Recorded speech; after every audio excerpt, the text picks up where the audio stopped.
Our guest is Carroll, a man who has been so much involved in the radio days that we hardly know where to begin. Where did your radio career begin, Carroll? Well, it actually began about 1930 when I did an impossible thing for the American Radiator Company. It was called Birthday Breakfast, or some such fancy name as that.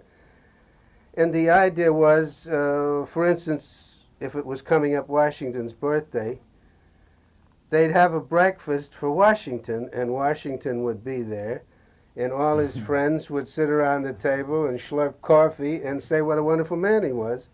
Actually, you know what it was? It was an early roast master. Shows you. That's exactly what it was. People would say, "So you chopped down the cherry tree, huh?" What did your father really do to you? Well, this was the kind of a thing. I did a few of those, and the money was great. It was $15 for half an hour. And I got into that because my agent said there may be something there. And I did a few of them, but I could make more money doing what I was doing, which was writing for Life, which was then a humor magazine. And I was on the staff of Judge. And I wrote for the New Yorker before it began to take itself seriously. And all the places where you could sell what were called casual comic pieces or light verse, this was the only way people had of getting jokes. Or they went to vaudeville, which I did a lot. I was a vaudeville buff. And then there came something you might have heard about in 1929 called the Depression. I was on the New York Sunday World at the time. They had a section, such as every paper has it. They called theirs the Metropolitan section. Mm-hmm. And I began reviewing radio. I did a column reviewing radio shows and writing other pieces for the thing. And then little by little, vaudeville and hard times, don't mean vaudeville and hard times, I mean radio and hard times, started to put the humor magazines out of business because advertisers don't want to spend money on a publication that isn't giving them much circulation, and these rags weren't, because the last thing a person bought when he was hungry was a funny magazine. Yeah, right. And they shrunk and shrunk until they shrunk themselves right out of business, and little by little my market disappeared. Fortunately, radio didn't disappear, it was coming up. And I'd had all this advertising experience and joke writing experience. And I stumbled on some people from J. Walter Thompson who decided that maybe I could help them out. They had Eddie Cantor at the time and Rudy Valley. And Burns and Alyn happened to be what I got when I got there. But I think I have in my book the ridiculous way that I got the job. They called me and they said that they needed 5 2.5-minute bits for Eddie Cantor for the Christmas Eve show, and Eddie wanted to be a little newsboy standing at the subway station trying to sell his papers in the snow on Christmas Eve. Very funny idea, you know. Little match girl starving to death, and her mother is home with asthma, and her father's got a bad leg. Everybody, anyway, they asked if I could do it, and they said they'd give me $50 a piece for them. Well, $50 in 1932 was pretty good money for a 2.5-minute thing, as they were going then. And I said, well, when do you want these? They said, tomorrow morning. This was about 3 in the afternoon. So I sat up all night and I wrote these things, and I thought they were sensational, and I got all my family around. I said, when do you hear Eddie Cantor do these wonderful jokes I did about this poor starving little newsboy? And we gathered around the radio Sunday evening, and not one syllable of what I wrote was on the end, not even a comma. So I said, well, that's that job. A few days, so about a week or so later, I was working at that time for a film organization called Tobis Klangfilm Syndikat AG. As you can guess, it was not an American company. That was the German competitor to UFA in those days. And they had decided that they'd open a theater in New York. They opened the Vanderbilt Theater, I think it's on 48th Street. and we're bringing in a little doozy called The Brothers Karamazov, which more people didn't want to see than any picture around. And they had more people in it that nobody had ever heard of than you could believe, but they had a beautiful woman named Anna Sten. So I ran my little legs off with pictures of Anna Sten and the stuff, and the result of that was she got a contract with Sam Goldwyn. Anyway, I was working for this German film company as a press agent. And they called me thinking, a guy works for a German film company, well, he certainly understands German. Well, I was having trouble with English. So what they had in mind was to do some radio audition of European operas and operettas that had never been produced in America, and they had a little deal called Paganini, which, logically enough, was about an Italian violinist, but the libretto was in German. So they said, "Can you do this?" I said, "Oh, sure, I can do anything." And I took this German libretto. It was about that thick. They wanted a half an hour. It must have been a 3.5-hour show. And the first thing I did, there was a girl at the Tobis company who translated the dialogue of films to give to the immigration people so they could be sure you weren't bringing any dirty stuff in. And of course, the translations never bore any relation to what the film was really about.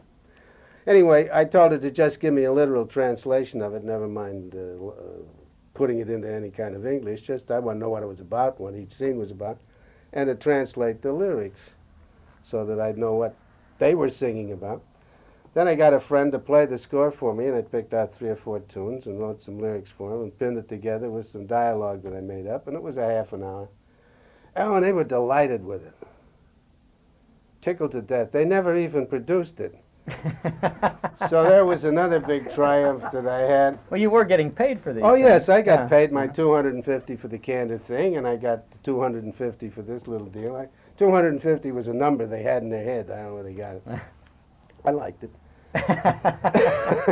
I made it my phone number. So the next then I think, well, these people are out of their minds. The next thing that happened was they called me again, and they had a strip show called The Stebbins Boys, which was a kind of a third cousin to Lum and Abner, if you remember them. Mm-hmm, mm-hmm. Little town where these two guys ran something and jabbered with each other in a New England dialect for 8 minutes, and the other 5 minutes was commercial. So there seems the fellow who wrote this thing had slipped into the bottle, and they didn't have a strip for the following week. And they called me, and I think naturally the guy who writes stuff that doesn't get produced. And they told me what they needed, and they said, had I heard the show? And I said, of course I'd heard the show. I'd never even heard of the show. So I listened to the show, and I got what I thought was a smashing idea for this little town. At that time, there was a lot of talk about something that was then called a silent policeman. This was a kind of a buoy-shaped thing in the middle of a cross-section that controlled traffic. It was a traffic light in the middle of the street for little communities that couldn't afford a live policeman. So I brought a guy in town to sell this to Stebbins Boys a silent policeman for their town. He said, it'll solve your traffic problem. They said, we haven't got a traffic problem. And the salesman said, will you put this in? And you will have. So this was the whole basis for 5 things. And that was a great idea. But the guy sobered up and did and that never got on the air, and that I figured had washed up my career with the J. Walter Thompson Company. About 3 weeks later, I got a call could I come down and see him. They had just hired Burns and Alyn, and wanted to know if I would like to take a permanent job with them, and of course I would. Anybody offering permanent jobs at that time was not to be sneered at. And that was in March of 1932, and I was with them until 67, January '67. So you wrote for Burns and Alyn through their whole radio? Not through their whole. I wrote for them for about 2.5 years, and then Uh-huh. I moved on to other things. But I traveled with Nat and Googie, as everybody called him Nat, because that was his name, Nathaniel Birnbaum. Uh-huh.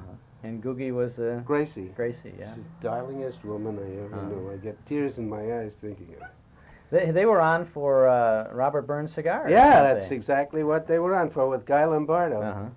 The guy who ran the radio department at J. Walter Thompson was a great big Pennsylvania Dutchman with thumbs that bent all the way back, indicating how stubborn he was, who had the wonderful idea of putting things together that were a little bit antagonistic, and thus making enough people mad on each side so that they would listen out of sheer anger. And so he put Guy Lombardo, the sweetest music this side of heaven was what he was billing himself as, and this comedy couple together. And the music went on all the time, and we'd fade it down, and Gracie and Nat were supposed to be dancing, which was what they did in their act. They danced, and he would say, stop, and they'd tell a joke, and then they'd start to dance again. Well, they left out the stop, and they just did these little routines, and then the music would come up, and they go. And we got letters, how can you interrupt that beautiful music for those terrible jokes? And who needs that music when that lovely little lady is on there saying those wonderful things? And it worked like a charm. It worked like a charm every time Reber tried it until he put together Milton Berle and Charles Lawton. Then it didn't work at all. Well, that's quite a combination there. Yeah, we did. Yeah. I did a show. It was Milton Berle, Charles Lawton, and Bob Crosby's Bobcats. There's a parlay. Mm. And this was just about as successful as Hitler's effort in World War II. That Burns and Alyn with Guy Lombardo, didn't they sometimes broadcast from two different parts of the country? Oh yes, I used to travel with Burns and Alyn. Sometimes there was a unit of Burns and Alyn and Guy Lombardo that went together, and then occasionally they'd split up, and Guy and the band would go one place, and Nat and Googie would go another place, and I went with them, of course, 'cause I didn't have to write anything for the band. This was funny in those days, because this was a miracle to most people that a band could be playing in St. Louis or Chicago, and these people could be talking in Indianapolis, and they were together. It was a miracle to us, too, sometimes. But they did it, huh? One place in Indianapolis, the only place, the station there was hardly more than a switching station. They had a room about the size of an average living room, which they called a studio, and they used for broadcasting any spot news in case anything happened in Indianapolis. But they didn't have to use it often because nothing ever did. But that's where we were supposed to broadcast. And in this case, we were all together. The band, 11 pieces I think Guy had, and Nat and Gracie. And we wound up with the band scattered around in all different places in the office and all over. I remember the elevator had to be turned off so that it wouldn't come up while George and Gracie were doing their routines, because it was an elevator that they'd apparently stolen from some old Parisian hotel and imported at great cost. Made a lot of noise. And about 15 minutes before airtime, I said to the guy running the station, I said, is that clock right? You know, it's a routine question if you're going to put on a broadcast that has to fit into the network. And he said, I don't know, what time have you got? Well, I looked at my watch, and my watch was about 7 minutes different from this wall clock that he had. So I literally had to call New York to find out what time it was so that we could hit the air on And you had to hold the elevator. Hold the elevator for half an hour. You were mostly writing gags then, right? Or well, I was little situations for Burns and Alyn? At this time, the time I'm speaking, we just did gag routines. They were mostly about her brother and his terrible problem. And later we did Life with Gracie, which was a sort of a situation. She had wonderful ideas. for instance, she thought it would be a better idea instead of having the elevator go up and down in the building to hold the elevator still and have the building go up and down, which is just as good. And stuff like that. But I worked with Nat and Nat's brother Willie and a guy named Harvey Helm. And at that time, John Medbury out here was sending Burns 2-liners and 1-liners. And we used to put this stuff together from what I could think of and what all of us, and we sat down and talked the thing to a secretary who now lives here and is married to Nat Perrin, the producer. Excuse me. I used to call her Halfies because she used to say, "Who'll go halfies on a malted with me?" No, she never could drink a whole malted. So that's how I got started in the business. When I traveled around with Burns and Alyn, I came out here in '32 when they came out to make the big broadcast. Now, you were not actually in the employ of Burns and Alyn. No, I was working for J. Walter Thompson. That's right. That's a funny thing that Nat had a guy working for him. I can't think of his name. He was a great big lump of a man who also worked for Jack Benny. And this guy would lumber in to one of these writing sessions that we had and do a number of about a half an hour on what a wonderful routine he had. And then he would fumble around in his pockets and come up with the kind of a piece of paper that you make a note on when you're stuck in the desert and haven't got anything to write on. Little thing torn off a blotter or back of a matchbox. This was his routine, and then he would ad-lib some more on it. And it bugged the hell out of me because he was getting paid a lot of money to write, and he was doing this number. And so I always got in a fight with him. And finally, he didn't like it anymore, and he came to Burns, and he said, "Either you got to get rid of Carroll, or I'm quitting." And Burns says, "Well, you better pack up, because I'm not paying Carroll."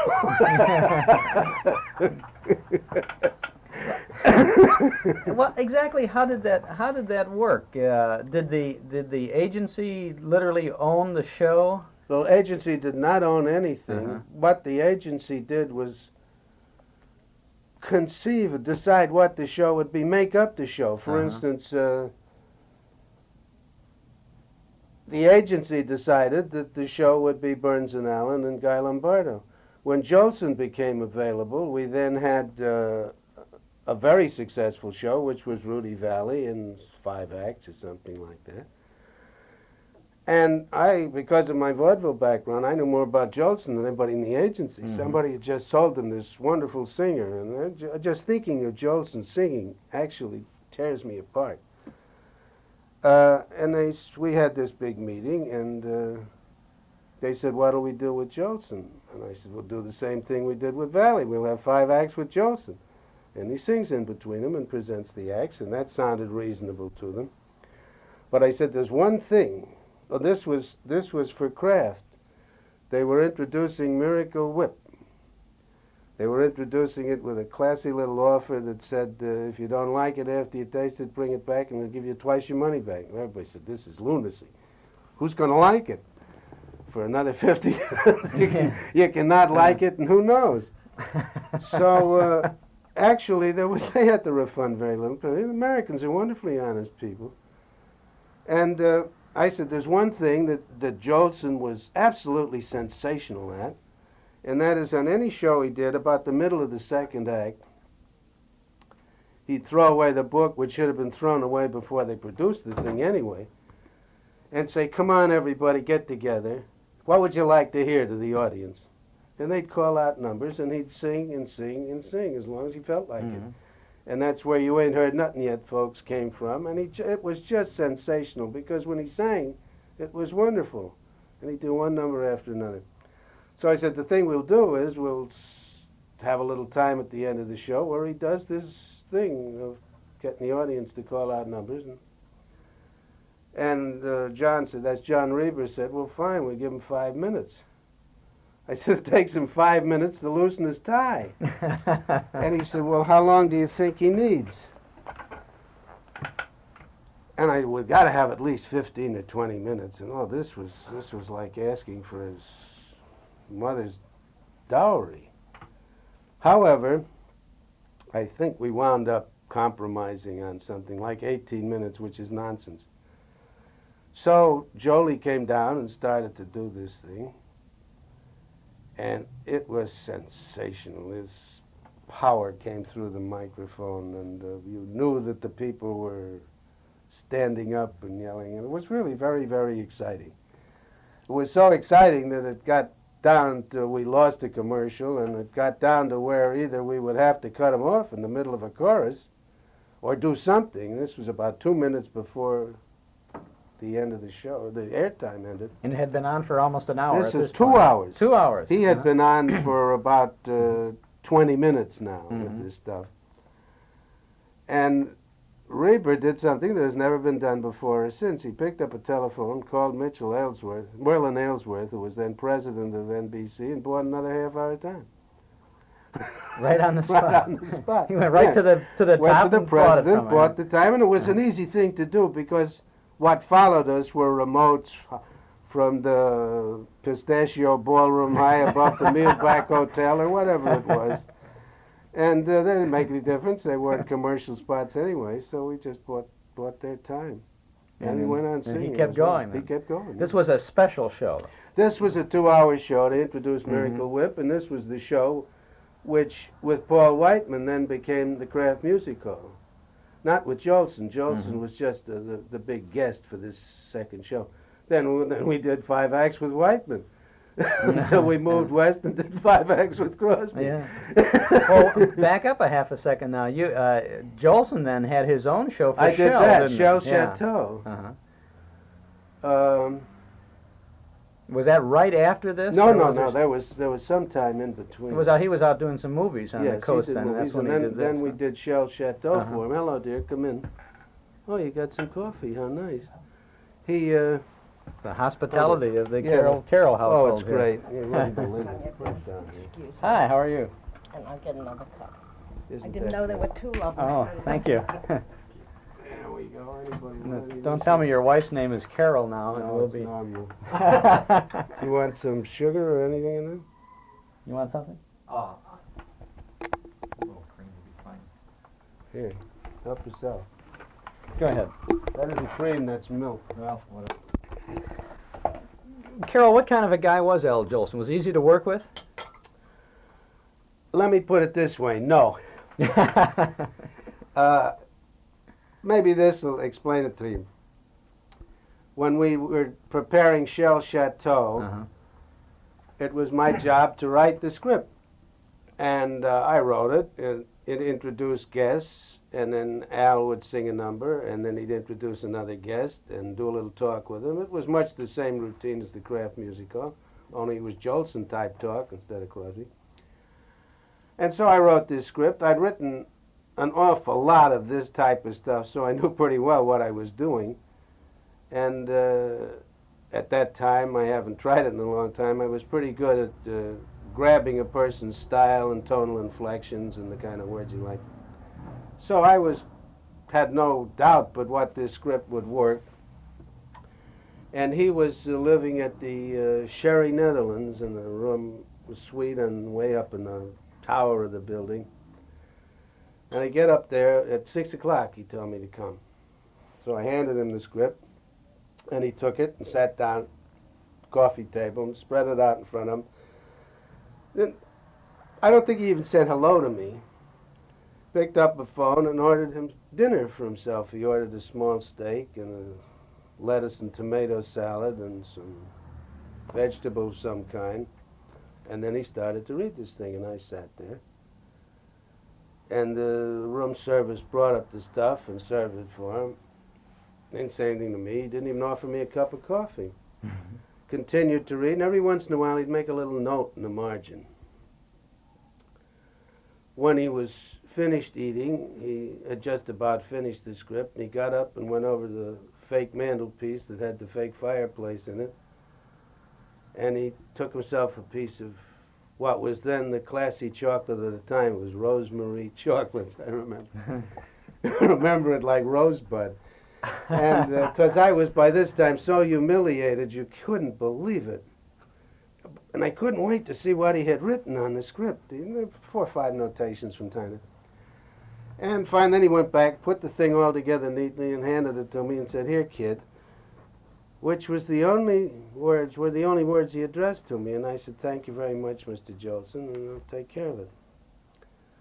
So I got out in the hall, and when the door closed, I started to leaf through this thing to see what he'd written. And all he had written in the margin, with no indication of what it referred to, was the order, "Make better." Make better in the margin. It could have been anything on that page because there was no asterisk, no underlining, nothing. Make better on 3 or 4 pages. So the next morning I went to my boss and Reber, the fellow who ran the whole show, and I said, "This is the result of my meeting with Jolson." He said, "What'd he say?" He said, "Here, kid."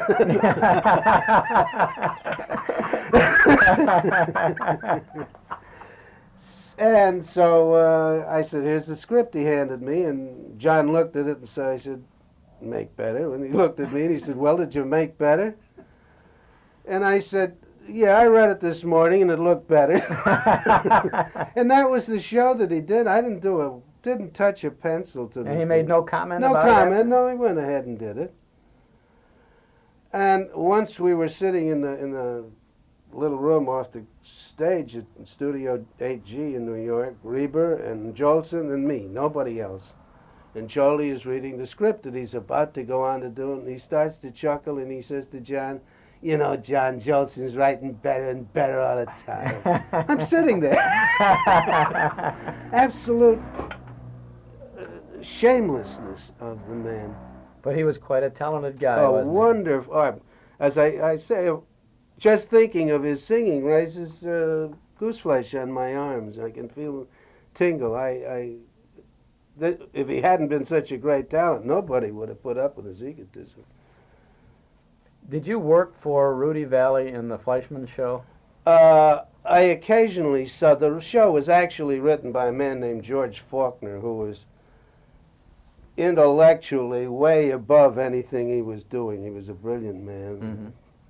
And occasionally George would disappear because the whole thought of what he was doing got to be too much for him, and I would substitute for him. Now, what But kind of a guy was Valley then? Well, Valley was, this is hard to say.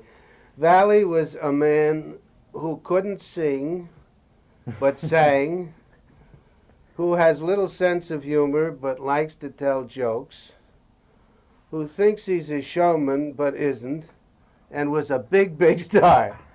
There's a wonderful joke about that. I don't really heard it. Guy is very, very depressed. He goes to a psychiatrist because he says, I don't know what to do. I'm in show business, but I can't really sing, and I'm not a very good actor. I don't read lines well. I'm a lousy comedian. I can't dance. And the psychiatrist says, "Wait a minute, why don't you get out of show business?" Guy says, "I can't, I'm a star." This was Rudy's problem. But what makes a star? Is it his personality? Is it I mean, every old program of his that I've ever heard, he's rather stuffy on. He is. He's very stuffy, and people thought that he gave a sort of, through George Faulkner, an intellectuality to these lousy songs he was singing. My time. Nobody ever heard any song sung through both a nose and a megaphone at the same time. This was his great. You've seen people who play 2 saxophones. This is what Rudy did. And it's some strange thing that I guess to a certain extent it's the same thing that made Bing a star and Frank, but they could sing, you see. But everybody who heard Rudy said, "Oh my God, I could do that," and they could. The only difference is that Bing and Frank make it sound easy, but they do it hard, you know. You worked for Eddie Cantor after you wrote those little Yeah, 2-minute well, bits. I used to to the Chase and Sanborn Hour for Mhm. Eddie Cantor, and he was a pretty stern man too. And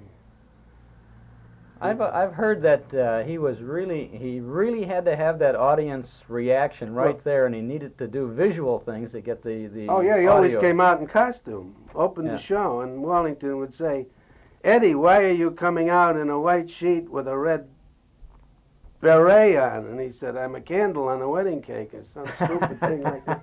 Okay, every show opened with one of these silly things and a howl from the audience, because only an idiot would do that, and he knew it. He got laughs.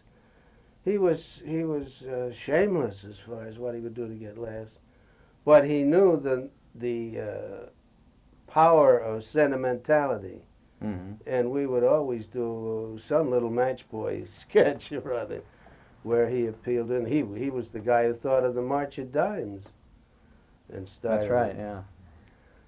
And he was great. He would give away anybody's money. He was the most wonderful fundraiser. If you could get him to help you raise funds, you would make it, because he'd embarrass people. He'd get up and say, "I see Chuck Schaden down there in the audience. Chuck, I happen to know you made $150,000 last year. Let's hear from you for about $5,000. You know, what are you going to do? You stand up and you say, $5,000, Eddie? 10. Because you don't want to look bad with all these people who know you. You're the wrong guy. Always. Well, my gosh, here you work with people like George Burns and Gracie Allen and Eddie Cantor and Al Jolson and Rudy Valley. And Joe Penner. Joe Penner, Oh, too. yeah. That's right, on the Wanna Buy a Duck. That was the luckiest man in the world, Joe Penner. Why do you say that? Well, he had this funny voice, and he was he rose to the top of radio by saying, "You want to buy a duck? You nasty man, and don't ever say that." And each one of his 2 routines every Sunday was built around those 3 things. Different order, little different build up to them, but people would sit on the edge of their chairs waiting for this thing to come. And when he said it, they fell apart. And finally they got tired of hearing him, and he fell apart. But the fad was there. Everybody was talking about it. Oh, Everybody yes, said he those was things. great. He was great. The anticipation. He was an old burlesque comic. Well, all of these shows were sponsored by clients that were in the J. Walter Thompson Company. Yeah. How many years did you work for J. Walter? I worked for J. Walter from 1932 in New York to 1936, and then they transferred me out to Hollywood, and when the show became when the Kraft Music Hall became the Bing Crosby Kraft Music Hall, and I worked here for Thompson till 1946. Then I was vice president in charge of West Coast for the Ward Wheelock Company. We did all the Campbell Soup stuff from 47 to I think it was 54. I did the Bob Crosby Club 15 show. The Andrews Sisters and With the Jack Andrews Carson, Sisters. huh? Yeah. Jack Carson was on? No, that was another show. That was the Jack Carson show with poor old the lady from the Hillbilly. Irene Ryan. Tim and Irene, weren't they both on there? No, not Tim. Tim had already died. But Tim and Irene, incidentally, were the origin, the genesis, the germ of Burns and Alyn. Oh, they were? Yeah. And Burns will tell you that. Everything in show business comes from something else. You know? There isn't anybody, every singer that's working today or has worked for a long time has a piece of Jolson in it. And if you listen closely, you'll hear it. Everything's, there's nothing completely new. Because if it's completely new, it won't work. Nobody will understand it. You have to get your finger in something that is recognizable. Through our whole conversation so far, the name Bing Crosby has cropped up every now and then, and of course, you were extremely closely associated with Bing and the Kraft Music Hall and a number of other projects too. We're going to take a short break, and then we'll get into that. We're chatting with Carroll. Our guest is Carroll, a man who wrote for radio in the good old days of radio and perhaps most notably for Bing Crosby on the Kraft Music Hall. Carroll, you were still assigned to the Kraft account by J. Walter Thompson when Bing Crosby first appeared on the music hall. Yes, I was. Excuse me. I was doing the Kraft Music Hall with Paul Whiteman, and I think Lou Holtz of fond memory. And when they moved west, I moved west with it. And I didn't know Bing. I hadn't met him in the East when he was there. I got out to the coast, and they had already started rehearsal on the first show. I came in, and somebody, Cal Cool, who was the producer of the show, also worked for the J. Walter Thompson Company. He's not dead. Introduced me, said, Bing, this is Carroll. He's going to write the show. And Bing shook hands, says, hi, Carroll, and walked back to the piano where he was doping horses. That was our entire conversation for that day.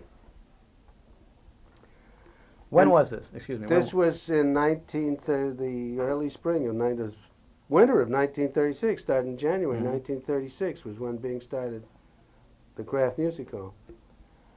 And our relationship was, after about 6 months of high and stuff like that, we began to talk a little, but we never had a social relationship. I was in Bing's house 3 times in my whole life. 2 of them was to go to the toilet. It's true. He had a great big party out of his house in Toluca Lake that burned down. And the party was under a tent on the tennis court, and the facilities were in the house, so I had to get in the house. That was one time. And a second time was during the war, and we didn't have any help, not enough help at the office. So I said, I'm going out that way. I'll drop off the script at Bing's place. And he wasn't there, and I said, can I use your bathroom? So I got in again. Oh, no, I since then I've been in a third time out in Hillsborough. I went out to shoot a commercial for Thompson. After I left the company, they asked me to go out. But this is, we didn't really have a social relationship. It was very cordial. And Bing was getting what he wanted, and he didn't see any need to clutter his life with a lot more people like me. And we had John Scott Trotter, who was the orchestra leader, said that the only other show he ever worked on that was as orderly and as calm and as much pleasure to do as the Kraft show was the old George Gobel television show. Do you remember that? Oh, yes, sure. Yeah. Well, we had an absolutely business-like way of doing business. I would interview the various guests on Friday and Saturday and Sunday of the week coming up. The music hall was broadcast, I think, Thursday. on Thursday. Right. Monday morning, I would sit down at the typewriter and write at the top, Kraft Music Hall, January 12th, 1942, whatever the date was, and write it right from top to bottom as if I were writing a short story. And then we'd take out each part and send it to Bogart if he happened to be a guest, or Greta Stuckold, or Risa Stevens. We always had the concert spot, which nobody heard, but which we had a lot of fun with. And each guest would get his particular bit. This was done Tuesday evening. I finished the road at Saturday, Monday, and Tuesday. This meant that everybody had this stuff to look at over Wednesday. Wednesday, I would call all the guests to see if there's anything they wanted fixed. Sometimes I would touch a nerve. Generally, they would say, I didn't know I said that to you. They hadn't, but they thought they had, and that was all right. And the stuff was actually based on what their interests were. This is what made the show interesting. There were a lot of jokes applied to fit a situation, but there were never any jokes just for the sake of doing a routine of jokes. And if there were any changes necessary, and then Thursday morning, a boy from the office would pick up Bing's script and bring it to me at my home, and I would take any corrections that I had made or that had been made at somebody's request, together with anything that Bing had suggested, and generally these were word changes which confused me at first. It's hard to explain what I mean, except that perhaps he would put down, I would have a word like wonderful, and he'd change it to marvelous. And I didn't know why, except maybe he had some objection to the word wonderful, and he couldn't say it very well. So the next time, instead of using wonderful, I'd put marvelous, and he'd change it to wonderful. This happened many times. But people thought of Bing, and still think of Bing as the most casual man in the world. He, too, was very organized. And these changes that I would make in the script sometimes would involve changes in his dialogue because they had to be made to fit what the guest wanted. And Bing, instead of reading the change off the paper, was reading from memory and would read the original script sometimes, which wasn't in front of him. He studied it. Most people felt that Bing Crosby more or less ad-libbed the whole show. Oh, this was a carefully planned plot. There were no writing credits on it, and people were always astonished to see that he had a script in his hand. For a long time, we had, quote-unquote, no audience, because Crosby said, I don't want an audience. He didn't want an audience because he didn't want to put his tooth on it. And he didn't think it was polite to work in a hat. On the other hand, Bob Burns said, I can't work without an audience. I have no timing. So we went around a long time on that routine until finally we decided that we would have just some of our friends drop in. Bing would invite some people, and Bob would invite some people. And sometimes our friends made a triple line almost around NBC, waiting to get in without tickets. Nobody knew they had that many friends in the world. And because these were just some friends that dropped in, there was no applause. And occasionally, you just couldn't stop it. We had a long speech about no applause. But like when Bob Burns on the bazooka and Jose Iturbi on the piano played a duet, da-da-da-da-da, boom, boom, da-da, boom, boom. It got built up so big that there just had to be applause. There's no stopping it. There was quite a crew on that Kraft music hall. You mentioned Bob Burns and Bing Crosby, John Scott Trotter, Ken Carpenter. I was at a funeral yesterday with Ken and John Scott. Bing's brother Larry died. Mm-hmm. And we go to too many funerals now. Wow. Perry Bodkin, who was the creator of the musical arrangements for Bob Burns' Bazooka, used to say, we're getting to the age where we have to keep that dark suit pressed. There's a fellow by the name of Yuki on that series. Oh, yeah. I got a call from the other name. His name is Leo Sharon. And he wandered in once. He became, for a while, a sort of a gopher for Bing. He'd run his errands and carry his money and things like that. He was what Barney Dean was for Bob Hope in a smaller way. And we used him for a while in our openings as sort of a stooge. Mm-hmm. It got to be too mechanical, so we dropped it. Bing, now you didn't have that great a contact with Bing, yet you were absolutely able to capture his style on paper and make it sound like it wasn't written. Well, that's a question whether it was Bing's style that I captured or whether Bing captured my style. Well, that's a question that even I don't know the answer to. I think that Bing had a natural affinity for language. He likes to use it, and sometimes he overuses it. And what I did was sort of channel the way he liked to think of himself as talking. Mm-hmm.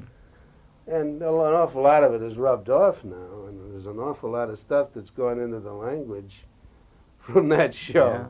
How long were you with the Kraft Music Hall? From the time it started with Paul Whiteman in New York, which was, I think, 34, through 36 to the coast, and in 1946, Bing left Kraft and Thompson and to tape stuff for ABC. That's when he broke the tape barrier. With the Philco radio Yeah. times. NBC would not consider allowing him to use tape. He had bought this tape. He had Bing Crosby Electronics, which eventually sold out to Minnesota Mining and Mineral. And I thought he was part of Ampex. Ampex is what I mean. Oh, Excuse me. That's right.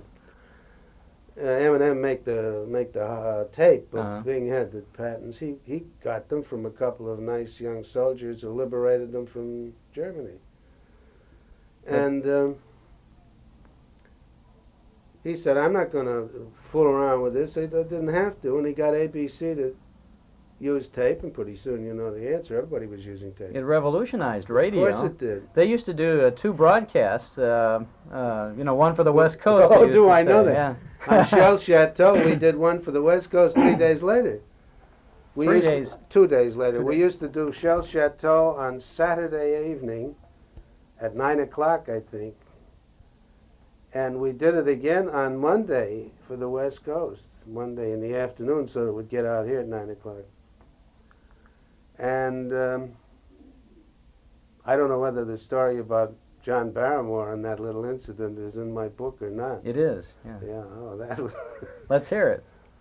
Well, John was having a little incident with a woman named Elaine Barry. Between every once in a while he'd sober up and know where she was, or vice versa.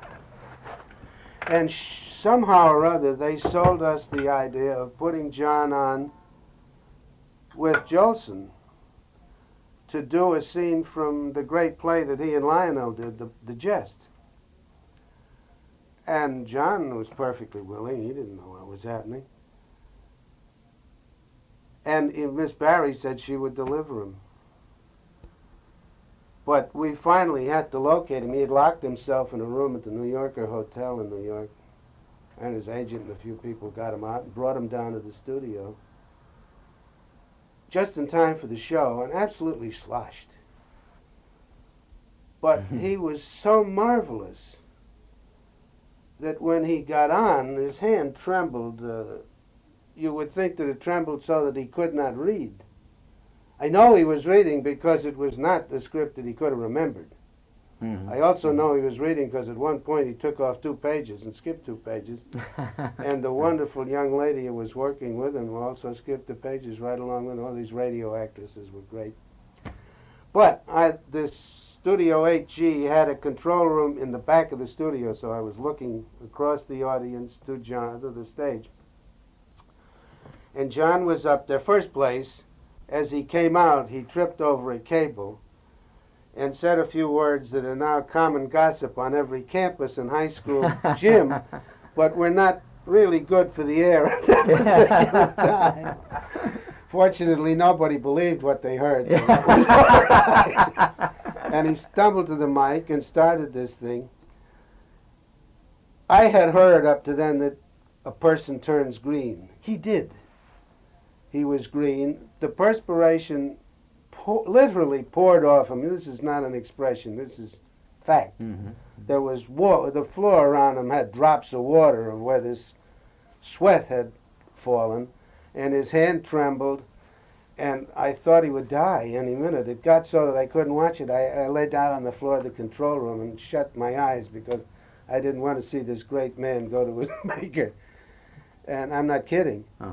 And when it was over, Reber, this is the man I've been speaking of, who was he was one of the great men of radio, who always called up after a show to give his critiques. And we didn't want to answer the phone because we knew what we saw and we knew what we heard. He was snorting and grunting, trying to get his breath. John said, "That's the greatest performance I have ever heard on radio." If you didn't see it, it was wonderful, apparently. He really carried it, but now he had to do a repeat broadcast. Now, what do you do with this guy to keep him on ice until the following Monday morning, Monday afternoon? Well, Herb Palazzi, guy I see occasionally, lives out here now, was the producer of the show, and he said, "Why don't we take him to my house? Midge will get something to eat for him and so forth, and we got some booze up there. So we bought a case of scotch and a couple of cases of beer, and we took him to Palazzi's place. And I left there sometime around 3 or 4 in the morning to go home. And Midge and Herb had to go out to New Jersey to their parents' house for Sunday dinner, and he said, well, I'll give you the key, and he'll be asleep. So Sunday morning, I brought my dog, because what was I going to do? The dog rushed in, looked around, new place. John Barrymore sleeping on the couch. The dog rushed up, took one sniff, turned around, crawled right on the table. Heavy stuff. Oh, this was a dog that liked gin, but didn't like that. So I putted around. This is a 2-room apartment. A bedroom, a living room, a kitchen. And John Sutton wakes up finally. I don't know how long he'd been asleep, and he wanted to know where the bathroom. He couldn't find the bathroom. Well, there was no place to go. There it was. You look like. Went in there, and he was awake. And as soon as he woke up enough, I handed him a glass of beer, which was his breakfast. And then he woke up a little more, and I fixed him some eggs. And then he says, haven't you got anything to drink around here? This was about after 3 cans of bottles. So what he did was he'd take one of these 8 regular highball glasses, a tall highball glass, and fill it about 3/4 full of scotch, and the rest, another 1/8 of water. And his first slug of it was to drink down half a glass, the way you drink a glass of Coke if you were very thirsty.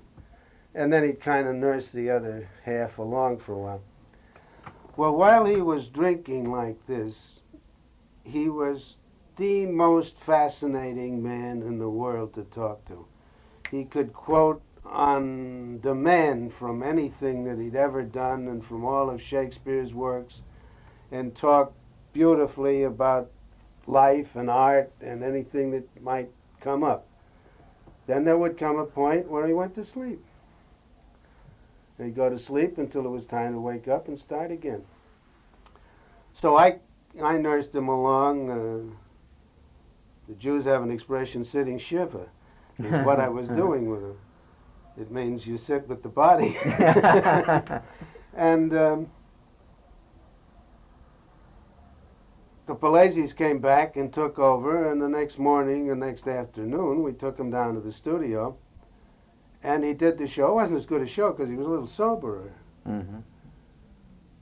It was a more professional show, but it didn't have that emotion or what passed for emotion.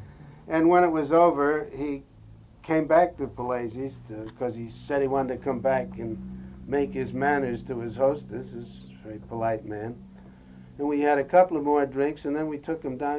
During the whole time that we had him here in house arrest, he kept asking for a woman. And I just ignored it because I couldn't lie to him, and I wasn't about to do anything about it.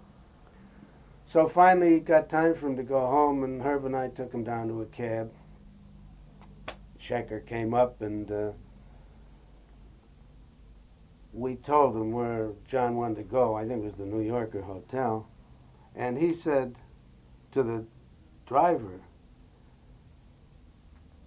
he said, my sainted grandmother always told me, when you want a woman, ask the driver of the droshky.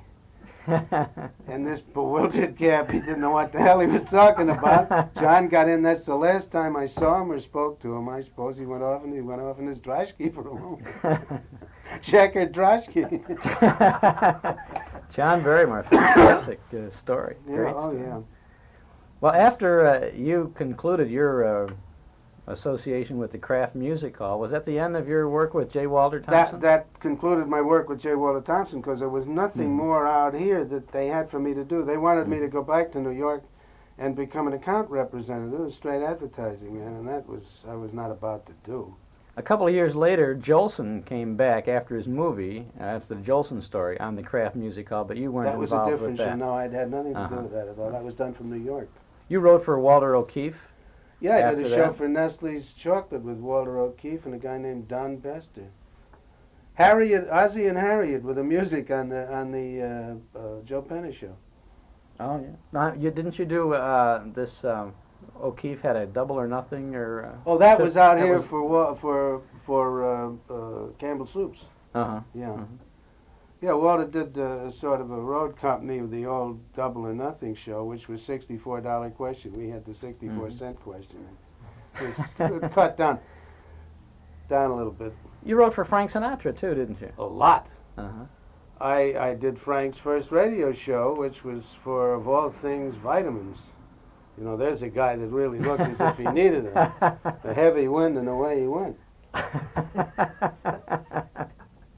And not only did I do the show for him, but I wrote a lot of his political material.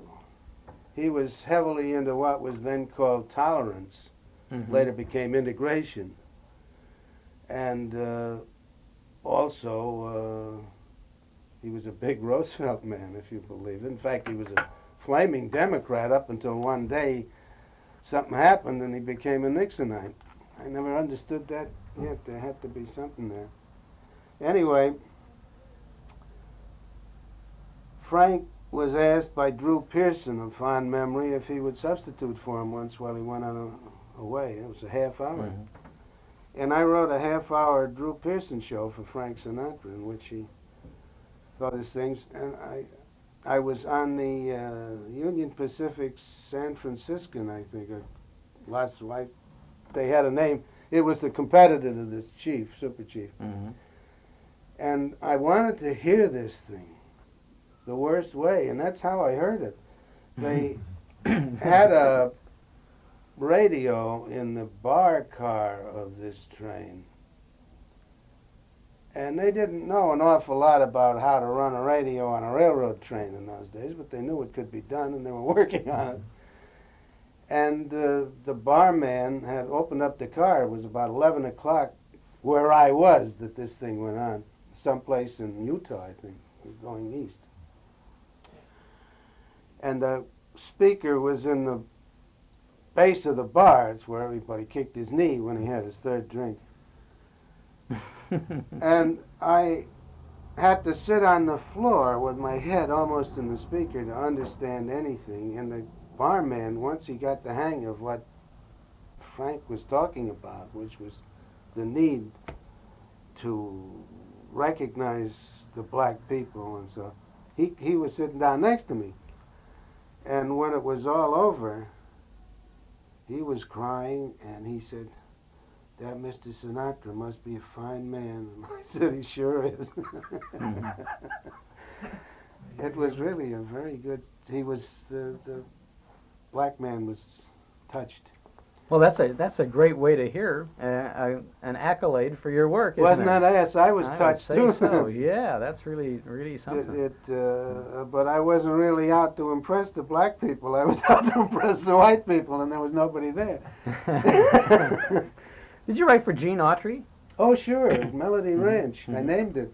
Did you really? Yeah. Oh, that's a funny thing. There was a guy named Danny Danker who was head of the Los Angeles office out here. He was essentially a salesman, and he was sent out here to service the Lux account to the extent of seeing that all the starlets had Lux soap in their dressing rooms so that they could substantiate their claims that all the stars in Hollywood use Lux toilet soap. Mhm. And from this, he got into becoming quite a ruling power out here. But he knew Les Atlas in Chicago. Mhm. And Les called him one day, and this was just when Gene was starting to make a noise in the country in Western field. Says, "How about a show for Autry?" So Danker said to me, "Can you think of anything for Gene Autry?" So I sat down and I wrote 4 different possible shows, and then he wrote a letter to Les and said, "Here's 4 things that Carroll think might work for him." I'm sitting in Dan's office while he's dictating the letter, and just as he was finishing, I said, "Wait a minute, I got another idea." And I dictated that idea, and that one that I ad-libbed was the one they bought. The Melody Ranch. Melody Ranch, which was Gene singing a few songs, and then we would do a little 10-minute Western movie. That's what it was. I used to go see the second feature in some show around that had a Western in it, and boil it down to 10 minutes, and that was what it was. Well, didn't you boil down some of the screenplays for the Lux Radio Theater? I didn't too? do that. No, the only thing I wrote for the Lux Radio Theater was I was part of the team that put together the framework, the thing around that the show was nestled into. Mm-hmm. And Did you write those curtain calls? No, I didn't. I didn't write Sonny Tufts. No, that was real. That really happened. Sometimes they had trouble finalizing the bookings, and this CB was handed this thing at the last minute, and he was expecting somebody like Freddie March in the part, and all I could get was Sonny Tufts. So he read Madeline Carroll, so and so and so and so, so and so and so and so, and Sonny Tufts, just absolutely appalled. He couldn't believe the words on the paper. Ruined the man's career, if he had any. You know. Did Cecil B. DeMille ever live to see Rock Hudson, huh? I wonder. Sonny Cecil Tufts. used to come on in full uniform, director's uniform, puttees with mud and stuff on them. On the stage of the Lux Radio Lux Theater. Theater? He like Rudy. He really never did anything about the show except Uh, read the opening thing. was But I it- did the only Lux Radio Theater show that was not a motion picture. I did a radio arrangement of I Never Left Home with Bob Hope. with Bob Hope. Well, you wrote that book. I wrote the book. Was that a ghost-written thing? Yeah. 'Cause That it was a funny didn't- thing that was in the uh-huh. contract that I was not allowed to publicize it. And about 2 days after the book came out, there's a story in some column or something where Bob's saying how Carroll and I put the book together. I almost sued him for breach of contract. We had a wonderful time writing. There was no tape then. Mm-hmm. And I used to go out to his house every Wednesday evening and have dinner, and then my secretary would show up. We couldn't give her dinner. We couldn't afford that. Huh. And we'd sit there and talk just the way we're talking now. He'd talk, Mhm. say something, and I'd say something, and ask him a question about something he might remember. And she took it all down, everything. And along about 11:15 or something, and I began to get wise to it after a while, Bob would say, I have to make a telephone call. And he'd disappear upstairs to make a telephone call, which lasted about a half an hour. And I sat there looking at the secretary. This was no treat. And then he'd come down. I finally found out he went upstairs and took a nap. Because he has this gift of just being able to put his head down and cork off for as long as he wants, and he feels great. That's one of the things that maintains him. That's so why he's he been can able to do all that get around the way he does. touring. He did a lot of shows for the servicemen, and during the war, I understand you participated a lot in Armed Forces radio I was an broadcasts. OWI out here. Uh-huh. Office of well, War I Information. didn't do any. I was not with the Armed Forces Radio. I was offered a colonelcy because I was so old. But that's right. According to how old you were, that's what they gave you. Out at Santa Ana Air Force Base, and I had a long, long soul-searching thing with myself and with the J. Walter Thompson Company, who was being depleted of a lot of their best people this way. And finally, they put it to me this way. They said, what you're going to do out at Santa Ana, besides you'll have wings on your shoulder, eagles on your shoulders, is what you can do better for the service, for all services, by remaining here and doing the public relations for whatever is necessary instead of just for the Air Force. And they talked me out of it. So instead of that, I went into OWI, and I spent night after night writing publicity that was on all kinds of radio shows and things. Stuff for Benny and Jim and Marion Jordan and all this stuff. I don't know how much stuff I wrote. Did you ever write the entertainment program, like Command Performance and Mail Call? No, I wrote it, but I didn't write it. They would pick it up from the Crabb Music Hall. Oh, I see. They'd just command this as, we have your last week's script. That was all. They did it. because there were no, the only recordings were these great big 16-inch glass records that NBC made so they shouldn't be sued. They would have a record of it, and they were all destroyed. The only stuff that remains of the old Kraft Music Hall is stuff that private people happened to have made for themselves. Murdo Mackenzie, who was the engineer on the show, when he got drafted, had all these records, and he put them in a closet at NBC at Sunset and Vine there, locked the closet, put a padlock on the closet, and a sign saying, "Private property of Murdo Mackenzie, do not disturb." And when he came back, the only thing that was left was the closet with a new lock and a lot of brooms and pails and mops in it. And he said, "What became of all my records?" They said, "We threw them away." So that kind of sums up really the history of radio. If you think about it, those what sounds was from the thrown past, all away, that stuff you was, wouldn't believe. Yeah. It's really in the hands of the collectors now, who have been able to find it in every nook and cranny and keep it. When I did those Chase and Sandburn memorial things, the three of them, it was unbelievable. I used to have to requisition these platters. They still have them. They keep in a warehouse out in Brooklyn, and if anybody wants them in Radio City, they have to truck them in, which means that somebody has to get them out and carry them down and put them in the truck and take them off the truck, and the truck itself has got square wheels. So every time they move them, there's a loss. You'd find half a show or the first half of the thing, and then the record is broken off so you can't play the rest of it. And all kinds of stuff like that. And I said to him at the time, I said, "You take up all this warehouse space for these monster things. You got the equipment. It isn't working all the time. When it isn't working, just tape it off and you can keep it in a closet." No, they wouldn't know how to charge it. Yeah. You know, bookkeepers couldn't figure it out.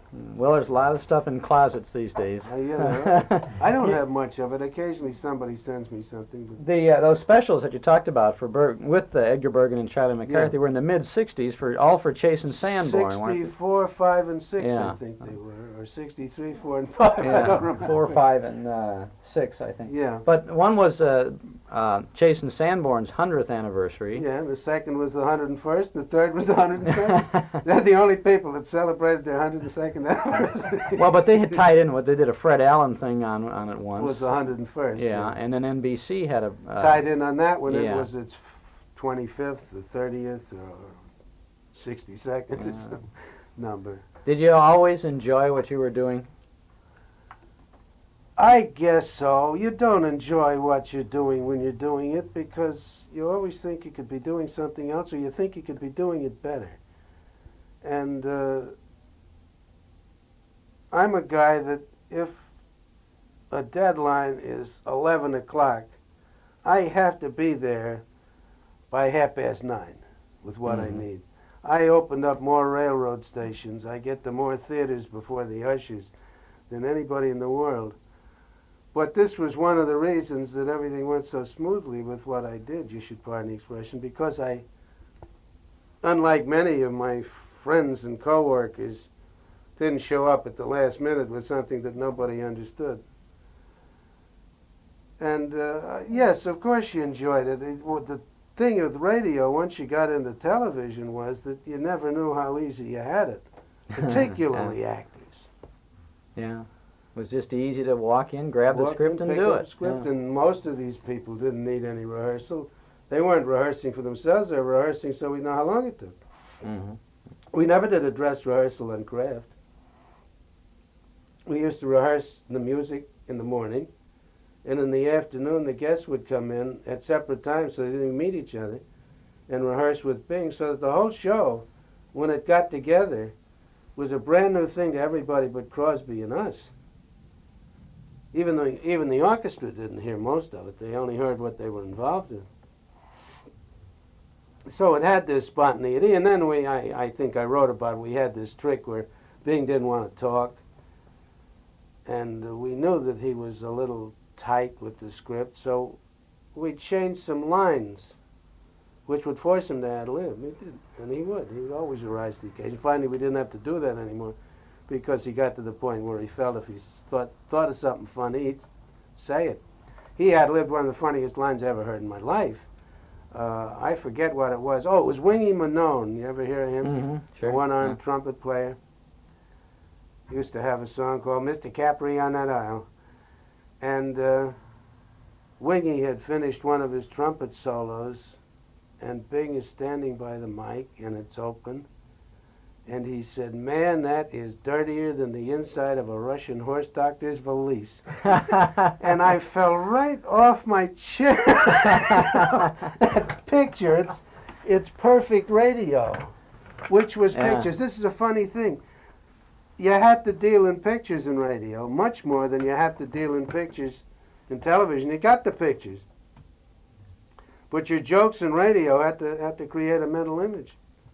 Well, you created some great pictures over the years, Thank you. Carroll, and I want to thank you for doing all of that, and thanks for sharing these great memories with us today.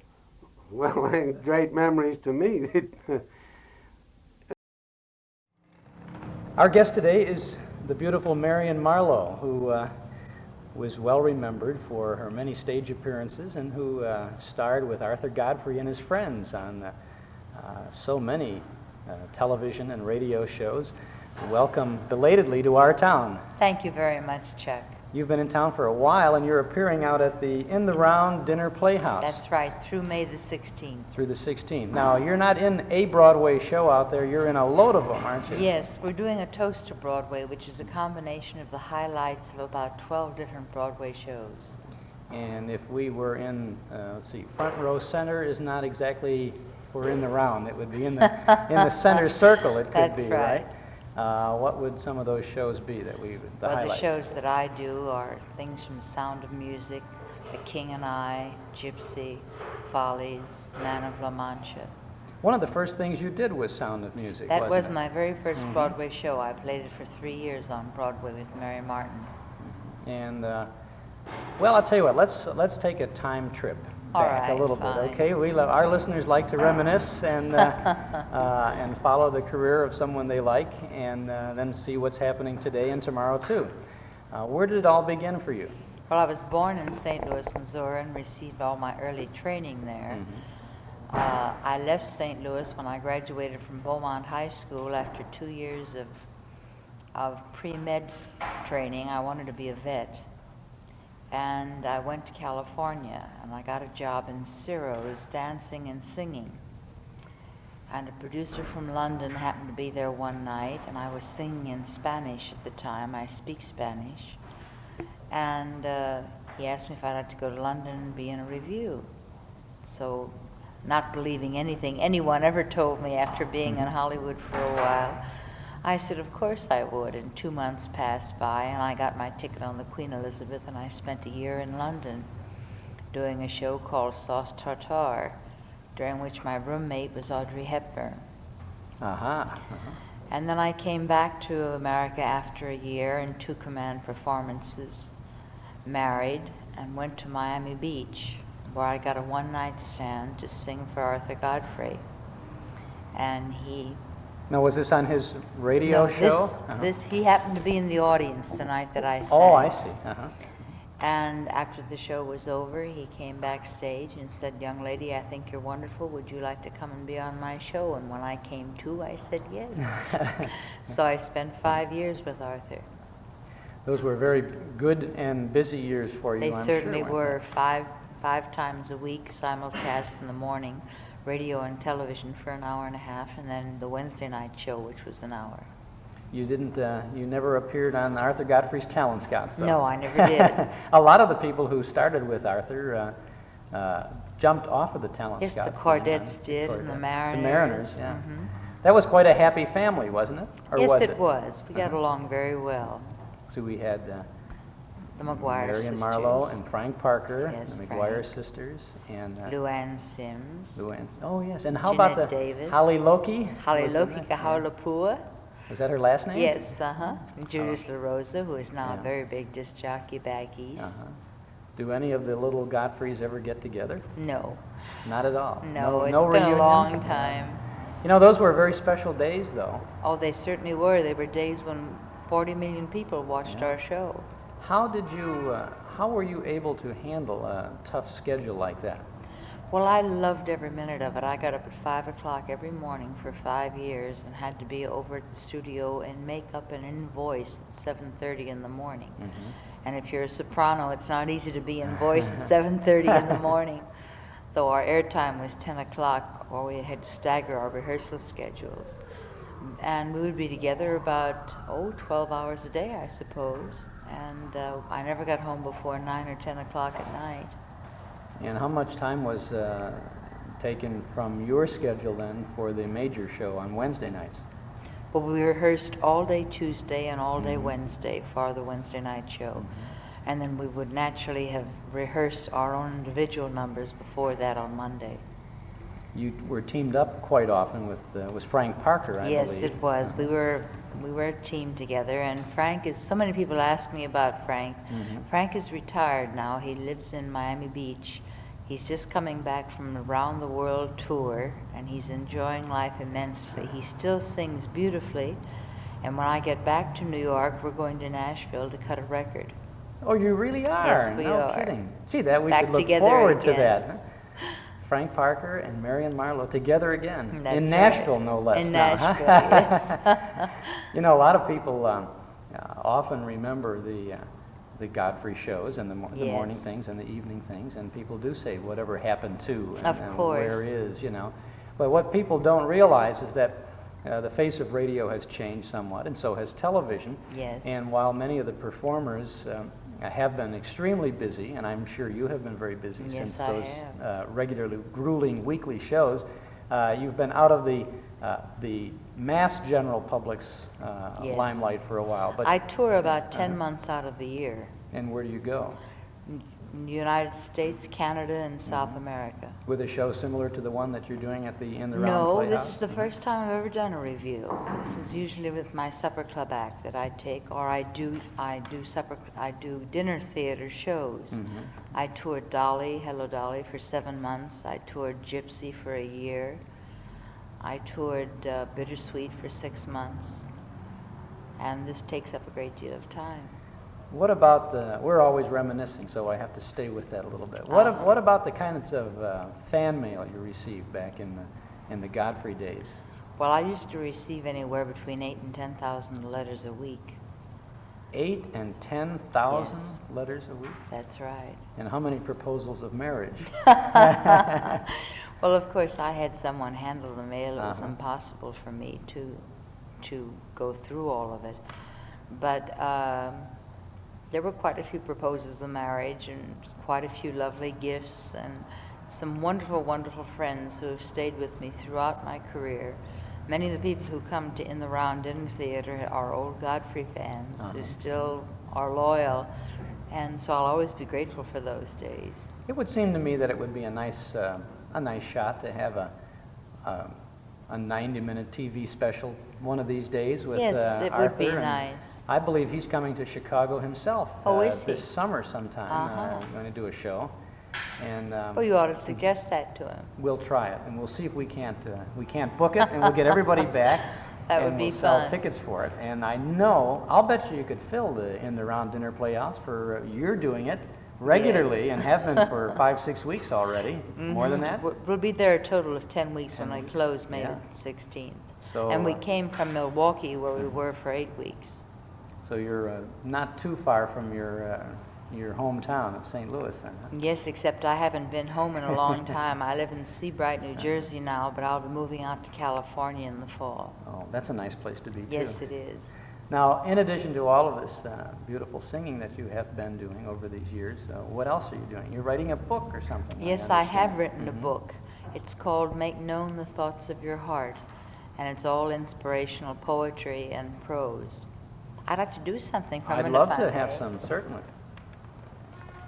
If we have Arthur Godfrey doing What is a Boy and What is a Girl, and at the conclusion of our chat, we're going to be playing a recording by the famous recording team of Marion Marlowe and Frank Parker. Oh, and, really? How It will nice. be in anticipation of the new record that's coming out later. Good, And we'll play that yes. too when we get it. This should be out around Christmas time. This is called A Soldier's Prayer, and it's lyrics to a song. I wrote it aboard a sack bomber en route to Chile. This was written in 1953. God, please keep home like it used to be, the way it is in my heart. Keep all my family safe from harm while we must be apart. Keep the piano polished and a little out of tune, and save the crack in the window where I used to watch the moon. Keep the coffee pot perking on the old kitchen stove and the fishing rod that went with me all those summers at the cove. Cindy, the kids, my mom and dad, and yes, my old dog Sam. Hold 'em close, Lord, while I go out and try to be a man. I don't know what this war's about, but I know that I must go and do what I can for my country. But Lord, I want you to know that tonight there's only love in my heart for God and my fellow man. And if I had only one prayer to give, I'd say it for my land. The land that is America. No matter where I roam, it's the land I'll never leave again. God bless this land, my home. That's beautiful. Thank Beautiful. you. When will we find the book? Well, it's due to be published in September, and hopefully will be out by Christmas time. I see. And it is called Make known the thoughts of your heart. Make Known the Thoughts of Your Heart. And who will be the publisher? Chambers. Chambers. Well, we'll look for it at our bookstore. Thank you very You have much. another one in there that we might be able to Yes, this get a is- sneak preview of? Surely. This is called Bend Down. It's also lyrics to a song that I've written. Bend down and help your brother if you would see the face of God. Bend down and lift your brother. It's the self-same road you trod. What's happened to your spirit? What's happened to your soul? Have you sacrificed integrity in order to reach a goal? Have you sacrificed your honor to serve the cause of man? Have you set aside the word of God? Can you find your way back again? Well, give your hand to your brother. Tell him, brother, walk with me. And the love you see within his eyes is where the face of God will be. These are very lovely, lovely poems. and I Thank you, think Chuck. I'm that's glad you like them. another side of Marion Marlowe. And Well, two I've lovely been- sides of Marion Marlowe. I've been writing since I was a child, and I'm hard at work on a book now, a novel.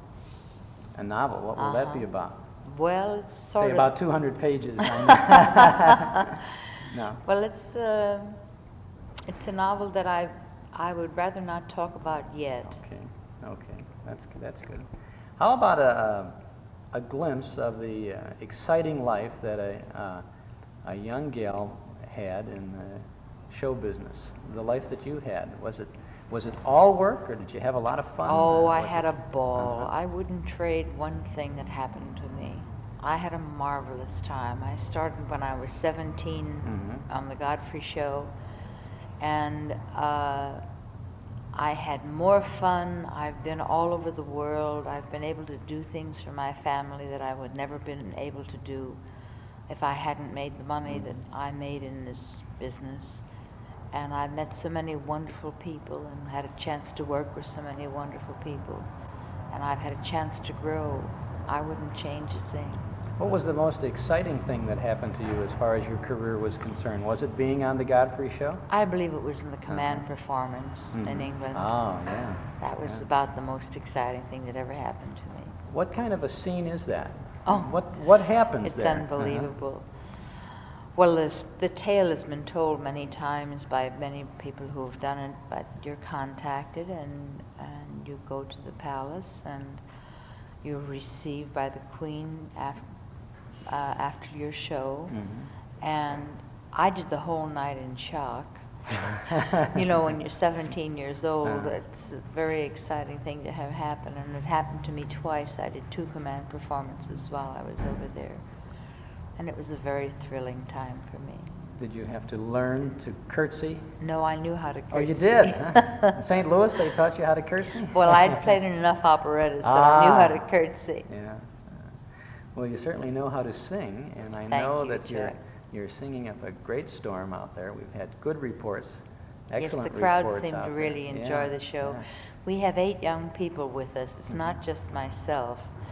And the show has been very well choreographed and directed by Gary Giacomo, who's the Jeff Award winner. And our musical director is Darryl Wagner. And we, as I say, we have 8 very talented young people who sing and dance. Now, there are performances when? Every night except? Every night except Monday. Except Monday. On Monday through Thursday, they're at 8 o'clock. On Friday, they're at 8:30. On Saturday, they're at 5:45 and 10:45. And on Sunday, they're at 2 o'clock and 7:30. Well, you got a pretty busy schedule yet, haven't Yes, you? very, Yeah. very busy schedule. And people can get a fine dinner out there. Yes. And see a great show, and I think it's worth It's a nice way to spend an visit. evening. Yeah, well, it's a nice way to spend a few minutes chatting with you, too. Thank you, Chuck. I've enjoyed it myself. Thank you, Marion Marlowe. We've come to the San Fernando Valley, which is now home for an old Chicago friend by the name of Hugh Studebaker, who made a very important name for himself in the good old days of radio, and who made some very important contributions to the so-called good old days of radio. How you doing, Mr. Studebaker? Well, I'm doing fine. I don't know quite why you stress that old so much. I'll forgive you for that. Okay, though. I'm sorry. Well, they were good days at any rate. I'm talking about your initial sentence. The radio was good old, and I wish them back. Yeah, it would be nice to have them back. You played an important part, as I said, in the radio days. One of your major contributions, to name just the first that comes to mind, is on the Fibber McGee and Molly show before it left Chicago. That's right. In those days, you were known as a man on that show by the name of Silly Watson. Silly Watson, yes. Now, who was Silly Watson? Silly Watson was the man of all work around Fibber's place, and he would never do now, which is the reason I didn't come to Hollywood with the show. It was, the handwriting was very much on the wall that Negro characters played by whites were out or going to be soon. And so I decided to stay where I was. Well, they left in 39, I think. They left in 39. I was out here with them in 38. I came out on vacation for a couple of shows. That was my first introduction to Hollywood. And enjoyed it moderately.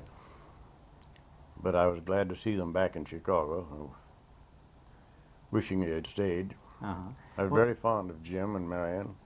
Silly Watson was a good character on the show, though, and really well received by radio listeners. Seemed to have been. Oh, sure. How long did you play that character? Well, from, I imagine after about 4 years. It was after there was an early period in Fibber. I doubt even if Jim Jordan himself remembers how they got to 79 Wistful Vista. I was playing character parts about town and got called to come over to NBC and do this part on a new show. Fibber was driving his old equivalent of Benny's Maxwell. I forget what make it was. It always came to a screeching halt, and Fibber's line then was, "Got to get them brakes fixed," which at that time was almost equivalent to the door opening in the closet. But they came to this wide place in the road with signs up saying Wistful Vista, and there was an auctioneer auctioning off lots, and you could buy a chance on a lot for a small amount of money, which was very important to Fibber. So he bought a small amount of chances, and darned if he didn't win. And that's how 79 Wistful Vista came into being. He won it. He won it. Only Fibber could do that. Only Fibber could do that. And Don Quinn, of course, the writer who put God it all together. rest him. Yeah. He's a wonderful man. We had a great crew on there. I always remember with great affection, all of them. Bill Thompson, Ted Weems, and Marilyn Maxwell, Perry Como. All of them very, very dear to my heart. They were all a good part of that show. And of course you were too. Did you play anything else on the McGee series besides Silly Watson?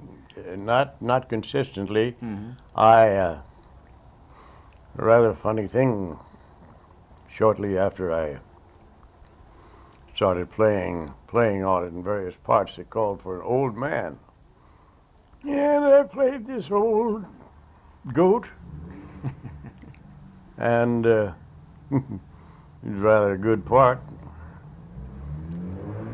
So it was so good that there was a man named Cliff Arquette in town who was rather good at that sort of thing. So they called Cliff to do the part, which was perfectly proper. And Cliff did the part until he was called to Hollywood, and then Bill Thompson took it over, as you know, very, very successfully, the old timer. And so it went. One thing led to another. Quite a great series, and I know you made a good contribution to it. You were Well, very much involved in radio in those days. Those were the mid to late 30s. When did you start your radio career? I started in 1927. I came off the road off of a Chautauqua circuit, and Chautauqua was dying, and I had no place to go. I was stranded in Omaha, and I was studying or self-teaching organ. I formed a little compact with a big Methodist church there. If I were to, they would give me a key to the church and to the organ if I would sing in the choir. So I was glad to make such a deal. And while I was waiting, I was called over to Council Bluffs by Harold Fair, one of the famous old monomotor twins, who was very well known at that time, KOIL in Council Bluffs. And I did a little singing act for him. And the next week I was called to do a partnership act with a chap, Harold Fair. And we formed the Georgie and Porgy breakfast food team, selling a very noxious substance called Georgie Porgy breakfast food. Awful. And we made a circuit of the towns roundabout, out at York, Nebraska, where they also sold Chickavita and Hogavita. Maybe that's where the famous York hams got their big start, I don't know. And farmers would come in, and we'd give them Georgie Porgy breakfast food, and they'd bring in cream, and so we saved money on that.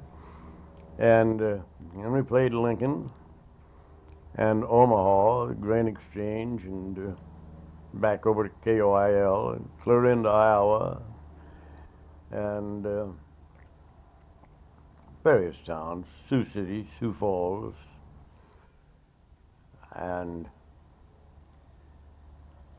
then that gave out, and I drifted back home to Mother, Kansas City, and went to see Dick Smith at KMBC, and did my same little singing act to him, and he put me on. That was in 1928. He put me on once a week, Wednesday afternoon, 4:45. I'll always remember it. $2.50. Station took 25 cents of that for commission. Well, they did. Oh, yes. The Yes, NBC Artist Bureau, huh? No, that was the pre-Columbian period. And so that went on until football season, and Dick was called to do the KU football games, and he cornered me and said, "You'll do the announcing while I'm gone," and that set me to shaking like a proverbial leaf. But he said, "No, you can do it. You can do it. All you have to do is, when you get the cue, say, 'This is KMBC atop the Pickwick Hotel, Kansas City.'" So I very carefully wrote that down, so I got great at memorizing my lines. And so I got through that very nicely. And I paid $1 an hour. $1 an hour, and man, that was great money. And then things started to evolve. Did you ever work with the Coon Sanders and their Nighthawks? from I Kansas worked with Joe Sanders before he met Cooney. I worked with him in a quartet. You did? We performed at the old Newman Theater in Kansas City, and he was a wonderful man. Did you bounce to Chicago shortly thereafter then? No, I was in Kansas City for 4 years. Mm-hmm. That's where I met Chickie, my wife, and whom I afterward had the smart to marry. And you're still married? And still married. God she's a bless lovely her. person, too. Very, very happily. And, Kansas City was really more fun than any part of radio that I've ever done. It was pretty loose, wasn't it, in those days? Oh, anyone could do anything, you know. For instance, I'll give you a little. For instance, I once played Cyrano. I did Cyrano in French. I had never studied French. I didn't know any French, but I knew a fine French teacher.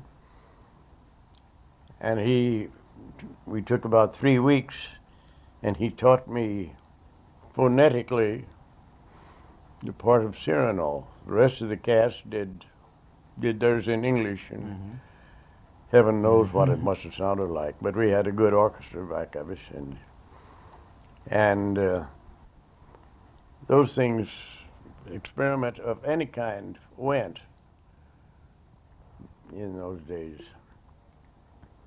And then I started playing organ for Ted Malone, who did a very famous show called Between the Bookends. And we started out as the Midnight Muse at midnight in the old Plaza Theater movie house in Kansas City Plaza, and then moved the show to afternoon. And he also originated one of the original, I suppose I must call them soap operas, although I hate the term, and called Happy Hollow, and in which I played the deep, dark villain, and Chickie played Annie Laurie, sweet little innocent ingenue, with whom I had no ill intentions. My intentions were perfectly honorable. But everybody on the show was connected with Happy Hollow in some way. And then I had a Pickwick travelogue, Pickwick Greyhound. They gave me, I think they gave me 7 prepared travelogues. It was on once a week. And so I did them 15 minutes. When I ran out of that 7, I either repeated them or wrote new ones, got a map and made up my own. And I didn't know whether Greyhound ran to those towns or not, but I made up a tour. And as I say, you could do anything. Well, it was nice because you were making a living out of radio. Oh yes. And that was something nice to be able to do in the late 20s. At the Well, really the beginnings of radio. particularly in the early 30s, it came in handy Mm-hmm. because because Happy Hollow started getting calls from surrounding towns. They would take an evening and buy tickets, ask for their artists of their choice, and we would go out and put on a show for them and split the profits, split the take, and that amounted to quite a lot. And golly, I never will forget the first week I made $100. That was big money in Yeah, I would say- 1933, Uh-huh. 1932. And another show that I forgot was Easy Aces, Goodman Ace, whom of course you know, was movie editor on the Kansas City Journal-Post and a very, very fine critic.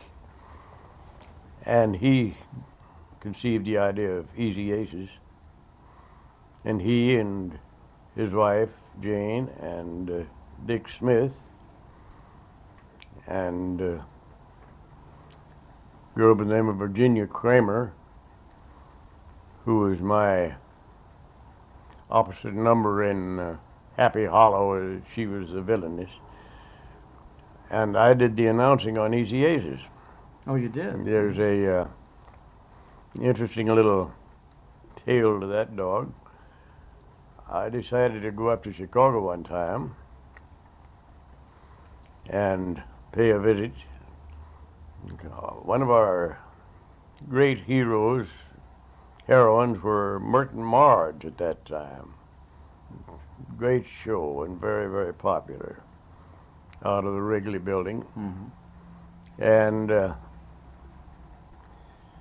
so I dropped in on them, and they were very, very gracious to me.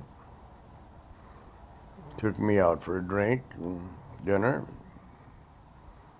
a show. I went up to the Drake where WGN was and saw Easy Aces, and Truman Bradley was the announcer at that time. And he said, "How would you like a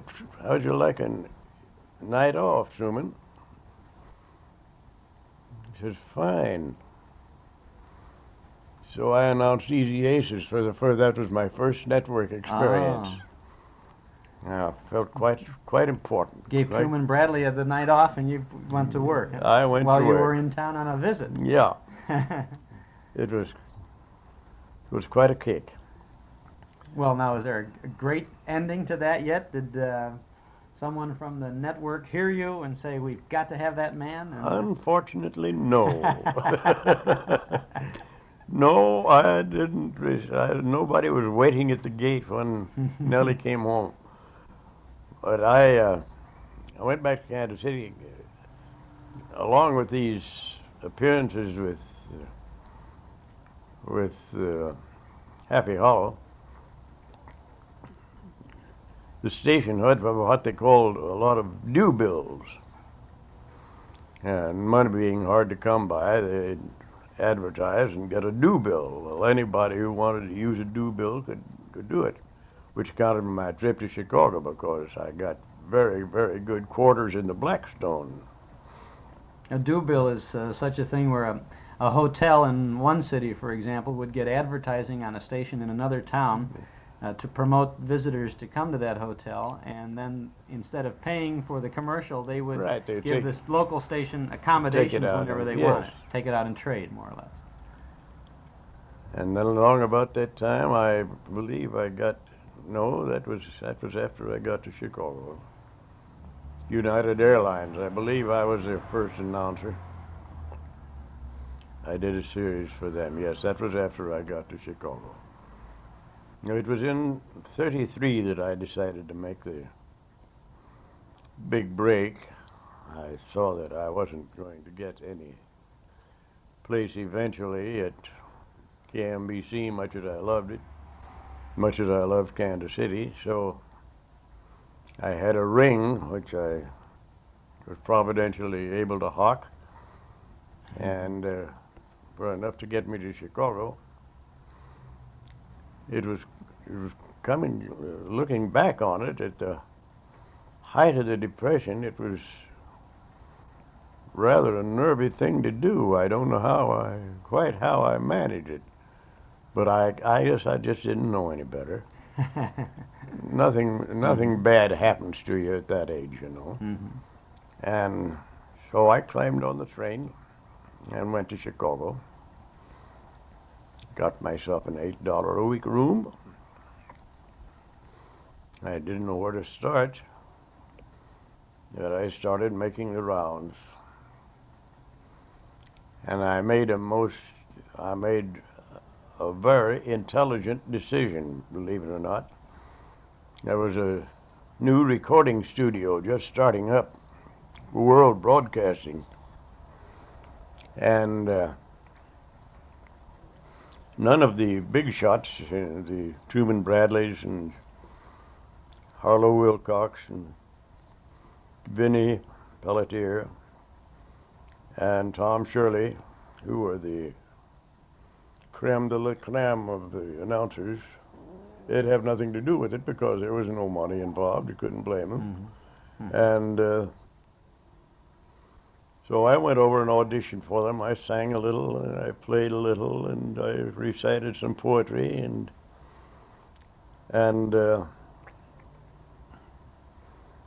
I did some narration and some announcing. They liked it. So I said, why don't I put myself to work for you for nothing? Mm-hmm. Now you have prospective clients coming in, and I'm at your disposal if you think I could do it. I'm on call for any audition that you... And I knew I was bound to be heard by somebody, mm-hmm. whether I was hired or not. Mm-hmm. And the second week I did that, I got an offer from the stomach trouble company, stomach pills. What is the name of that stomach pill? Willard, yes, the Willard Messenger of Relief, that was it. The Messenger of Relief. The Willard Messenger of Relief, pretty good too. And so after a little dickering, which got me nowhere, I went to work at that. I was making more money than I had in Kansas City. And I went to work over at WLS, 7 o'clock in the morning, and did my little stint and went home. And then the next week they put me on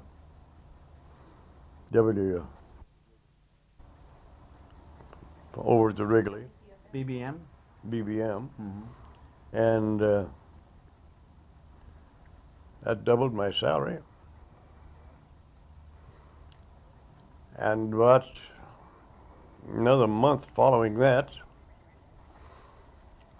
I was called to do the Air Adventures of Jimmy Alyn, which was a great recorded show. It was a good show. Jimmy Alyn lives out here now, Murray McLean, and they're wonderful people to work for. Not much money involved, but after all, it paid. We did 3 of them a night, mm-hmm. and that counts up. 3 of them a night? Yeah. Would that be for the East Coast and the West Coast? And Yeah, no, actually, no, they were recorded. They were recorded, did it so that they were way, recorded yeah. ahead. And then another month went by, and I lucked into another for the Evans Fur Company, which I suppose is still going in Chicago. Still involved in Chicago, yes. And selling all these, as I said, on WCFL one Sunday morning after a bad Saturday night. You must come down and see these remarkable coats at the startling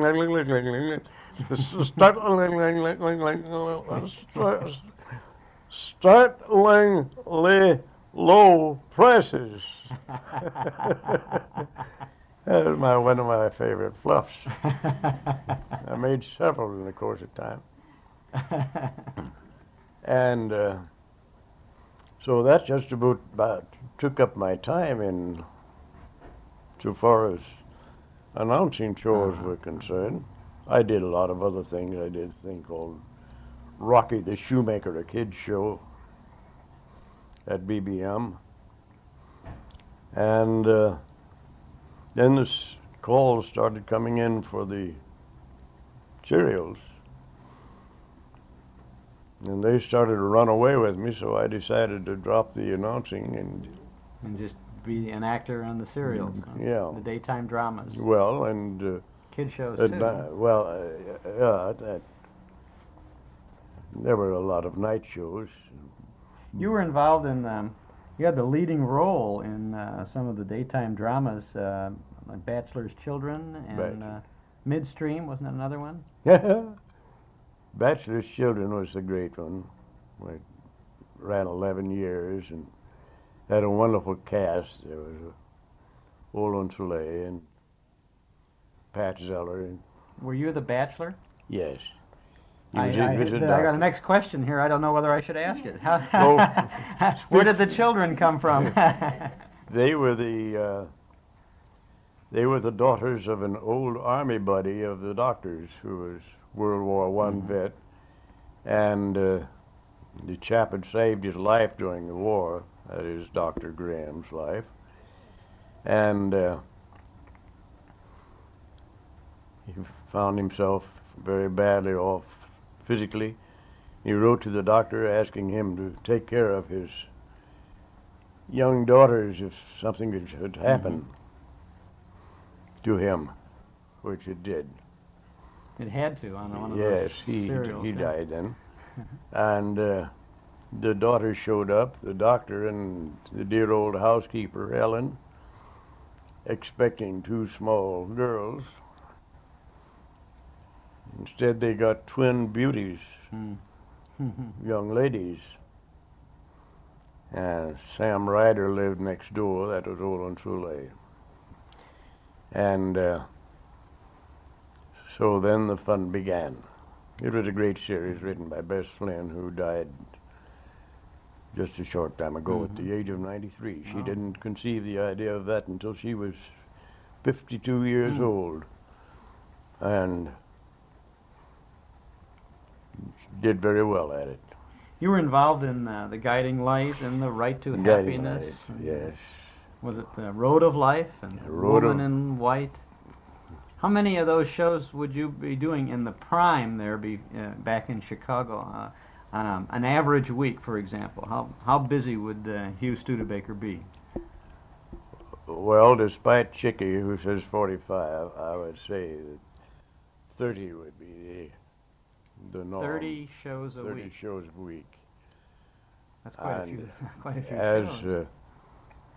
As high as 35 frequently. But that was when I'd get trapped into a slide film or something like that. You know what slide films are. You would do a narration. Poor devil if you do. In those days when you had, I've been told by the folks who used to get hung up on the slide films that you would be recording it on a wax disc, and if you would get through 11 of the 12 minutes on the slide film and you made a mistake or a flub, you'd have to start all over again. Start all to take it from the top. Did you have to do Yes, they were that? on these acetates, these large discs? Yes, large discs. I have some of them in there. And I remember once over at RCA where we had 50-some takes. 50? Yes, we started at 3 o'clock in the afternoon, and we ended up approximately 3 o'clock the next morning. It was a highly technical thing of some sort, an engineering thing. And, you know, you're a bunch of actors shove technical terms at them with no dictionary available and no knowledgeable person to tell them how to pronounce things. And Well, how did you know you were wrong then? well, you didn't. We probably were a great deal of the time. Of course, the director was supposed to know, but he didn't always. But this particular night, it's a strange thing about fluffs. I don't know whether you've noticed it or not. The contagion of fluffs, its suggestion. And on slide films, it was particularly noticeable. One person would fluff. All right, take it from the top. Oh my golly, I've got the second speech. On the second speech, you'd fluff. And so it would go. Each person would be, God help the poor Dickens that had the last speech and the whole thing would have been going fine. But this one night I recall, I hope I'm not rattling off here too much, Go right ahead. but this one night, the Shapery was not far from a famous nightclub, not far from RCA. Finally, the director threw up his hand and said, I want you, all of you, to get out of the studio. Get out and sit down or take a walk. This was approximately 2 o'clock, 2:30 in the morning. Take a walk, talk about anything but this script. Now, I'll be back after a while. He came back after a while. He had a bottle of brandy, a bottle of scotch, and a bottle of bourbon. He opened them up, said, now, there it is. Help yourselves. I trust you. Relax. Tell me when you're ready to go. It was never a more perfect recording on the first take. Loosened you up enough to do it. Huh? Yes. You were so much involved in Chicago in those days. Was it fun to be in Chicago then? It was more fun than I can't express the fun that it was. Of course, it was. I griped about it. Everybody griped about it. You griped about the weather. You griped about scripts. You griped about working too hard and felt very sorry for yourself. And but we loved it. You know, there's one show that I never miss on Sunday night. Bob Newhart. The reason I mentioned Bob Newhart's show is because it gives me 3 lovely shots of the Wrigley Building. That's right. which is my favorite building probably in the world. You know, we used to love to hear the announcers from WBBM when they would say, this is the WBBM Air Theater, Wrigley Building, Chicago. Yeah. And that was magic. That was really... Well, it was magic to us. Uh-huh. Magic to us. And the greatest restaurant, of course, food in Chicago was out of this world. And to anybody with a healthy appetite and appreciation of good food, it was to be found in Chicago, and particularly at the Wrigley Building. P.K. Wrigley demanded not only service, but the greatest in quality.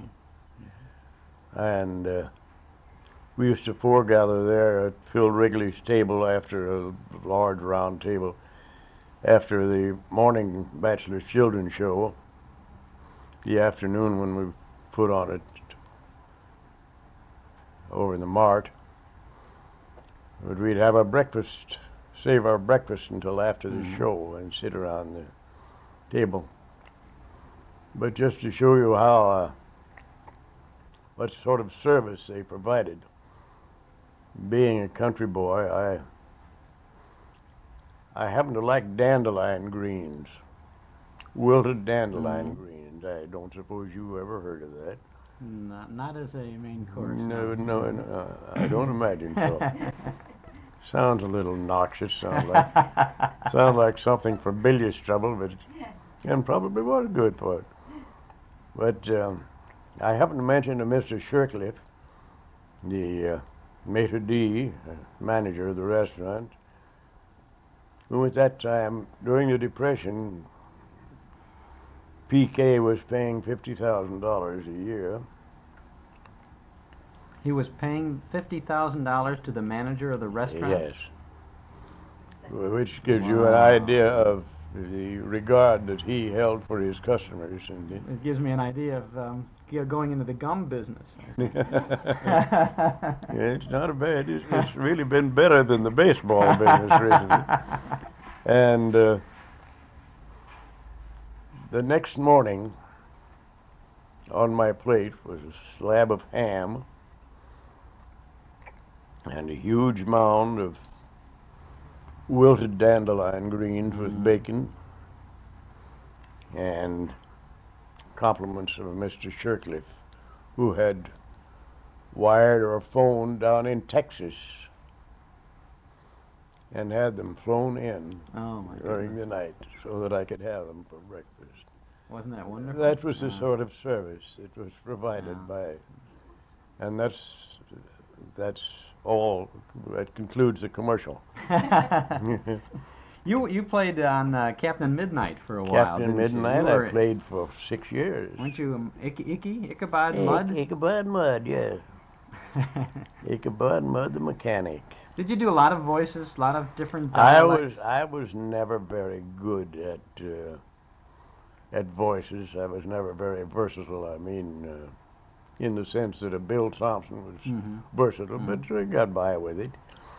We had a chance to do that on the revival of Vic and Sade, when they turned that into a longer show and put on extra characters. They brought the characters to life then. Yes. They put people in the roles of the characters. Yes, sometimes unfortunately. Yes. And but it was fun because we still had Vic, and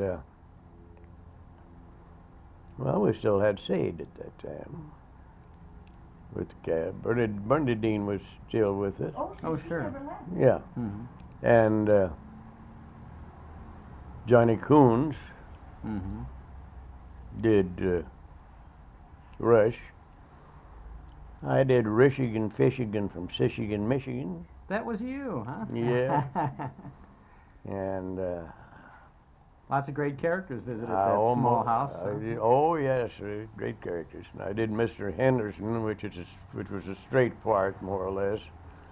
That was on. Was that on Vic and Sade, Mr. Henderson? You did That Mr. was- Henderson on Beulah. Well, that was I did A different Mr. Henderson. that was I did both of those. When you were on the Beulah show, who was Beulah? Hattie McDaniel. Hattie McDaniel. Well, and afterward. Lillian Randolph. Yeah, Lillian. Amanda. Amanda. Randolph. I always get that confused. But we had a wonderful time on Beulah. I thoroughly enjoyed Beulah. That was a happy spot in Hollywood. That, of course, was out here. Yes. That you were on the Brewster Boy, or that Brewster Boy. Yes, that I was in did Chicago, Mr. wasn't Brewster, it? yeah. Uh-huh. And I dropped out of that. There was a story about that show that's always been kind of interesting to me. It seemed that it was the Brewster Boy, and then they concluded it and called it Those Websters, and had many of the same people in it again. Yeah, well, they moved it out here and renamed it to Those Websters. Oh, they moved it here. Yes. That was the difference. There was a bit of chicanery by the agency in depriving what I always considered the rightful owners of the show of their property, and I refused to go along. Oh, I see. In other words, they were just changing the title and. They were changing the title and taking the show. That's perhaps you'd like to cut that. I don't know. No, that's part of the radio days. That's something it's interesting. But I was fond at that time of the people who wrote the show and who had given me a very good chance as Mr. Brewster. You left Chicago in the middle 40s to come out to the West Coast. Was it primarily because there was more work available out here then at that time than in Chicago? Well, we were all rather bemused. We didn't know what to do. Mm-hmm. As it turned out, I wished I'd stayed in Chicago because I had many offers still, even with the decline of radio. But, Mm-hmm. I could always go back to commercials, and I would probably have been happier had I stayed in Chicago. We had a lovely apartment up on Lake Shore, and chick came out and bought a beautiful home out here. But it was a different world, and one in which I was never quite as happy as I was in Chicago. There are a lot of Chicagoans out here now, and since then too, Oh yes, but never the same as being on. it's never the in front of same. in front of the Wrigley Building on a windy day, That's walking across the bridge and watching the skirts fly high. That's right. Huh? That's one of the good things about Chicago too. One of the best things about Chicago was Hugh Studebaker, and one of the best things about our visit to California has been a chance to chat with you, and we appreciate your spending some time with us today. Well, thank you so much, and welcome to our home. And so We're out in sunny California, and we're talking with a very sunny person by the name of Lillian Randolph, who is a very important name in the area of radio and television too. How are you this morning? I'm feeling just fine, thank you. We want to know how you got started In show business? in show business.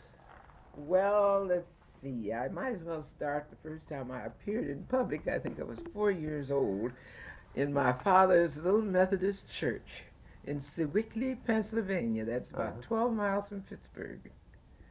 And there's where I sung my first song. And my sister Amanda, who played the mother on Amos and Andy, the mother-in-law, she played the piano for me. She was a little older than I. And we had a very, very nice little thing that we did in our father's church just that way. And we continued to appear in public at different concerts. And your first then professional engagement? Now, my first professional engagement, let me see, was in Chester Park in Cincinnati, and I sang there with a band. I was quite young, and I was frightened about making the audition, and my sister made it for me, and we looked so much alike, and she had gotten another job, so she said, now you go take the job. The man won't know the difference between you and I. And I went there, and he didn't know. And I stayed there for a couple of summer seasons. And then did he continue to call you Amanda, or did she He audition didn't call under me Lillian? anything.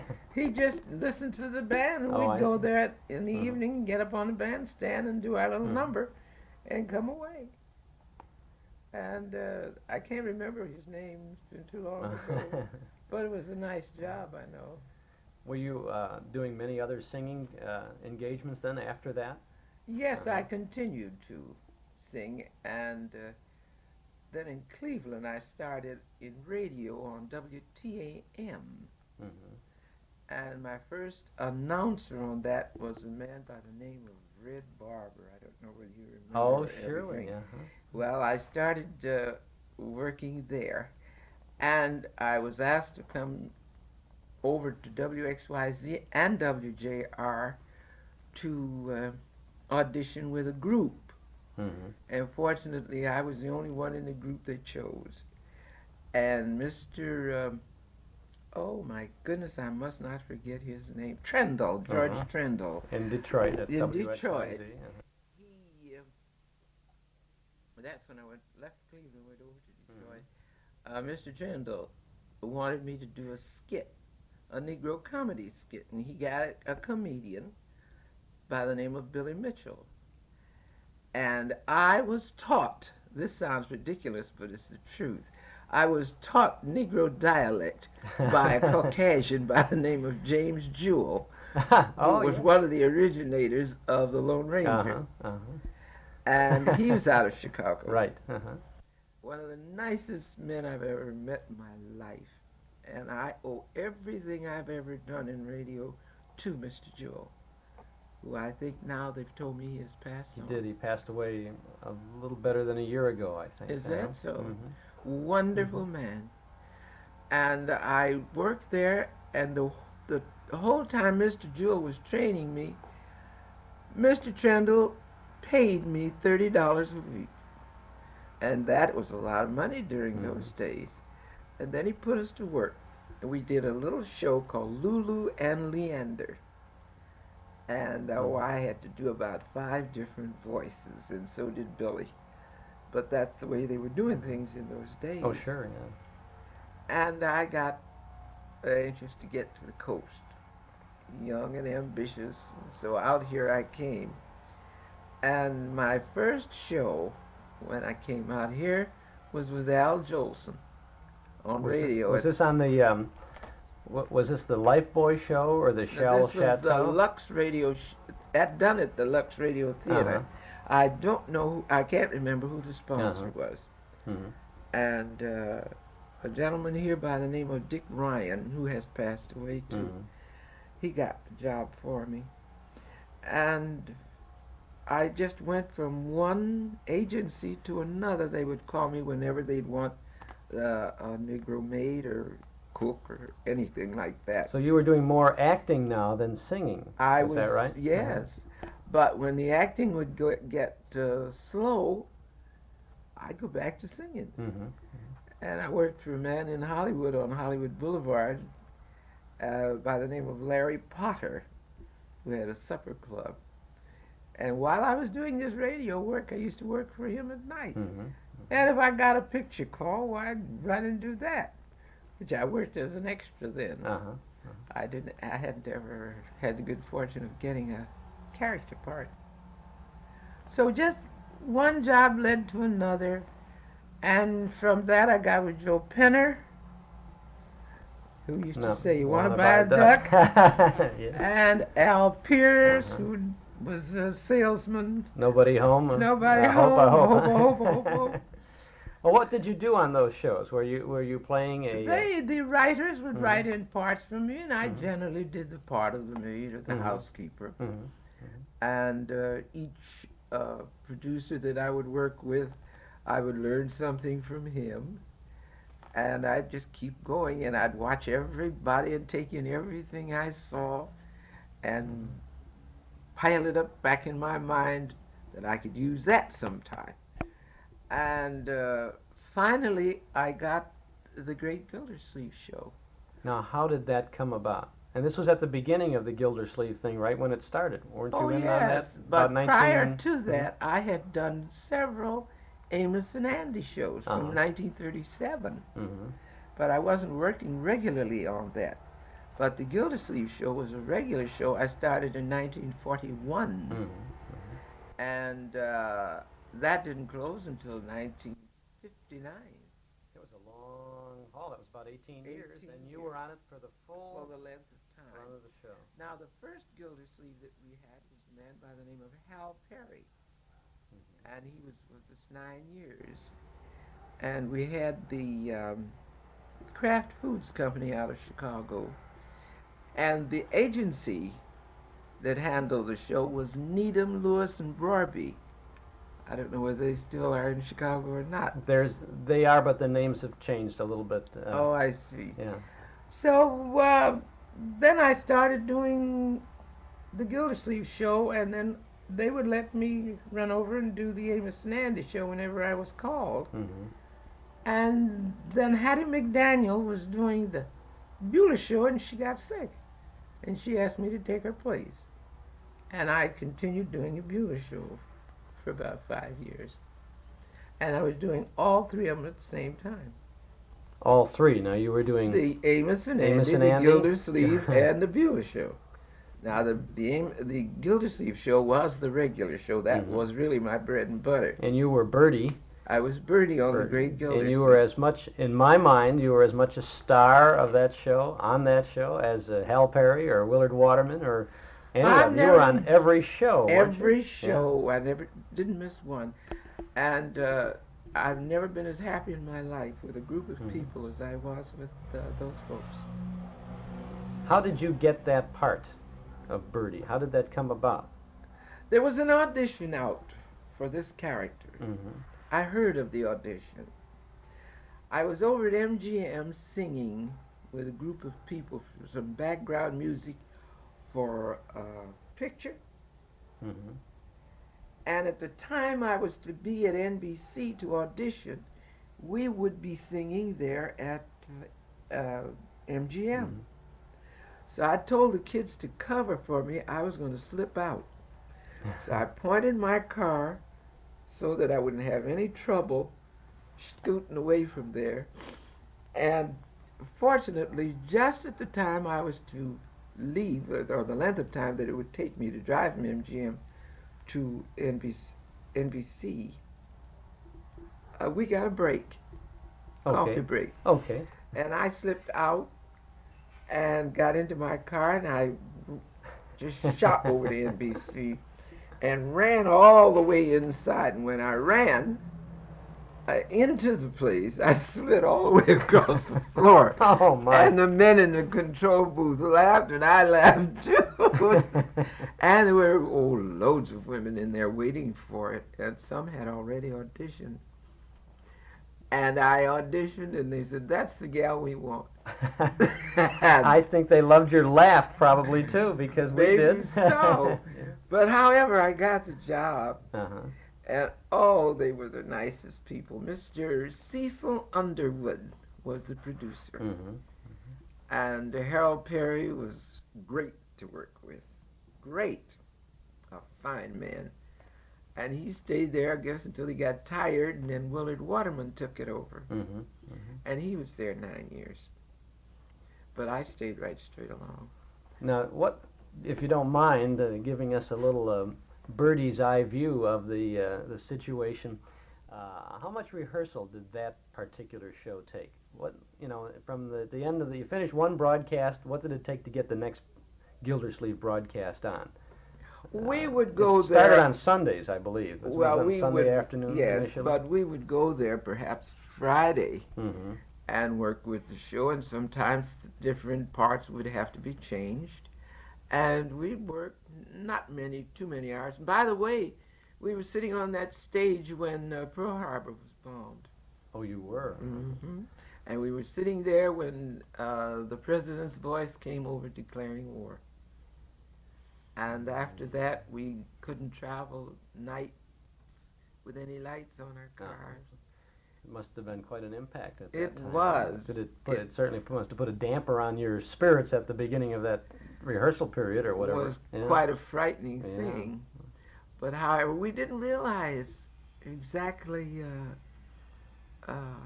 we didn't realize the enormity of this thing until maybe weeks later. We didn't know what was going to happen and why it was happening. But there's where we were when it happened. The Gildersleeve show gave you plenty of opportunities to sing as well, didn't it? You yes, got to sing on quite a bit. Easter I would sing, in Christmas time I'd sing. There was a beautiful little song we would sing, I would sing rather, on Christmas. It was an old song from the 17th century. It was about the Christ child, the baby. And on Christmas, I would sing, "Were you there when they crucified my Lord?" I can remember one of the shows, there was a storyline that stands out in my memory, the possibility of you were going to leave the Gildersleeve household, Bertie was, and she was going to go home, and I think you were auditioning for, just before you were leaving, you were auditioning for a role in the Summerfield Music Festival or something. Yes. You sang, Yes. I think you sang "Going Home" or something. It was Yes, it was a beautiful. something like that. the- I didn't know. I'd almost forgotten that. Yeah, I remember doing There was that. so much warmth in that show, and it's interesting because the Gildersleeve character created on the Fibber McGee and Molly show was a harsh, abrasive kind of a guy, always fighting with Fibber McGee. But when this series began, he took on a whole different kind of a character, and it was warmth, and it was the Well, he the was niceness. himself. Well, I suppose that's right. Yes, he was himself. He was just a fine man. You were one of the characters on the show that always got one up on the Gildersleeve. Anyway, I mean, you were always like Yes. one step ahead of him, weren't you? Well, there was no wife or mother, Uh-huh. and this was a home where he had a nephew and a niece, and of course Margie and Leroy. Well, I was the housekeeper, and of course I had been around them supposedly for many, many years, and I was more or less like a mother to them. And I'd quarrel with him if he didn't pick up things. So we just enjoyed it. It was a lovely, lovely family thing. It was a great show, and you made a great contribution to it, you know. Yep, I was happy doing it. Now, did Beulah continue, the Beulah show continue after Gildersleeve went off? Or did that, No, it folded. it ended before that? Yes, it did. Now, when you were on Beulah, I know, it had changed its time period every once in a while. It was at times a 15-minute show, I think 5 days a week, and then in some cases it was Let a me half tell you hour. about the Beulah show. There were several Beulahs. Ethel Waters did Beulah out of New York. And then Hattie did it out here. And another woman, a character woman who has passed away, Louise Beavers, she did a part of it. And after that, I continued on. But the show was a good show, but it wasn't a show that I was attached to like I was the Great Gildersleeve Show. Well, you had created the character of Bertie, and I don't think anyone else could have played it. You know? That was my own, and I liked it. So now what I do is I do quite a bit of picture work now, and when I talked with you before we had a chance to get together now, you said you were waiting for a call from a picture that you were going to go into this week or next, somewhere along the line. Yes. What is that? Now that's what we're talking about today. It's a picture called Ritz, Uh-huh. and there are 12 episodes in it, and I'm in one of the episodes, number 5. Before you leave today, I'll show you the script. Oh, fine. And I'm in that. This is a different type of movie than any that I've already done, because I think each one of these is, as much as I understand about it, each one is a different story. And I think they intend to make a serial out of it. Yeah, it's for television. I think it is. I think so. They start off probably with a 2-hour episode, and then it's like a limited series, actually. There's quite a number of Ritz. named actors and actresses in it, too. And what kind of a role will you have in this? It's a slave picture, as you know, and I have the part of what do they call me? Sarah. And I'm an old slave, and there's a young woman that I'm trying to get her. She's a widow or something. Yes, she's a widow, and I'm trying to get her interested in another young man because I think that she should have a husband. You've been doing lots of picture work over the years? Yes, quite a number. I've done quite a number of pictures. Did you ever do any voice work for any of the animated cartoons on TV or in the movies? You know Tom and Jerry? Yes. Well, you know, remember the legs, the striped stockings, and the big feet of the cook, and that was all you could see? Oh, when yes, she'd yell at Tom and Jerry. That's my voice. That was you. Your legs made the... My legs and big feet. Oh, listen, the funniest thing, I saw that cartoon in Japan You did? with a Japanese woman doing the part. I laughed. I'm telling you, I was sitting in the theater. It was real funny. And they still show it over there. They show it around here a lot Oh, of places. sure, yeah. Mhm. Well, that's well, we didn't. That's a bonus now. We didn't know that you were in the cartoon. Yes, I did that. Now you got involved in television too after in the 50s, didn't you? Didn't you do some on-camera work for TV? Oh, yes, but I can't remember all the things I did. I've done quite a lot of work. You've had an amazing career, and I just got through doing a commercial for the Western Oil people, which will be out soon. oh, fine. And you'll be on camera talking about Yes. Western Oil. By myself. Nobody else is on there. Talking to no one but. Yeah.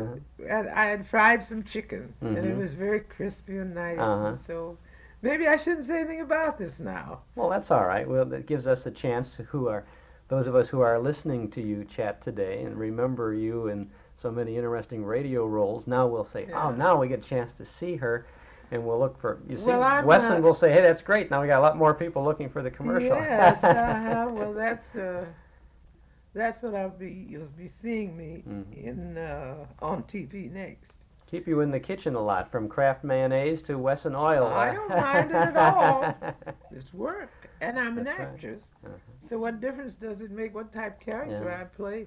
You've been fortunate. You have worked almost all of the time from the point where you first got interested in Yes, in I this have area. had Uh-huh. quite a bit of work.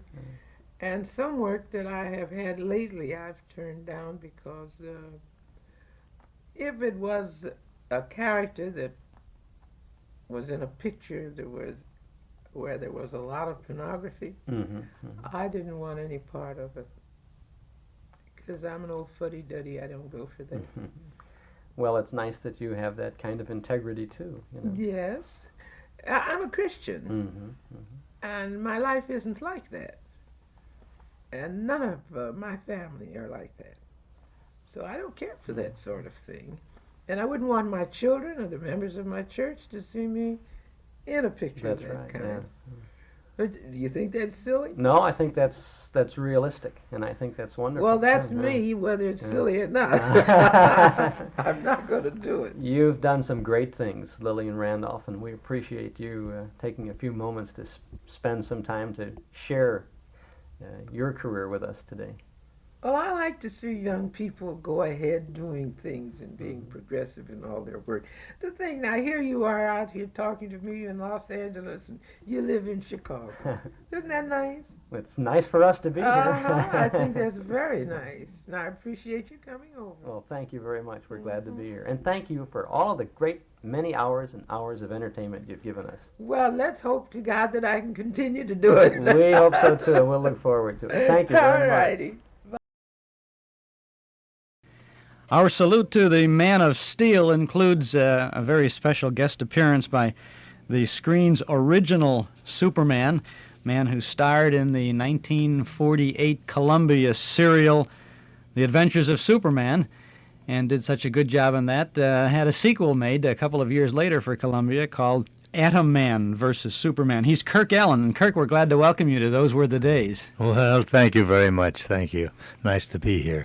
You flew in for our get-together today, That's right. and we'd like to let the pages of the calendar fly back a little bit in time and talk a bit about your career, which began on the East Coast, was it? Oh, my career in show business began Correct. on the East Coast, yes. I started out in show business as a hoofer. A hoofer is a tap dancer, for those who don't know what a hoofer is. A tap dancer who stands in one spot and makes his feet do a lot of taps, you see. As opposed to dancing, which you do like Fred Astaire, you see. You're all over the place and still do taps. But I did both. I did ballet, I did tap, I was an adagio dancer, and later on I moved up to doing musical comedy acts. I went into vaudeville, and as a matter of fact, something I never told anybody before. When I got my first show, I had to learn how to spin ropes do rope tricks like you probably saw Will Like Will Rogers. Rogers, huh? Yeah, but at the same time I did a tap dance. And with a partner and I, changing rope, he'd take it out of my hand, he'd do it, and then I'd take it from him, and I'd do a little bit, and then we'd both do it together. And we went into vaudeville. It was quite a novelty at that time. And that was about 31. 1931. Somewhere around You there. had you worked steadily during the Depression? Oh, yes, gosh. See, in 1930, Girl Crazy ran almost a year. We got out of that. We went into vaudeville. I came out, and we worked right on through until late 31. And when I came back, I was asked by the producers, one of the producers of the I Sing, if I was busy. You know, they say, "Are you busy, Kirk? Would you like to go into the show?" and all that stuff. And I said, "Well, let me talk to my partner," because I didn't want to break the act up. And he says, "Sure, if they'll tell you if I can get a job with you," he says, "we'll both go in it." And we did. How the I Sing ran for 2 solid years on Broadway. And that's pretty good during the Depression. Winterbottom for president, wasn't it? Wintergreen for Wintergreen. president. Yeah, it says that, yeah. Wintergreen for president, that's right. Billy Gaxton, Victor Moore, yes. And our ex-governor of California, George Murphy. Rather, senator. Senator, Our right. ex-senator of California. He was in it, too. It ran for a long time, so I was pretty lucky. Out of that, I went into another show, and then I went into nightclubs again for a little while, and some more vaudeville. Was this with the rope? No, tap this dancing was and the rope? this was with a girl now. Uh-huh. See, I did an act with a girl. I put a few numbers together, and we auditioned, and we got the job, and we worked. And then I went into the Roxy Theater, and they got me with Olson and Johnson. Mm-hmm. I was with Olson and Johnson for 53 weeks consecutive, no layoffs, you know. That must have driven you crazy to be it with did. Olson and Johnson. Oh, boy, you don't know. You don't know. I did things on stage that I never dreamed I would ever have the nerve to do. You know, like you couldn't get me to sing a song, for instance, you see. Now, I sing. I became a song and dance man, finally. See, after Olson and Johnson, I did everything. I was a straight man to the comedians. I worked with girls. I did songs. I sang songs in the audience. You know, and when you're with them, you do everything. They take no for they wouldn't take no for an answer. See, somebody would get hurt and say, "Kirky, go out there and do 2.5 courses right away, quick." He says, "No, wait a minute." He says, "He's on next." I said, "But I haven't got my number set." He says, "I don't care." He says, "Go out and do 2.5 courses." You know, this is how they do it. He says, "How'd you go? You ad lib it." You know. And this is where they worked, you see. Was this Hell's a Poppin'? Yeah, it was the same show as Hell's a Poppin', but it was several years before. Every show they did was Hell's a Poppin'. Well, yes, that's it was right. The same kind of yeah, because you see, when we were out, I was out for 53 weeks with them. We never did the same show twice. If I came in 5 minutes before I'd watch it, see, and we did 4 shows a day, and I would watch to see that I'd get there at least 5 or 10 minutes before the show. See, makeup was already on. And if I come in 5 minutes before the show, I say, "Kirky, where you been?" He's been looking for you all over. He says, "Now, Chick and I are going to do another sketch." Now, I see in the sketch, Chick comes out from the other side, and he says so-and-so, so-and-so, so-and-so, and then I come out from this side, and I say so-and-so. Now, after I say this, then the girl comes out. Now, when the girl comes out, you come out, and you say so-and-so, so-and-so, so-and-so, and you take the girl off, you see? Okay, that's it. That's what we're going to do in this show. I said, "Now, wait a minute. Where does the girl?" I just got through telling you, didn't I? And that's it. That's all the rehearsal I got. And I said, "Oh, I'm going to kill these guys one of these days." You know, but what are you going to do? This is showbiz. See? Well, that had to be really wild fun too, though. Wasn't it? Well, when you look back at it, it's all fun. Yeah. You know, it's the same thing. People will ask me, "What's the funniest thing you ever did?" And well, I said, when I look back at it now, some of the things where I almost got killed are funny to me now. See, but they weren't funny at the time. In your stunts, yeah, and the stunts, serials. the serials, or whatever. I said, no, they weren't funny at the time, but I said they're very funny when I look back at them. Well, what happened then? Where did you go from Olson and Johnson then? Well, from Olson and Johnson, let's see. That was 38. I had a little girl with whom, as a matter of fact, I went with them as a dance team with a little girl. So the girl and I were going to do just production numbers, and that's all. See, because I didn't know Olsen and Johnson. When you're with them, you don't just do one thing. You do everything. Yeah. You know, see. So I found out. But when we came out, we immediately went into the Roxy Theater in New York. We did a week or two, couple of weeks there. We went into some nightclubs. We worked with Tommy Dorsey. We worked with Benny Goodman for just a few. Well, as a matter of fact, we made a debut when Tommy Dorsey made his debut in New York. We are the only outside act that they hired to open with him, and we did quite well for a couple of years. And then we broke the dance team up. I went with Imogene Coca, and I went into the second New Faces with her. She was a little reluctant about my working with her. She never heard of me, never didn't know. But her husband knew me very well. I knew her husband before he married her. He says, you do what this guy tells you, because this guy knows what he's doing. He says, I've seen him work. He says, now he knows. Now he'll fix things up. If he wants to change something, let him change it. See? So I replaced the fellow that worked with her. So long before Sid Caesar came along, you yes. were the Imogene Oh, yes. partner. Huh? So then I was very surprised. The second show, let's see, New Faces, Who's Who. The second show she did, she asked for me. She says, "Get Kirk Alyn. I won't work with anybody else." It turns because there I was a good foil for her. You see, she came up to the middle here. She was barely 5 feet. You see, and she looked so funny, and I dressed in tails and the top hat, and it kind of lent for good comedy. Mix, You see, I was a good straight man for her. Anyway, we did comedy, song, and dance, and we did pantomimes and things like that. The things that she's very good at. I did 4 shows with her. Second New Faces, Who's Who, All in Fun, Calling All Men. Yes, 4 shows with her. And then finally, after the 4th show, I went into the Versailles. No, I did a stage show. A stage show that rehearsed. We did a dress rehearsal Sunday of Pearl Harbor. Oh. And when Monday came around, we were supposed to open on the Monday. We did open on a Monday. We didn't even get the critics in the theater. Nobody came to the theater. There were 3 people, maybe 4 people, stragglers from someplace. They just came to the theater. Well, we're at war, and that Times Square was full of lines, people joining up, Sure. And it was really something. So immediately I started rehearsal with Billy DeWolf and a little girl I saw just the other day up in San Jose. She's going to do Showboat. The girl who played the wife of the upstairs guy in Gleason's show. Jane Keene. Jane Keene, yeah. Betty and Jane Keene. Betty Keene? Betty Keene. Betty Keene, yeah. The little one. I think Jane was the taller one, yeah. Betty Keene. Now, Betty Keene and I did song and dance, and I worked with Billy DeWolf. And then I worked with all the 6 beautiful girls. I did songs to each one of them, By then I wasn't afraid to sing, you see. After Olsen and Johnson. Thanks to Olsen and Johnson. Thanks to Olsen and Johnson, is right. So I was there for 4 months. And came around, when I finished there, and at the same time I was doing Portia Faces Life. On the radio. And it was a little too much, because our last show in a nightclub was at 3 o'clock in the morning, and it was over at 4:45, which is 4 o'clock was the curfew.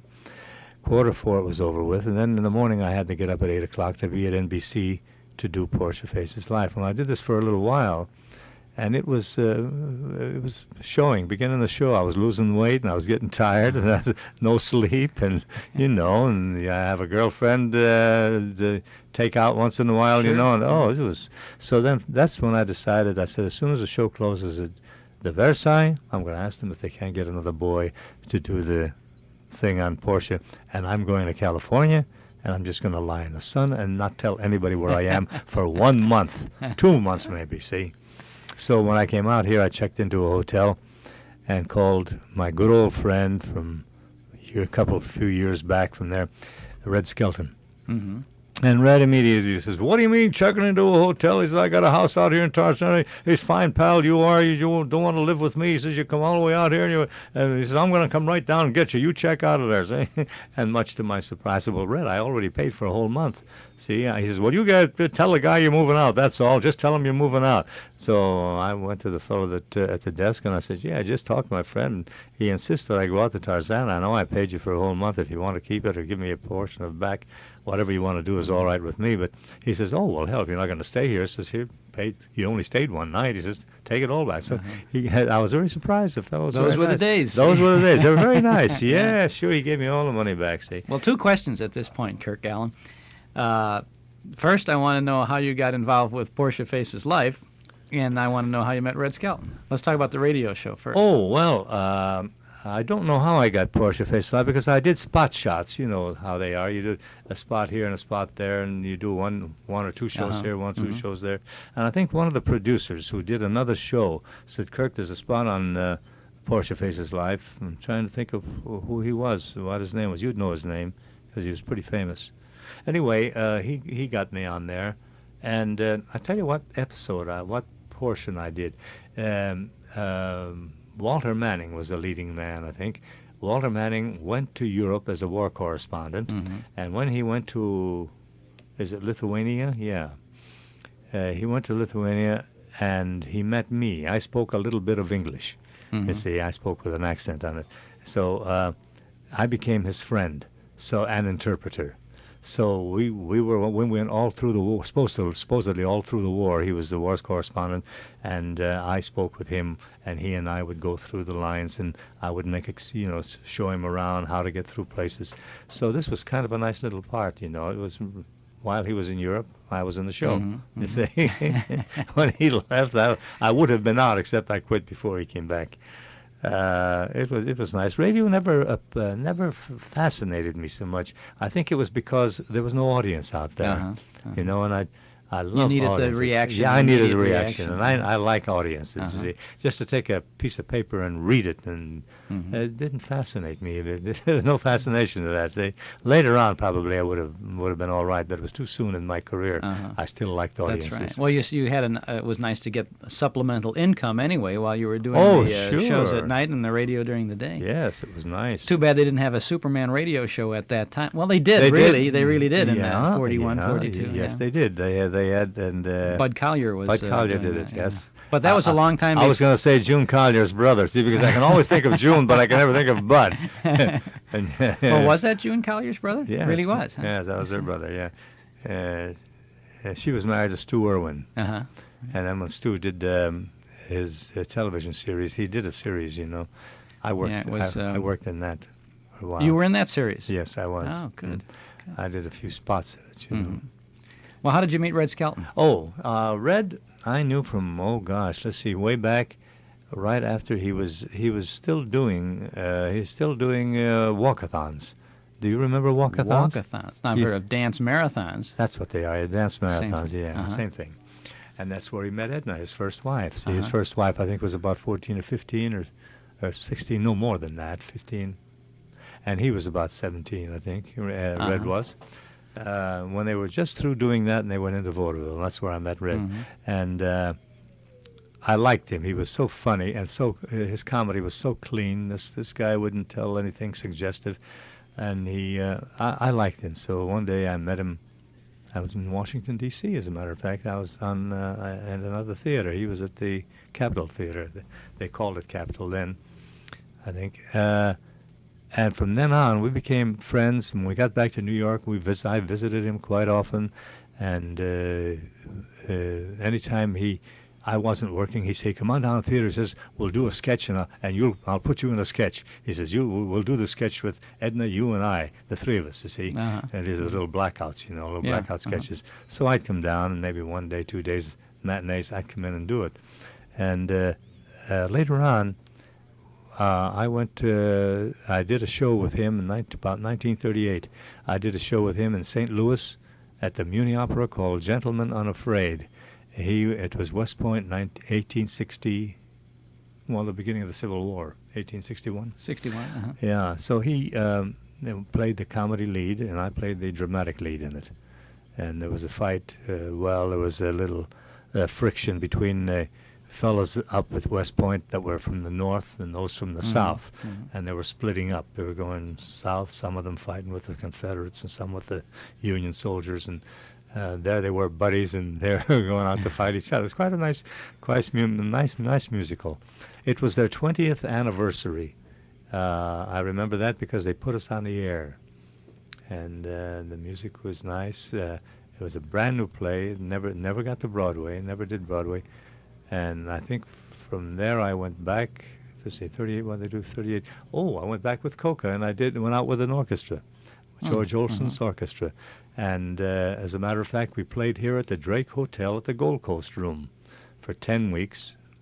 About 10 weeks, yes. We were here. And, of course, I was with them almost a year, with Imogene and George Olson. Things went on. I didn't go to California until about 1941. After the show closed on Pearl Harbor. Yeah. After that, I went to California. I went, and while I was with Red, he brought a little girl home that was on the show with him. He was doing Lady Be Good at the time. And he says, I'm going to bring somebody home from the studio, Kirk. It's just to have dinner. Maybe you might even like her. She's a cute little thing. So he brought her home, and she was kind of a cute little thing, you know. So I took her out here, and we went here together, and we went there, and I stayed out here, and I went up to San Francisco. I did a show, went to San Francisco for 3 or 4 months. I came back. I had to go to New York to do a play, and I came back again, and I married her. I never gave it a thought that she was under contract to a studio, and she couldn't go back to New York with me. But I just married her, and I thought, well, geez, now wait a minute, you can't go, you can't leave the studio. You're under contract there.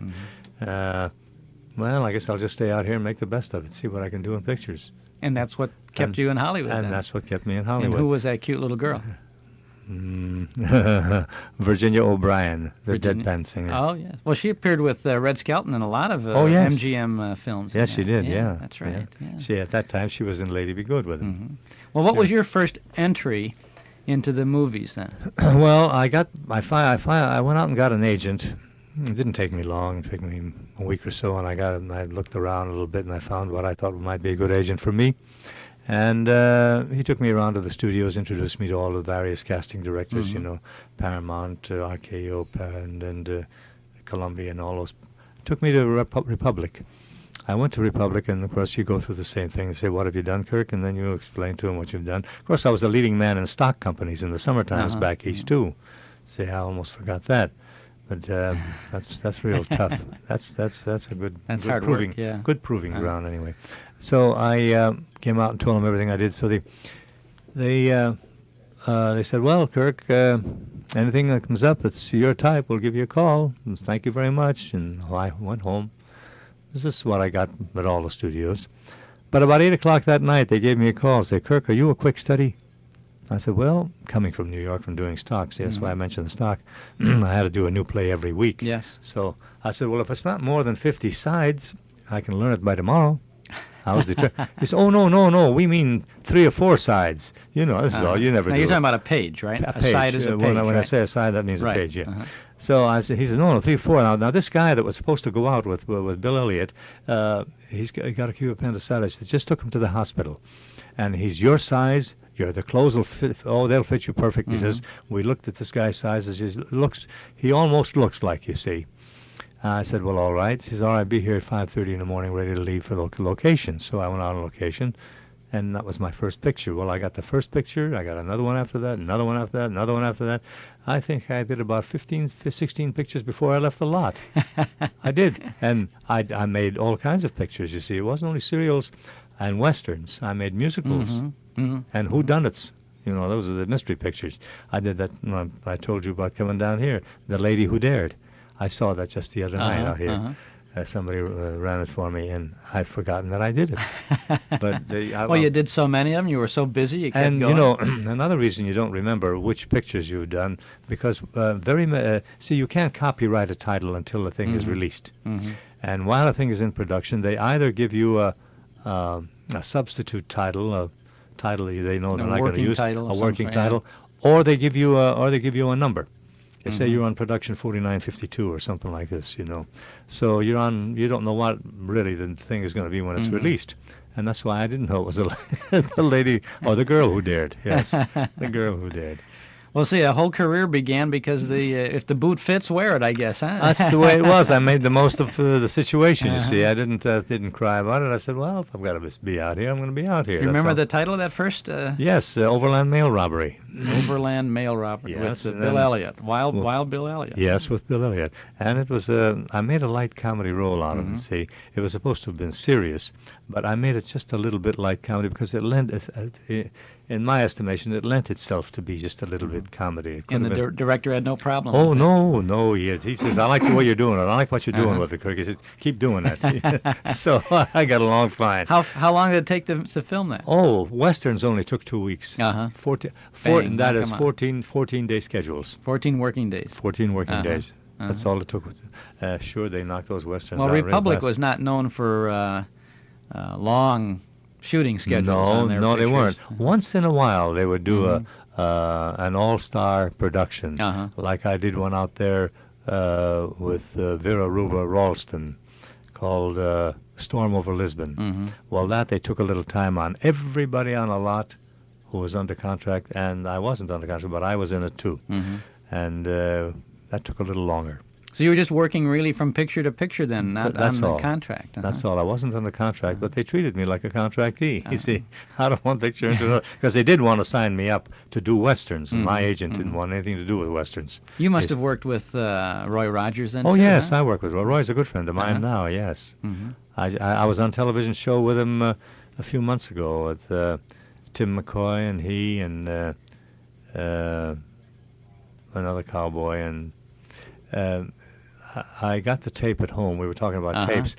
I got the tape because it was the last thing that Tim did before he died. Oh. Last professional thing, you know, last job he did. He had a home in Nogales. He went right home after that. Well, he was well in his 80s, I think 88 or something, and he was having trouble with his back and whatnot, and his heart. So he passed away right after that. I was sorry to hear that because we had so much fun talking over old times when he was practically the first cowboy in Hollywood. He was. Buck Jones, Tim McCoy. Well, Tim and, McCoy was the first cowboy because you see, when they did, I think they did How the West Was Won. MGM did it very early, way back long in the very early talkies. And they needed a lot of Indians, and they didn't know where to get any Indians. And somebody says, well, I know a sheriff or a lawman out in Arizona, and he's on a reservation out there, and he does Indian Sign Language, and he talks with them, and he keeps them in order, keeps them in line. He says, now, if we talk to him, maybe he'll bring out some Indians for us. So he went over, and he says, he said to me, he says, I had a little trouble with the chiefs because the chiefs didn't want me to take them off the reservation and show them how the other people live, you know. He says he wanted me to keep my, but he says, I talked them into it. And he says, I brought a couple hundred of them out. And he says, we camped up here on Cahuenga Pass. Cahuenga Pass, if you saw it now with the freeways and everything around it, you wouldn't believe that Indians ever camped up there, you know. Anyway, that was that long ago. It was a long time ago. And while he was out here, he told me, he says he would see somebody getting out of line. He had blue, steely eyes, they used to say. And he had a voice. His famous line was, I wouldn't do that if I were you. You know? So they heard him say this 2 or 3 times to some of the Indians. I wouldn't do that if I were you, with this firm look on his face. So one of the producers says, hey, let's make a Western cowboy out of him. Listen to that voice. Just like that. And listen to that line. Listen to the way he says that. He says, that's great. So he became a cowboy actor out here. It's amazing how those little things happen. Huh? Yeah. I went into Beverly Hills and sat at Schwab's drugstore for hours and hours. No one Nobody ever discovered me. Well, you didn't look like Lana No, Turner. that's right. That's all. And the clothes they had didn't fit either, so I was out There of you luck. are. And our guest is Kirk Alyn, and we're talking about the good old days of not so long ago. Kirk, when did you first start into the business of making serials? I think it was about 1946 at Republic. Mm-hmm. I made one called Daughter of Don Q, which was the first one I made. Then I made one called Federal Agents versus Underworld Incorporated. That has been on television as a feature very many times, and they gave it another name. They call it The Golden Hand of Kurigal on television. They made a feature out of that one. And then I did another one out there called Radar Patrol versus Spy King. Spy King. Spy King, that's right, because there was a Radar Patrol versus Spy King. And after I made those, I went over to, long before that, I went over to Columbia. Columbia said one of the fellows over there suggested they make a test of me. And so the head of the studio says, we don't want to make a test of him. I mean, we know he can act. We look at the things he's done on Broadway and all that stuff. He says, put him in a picture. Put him in a picture and let's see what he looks like in a picture. See how he is in a picture. So they gave me a picture, all right. They gave me my sister Alyn. And in the picture I spoke, reams of dialogue, but all in Portuguese. No English. I wasn't supposed to be able to speak English. So I don't speak Portuguese, really. And but they hired a Portuguese vice consul, and for 2 weeks he coached me. So I sort of learned the thing. He would say it Phonetically. Phonetically. He would say it, and then I would repeat, and I would get the inflections. I say, "Am I saying that all right?" He says, "That's perfect. That's good. That's good. The way you say it is very, very good. Very good." So I guess they didn't take anybody who spoke Spanish because that would probably lend a little accent which they would resent. But you see the picture when it plays Portugal, the natives would resent somebody imitating Portuguese badly. But evidently I spoke it without an accent. See, because I don't know anything about Portuguese. I remember the lines, but I don't. I still remember the lines, and that was way back in '42. But after that, the head of the studio went up and looked at the picture. The director says, "Now, how's he doing now? How do you like that? Huh? He's all right, isn't he?" He's all right. He says, but I don't know what he's saying. Give him another picture. Fine. So I went into another picture called You Were Never Lovelier with Rita Hayworth and Fred Astaire and Xavier Cugat, and I worked in that. Well, that wasn't enough yet. So I went into another picture still called, I think it was called Is Everybody Happy? It was the life of Ted Lewis? Ted Lewis, yes. And I played Harry K. Thaw, the millionaire playboy. And I was supposed to have given Ted Lewis his start because he was a street band in New Orleans. And I picked him up having a little too much champagne one night. I picked him up. I said, you come on in my club where I go every night. And it was one of the nicer places there, elegant places. And here I brought these street urchins in there to play for me. See, the man was going to throw me out. I says, fine, I'll take my business elsewhere. And he says, no, Mr. Thaw, you stay here. So that's how Ted Lewis got his start. Anyway, that's what they said in the picture, And then I did several other pictures. Did you do your first serial at Columbia or at Republic?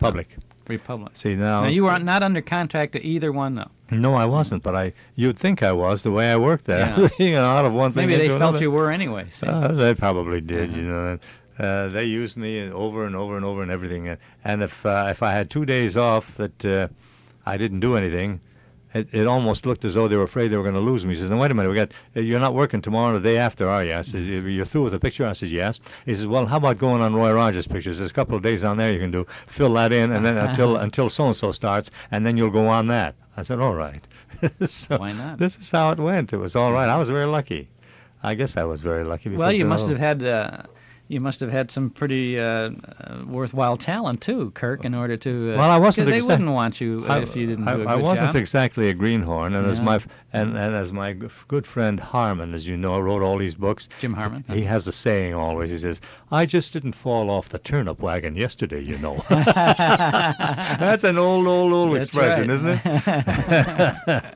No, I had a little experience before I got out there, sure. so I knew what I was doing. But the technique of working in pictures is just a little bit different than working on stage. You see, you don't have that last row in a balcony to talk to. See, your last row on a balcony is that lens right in front of you, That's see, right. and you That's don't have to raise your Don't have voice. to project This is like about that, the, yeah. and you slow down a little bit. See, your gestures aren't for that last row. They're right here where the lens is. They'll see it up there. So these kind of little things you learn after you've done one or two pictures. You're reminded of it all the time, you see. So where did Superman come in then? The Superman series? I had done. I went over to Columbia, and after I did those pictures, I went to another producer on a lot of Columbia, and I did 3, 4, 5, 6, about 6 or 7 pictures for this other producer. And right after that, he called me. Who was that, by the way? Which Sam Katzman. Uh-huh. And right after that, he called me and asked me if I wanted to do Superman. And, of course, I didn't know. I thought it was a publicity stunt. You know, Superman. I never dreamed that they'd get a Superman on the screen with a real live person. Cartoons, yes, but not a real live person. He says, yeah, it's a motion picture. He says, it's a feature. It's going to be a serial.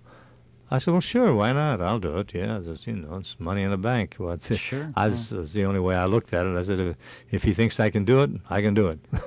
You see, don't say no to anything. So I went. None of it pays. So I went over there and I had the interview and all. So and I got the picture and I did it, and I never stopped once to think that I'd ever be typed. And to be typed is, it's just like closing the barn door. You're through. You may as well leave Hollywood. That's all. And I was ready to leave Hollywood until he asked me to do the second one. I thought, well, I'll leave after the second one. And By the time the second one came along, you had already felt you were typecast as Superman? I couldn't get a job. I couldn't get a job in any studio. And so I got so mad, I went up to the head of the studio at Columbia. Harry Cohn? No, Harry died now. It was Max Arno was there. Oh. So I went to Max. I said, Max, I says, you always called me for pictures. I never had to call you. I says, now I can't get through the front door. I said, they won't even talk to me. They say, hi, Superman, and they turn around and walk away from me. I said, what is this? I said, you mad at me or something? I couldn't figure it out. He says, well, Kirk, you're Superman. And I said, now tell me, what in the heck has that got to do with it? Because I'm Superman. And he says, well, let me explain it to you, see. It's like this. Nobody ever explained it to me before, see why. But he says, you see, the serials play theaters, and they play with feature pictures on the same bill. Now, if you're in a feature picture and you're playing a bad guy, and they see that first, they'll believe you. But when they see Superman, they won't believe you. They say, that's the same guy that did the thing. Yeah. Or vice versa. If they see Superman and then they see you getting beat up in another picture, or if whatever you're doing, they won't believe you. So he says, for that reason. I said, well, how long will it be before I can work in the future for you? He says, 5 years, maybe. I said, fine, thank you very much. I'm out of the business for 5 years. He says, oh, I wouldn't say that, Kirk. I says, no, I know you wouldn't, but I'm going back to New York. Yeah. So this is what decided me to go to New York. I said, 5 years? I'm going to stick around for 5 years and wait for another picture. I'm just going to get out of here. Because I can work. I know I can work. So I got home and took a little while to convince my ex-wife that, she's my ex-wife now, that I had to go back to New York. But I finally convinced her, and we went back to New York. Well, then you actually worked then in New York for a while before the second Superman film came along. No, I waited until the second one came along. Oh, I see. Okay. I waited because I needed, the extra money came in handy. Well, did that come along soon after your conversation then with the head of the I don't know how Columbia? soon it was. Let's see, 48, 49. It was the following year. following January, so it seems like a whole year, but it was the following January. Well, maybe you after put the 49, it was about 6 months. Maybe put the bug in his ear, then they give you another shot at it. I don't know what did it, but probably because the first one was so successful, they wanted a second serial to. And they didn't want me to get out of town before they did the second one. That could have been, I never thought of that, but that could have been very well, because the first one did make a lot of money, and I heard them talk very often on the set, say that for per capita, what my serial cost, Rita Hayworth was then #1 box office. She was the top box office of the nation, how they used to be in pictures. And we made more money with our serial than she did with her #1 pictures. Oh, boy. So they made a second the serial was as much as a draw as the feature was on those Saturday afternoons, And especially that Superman. It was a draw. Man, it played forever. I know 10 years later, people were stopping me on the street, saying, "You're Superman." And I say, "Yes, sir." And if it was a kid, they'd say to me, "Well, there's another fellow doing it on television." I say, "Pay no attention to him. He's an imposter." They say, "He's just imitating me." I said, "There's a lot of those people around." I was having fun with it by then. I didn't care, And I told George one time in New York, I said, "You're never going to get any place with this." He says, "Why?" I said, "Because I'm telling all the kids you're an imposter." And he was in New York arranging some personal appearances at outdoor parks. Well, he had much the same problem with Superman, the character, as you did then. Oh, he had more. He had more problems because he started in pictures, and he didn't have New York to go back to. I went back, and I started working as though I'd never left. You see? Well, to this day, when you see Gone with the Wind, you see one of the Tarleton twins. He is one of them, and as much as you may be into the film, when you see them sitting on the doorstep, they're talking to Scarlett. You say, "That's Superman." So you're right. It's what happens. It really, exactly. And that preceded the television. And look Superman how many by years. At least 10, 12 years, wasn't it? Sure. Yeah. At least that much. Sure. It was the early 30s. I remember seeing it at the Capitol Theater in New York. For 75 cents, maybe, too. Yeah, about 75 or 50 cents if I went in the afternoon early.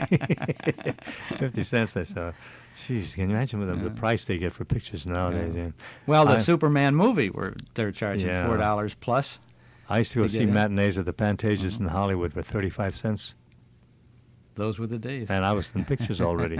But if I went for a matinee, just to see if I had a friend in the picture or something, I go in the afternoon, see what he looks like, 35 cents. Jeez. You almost don't believe it, It's amazing. Well, now, after you got to New York then, went back to New York, your career continued to prosper. I wasn't in New York 2 weeks, and I got a show. I played the lead opposite Ilona Massey in a play called Angel in Paris, which is the stage version of Blue Angel that Marlene Dietrich did in pictures. And I was with her for a little while. For a season. Following that, I did another play with June Havoc. I did one with Veronica Lake, and I did another play. I went to Florida with Veronica Lake because she was going to do a Broadway show. Pardon me, and they wanted me to get used to working with her. And, of course, I never got used to it. Who could get used to working with Veronica Lake? And you mentioned Ilona Massey. Now, you and Ilona Massey appeared in Chicago probably the last time you were here, right? That's right. That was the last time I was in Chicago up till now. And that was when? 1952, and I was at the Drury Lane Theater, 96th and Western, I think it is. I remember that distinctly Evergreen because Park. I used to drive down. I lived up here. I think I stayed at the Croydon, and I used to drive down with her every day. A long trek out there. In 1952, we didn't have too many expressways. Well, we weren't in a hurry either. We start early, and we just drive slowly. And you played in the tent. Yes, we played in the tent. I had one funny experience with her in the tent. And everybody did. Everybody did. See, that sounds funny, doesn't it? I was in a tent with Ilona Massey. No, but when you play in a tent theater, it was neither round nor was it a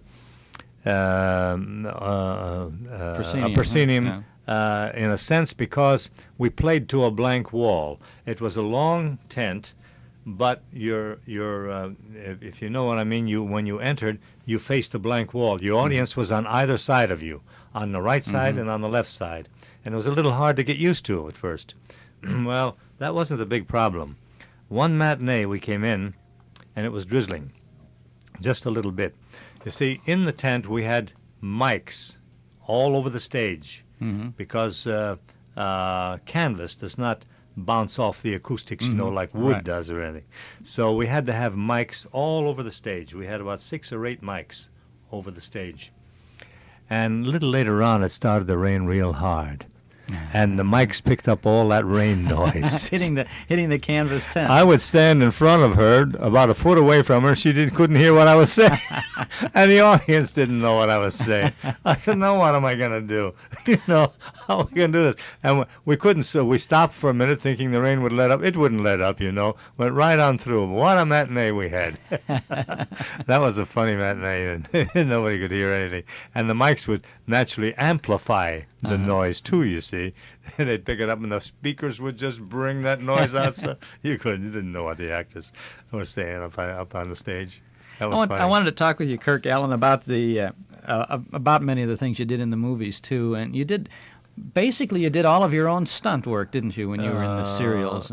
In Superman, I did all my own stunts. No, you didn't. At Republic, we had stuntmen.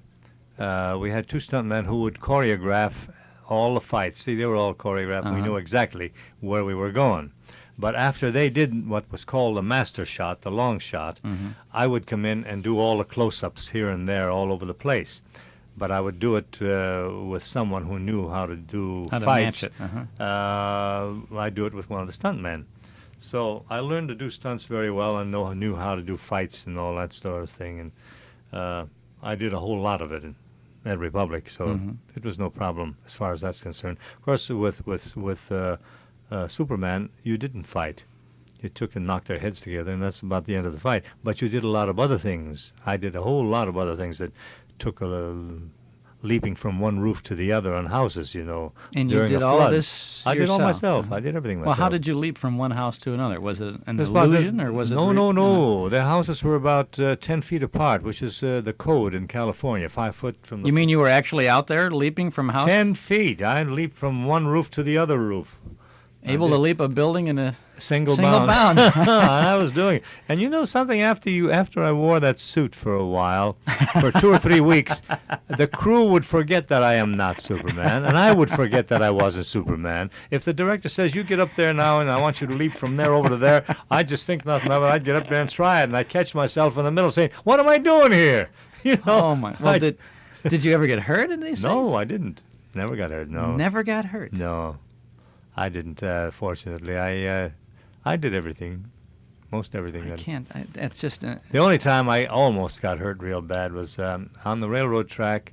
I was to run down this railroad track, taking long leaps, running down the railroad in between the 2 tracks.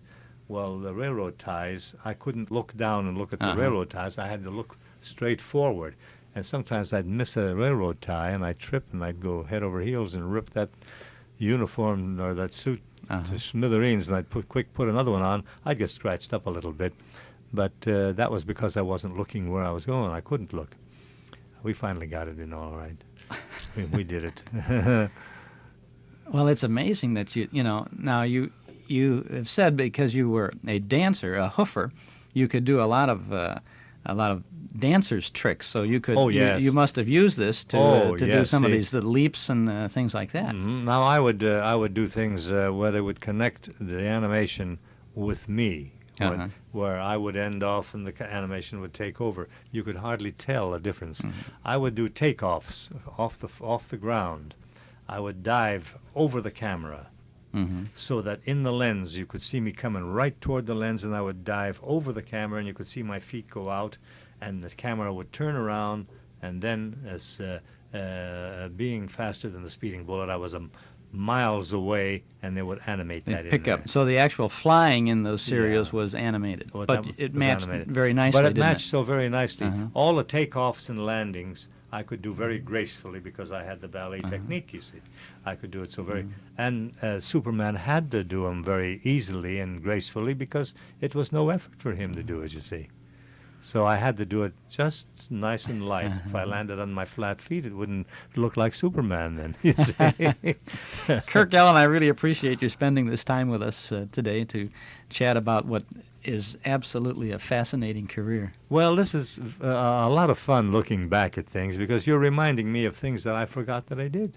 You know, there's an awful lot of things that probably that I still left out, but you can't think of everything all at one time. But as you ask me questions, it's nice to reminisce. It's nice to look back because things are a little different today.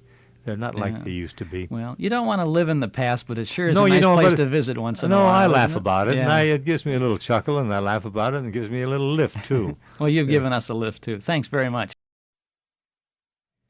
We're going to do a little reminiscing this afternoon with a man who has an awful lot to reminisce about.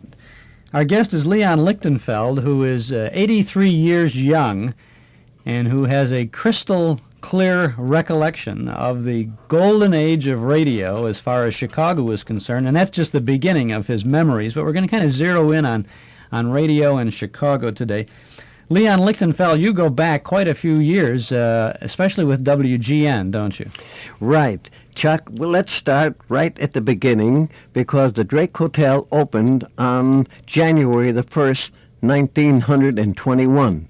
The unofficial opening was December in 1920, and I had just been married a few weeks when I started to play in the Drake Hotel, and we were known as the Drake Concert Ensemble. And you were a musician? I was a musician. I was a cellist and played in the ensemble.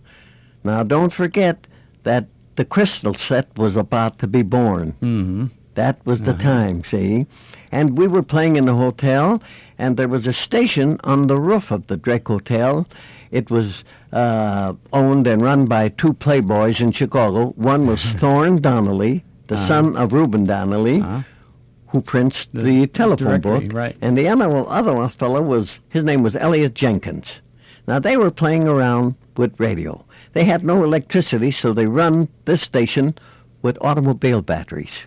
They had about 200 or 300 batteries up in a room, up on the roof of the hotel, and you had to be sure.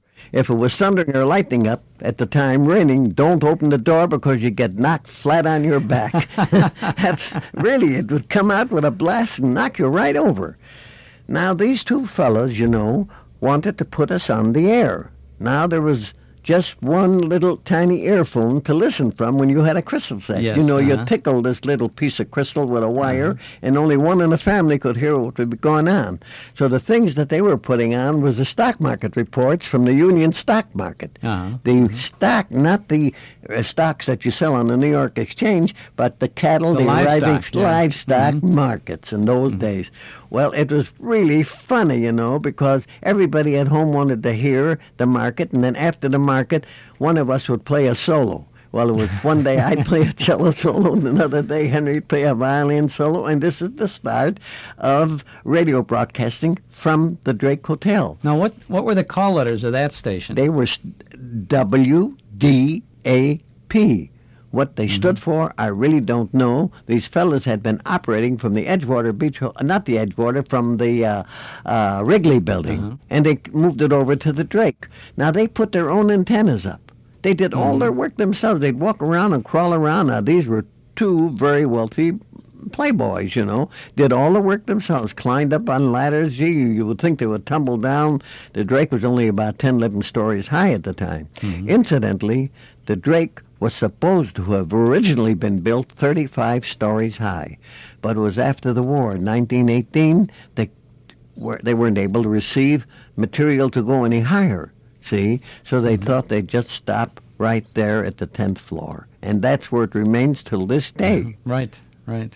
And it was the most beautiful hotel because it was built by the same people who built the Blackstone. That was Benjamin Marshall. The Drake Hotel where the Camellia House now stands, there was no Camellia House. That was not there. That was called the Avenue of Palms. all beautiful palms were in this avenue, and on Sunday we gave a special concert where people would come and listen, not only the guests at the hotel, but people from all around our area that wanted to hear a concert. It was a printed concert. We had to wear frock suits, and everything was in a dignified way. Special service and everything else. And it was a gorgeous sight to see. The drapes, red flaming drapes. The lights in the Drake Hotel were all put in and built by my brother-in-law, whose name was Victor Perlman, one of the greatest lighting fixtures man we had in this area, who put lights in the Chicago Theater, which you still see today. Those chandeliers are really Czechoslovakian glass. They weigh a half a ton apiece, and they cost $5,000 a piece in those days. Those are the same ones, similar to that pattern, that hung in the Drake dining room. Now, when you weren't playing a concert on a Sunday, Yes. where were you playing? Were you playing for the We were dining playing room? for both the guests and for the audience that was sitting on the side.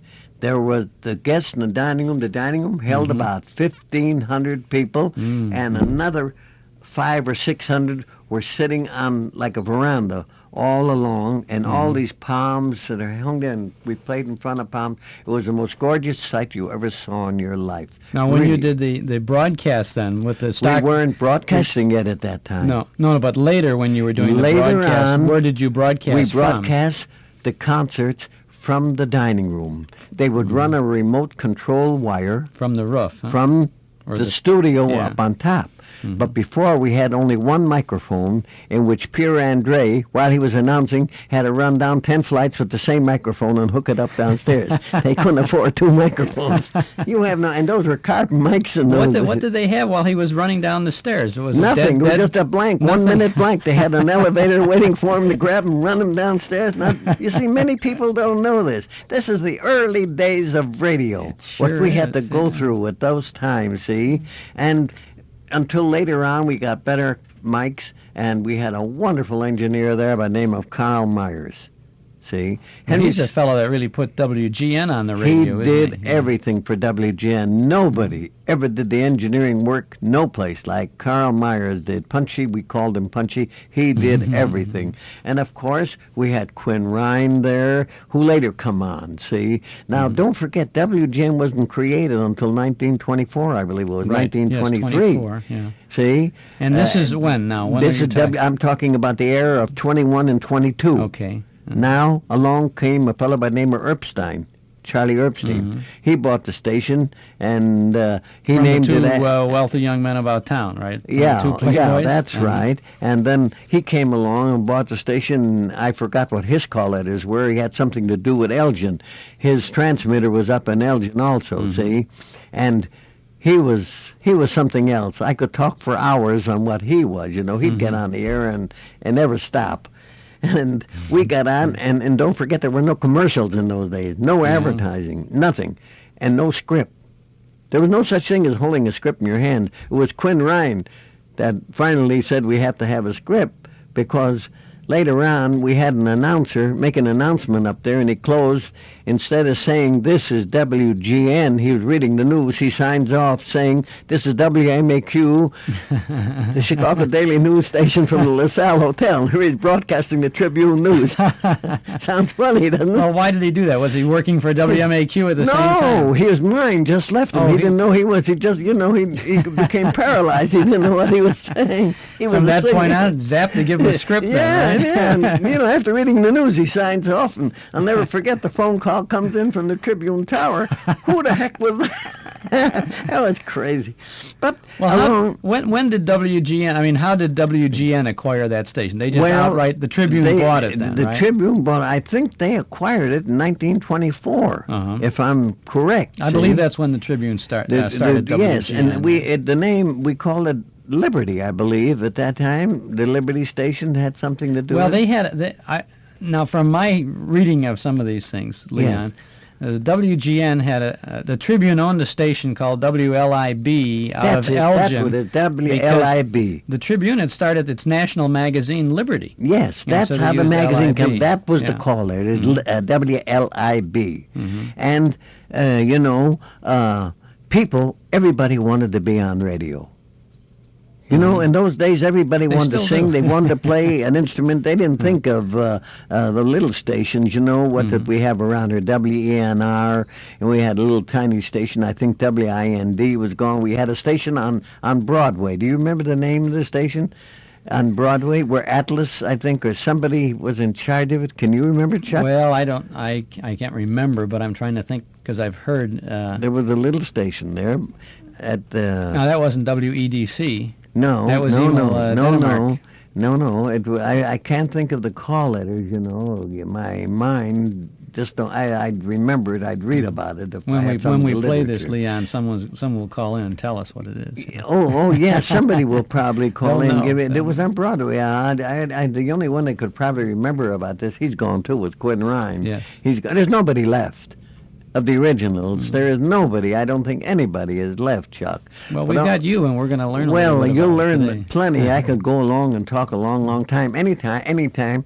When Charlie Erpstein sold the station to Colonel McCormick, to the Tribune, with one stipulation, that on Sunday morning we had to do a 15-minute broadcast from his home on State Parkway. From Erpstein's home. From Erpstein's home. Now, we'd come in there on Sunday morning. Fred Menken, who wrote the Wabash... with the one microphone running in there?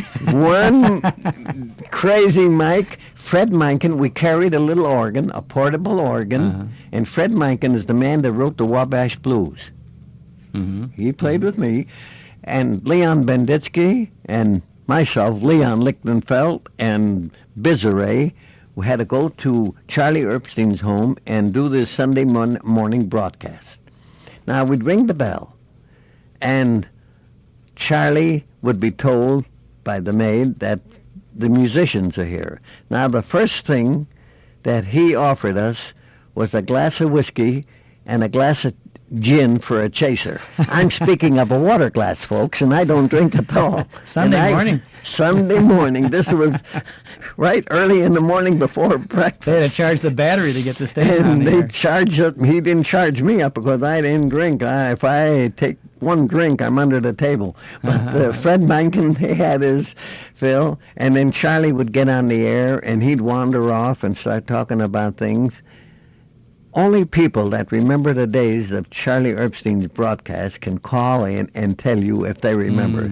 These people have to be up in radio was pretty loose back It in the was early as loose 20s as a like goose. that. But it was very, very interesting for the listener because they were getting something really brand new, and for the performers, yourself and other people, it was a great new ball. experience. Nothing was prepared. Yeah. There was no format of any kind that you'd come up and say outside of the numbers that we would play, see? And this was it. Now, after Charlie passed on, the Tribune actually got hold of the station. Now, we had a couple of fellas that came up there, and that was Freeman Gosden and Charlie Carroll. Ah, yes. And they came up, and they were known as hoofers.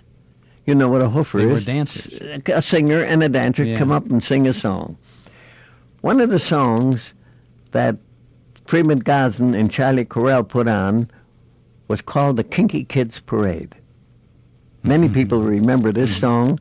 They did it about 40 times a day until Colonel McCormick called in and says, if I ever hear that song again, everybody gets fired. That's all people would call in for, with the Kinky Kids Parade. So we had to eliminate that one. Now these And you were fellas- playing for them, right? Oh, sure. And they were doing a few songs at WEBH, the Edgewater Beach Hotel, you know.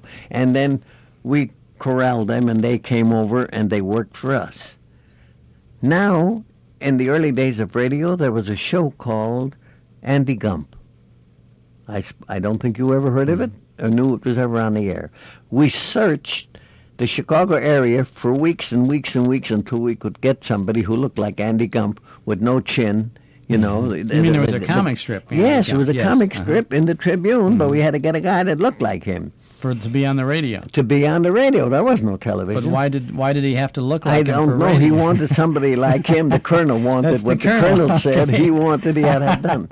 And I think it was Bernadine Flynn that came over with Mrs. Gump. Oh, my See? gosh. And she And- later became Sade. Yes, on Vic that's and Sade, right. right. Now we naturally it didn't go too big, so the colonel got an idea that maybe we should have a colored script, on. Well, the first ones we thought of was Carroll and Gosden because they were end men in minstrel shows around this area. They'd play like Peoria, Elgin, and all these little towns around here. And Carroll used to tell me the $75 they used to get for the 2 days, they used to hang in the curtain of the back of the car, In those days, we had little window shades for the back that you pull down, so they hid the money there because nobody should steal the money after the show. They used to hide it in there. And they did these things, and there was a young lad working at the Tribune. His name was Benny McKenna. Now, they got an idea that Benny should write the colored script, And Henry Sellinger at the time, so he'd come in on it too, Henry was a wonderful violinist playing with the Chicago Symphony Orchestra and was the leader at the Drake Hotel, our ensemble, the Drake Ensemble, and we worked for WGN. In those days, we worked for nothing. There was no salary. This was for free. And finally, when they created a salary, it was $25 a week for the three of us to play we finished playing at the Drake at 2:30 in the afternoon. We had to be in the radio station from 3 to 5. Then back in the main dining room from 6:30 to 8:30. And we played the noon shift from 12:30 to 2:30. See? And that's the way it went on. Now, Can I ask you what kind of money you were making from the Drake? in the for Drake playing? Hotel, I was getting $65 a week. As a an week. individual, you were getting Individual. 65 a We week each for were the getting. two, The two scale shows a in day, those so to days speak. was $23 a week. But we worked for a fellow by the name of Edgar Benson, who paid way over the scale to get fine musicians. And we had a wonderful ensemble. Now, Chuck, I have to tell you, some of our listeners to our ensemble in the Drake dining room was Rubinstein, the great pianist who was still living today, was Schumann Heink, Albert Spaulding, Heifetz, Rachmaninoff. I could name them all down the line. These people came to the Drake They to hear came you to the folks Drake play. to listen to us play, ask us for requests, not symphonies, but music that was a play. One of our greatest people that used to come in there was John D. Rockefeller II, the father of Nelson Rockefeller that just passed on. He used to sit right in front of us and listen to us play. The next great person, who was vice president of the United States at the time, was Charles Dawes. Yes. He would come up and play the piano with us. Now, this is hard to believe, but I'm telling you the truth and verify it myself because I was there. Pretty polite society at that time, wasn't it? Wasn't Oh, very, yes. everything rather kind of Well, straight-laced? I and, have to not tell so you, casual? when the opera season was on, and Mrs. Edith McCormick, Rockefeller McCormick, she was the daughter of John D. Rockefeller, would come in with her party, like if the opera that night was La Boheme, or it was anything else, La Traviata, we always would get a signal from the maitre d' to play the selections of the opera that were to be on at that night, and she'd always turn around and thank us. Now, we were the only orchestra that played in her home at an average of about once a month for 10 years. When the Queen of Romania was entertained, or the Prince of Sweden, or any, one of the dignitaries would come here from a foreign country, she'd always entertain them in that gorgeous home that was opposite the Drake. Now, I don't remember if you remember it or not. It was a beautiful home. That I don't big remember it. I Perlman, don't know. Is it still that there? big building stands Is it there still now, there? the Perlman building. No, that great big high-rise office building stands on that corner. But if you want to see the fence that surrounded that place, is on Foster in Sheridan Road toward the lake a little bit. There's a great big home there, has that fence that surrounded that place. Now, when Mrs. McCormick would have special guests, she'd call us in to play. Now, she became acquainted with a fellow by the name of Kren, Edward Kren. He was from a real estate operation called Kren and Dado. Many people listening will probably remember Kren and Dado. She became acquainted with Mr. Kren, and Mr. McCormick became acquainted with an opera singer called Ganna Walska. They got divorced. Mr. and Mrs. McCormick were divorced. Now, I'm speaking of Mr. McCormick, who owned the Reaper Harvester Works. See? Now, you see I'm talking without a script. You see I have no notes or nothing. And it's fascinating. We have to take a break for just a moment Yeah, or so. go right ahead. We're talking with Leon Lichtenfeld. He's an 83-year-old young man who is working today in Las Vegas. You're at the Sahara. At the Sahara, You're playing for all the big stars who are out there. And, all of them, and it just so happens that my son plays in the same orchestra with me. Father and son team out in Las That's Vegas. right. Sounds good. And you know, this will really get you. Hey, we got to get away here for just a second. Take a minute. We'll and be take a back. break. Yeah. and reminisce a little bit more about some of these great old days. Our guest is Leon Lichtenfeld, an old-timer who has almost total recall about those good old days, and he's sharing some memories and some good information with us this afternoon on our Those Were the Days program. Leon, you were in at the inception of WGN radio when it started. From the very start, yes. Now, their first broadcast did come from the Drake Hotel. From the Drake, no place It wasn't for a number of years before they moved over to the Tribune. No, Right. it started right there. At the And let me Drake. remind you of another thing, Chuck. We were on long before there was anything like a network, like CBS or, ABC or NBC. And everything that you hear right now, this very day, has been copied from my good old WGN. Like baseball games, horse racing, sports of all kinds, name it. All came from the Drake first. Started right back there, yeah. These Well, I think networks are imitating us. I can stand for that. I can prove it in every single way. In every way. Quinn Ryan, and we'd get anybody special. We used to have a fella that used to crash the ball games years ago. His name was One-Eyed Connolly. Never heard of that, did you? No. I'm giving you something. You're young. Tell You us. go to get a book and read up on that. One-Eyed Connolly. Where find out are you going to find a book on One-Eyed Connolly? if you go to the morgue and we might find One-Eyed Connolly. at WGN. Oh, I'll add I that. see. So Okay. now you know what morgue I'm talking about. Okay. And look up One-Eyed Connolly and you'll find out who I'm talking about. If you want to look up stories about... was One-Eyed Connolly, he was doing play-by-play then from No, One-Eyed Connolly was a gate crasher. He'd crash every ballpark and everything, and he became an umpire. a name. Everybody would talk, well, One-Eyed Connolly is in Chicago, One-Eyed Connolly is in Detroit. He'd crash the ball games, and he became famous for this. Well, now, GN was doing the ball game. They were broadcasting. Oh, the yes. ball. Now, who was out there broadcasting? Was this Bob Elson, or was it Quinn Ryan? No, It wasn't Quinn Jack Ryan. Rickhouse yet. Quinn was doing all of that. Quinn started the broadcasting. Quinn literally did everything for WGN in those Well, days, I'll didn't tell you, he did everything. If Quinn felt like walking the dog, he'd send out Pierre Andre to do the game, or he'd send out a fellow by the name of Frank Dom who had something to do with Orphan Annie, or he'd send out, let's see, we had a fellow there by the name of Pat Barnes. He'd send out everybody but Bob Elson.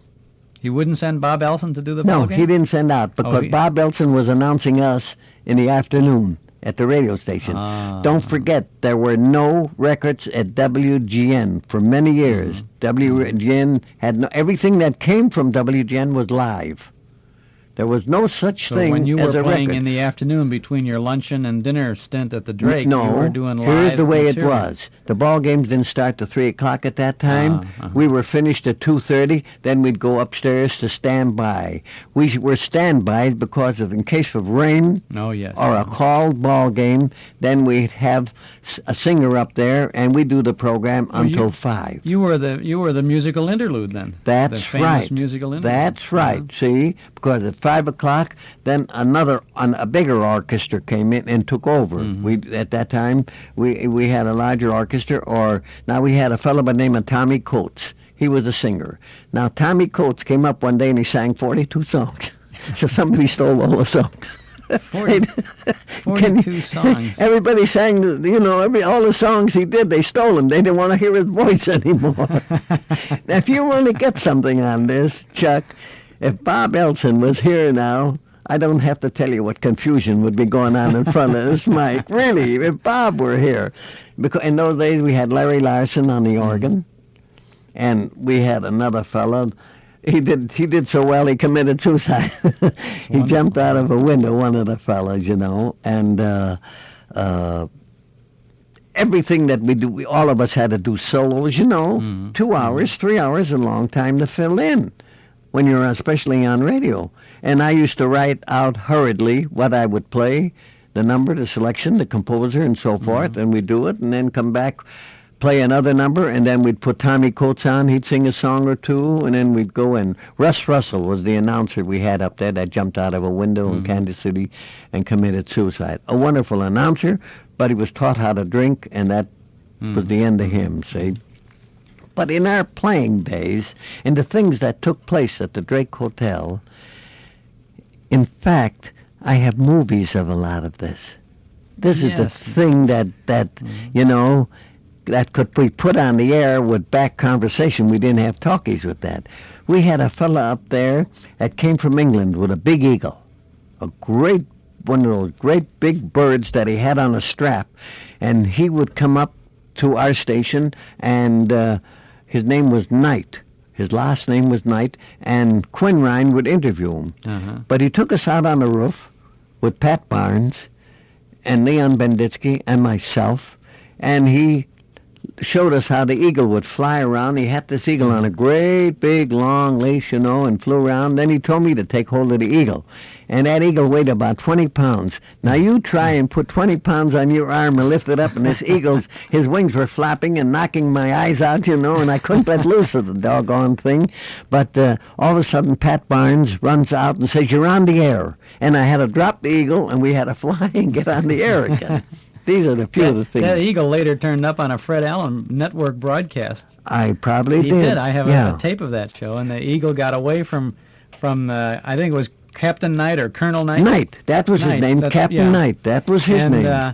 And eagle was flying all around over the heads of the studio audience, and they were all very nervous that the eagle would... That's right. This was a tremendous bird. They use them in England as, you know, capturing rabbits and things and so forth, and they train them. I forgot what they call them. But... Well, you were talking before about Gosden and Carroll, and they were doing this Sam and Henry thing like that. Now, they were really pretty popular as Sam and Henry, weren't they? Well, this afternoon I visited with some of the members of WGN, like Dan Carroll and with Calabrero and with Shelley Cooper, and we got together and we had a few good laughs. I'll never forget that when we went on the air with Carroll and Gosden as Sam and Henry, and they were such a terrific success that Balaban and Katz decided to take them to the different theaters, like the Chicago Theater, to the Tivoli Theater, Uptown, once a week, and to do a show. This was to get the people to come to the theater, because nobody wanted to go to the theater to miss... They didn't want to miss Sam and Henry. This is the truth. Now, I want to tell you that Sam and Henry, when they later became Amos and Andy, were the only ones. When they went on the air, the theaters in New York would roll out radios for the people to come to the theater. They'd stop the show and put Amos and Andy on. This is the actual truth. These were the only two that were on both networks at the same time. CBS and NBC later on, at the same time. Another thing is that I will remind you that when the history of radio will ever be written, Carroll and Gosden, Amos and Andy, will never be surpassed. Never.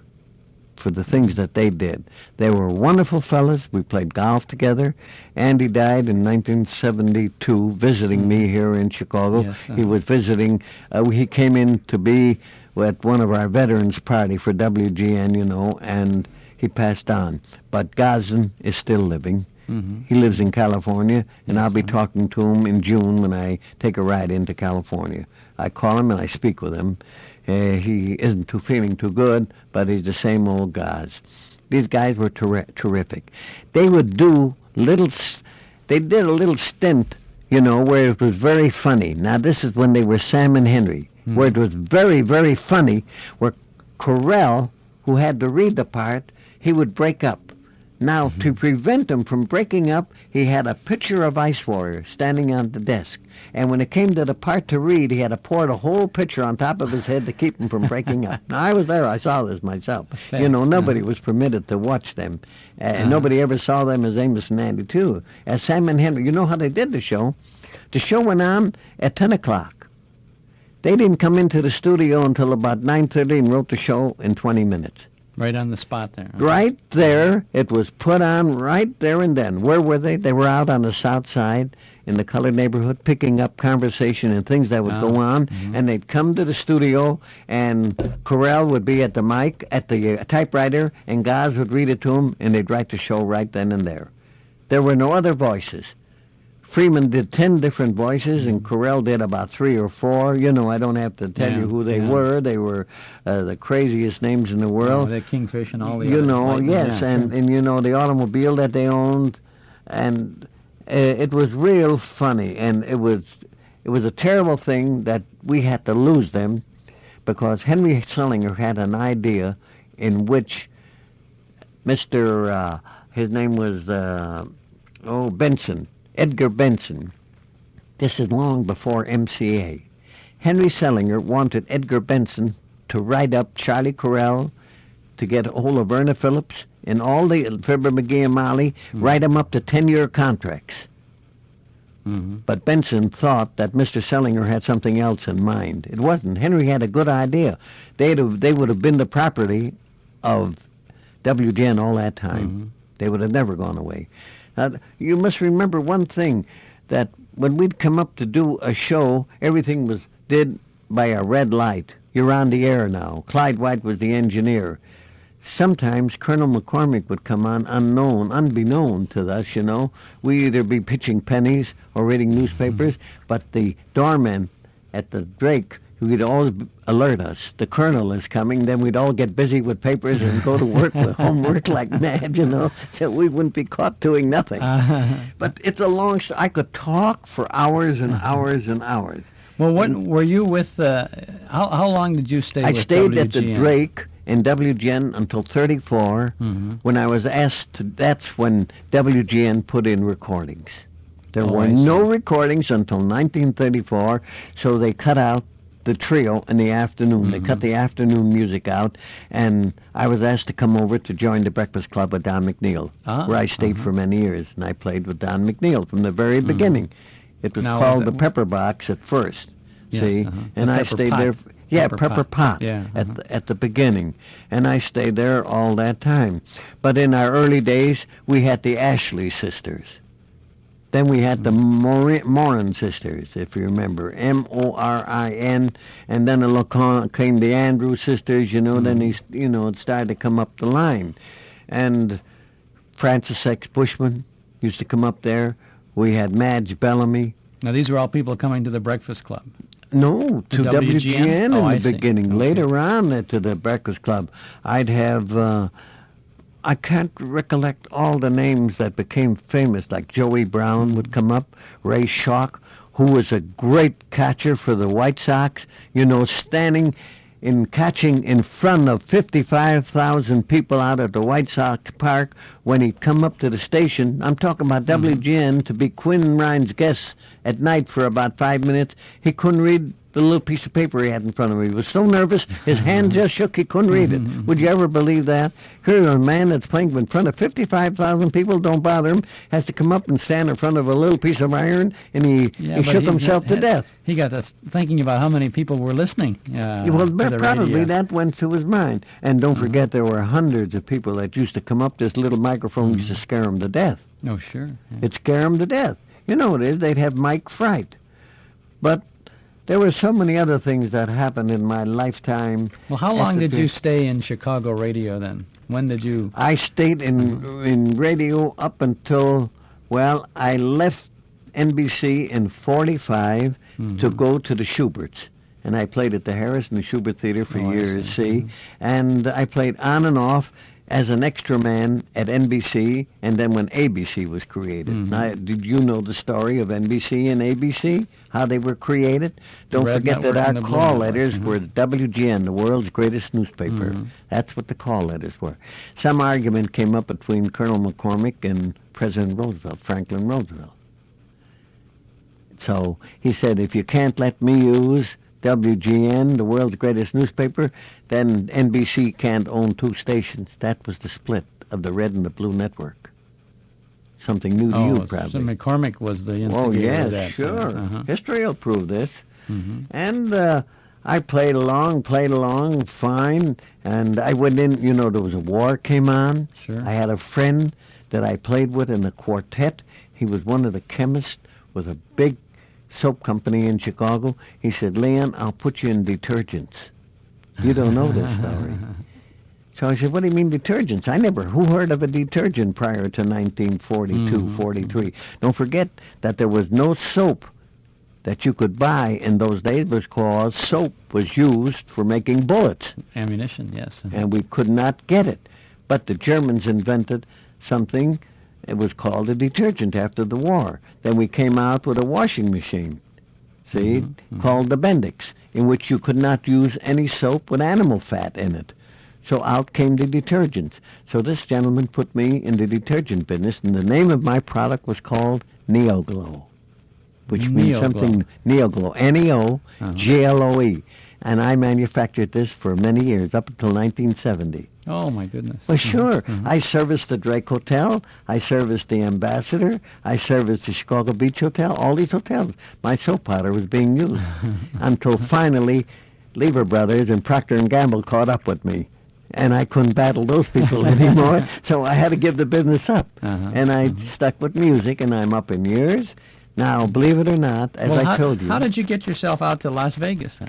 my son has been out there for 25 years. Ah, I see. My cousin, as I told you, was Maury Amsterdam. Yes, you mentioned that See? before we talked. And my boy had been after me to come out and play out in Las Vegas, where the weather is beautiful. So I decided to move out there about 7 years ago, and stay there. Now, I went out there to retire, but I still play. They found out that I don't need any retirement, that they want me to play, and I play. Well, And do you I- work as far as a musician is concerned? I work as a full week, musician, or- and I play only at the Sahara. I don't care to play any place else because I don't want to be actively engaged because, as I told you before, the amplifiers are driving my hearing crazy. Oh, yes, yeah. It's so loud, Chuck, that many people that I talk to after the show that recognize me ask me, why do they have to have the amplifiers and the music so loud? Well, the management thinks that the louder it is, the better it is. It excites them more. But I don't think it does excite them anymore. It's driving. I have seen people get up and walk out. Yeah. Absolutely. Well, it's true. They think loud is better.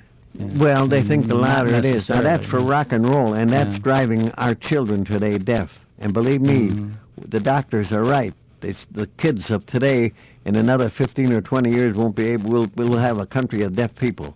It's impossible to hear. Leon, you've had an amazing career, and we could talk, I know, for hours and hours. Well, we don't have yeah, any more I time, know. really. The and heck of it is that I'm right around the corner from the Queen of All Saints. That's correct. That's See, near our now I studio was here. one of the members of the Queen of All Saints Parish that saw this church built from a little wooden shack into the most marvelous church in this area. And anybody listening to this program should really visit and see the basilica at that church. I was part of it, and when I finish now, I'm going over to talk to the Monsignor Dolan, who would be surprised to see me. We had a lot in common because I played many masses there, and We I can saw have. the place I think grow. you could go out and sell the detergent all over again. You're a good salesman too. Well, I'll tell you, lifting those 100-pound bags the way I used to toss them around like candy, it'd be rather tough today, see? But I'm active, Chuck. You and certainly are, and I have to tell our listening audience that, as I said earlier, that you're going to be 83 this year. I'll be correct? 83 in January, yeah. In January. Yeah, okay, I'm of 82 and a half. next year. 82 and a half now. 82 and a half. We used to say we're 4 and a half going on 5. Now you're 82 and a half going on 83. Well, now you can see for But yourself what I showed if you. anyone would meet you on the street, they would say, Here's a good-looking gentleman of about 63, 64 Let me years stop of you age. right here this very moment. As I flew into Chicago for this thing that I had to be the mystery guest on, was a geologist sitting next to me on, in the plane, and got to talking, and he asked me what business I was in. I told him music business, and I was on stage for many years, and I said that I'm playing at the Sahara now, and I'll talk about early radio if you wish. And I started to talk about 1921, 22. He looked at me, he said, how old are you? I said, how old do you think I am? Well, he said, you're about 63. I said, you can add 20 more on. And he slid right down into his seat, and passed right out. I wanted to tell you, before I played in the Central Park Theater, I was in vaudeville with the Marx Brothers. Oh, you were? That's right. I played You vaudeville played- on Orpheum time. Ah. See? So Yeah. I go back to the days of Sarah Bernhardt, who I played with in Billings, Montana in 1916. Goes Holy back a little smoke. way, doesn't it, huh? Wow, you've had a fantastic career. in Oh, show sure. business. I think something else, too. I think, Leon, you've had a good time with it all, haven't you? Oh, I have. I'm a great card player. I love to play poker, and the great guy that made Dizzy Fingers famous, Vincent Lopez, was my teacher. Oh, he was? That's right. Oh. Did you ever play gin rummy with Bob Elson? The Bob Elson, don't ever talk about him, because if you get me on the air with him someday, your audience will prize those records forever. Well, this is only a 4-hour show, so that's why we didn't pair you up together. Yeah. Thank you, Leon Lichtenfeld. We really appreciate your being with us today to reminisce a little bit about the good old days on... We're at the Pacific Palisades in Southern California for a visit with a former Chicagoan who made quite a name for himself in our windy city. Ed Prentiss is here, and we're pleased to be here, Ed. Well, it's certainly nice to have you here, too. Ed, you started in radio. Was it in Chicago? It was in Cedar Rapids, Iowa. I started as an announcer out there in a little 200-watt station, and I finally decided one time, well, I'd take a chance and go into Chicago and see what could happen. And fortunately, everything worked out very well for me. What exactly was your transition from Cedar Rapids to Chicago? Where did you? I was where an did you make your announcer out entree? there, and well, in those times there were no agents, and you went to the advertising agencies and the stations, and you introduced yourself to, if some station was having a show, you went in and tried to meet the director and introduce yourself, and maybe he'd call you for an audition, maybe he wouldn't, but that's the way it was in those days. Was that hard to do? I mean, was it hard to get an audition with a director? No, it wasn't, because they were, well, I was fortunate, I guess. I didn't have any problem at all, and I started right to work right away as soon as I got in. As a matter of fact, about the third day in Chicago, I did a voiceover thing, and which, well, listen to me, voiceover, I keep thinking about TV. Right.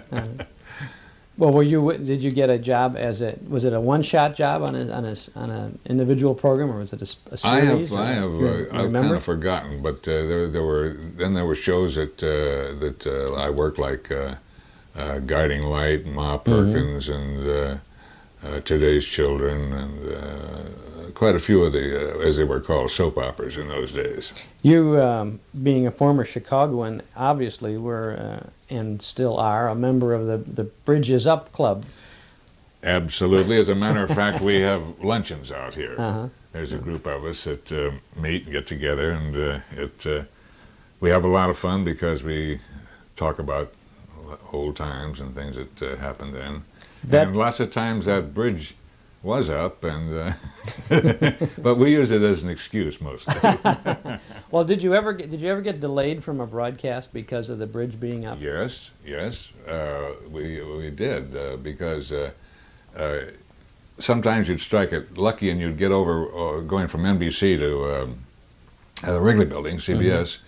Well, if you went one way, you could go two ways. If you went one way, you'd be lucky, and until you got over to cross on Michigan Avenue, maybe the bridge was up there.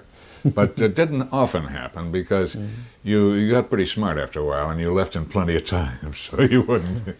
You were mostly most of the radio people in those days. Now we're talking about around the early 40s, maybe what, late 30s, somewhere in there? 38, 39, 40s. Most of the people in those days were what I suppose was called then and is still called freelancing. Definitely, definitely. Except there were staff announcers. Yes, but most of there were no staff actors. And so, in other words, and if you did announcing too, well, and acting, well, naturally you didn't want to join any particular station because you'd be, in a way, stopped from doing a lot of other things that you might have the chance to do.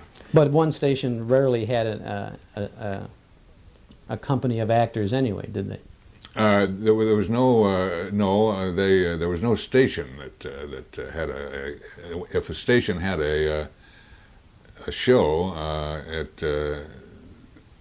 they called actors from all over Chicago. I mean, there was no particular group of actors that worked any particular station. They worked all the stations. If you were doing a guiding light program, if you were a regular character on the guiding light, for example, and you were I did the part of Ned Holden on the guiding light for years. For many years, I think. Yeah. There, how would you know of a job opening up on another series or another soap opera, for example? How would you get wind of that? Was there a casting call? Was there casting directors, or was it word of mouth, or what? No, there were. It was just word of mouth usually. We'd hear about it, and you meet somebody in the having a martini in the Wrigley Bar or something. Somebody say, "Hey, did you hear about such and such a show?" So, oh, who's directing it? Well, so and so. Where can you get in touch with them? You know, and that was the way a lot of it went. Of course, the advertising agencies. Then finally, for a while, you see, the networks controlled everything, and they either had to. You couldn't take a new idea to an advertising agency or a sponsor unless the networks agreed to put it on. But that was bad because it stopped a lot of new things. And the minute the advertising agencies came into the picture, then people with ideas came to them because they knew that, for example, that this particular advertising agency had P&G. How do we get to P&G with this show idea? Well, the advertising agency would do it. Now it's very interesting because for many years, in the late 40s, I'm sure, the hue and cry was, if we could only get these shows away from the control of the advertising agency and to the networks, why we would not have that the pressure from the sponsor. I don't recall that ever that feeling because well, there might have been, but I don't remember that type of thing. Well, you said when the networks control the programming, you as an actor or anyone with an idea had a harder time getting it across. That's right. That's right. And the sponsors were much more receptive and more responsive to the audiences, I would imagine. Well, the networks found out, you see, that a lot of new ideas came in, and then they did open up to ideas that came into them. But there again. What do? If you got an idea and the network says, "Hey, we think this is great," it goes on sustaining. Where's the sponsor? So you still have to go to the advertising agency. That's right. Yeah. That's right. When you were working the guiding light, for example, that was a regular. You were on there for a great many years. That's right. Did you have to do that program more than once a day No. Was it a West Coast and East Coast broadcast? It would be recorded. Those things were always. If you had a later time for the West, it was always recorded. Oh, they played the recording of it then. Yeah. So then you were free to do other programs at the Definitely. same time. Well, no. Not the same moment. Not the same day, but. You couldn't. You didn't do more than guiding light in one day, for example. Oh yes, you could, as long as it wasn't the same time. I mean. Sure. Oh yeah, you could do. Well, you couldn't do more than maybe a couple, two things, because you had rehearsal of an hour and a half for a 15-minute show, and then your 15 minutes. So, and you might do, maybe if you were fortunate to do maybe one in the morning or one in the afternoon, but was pretty.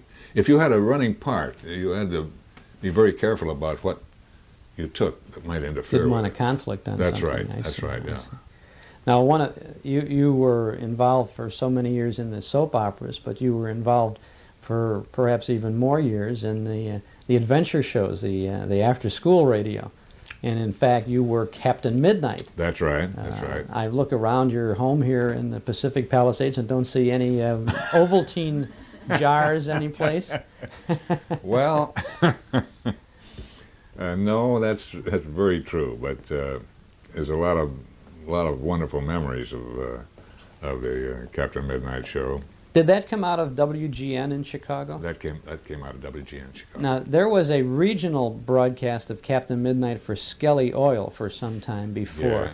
Were you involved in that series? Yes. Uh-huh. Yeah. And then it started kind of from the beginning again as That's when it right, went on that's the, right, yeah. was it Mutual, wasn't That's it? right. That's right. Yeah. How did you land the role of Captain Midnight? Went in and auditioned for it. They had a bunch of actors. That's right. That's standing? right. That's right. And you And, sounded just. Yeah, well, that's just happened to have the voice that they wanted, and so it was a lot of fun. I mean, it really was. Was there more or less rehearsal time for you for a Captain Midnight show, for example, where you were the lead character?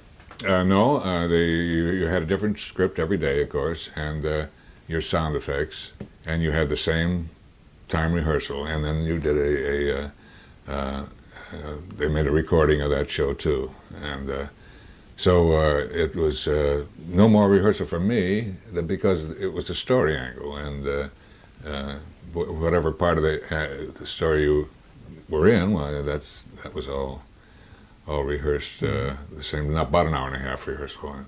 How long did you stay with Captain Midnight? Let me see. I was with the show about up until 1951. I went to New York in 1951, and I'd say about 6-7 years, somewhere in there. Well, I think the network broadcast for Ovaltine started about 1940, so you probably were longer than the 6 or 7 years. Well, actually. that's right. I've forgotten. That's very true because yes, I was on that with Ovaltine. That's very true. How far in advance did the scripts come out? Maybe as the actor. We never saw the scripts until we went down to rehearsal. Went down there. Yeah. And were they pretty much complete? Oh yes. At the time you got it, no last minute rewrites or never. anything like that? No. There was always a lot had to be cut because of time. We'd read it once for time, and then most often the parts of the script had to be cut, and that was of course the director's job. What kind of mail did you get from the audience on a show like that? Well, most of it was really not too much because a lot of the kids that listened to it, they didn't write. You know, it wasn't like for example, a soap opera. You'd have adults listening to it. But a lot of the young people, they would, if we had a giveaway or an offer or something, well, then they'd write in.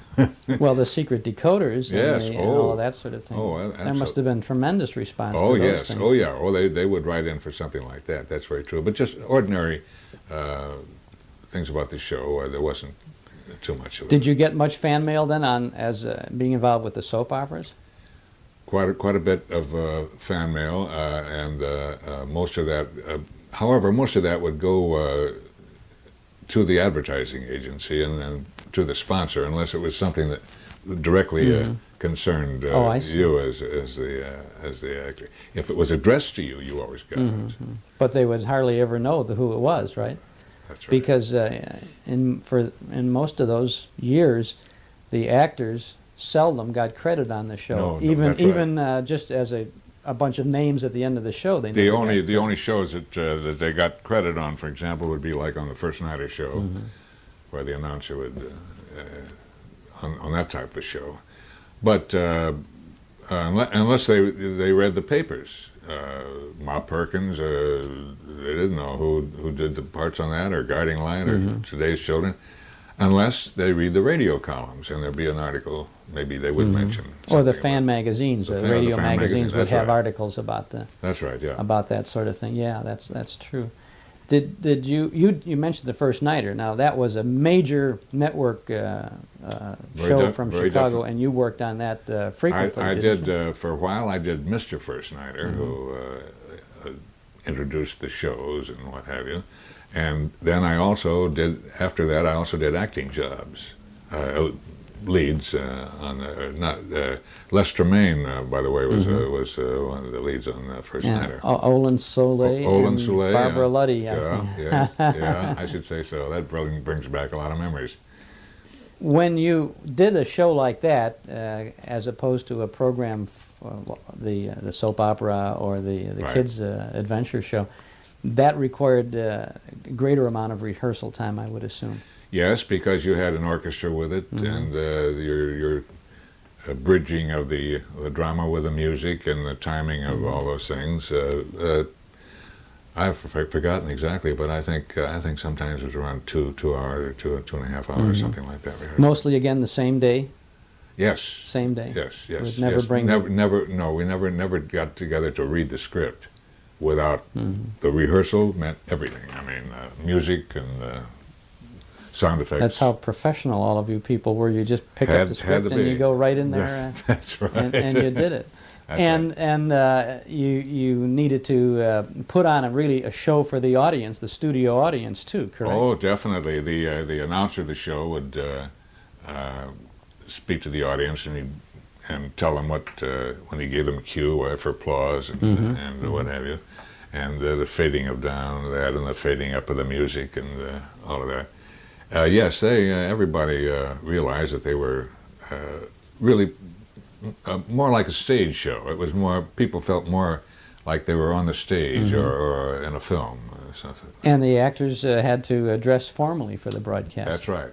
That's right. Everybody, they was, and we never mentioned alcohol or cigarettes in any of the scripts. I mean, it was nobody was drunk. Nobody. No. Oh, they people were in life, but I mean, it was not.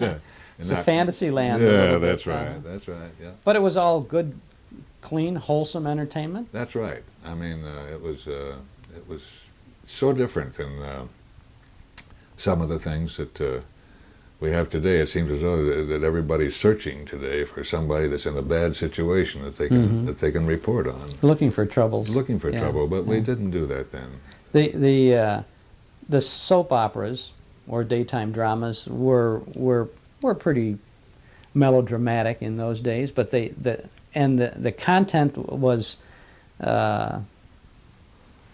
Well, it was supposed to mirror real life. It may have to some degree, but it certainly didn't deal with all the sordid topics that you find on the television soap operas today. No. But people after they got interested in one particular show, they would really follow the sequence because they want to know what happened to those performers, and they got to pretty much to believe in it. It was that type of thing, and it was a relief to a lot of women who they said, "Oh boy, I can quit cleaning up house now and sit down and listen to my favorite show." Well, also you could continue to do what you were doing while you were listening to those shows on radio. That's as right. opposite television, you almost have to watch it. Absolutely, you're right. Although I think today on TV, some of the movement is so slow that you don't have to watch the picture. It's kind of replacing the audio void from the radio soaps too. That's right, yeah. Now I remember as a kid coming home, racing home from school to listen to those gongs that opened the Captain Midnight show. And all the excitement, and every time the Captain Midnight and excuse me, and Chuck were working on a secret decoder there to foil Ivan Shark. Oh, sure. I've still got one of them around somewhere. Have you? I don't know where it is. Well, the ones that you had was always the newest one, and I always had last year, so of course I had to go for the Ovaltine. Oh, sure. And send in for the new one. And then, of course, another great show was Jack Armstrong and some of the other Well, now you played a supporting role in that from Once time in to a time, while, right? yeah, but never while midnight. No, I never worked any other kid shows. Basically, Captain Midnight. That was enough. It's one. Oh yeah. In the history of radio, it is. Oh yeah, yeah. Well, I think when people think about the great kids shows, I think they often, most often, mention Captain Midnight, Little Orphan Annie, yes, and Jack Armstrong. Yes, yeah, that's true. Yeah. At one time before I got the job on Midnight, I worked on Orphan Annie too. Did you? Yeah. Uh-huh. And it was a great time, and I kind of miss it. There was one before we started our taped conversation. You mentioned something about a specific Captain Midnight script that seemed to precede a real life incident. Oh, yeah, that was what was that? Something about Pearl Harbor. Yeah, No, I think what you're talking about was I had the line in Captain Midnight one day that was what we need here are some good mop-up operations. And the actor working with me, Mike Romano, was supposed to come in right afterwards. That's what I like, a man with a quick tongue. So rehearsals went swell, no problem at all. And we got on the show, and I got to the line, and I said, what we need here are some good mop-up. I couldn't get off of the thing. And Mike, trying to cover up my mistake, comes in with, that's what I like, a man with a quick tongue. Well, of course, the guy I felt so sorry for was Pierre Andre, who was the announcer on the show. I don't know how he ever came in to finish it, but he did. Because he knew what the joke was. That's right. And then we all went over to the Wrigley Bar to listen to the second show. So, it was so funny. To listen to the rebroadcast of it. But boy, believe me, that in those days there was nowhere near the amount of drinking and what have you that there is today in a lot of things, and we didn't have any smoking of marijuana or any of that stuff. Mm-hmm. So everybody was pretty much on their toes. Well, you had to do what you had to do in order to survive, because That's right.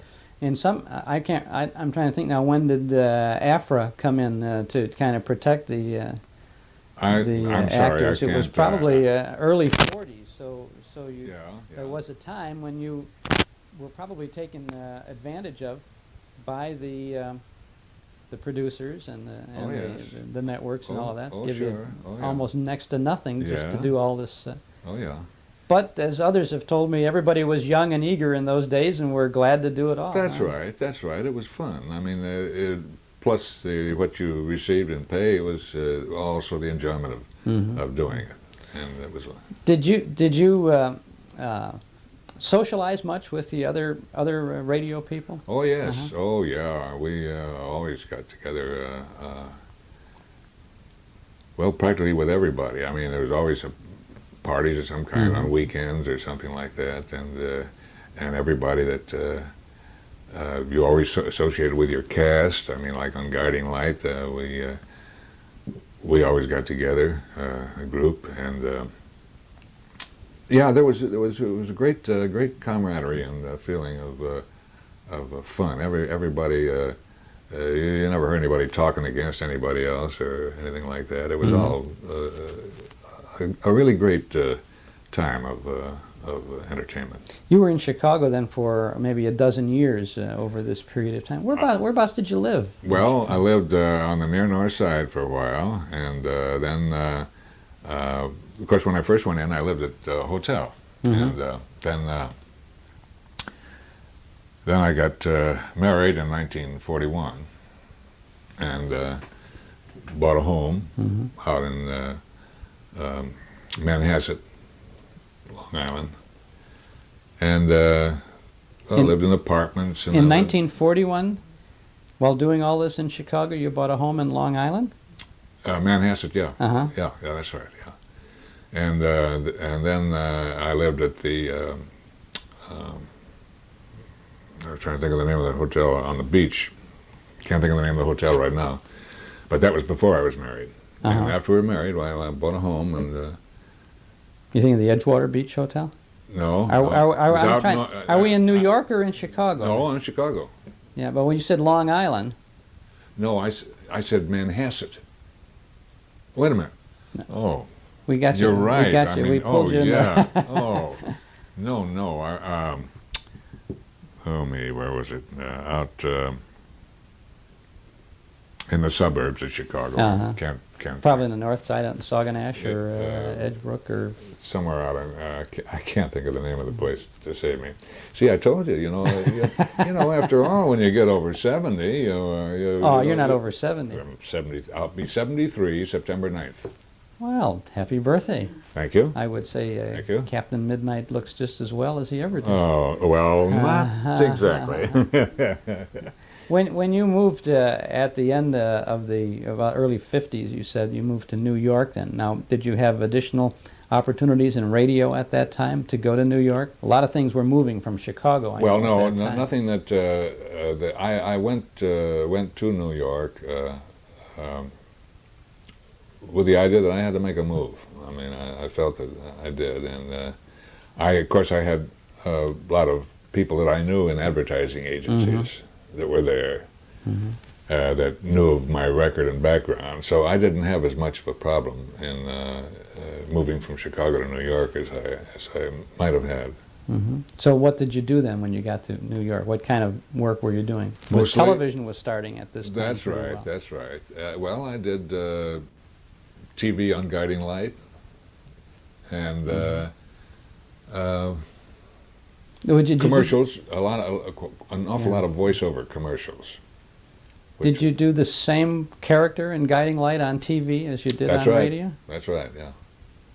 And was there any? Could you perceive any reaction from viewers? Did they, who would recognize your voice from radio? No, was there any response at all? They just accepted you right in that role. No. That's good. There wasn't after on TV. There was very little response from audiences. I mean, that we received as actors. Now, when you did get involved in television, even more so, didn't you play the judge in a long-running series? Weren't you a night court judge or something of that nature? I swear that I remember you in robes as a judge in some television series. Golly, I don't recall that. I see. That's. Mostly were you? Well, I came out here in '57. In '57. Yeah. And you've done a lot of work on television and in some feature films. Yes, I've nothing great or anything, just parts, and so I don't even remember the films. But you've been working regularly all that time. Up until just this past year. And well, what it is it's a perfectly natural thing. I mean, when I was younger and I made contacts with the advertising people, we had lunch together, we did this and that, and so I got called. But, and that's why most of the things today on voiceover things are being done by younger people, except unless you happen to have a very big name in television or in pictures in which you will be called, as you can have seen, doing commercials. But a person like me, whose background has been mostly radio and a little TV, I don't get I have a good agent and get called in, but I find out that, well, the time has come when, what the heck, I don't have too much to worry about, so everything's all right, and I don't try too hard, and if something comes along, why, fine. Well, you've worked hard over a great many years, and you did a good job with it, too. Well, thank you, and it was a lot of fun, and something that you just don't forget. I know that so many people who enjoyed Captain Midnight and some of the other things for so many years would want me to thank you for all of your efforts in those areas, because you did a good job with it. In closing, I'd like to tell you, which I don't think I mentioned, that in this period of time when I haven't been doing too much, all of a sudden I found out I could write poetry. Ah. So I have written about 300 poems, not for publication or anything, but this is an example of the first one I wrote. Please, God, guide me in what I do and say on this important interview today. Give me confidence and pride in what I know. But if I should brag a bit, please don't let it show. Well, you didn't, and we thank you very much, Ed Prentiss, for your, Okay, and your time today. I've got 2 or 3 poems here that you can read at your spare time. Oh, fine. And Maybe we thank can you for, find a publisher. Thank you for being so kind as to be interested. Oh, we are that indeed. Thanks, Ed. We're in the Bel Air home of, believe it or not, Mr. Magoo, Jim Backus in Southern California. We're delighted to be here with you thank you, today. Chuck. I'm glad you found it. Of course, this is Mr. Magoo's house. He paid for it, but I stay here as an elder boarder. I've been with him for 33 years now. You know, I'm surprised that you and your lovely wife got here. You came from the Beverly Hills Hotel out Sunset. You followed my instructions. Mm-hmm. We're kind of, this is a little hideaway, you know. It is, really. That gap in the bushes kind of jumps out. That's right. But you know, it's a funny thing. In Hollywood, this is never my house until I no longer live here. This is the old Robert Montgomery house. Oh, it is? That's the thing they do in Hollywood. You say, where do you live? Oh, we live in the old Robert Taylor Barbara Stanwyck house. So I think this was the old Robert Montgomery. Before that was the Herbert Marshall. Oh, well, he built it. Magoo was in good company. Yeah. He was a lovely man. I did a couple pictures with Bart, as we call him. You know, he was severely wounded in World War I and had a wooden leg, which he was very brave. He was in pain most of the time. He was a lovely man. You are too, I must say. Well, thank you. Thank you You're very very much. charming, and it's so much of a pleasure to be here. And as long as we started off with Mr. Magoo, you said you've been doing Magoo, or you've known Magoo for 32 years. We had the anniversary, I think, we started in 1951 or 52, I'm not sure. And we've been on the air now, or on screen rather, or whatever. How many years is that? It's about 35, 36 years. Yeah, a long time. And Magoo started out, we made the first one, and it wasn't Mr. Magoo, it was the nephew, Waldo. You know Waldo? So they were looking, it was a story of a boy on his vacation who was going to visit his uncle and kept falling out of the car, and a bear would get in. And of course the uncle liked the bear better than the kid with the fur coat. It was a mistaken identity. But they didn't know who to get the uncle. They had everything cast except that, and Jerry Hausner and John Hubley, may rest in peace, suddenly remembered I did a character on a lot of radio shows, a big pompous blowhard type fella, and they said, I wonder if that would fit in, and I went out and tried it, and we made the first one practically in a garage on very little money, and it took off just like overnight. It became a big instantaneous hit, and in 1956 and 57 we won the Academy Awards back to back. We don't have the Oscars. They went with another fella. When Edward R. Murrow came to visit on Person to Person, they were standing there.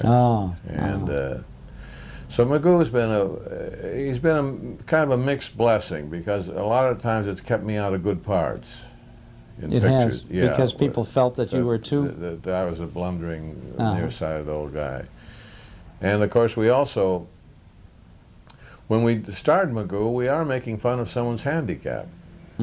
Because he cannot see very well. And we thought we might run into problems there, but I think in the 35 or 36 years we've been going, I don't think we've gotten more than 1 or 2 letters that ever commented that we were making fun. And I think the reason for that is Magoo sees better than you and I. He sees exactly what he wants to see. And his eyesight is very, very sharp. Now, have you made any Magoo cartoons recently? Yeah, I've made so many of them. Quite frankly, they all kind of blend into one. But they have enough in the library to keep them going, well, forever. Because as soon as they run out of playing the 10,000 we have, there's another generation comes along. And so it's brand new to them. The same as Gilligan's Island.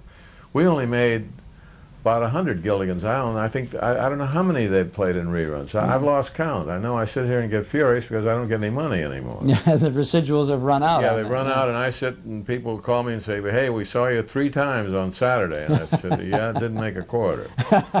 And that show was only on for about 3 seasons, wasn't it? 3 years, yeah. And they took it off when it was in the top 10. Why did it? Big mistake. I'm going to have a little iced tea, so salute. Okay. I'm wondering why they finally, or why they took it off after such a short period of time. It was one of those things that, like network shenanigans. It was behind the scenes finagling. What happened is they canceled Gunsmoke. And when Paley's wife, I think, heard that they'd canceled Gunsmoke, that was like spitting on the American flag. And Paley said, I want that show back. I want to put back on the schedule. Well, something had to give. Well, it was a case of Lucille Ball or us, and it was inner politics of the real Madison Avenue kind at its best. Because I had dinner with Perry Lafferty, who was then vice president in charge of programming at CBS, and Mike Dan, and they assured me that the show was on the schedule for the next year.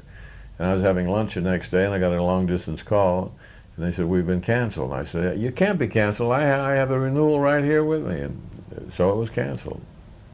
So go sue City Hall. Oh, gee. So, but it still is on.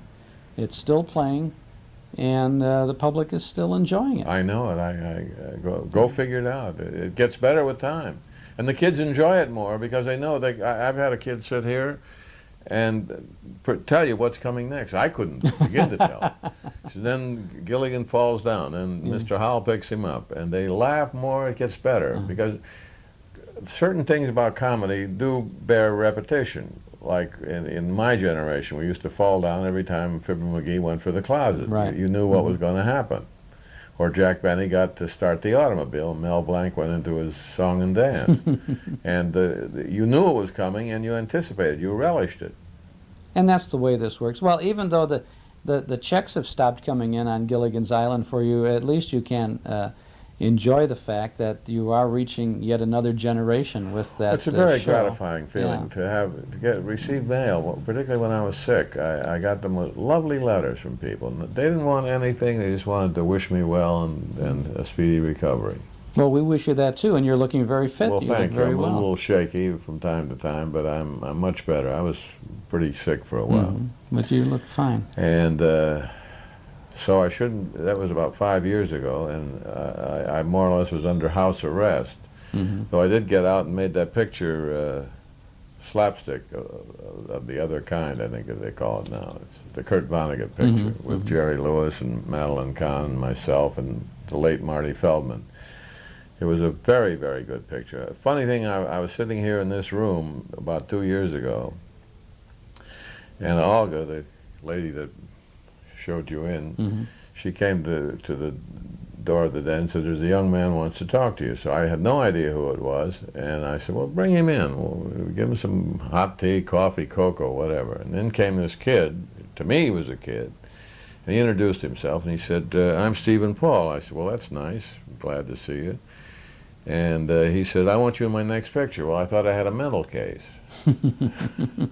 So I said, your next picture? He says, yes, it's called Slapstick. I said, Slapstick? He said, yeah, Kurt Vonnegut wrote it. And I said, and that's your picture? He said, yes, I bought it from Kurt, and we're working on it together.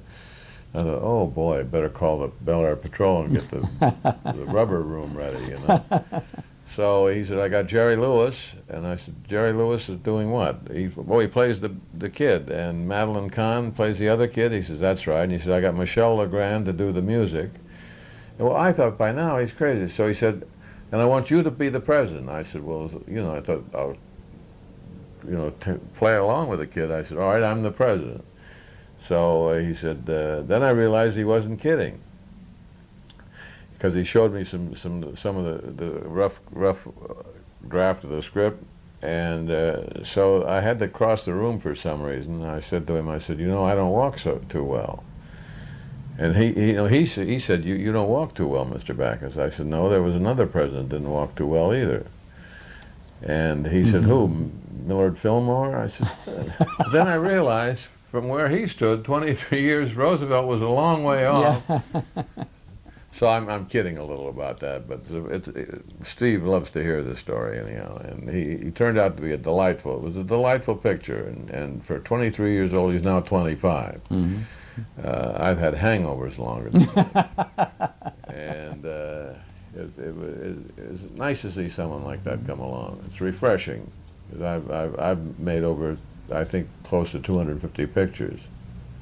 You really had quite a career on the screen, haven't you? Yeah, most people don't remember that. Well, you were always in a supporting role. You never, or seldom friend. were in the. That's right. Yeah, and you were there. You make an impact, but they always remember Robert Taylor. You know. Yeah, that's right. I always used to wear the same suit, so it wouldn't clash with the leading man. I used to know they would pick this suit because at the start of every picture, the producer would say to the wardrobe man, "Now I want to see all the wardrobe that these fellows are going to wear in this picture." So Robert Taylor would come in with a pinstripe and like that. Now my pinstripe, that cancels that. So he was wearing a light blue suit. That cancels that. So I had a mouse-colored gray suit. I think for 15 years straight, I wore it in every picture. The producers, that's it, that's marvelous. And yeah, the hero's best friend, that was me. I was the guy that got splashed when Esther Williams jumped in the pool. We used to have a good best friend club for a while. Let's see, what was it? Keenan Wynn was, it was for a long time, either he had the part or I got the part. Mm-hmm. And then a lot of our friends from radio used to work in pictures with me. Remember Frank Lovejoy? Sure, of course. He was a big man in radio. And Everett Sloan was a good friend of mine. Barry Sullivan. We all worked on radio. We used to do 3 and 4 series a day in New York. Well, radio is, as you mentioned somewhat a little bit earlier, is the place where you developed the voice of Magoo. That happened to be Magoo, and then also really somewhat of Thurston Hubert Howell. Updike, yeah. Hubert Updike. Hubert Updike became Thurston Howell because it's the same guy that wrote it. Well, we had many writers, but the Sherwood Schwartz was on the Alan Young show where I developed Hubert Updike. And without dating myself, the first time I did Hubert Updike, that's a fellow with the broad A's that has the Cadillac with 2 chauffeurs, one for right-hand turns and one for left-hand turns. And I did it, and he was a clenched jaw guy, and it was a hit overnight, but the censors, or the, what do they call them? They got a title, like Vice President in charge of ethics and practices. Ethics, yeah. And they said, "You can't do that character." I said, "Why not?" They said, "It sounds like Franklin Roosevelt." I said, "That's the same background I want this guy to come from." But it did have the broad A, if you remember. He used to talk quite like that. So I went ahead and did it, and I put it in the mothballs. And then when Sherwood Schwartz, about 20 years later, started out with the Gilligans, he had just Rich Man. That's all he had. And he called me up. He said, "Would you like to play the Rich Man?" I said, "Hubert?" He said, "Well, Hubert's father." I said, "Okay."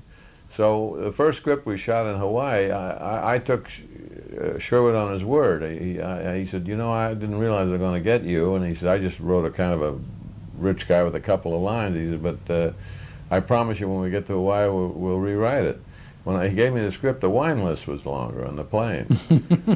And but he made up for it. And, so that nothing gained, nothing lost. And that's what it was. It was... and actually, Magoo, we used to have to do what was called a double in those days. You played your straight voice, and then if you wanted to get hired, for them to save money, you'd do another voice, as far away from your own voice as you possibly could. Well, I developed a voice. He was a sheriff. He was a farmer. But it was essentially Magoo. And that's where I developed him. I did about 5 years on Edgar Bergen's show. I played a pompous guy that he had run into. And radio was great training that I don't know where the kids today are going to get anything equal it. Because I came too late for stock companies in vaudeville, so radio was our break-in. And practically all the good actors out here now, of my age, cut their teeth in radio because Yes. you'd have to do dialects, ages, and you had to create a picture with just your voice, and you didn't have. In a lot of ways, radio was a lot funnier. You could be funnier on radio than you could on television. Jack Benny never was as funny on television as he was on radio. Well, because you counted on the element of the listener's If imagination. we had time, I got a tape upstairs. I'm the real my wife were here, she'd kill me. Henny, you've seen her, haven't you? Sure, yeah. Well, she's going to be on the tour. We're going to be in Chicago. Good. But I got a tape. I'll bring it to Chicago. Is that a deal? Okay, fine. It's considered the funniest scene Benny ever did on radio. And he's buying a used car. And I played the dealer. Mm-hmm. And he drives up into Maxwell. It is hilarious. And the timing. And because you imagine what you're seeing. Everyone has a different picture, but we could go much wilder than you can in television. You did a lot with Jack Benny on his show over the years, didn't you? Yes, As I one did. of those special kind of characters who comes in and does 2.5 pages and then moves on, And but gets out, always, that's right, yeah. always is there to add to the whole Benny mystique. Yeah. Now you supported Danny Kaye on his show I for a played little the while. sponsor. And then I worked with George and Gracie. Mm-hmm. They were next door to us in television on I Married Joan. Mm-hmm. And now we go ahead, we're leapfrogging all over the place. Well, that's okay. Then I Married Joan was a very successful, to talk about successful series, but I Married Joan never got the credit it should. Excuse me while I take another slug of this tea, and it is tea. Okay. Actually, I Married Joan preceded Gilligan's Island by quite few a years. few years, yeah. I Married Joan was right after I Love Lucy, and we shot I Married Joan down in General Service Studios, and right next door was Burns and Allen shooting their show, I Love Lucy, their show, and Southern, Ozzie and Harriet. Oh boy. A few more. Life with Father. We were all in this little studio, and most of the stars were women. Eve Arden. Mm-hmm. Yeah, Armis Brooks. So instead of a wall, we had a girdle around the studio. And we watched it was like a big, play yard.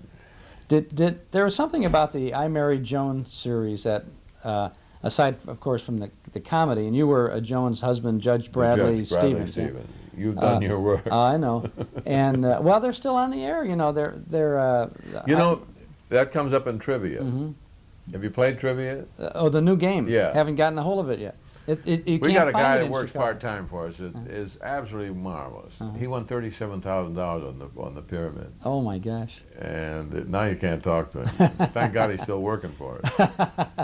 He got a car. He's in Japan now, but he knew everything. We had a disc jockey that used to call me from Boston, who was a trivia nut. And I used to, we rigged it up. I'd go upstairs with questions, and he would take the phone down there, and the guy in Boston, and I used to shoot the questions at him.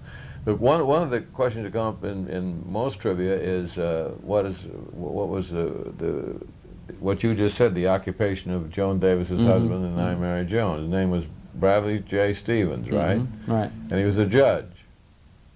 And that was what made it so funny, is that she made an idiot out of the judge. Correct. Yeah. And that's the reason, when I went over to England for the first time, right after I Married Joan, I hadn't been there. I got off the ship.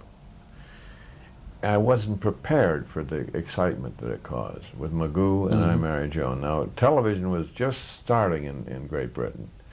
And I Married Joan was on at 8 o'clock on Sunday night. It had no opposition. The whole island just stopped for a half an hour. And I walked up Piccadilly Circus, the people threw things out of the window. And I went to lunch at the Garrick Club, and I had having lunch at the Garrick Club is an actors club in London. It was Sir Laurence Olivier, Sir Michael Redgrave, Sir John Mills, Sir John Gielgud, all the aristocracy of the British theater. They came out of the club the same time as I did, and we were waiting for cabs, and a school let out across the street. And the kids mobbed me, ignored them, and I said, "Hey, that's John Gielgud." And the reason that I talked to a program guy over in England, and he told me, I said, what is the popularity of I Married Joan? He said, well, don't you understand? In England, it's a double joke. Because in England, you know, a woman, you'll pardon if I tell you, speaks only when spoken to, you know, walks 4 paces behind, you know. Mm-hmm.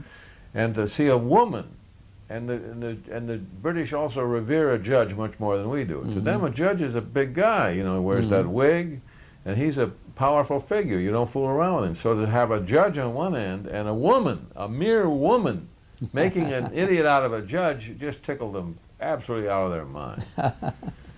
And another thing, Magoo is just, the English people go, they have Magoo festivals in theaters. Mm-hmm. Someone sent me a marquee, said, Mr. Magoo, also Moby Dick, or Gone with the Wind, the big. The feature was the cartoon, yeah, Magoo Mr. was Magoo. built over the feature, whatever. And in addition, we show Gone with the Wind. Yeah. And Princess Margaret used to have Magoo's run off at the palace. And when I got there, one of the British papers on the front page had Princess Margaret's boyfriend arrives or something in England. It was Mr. Magoo. On the I Married Joan series, there was no live music behind the opening and closing credits, and it was like a group singing. Boy, you know everything. And I want to know why that was. Well, they had a strike. Ascot, I think, or the musicians of some kind. So they bootlegged it down in Mexico. No, they could use voices, but they couldn't use instruments. Couldn't use the instruments, So those boom, boom, boom, boom, boom, boom, boom, boom. They used musical bridges. That was a quartet going. You know, instead of the... I married Joan. What a girl, what a girl, what a guy. I married Joan. Dee-dee-dee-dee-dee. Do you know the rest? Well, you lost me 2 bars back. But that's the way it was. And then they would even the little musical bridges between the scenes. That's right. They used to set the scenes and the theme and everything. It made for a very distinctive series. Boom, boom, boom, boom, boom, boom. Do you know Gilligan's Island? Once there was a sailor man. Do you know that one? Well, I can't sing it like you can, but it's part of my life, that theme song. Most kids can hum it. I never learned it. Well, once again, the kids sit and watch it, and kids never mind repeats. All right, you're trivia. What was Magoo's first name, Mr. Magoo's first name? Oh, you got me. Quincy. Quincy.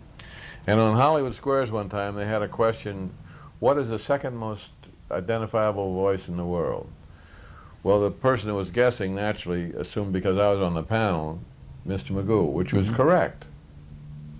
That was correct. But, of course, what everyone wants to know, who's the first one? And? Who do you think it is? The most identifiable voice in the world? In the world. Next, the most Magoo is the second most identifiable. I don't know. That is, they just know... Winston Churchill, maybe? No.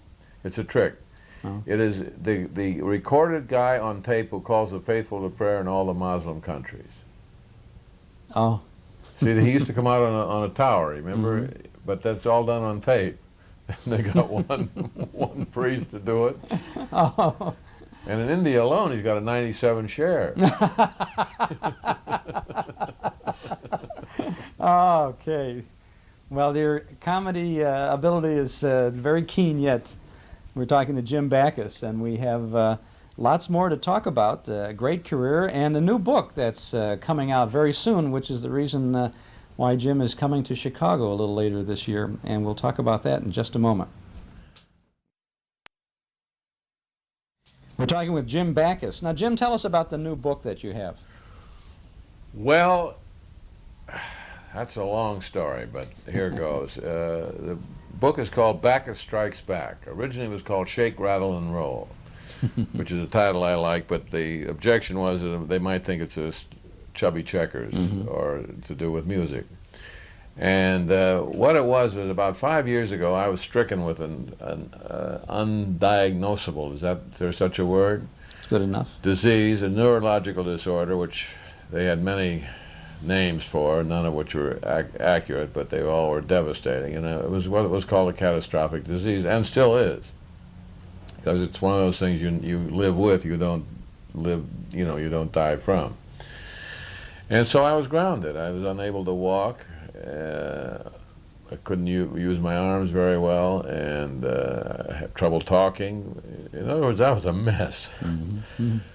So, I read Anatomy of an Illness. What the heck's his name? Cousins, you're right, Norman Cousins' book. And he is right over here at UCLA, right across the street from us. And I was very impressed, and I talked to him. I talked to him on the phone, and so I decided to write the story of a disease from a humorous side, not making fun of it, but the way it happened, and it turned out funny, because it is funny. Everything's funny. Mm-hmm. Not ha ha, he, look at him, but it was sad, and it was a labor of love. And I finished it. Henny wrote it with me. I would write kind of loosely, and she's a very good technician. She put it together. And we had written 2 comedy books back in 57, 62. We wrote Rocks on the Roof, which was a story of 2 New York kids moving out here to Lotus Land. We never figured on taking out the garbage or barbecue pits or any of that. I left Cleveland to get away from that. So here we are back again. And that was a fairly successful book. It was launched on This Is Your Life, which is an automatic 50,000 sale in those days. Ralph Edwards in the bookstore, I was signing autographs. You hear, sign this. Well, you couldn't dream up better publicity than boy, that. yeah. And then we wrote another book, a story of our delayed honeymoon in Europe, called What Are You Doing After the Orgy? These books were both fairly successful. So that was then of course, God, in radio, we used to write so much without ever thinking that we were writing. We wrote lead-ins and gags. So we had written a novel that was in the hands of an English agent, and so we just sent him the rough cut of this, and he said, "This is great. This is sensational. We'll finish it up." We had a few suggestions, and we went back to work. And it really saved my life. The labor of doing it, and we finished it, and it was sold overnight to Stein and Day, one of the better publishing houses. And I have a letter from Saul Stein that's just beautiful. Well, and now the book is going to be coming out this early in May. Yeah, and then we hit the chicken a la king circuit. So you'll be hopscotching all over the country for that sort of thing. We open in New York. We have to meet the publisher. We have never met these people. We talk to them every day on the phone. Their cut this because they're composing the galleys. We got 20 pages of pictures, and it's published in May. So we'll be going back June 8th. We open on the Today Show. Oh, very nice. Yeah, then we do the New York bit for 3 days, and that's press interviews. It's quite. I'm taking a physiotherapist with me, and to keep me in shape. Now, does the physiotherapist? Excuse me. Does he work with you every day? Every day. 7 days? Every day, 7 days a week. Occasionally we go, but how much time do you work with him? An hour and a half. I ran 2 miles this afternoon. You ran. In place in your house? You out here? Around the park. There's a little park where Arm and Hammer endowed it. It's a little miniature golf course with a jogging track, and everybody, you meet everyone you ever knew there. I do 2 miles. I do sit-ups. I do push-ups, which I couldn't have done 6 years ago. It still knocks me out, but it keeps me loose, and it's the only way I can operate. Well, it's wonderful. Yeah. I mean, from really being almost on the edge to this, you look marvelous. And aside from walking a little slow, and I think you're just favoring yourself a little bit on that. I think that it's wonderful, and that's what all that's about. Yeah. So that's all down in the book. And various doctors and psychiatrists and you name it, we got it all. But and it's flashbacks because I had a lot of time to think. And it altered my life completely. I enjoy things more. Well, you got a new lease on life That's right. for this whole thing.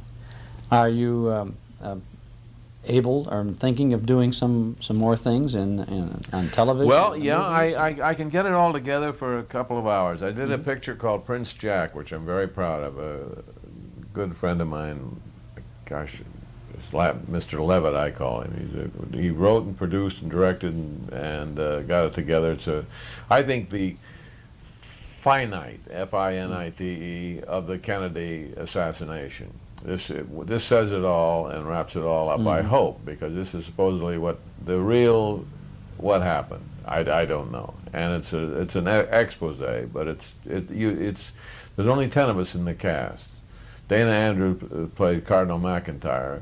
Robert Guillaume, you know the fellow in Benson, he does Martin Luther King. He's marvelous. Kenny Mars, a very underrated character actor and comedian. You know who Kenny Mars is? Funny, big funny fellow, guy. He does Lyndon Johnson. You can't believe it.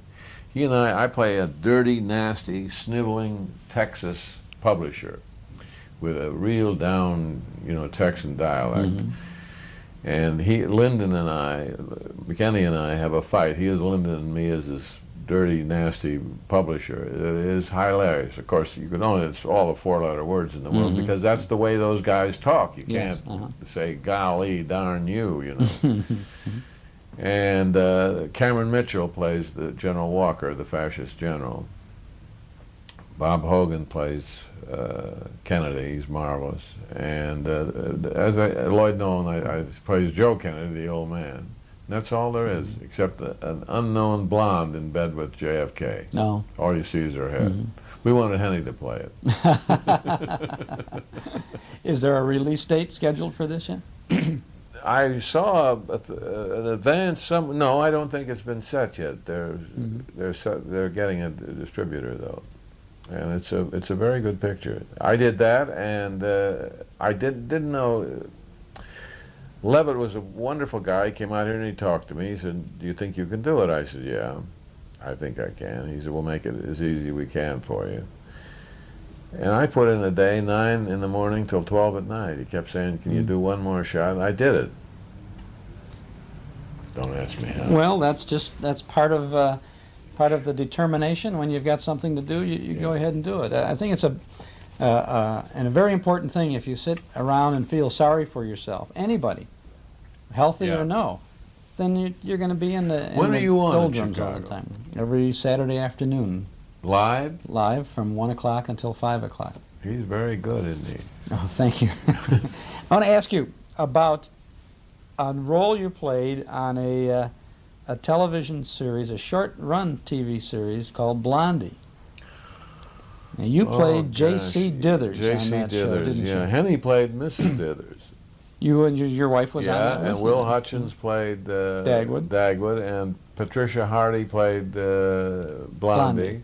She was wonderful, and the 2 kids, I forget their names. They were that lasted 13 weeks. Just a quickie. It was a quickie. I don't know why I didn't. I thought it was kind of funny. Did you ever see it? I don't think I did. It was I don't only think anyone had you blinked. There was an earlier Blondie TV series, I think, with Penny Singleton. No, that was in pictures. Well, I know she did the movies, but I think I was on radio. Well, do you think she did it on television? I think there was a short. You might have, back in the Stone Penny. Age. Yeah. Somewhere in this room, Perry Lafferty, who was one of my, if there's such a thing as one of my best friends, he and his wife were married the same day that we were. Oh. Yeah. And we go back quite a few years. Perry was vice president of CBS. He put on Gilligan's. He also put on Blondie. And it was not his idea, I must say. It was someone way up there somewhere. And the way MacArthur, you got the pen that MacArthur signed the treaty with, which is mounted on a memento. He mounted a pen on a piece of mahogany with a beautiful brass plate and said, "This is the pen that canceled Blondie." sort of an inside joke. Yeah, I would say. Well, some of them, They I were guess you kind of wouldn't- funny. Yeah, yeah. Yeah. Speaking of Penny Singleton, she had a radio show after the Blondie series on which you portrayed a real estate agent. Where do you come up with all this? Well, I have Vase. You have Vase, I have relatives living in Bel Air. Yeah. I'll tell you who's a wonderful guy is George Burns. He comes over here, he used to come over about once a week, sat in that chair over there. Amazing man. 89 years old. Just got back from the world cruise on the Queen Elizabeth. The vitality of the man, the energy. And everything is positive. I said, George, you like Henny was talking to him too. Do you like the QE2? He says, love it, love it, love it. When he said it's final, you know, he said, yeah, it's a great ship, great ship. And now most people wax nostalgic about the Queen Elizabeth, the original one. He said, no, couldn't hold a candle to this. When you go to dinner at his house, you meet the damnedest people like Roger Miller. Well, he toured. You know, he toured with Roger Miller. Yeah, well, but there's always somebody like that. You expect, you know, to see the old guard from Hillcrest over there, you know, and they're kids. Back porch majority or whatever they you know, always like a surprise, and it's a funny thing. And George doesn't have any of his mementos like this. I love the pictures around the wall. This room is very. But he warm, doesn't. very nice. Yeah, he doesn't. He has. I don't think I don't know where his Oscar is that he won for Sunshine Boys. There's no mementos of the past. It's all out here, which is a very healthy thing. Well, he's funniest doing all man right. in the world. One Most last, of it I can't tell you. One last question, and maybe a memory for you. There was a series on radio on which you were a part of it, and you and a lot of the great supporting character actors from radio were also on this show. It was called the Mel Blanc Show. Oh yes, And yeah. Hans Conried was on there, and Ugga bugaboo bugaboo boo. that's ugga. right, that's right. Did you talk to Mel? Oh yes, some time ago we talked with Yeah, with well, Mel. yeah, I break him up whenever I see him because we're the only two people alive that no one else. Ugga boo boo boo, and poor Hans, he's gone. Yeah, well, Joe Kearns was on that. Joe Kearns, and Jerry Hausner, Mary Jane Croft, and Mary so Jane many Croft, people. yeah. It was really a bringing together of a lot of great You know, comedians. Jerry Hausner did all the babies on radio. That's what I understand. He painted that picture.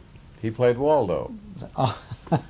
Yeah, that's There's a wonderful picture of Mr. Magoo on the mantel overlooking the room. overlooking the house that he built. Yeah.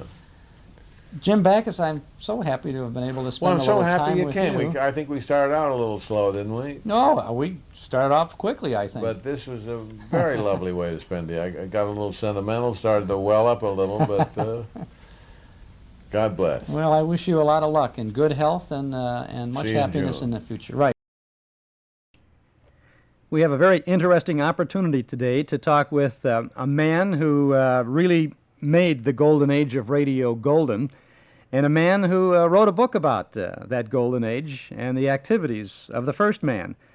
Well, who are all these men we're talking about? First of all, I'd like to welcome Richard Crabb, author of a great book, Radio's Beautiful Day, an account of the first 5 decades of broadcasting in America. Welcome, Richard. Glad to have you with us. Thank you, Chuck. Thank you. Now, Everett Mitchell is the subject of your book. What Right. made you decide to write a book about Everett Mitchell? Well, we thought about it for a number of years, but after, let's say we got to 1975 and 76, it became evident that Everett was the last person who was a superstar in the radio era that was able to tell exactly how it was. And so that's really the driving force that resulted in the book.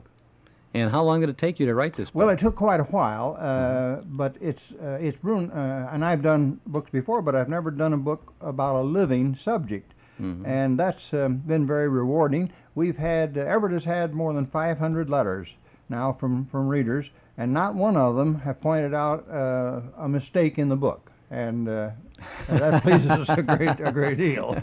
Well, and of course there was no mistake writing the book. I really enjoyed reading I'm so about it, and I think what you did by setting the scene of the Chicago area back at the time of Everett Mitchell's childhood, it really put things in perspective. You talk about the west side of Chicago, Yes. and you talk about his growing up and his parents and all of that sort of thing. I think you really did a nice job of setting that scene And how for a us. grocery store was run at that time. That's correct. That's correct. It's great.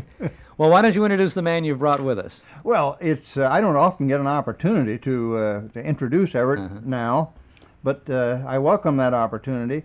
I'd like to say this: Everett, we had broadcast as a scheduled situation began in November of 1920. November is an awfully important month in the background of radio and broadcasting. So many things happened in November. November of 1920, KDKA came on the air and has been on the air continuously since that time. A year later, the first radio station, again in November, opened in Chicago. That'd be 1921. And again in November in 1923, Everett Mitchell had his first broadcast. And so he had a major career before there were networks. He was manager of station WNR. And then when networks came, why, he really blossomed into a national figure. So Everett, with that introduction, would you tell us about your first broadcast? Well, Yeah, we Richard, would- it was on the dare. And, you know, in those days, usually most of the entertainment came from young folks gathering at somebody's house on a Friday or Saturday night and gathering around the piano and singing and playing and enjoying themselves. Well, I had just returned from a concert tour, and I was with some young people, and we got into the evening singing and playing, and then all of a sudden these young people said to me, "Have you heard about this new thing called radio?" And I said, "Yes." I said, "I have a crystal set which I made out of an oatmeal box, and I said, I'm using the bed spring for an aerial because the landlord says that I can't put up any aerials." So they said, "Well, did you ever think of going down and trying to sing for them?" And I said, "No, I hadn't." "Well," they said, "we dare you." So that was it. I took the dare, went down the next night, which was Saturday, down to KYW. And at that time it was in the old auditorium building, or auditorium theater. And I went there and I was surprised because there were quite a few people, but the station was closed. So I heard then that the folks had gone out to dinner. You see, there wasn't any scheduled at that time. Whenever they had talent, why, they'd broadcast a show. And talent used to come in or didn't come in, and then the announcer usually played the piano to fill in while they were waiting. So the announcer Well- the announcer was a very talented, versatile man then. He would Right. announce, he would play the piano and do anything he had to fill that time, I would correct? mention that that KYW was the first station in Chicago. Yes. And you were mentioning about the manager is very profound because he was also manager of the station in addition to being pianist. And Did the whole business. did the whole business. Go ahead, Everett. Herbie came along and he recognized me because I'd met him before I went to the studio. And he said, "What are you doing here?" And I said, "Well, I thought I'd come up and see if I could sing a song for you." And he said, "Well, okay." So instead of making me wait in line, why, he took me and took me into the studio, and I sang "The Sunshine of Your Smile." And the switchboard lit up, and there were all kinds of calls. So he said, "I'm busy now, but come and see me next week." So next week I came and I got a regular schedule on KYW, and that's how I started. Now, how old were you at that time? How long? I was about a year and a half before I got the job at WNR, and how that happened was Mrs. Mitchell said on Christmas Eve, "I don't think there would be any talent up at WENR on Christmas Eve," and that was within walking distance of my home. that was on Belmont Avenue in the All-American Radio Building. Well, I went over. There wasn't any talent except Frank Westfall and his orchestra were playing. And then I met Frank Westfall, and I said, I'd like to sing a song for you. So he said, okay, put me on, and I sang the Prisoner's Song. On Christmas And, Eve? it On was Christmas very Eve you sang the popular. Prisoner's Song? Yes, it was very popular those days. Uh-huh. Well, fortunately, Why don't you remember how the lyrics went? oh, if I had the wings of an angel, over this prison walls I would fly, and I'd fly to the arms of my dear darling, and there I'd be willing to die. So, E.N. Rawlin, who owned the station and also the All-American Radio Corporation, was listening at home, and he called after I sang his song, and he said, boy, he said, that was wonderful. He said, how'd you like to sing for me? I'll come and see you Monday. You come Mondays. So I came Monday. Well, wasn't long before I was singing for him. Then it wasn't long before I was announcing for him, and within 6 months I was a station manager. Boy, that So- was an overnight success just about, wouldn't you say? Yeah. You Well, certainly Everett were. had another job, of course, at Mhm. the beginning of that, and in the course of that, he left that other job. Tell about leaving the insurance business, Everett. Well, you see, I had a boss who was a little bit unhappy with radio, and a little bit unhappy with me because he'd heard me at 2 o'clock in the morning and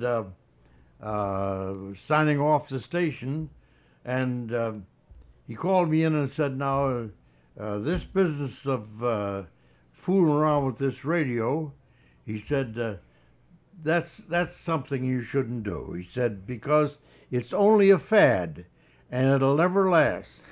And then he said, now, if you continue and you want to continue fooling around with it, why, he said, you don't have a job here. And then he said, oh, he said, anyway, anybody who's silly enough to accept a fad like that, he might just well go and you'll be back in 6 months, he said, on your knees looking for a job, but you won't get it. And you weren't back, though. You never got. No, you never no, went no, back. never went back. Instead, in 6 months, he was manager of the station.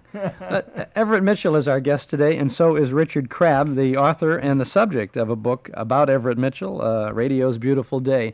We're going to continue with this conversation about those great days, and we're going to find out all about WENR in Chicago in those early days in just a minute. We're talking with Everett Mitchell, the longtime host of the National Farm and Home Hour, and a man who was very instrumental in the development of WENR as a mighty force in Chicago radio, and his biographer, Mr. Richard Crabb, and they're here to talk not only about their career, Everett's career, but the new book, Radio's Beautiful Day. Everett Mitchell, you started as a singer for Billy Sunday. Didn't you sing with the great evangelist Billy Sunday when you were just a teenager? Well, you see, fortunately, my voice changed when I was 12 years of age. And I had been singing with some other evangelists and singing the invitation song. Those days, no radio, no amplification, and you had to belt it out if you were going to hear it. Well, a man by the name of Zoller, who was an evangelist, introduced me to Gypsy Smith. And then Gypsy Smith and Zoller introduced me to Billy Sunday. Because, you see, I had been singing at the Pacific Garden Mission as a boy. Well, when Billy Sunday looked at me, he said, can you sing unaccompanied? And I said, yes. He said, well, he said, you see, you would sing the invitation song, and I would mention the name of the song to you, and then you'd have to break into to singing. So I told him I could, and I sang then all of the old-time hymns at his suggestion. One thing he wanted to do when he met me, he said, now, after he decided that he was going to have me sing for him and sing on his programs, he decided then to keep me in knickers so that it would show my real age. Because you see, I was only 14 years of age. And people didn't believe that you were that young because your voice had changed. That's right. That's right.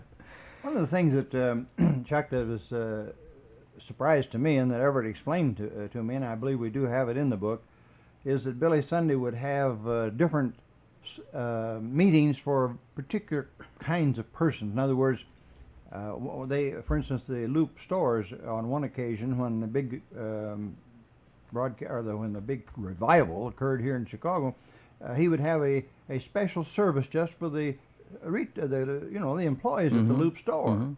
And they did that in the daytime, and so they let them out during that time. They closed the store down, maybe. That's or right. They, yeah. And then he did another one for just railroad men and their families. And he would change the songs of invitation for each of those groups. And one of the things that Everett did was to sing the special song of invitation to the railroad men. I don't ask you to sing that, Everett, but do you remember some of the lyrics that... Yes. That was titled Life is Like a Mountain Railroad. And the verse is, life is like a mountain railroad with an engineer this brave, with his hand upon the throttle from the cradle to the grave. He must watch the bridge and trestles, never falter, never fail, with his hand upon the throttle and his eye upon the rail. Excellent. Now, a song of invitation was a song inviting the members of the congregation to come forward and accept, express their feelings, their faith in the Lord. Right. Right. Yeah. I see. Correct. Now, Everett Mitchell, you started working at WENR, which was owned by E.N. Rawlin, hence the call letters ENR. They also made didn't they make tubes for Zenith radios and things like that? Right. In their own radio thing. Right. Mr. Rawlin heard you singing on that Christmas Eve in 1924. Right. You were just 26 years old at the time, and he called you in and said, I like what you're doing, and I want you to become the manager of our station, because the manager who was there was going to be let go. Is that correct? That's right. You see, the manager of the station liked to when he went out to dinner, and usually when he came back, he'd had too much. That's the best way to explain it. And so when you came in there, now of course Mr. Rawlin had known from your being with the station for a little bit, known a little bit about you, and you had talked over some things with him. I'm kind of paraphrasing some material from Richard's book here. He knew that you had some ideas about broadcasting, and he kind of liked those ideas. So can you tell me, what was WENR like before you took over? What was the kind of programming on the station? Well, it was one of those little one-room places in the factory, and there was no regular schedule, and there was no talent scheduled. There was no paid talent. Immediately when I took over, I decided that I would rearrange the schedule and set the broadcasts at a certain time of the day and a certain time of the evening.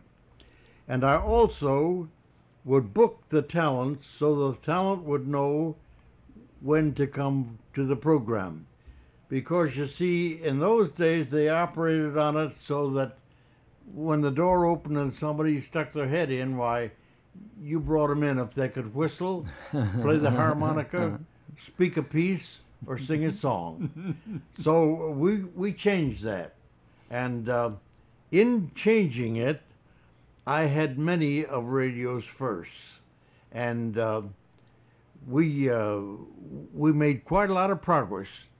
Now, there wasn't any commercialism in those days, but I found out that by putting some of the radios in the studio that I moved to from Belmont Avenue in Kimball Hall, people looked at them, and then when I mentioned them, sales went up.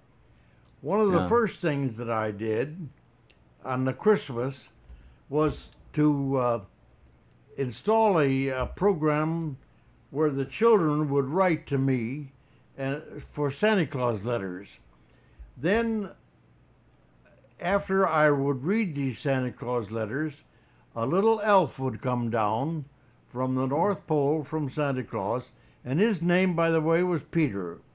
And Peter would say a few words, and then he'd gather the letters, and then the children would hear him going up the chimney and going up back to the North Pole with the letters. One of the things that came out of it, though, was the fact that I had many, many requests for shoes. So I went to the Salvation Army and to some of the newspapers, especially when they had the Journal at that time, Daily Journal. And I went to them and asked them to help out. And we did. We sent many, many pair of shoes to the children that year. Then the next year, the Journal asked me to put a program on Christmas, getting shoes for children. So, but the Santa Claus program, now to lead up to commercialism, I found out that they had a tree lighter that was sold by All American Radio, and it was one that illuminated the tree and also had a place for the water so that you could keep the tree fresh. Well, I mentioned the fact that they had that. I didn't do any sales job on it, but just mentioned it, and they sold it out. In fact, there was so much traffic in these places coming in to look, and they bought the tree lighter out. So that's the thing that led up to the commercialism. So then I decided that there was room for commercialism, and I sold one of the first commercial programs in Chicago, which was called the Bambi Bread Makers, and it was by the Piper Baking Company at that time. I think, Everett, it wasn't one of the first, it was the first. Well, the first commercial I in don't Chicago? lay any claim to it, but if it was wonderful, and but I know it was one of the first, anyhow. So then that was the first commercial that was written, and I wrote the first commercial. Well, it wasn't a singing commercial. You've done so much singing, it wasn't a singing commercial. It's a different story today. Well, now WENR was over a period of years. It moved from one studio to another, each time getting a little bit more elaborate, didn't it? Right. Well, you see, Erbstein. Now we're talking about Charles Erbstein, right? Yes, he was Willie, Tommy, Annie, and Sammy, WTAS, and he had this studio in room 712 of the Kimball Building. But he decided he was going to go out to Elgin. So that studio was open. And I made a deal and got that studio. Then he decided in 6 months that he wanted to come back again. So he came in and you were out. Huh? I didn't have any lease on the studio. So I went over to the Strauss building, which had a radio station, and they had what we called a Spanish garden, and it was beautiful, and it was the only studio that had an organ in it. So and also a place for the people to come and sit, and so I got this place in the Strauss building, and we were in the Strauss building until Insel bought us and took us over into the Opera building. So Now you're talking about Samuel Insull. This is the big man in the utilities, right? Right. Mm-hmm. Correct. What's that? He's the utility man, the big man, the Yes. magnet, as they would say. He paid $1.5 million for that station. Then WBCN, which was sharing time with WNR, they wanted him to buy WBCN. And he said, I'll soon be buying up all of it. Then you remember, Insull got in trouble. He was innocent. I knew him. He called me son. I was his personal announcer. We were very close. He was not guilty of the things that they said he was guilty of.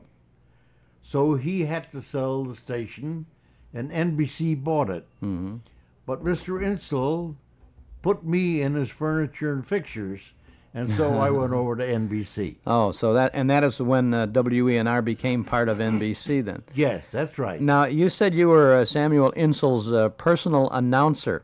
Yes. Now, why did he need a personal announcer? Because he was a very particular man who was very time conscious. And to let you know how I used to have my conferences with him, he would make a date for 1 o'clock for me. Now, at 10 minutes to 1, I had to be in the outer office. At 1 minute to 1, I had to be at the inside office. At 1 o'clock, I had to be standing before Mr. Insull's desk when he carried on his conversation with him. So, he used to have his stockholder meetings in the Commonwealth Edison building. And he would leave his office, and then when he got on the elevator, they would give me the signal.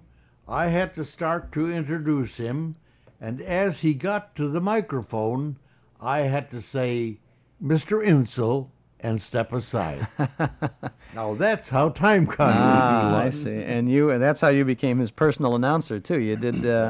You Chuck, introduced him. I think it's a special interest to note that NBC was just in the process of coming to Chicago. There were no networks prior to that time, and they decided to acquire 2 stations, and they acquired WNR. Everett doesn't speak of those things, but it's obvious since he became Insull's personal announcer, it's obvious that he was one of the considerations in doing it, because there were radio stations that Insull could have had for just paying their bills, and he wouldn't have had to pay $1.5 million for it. And then he also bought WMAQ, and he had a relationship with WLS because WLS and WNR were competing for for an open channel on that. And then, of course, WNR had that other very great asset. They had that beautiful studio at the top of the Civic Opera Building, 4 stories of it. So this really was NBC's entrance into Chicago. Yeah, and that's what I like to talk with you about, Richard, too, because I think you have you've done a great deal of research in your book, Radio's Beautiful Day, about the early days of NBC here and how that all came about. I'd like to talk with you after we take a short break. We're talking with Richard Crabb, author of Radio's Beautiful Day, and the subject of that book, Everett Mitchell, who later on is going to tell us what kind of a day it is in Chicago. Right. We're talking about the early days of broadcasting in Chicago with Everett Mitchell, the longtime host of the National Farm and Home Hour, and a man who I think literally put WENR on the air, or on the map, I should say. And his biographer, the author of Radio's Beautiful Day, good book, published by North Plains Press. That's Richard Crabb. Richard, you were talking before we took a short break about the coming of NBC to Chicago and how Samuel Insull had bought the 2 stations, or he had WENR, and then NBC came to town to buy the 2 stations. Right. Now, what was NBC's entry into the Chicago market? Well, NBC, of course, began in the East because that's where broadcasting began. And when NBC was formed, it began acquiring some outstanding stations. One of the first it acquired was KDKA in Pittsburgh. And they even originated the National Farm and Home Hour before they came to Chicago, before there was any network in Chicago. And then but they knew all the time that they were going to Chicago was going to become their main hub. And they even had representatives that visited Everett while he was program manager for Insull's station at WNR and that sort of thing. And so they came to Chicago in 1929, and they were looking for enough rental space that they could base their operations here, and they weren't able to get enough space in one location. Now, the Merchandise Mart was being built by the Field Estate at that time, and was to be a 19-story building, and the steel was up to 19 stories. And NBC entered into a historic agreement by which the Field Estate added 2 more stories to the Merchandise Mart and leased the entire 2 stories to NBC for 50 years. For 50 years, and I think that lease is running out now, isn't it? Yes, it is. It's just recently run out, so it shows how long it really was. You don't think much about 50 years when you're signing a lease like that, but then all of a sudden, and as I understand that NBC is thinking of withdrawing its studios from the Merchandise Mart. That's logical because when they came here, and during most of those years, the mechanical facility of the network, every program, whether it was originated in New York or Los Angeles or wherever, was fed in directly into Chicago and then sent to the places where it was going to be broadcast.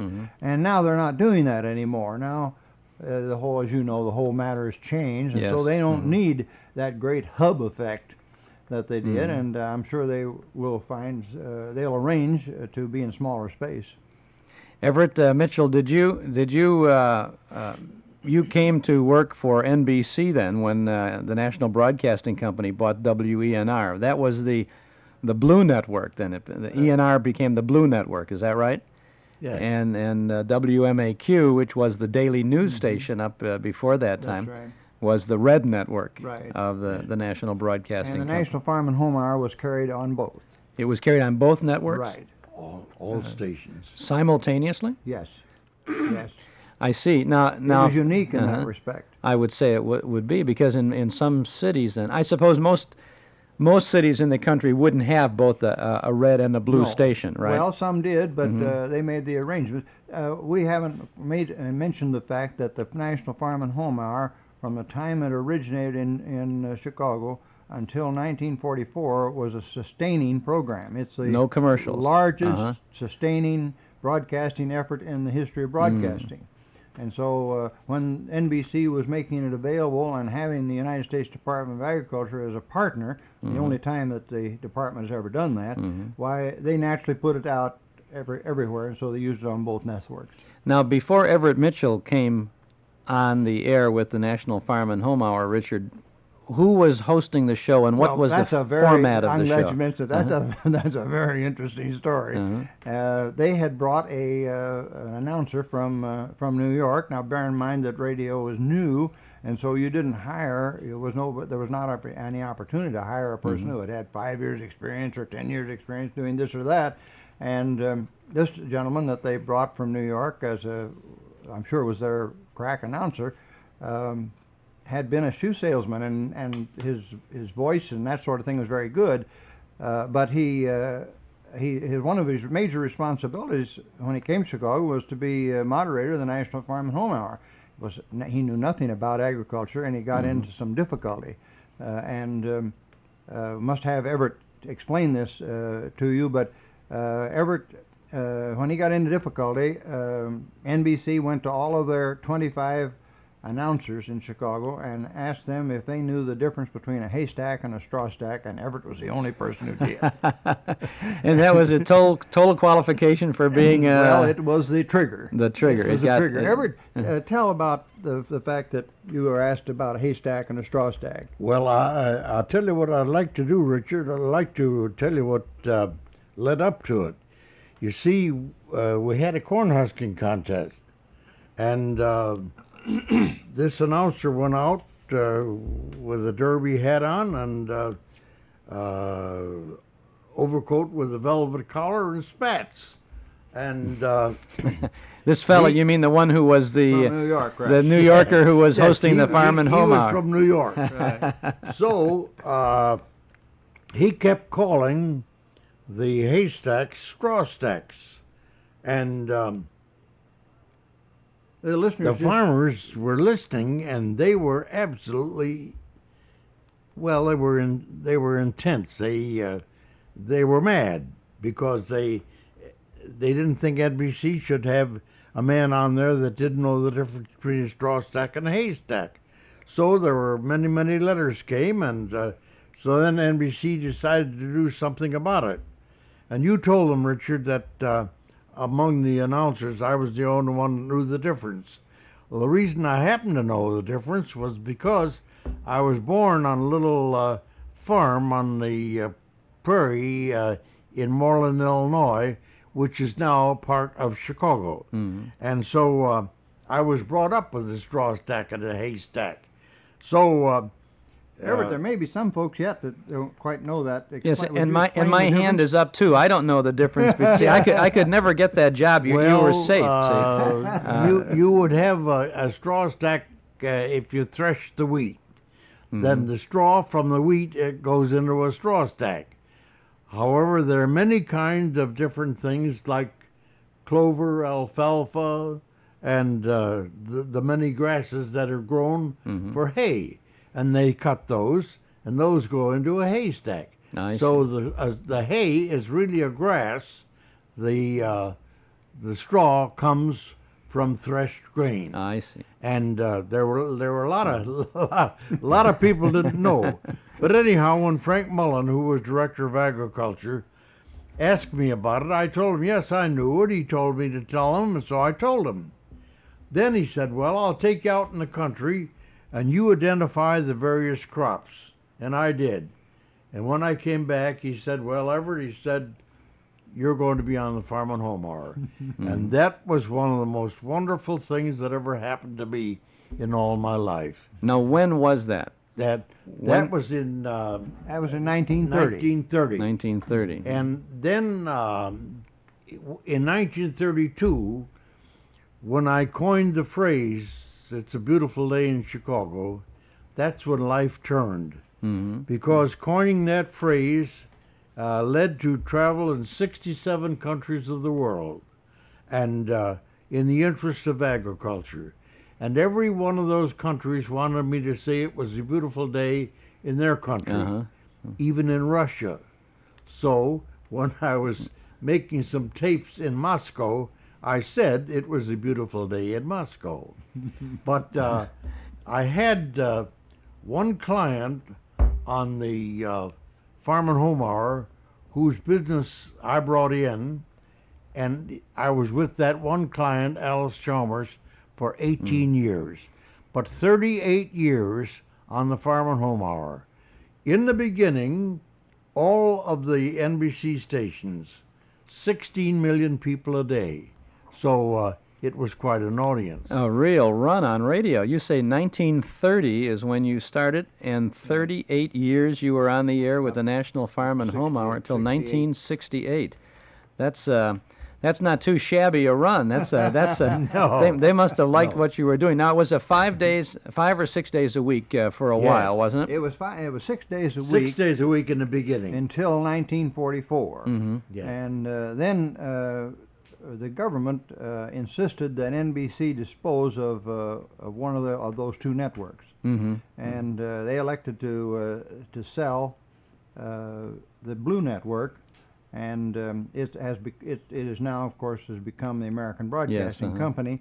And in order to make the deal more appealing, they included the National Farm and Home Hour. Now that sounds kind of strange that they would include a farm program, but America was largely a nation of farmers at that time, and its rating was even ahead of Fibber, McGee, and Motley at that particular time. So it was an asset when it came to selling that Blue Network. And then was it after the sale? Yeah, after the sale, when then the it Alice made Chalmers the transition over, and Everett had an understanding when that sale was made that if for any reason in the future the Blue Network didn't continue the National Farm and Home Hour in its accustomed manner, that he might come back to NBC and the old Red Network. And he elected to do that. And so in 1945, this remarkable sponsorship with Alice Chalmers began as a feature program every Saturday noon. And I was much interested in your telling about the fact that as a youngster you went down to NBC on Saturday mornings and actually attended those programs. Right. Before the tape started rolling, I mentioned to both of these gentlemen that I had spent many a Saturday afternoon time on the, I guess it was the 18th or 19th floor of the Merchandise Mart, and I saw Everett Mitchell and Whitey Berquist in the orchestra and all these other people in a. I really wanted to see a radio broadcast, and this was a radio broadcast. I must confess that at the time, I didn't realize how important a radio broadcast this was, that it had been such a long-running show, and what a major impact it had on broadcasting in general and on the agricultural community in specific. And I believe that there were a lot of people, and I've learned since, and have collected a number of National Farm and Home Hour programs and things like that. I've learned since that your audience was much, much greater than strictly a farm audience. Yes. People coming in out of the fields at noontime on Saturday, for example, or daily to have their midday meal and listen to this program. But there were many people in the urban centers of the United States who listened to this program and got a lot of good information. In fact, the audience was about 50-50. Uh-huh. And of course that was designed as the farm and home program because homes are everywhere and that sort of thing. Everett Mitchell, what made you say it's a wonderful or it's a beautiful day in Chicago? Where did that come from? It was a very dramatic story because I was coming down as usual with a group of 4 men on the Northwestern Railroad, and it was on a Saturday morning. And by the way, it was the morning after they had found Lindbergh's baby's body. Oh. And these men were in the depths of depression. One of them said, as far as this country's concerned, it's through. It never, ever can survive. He said, God's forgotten us. And I said, God hasn't forgotten us. We've forgotten God. I said, we're worshiping the almighty dollar. Well, that night, he went home and killed himself. However, I felt at that time that really somebody must say some word of encouragement because there were so many discouraged people in the world. Well, I stepped outside of the Chicago Northwestern station. It had been raining a little bit. And then I looked up at the sky, and there's an old story that says, if there's enough blue in the sky to patch a Dutchman's pants, it's going to be a beautiful day. Well, I thought, there's that blue, and it's going to be a beautiful day. Then there was a little poem that I used to know, which said, if any little word of mine will set a heart to singing, if any little word of mine will set a bell to ringing, God help me say that word, and set that heart to singing, and set that bell to ringing. And as I walked over, the beautiful day began to come into my mind, and I thought, well, it sure is a great day to be alive, and after all, I think I'll say it's a beautiful day when I open the program.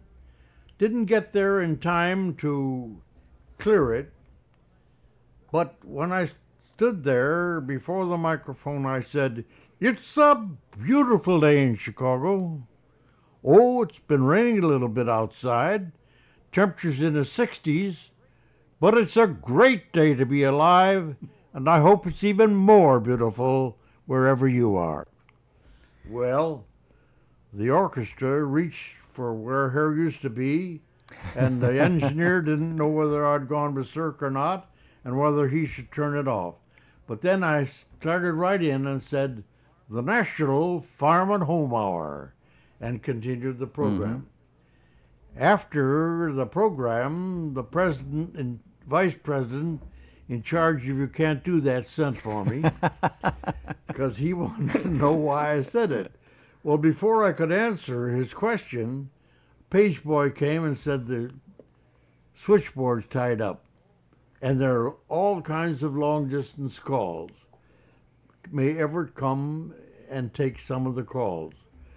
So I took one of the calls, and it was a man from Boston who said, in the name of God, how can you be so cheerful in times like this? But he said, please say it again, because it made me feel good. Well, the next day we got 13,000 letters. Oh, my goodness. All asking to say it's a beautiful day. And that saying, by the way, is 52 years old this May 14th. And it's lasted all of these years. Even today, when I'm introduced to somebody, they say, oh, radio's beautiful day. And that, as I said before, led to the travel into all of these countries. And it also led to me being a war correspondent on a food mission in Korea. So it has lived all of these years. Well, it certainly was and is an inspirational way to say hello to a listening audience, and I think from those depression days when people were feeling down, I think you hit the absolute perfect note for that, and it was great, and the inspiration came, though maybe from a sad experience with those people you met on the train and the one man who died, but an awful lot of good came from that. And a lot of good came from your work on radio, Everett Mitchell. I know that over the years, all the energies that you have had and the talents, you really went with a single thing in mind. You wanted to do a good job, and I think you did a good job. You agree, don't you, Richard? Yes, and I've always thought that the most magical part of Everett's saying was, and I hope it's even more beautiful wherever you are. Yes. That's really the magic. That's for sure. Now, I want to talk a little bit about the National Farm and Home Hour, and I also want to bounce back a little bit in time and talk about some of the programs that you developed over on WENR. So we'll continue in after just a break with Richard Crabb, author of Radio's Beautiful Day, which is an account of the first 5 decades of broadcasting in America, based on the experiences of our other guest, Mr. Everett Mitchell. Well, it is a beautiful day in Chicago, and we're talking with Everett Mitchell, the man who created that very well-known phrase. It stands right along with Don't Touch That Dial and the old clock up on the studio wall and so many other familiar sayings from the radio days. Everett Mitchell is here, as is Richard Crabb, the author of Radio's Beautiful Day. A good look at the history of radio and the role that Everett Mitchell played in it. Everett Mitchell, when you became the manager of WENR back in the 1920s, you said earlier in our conversation that you started actually programming the material that was on the air, no longer a hit-and-miss basis where if a singer or a storyteller was out in the hall and so you grab him by the neck and come in and stick him in front of the microphone. Now you said Tuesday at 4 o'clock this is going to be on, and Wednesday night at 7 we're going to have this kind of a program and that sort of a thing. You were responsible for many innovations and many firsts in the radio days. Did you have something to do with a program called The Smith Family? Yes, I did. In fact, I was one of the original members of the Smith family. You were? Yes. And it was a very successful program. Now, one of the first things I did at WNR was to give some classical music. They had all jazz when I went to it, but I made many of the papers with the announcement that I would have this concert at 6 o'clock in the evening, from 6 until 7 in the evening. And that was the first program of classical music. Most of it was all popular music. And that became very, very popular. And this, of course, was live music. It was not Yes, it was recorded live. music. It was live. And it was really very, very beautiful. And so we got a lot of publicity on it. Now there were many changes then that I made, so that when people tuned in, they knew what they were going to hear, and the program then got some publicity, and the people knew what was on. Now, one of the things that I wanted to do when I went into radio was to build up and not to tear down. And one of the things that I saw the opportunity in was to bring people closer together. And so one of the original programs that I broadcast was called the Smile Club.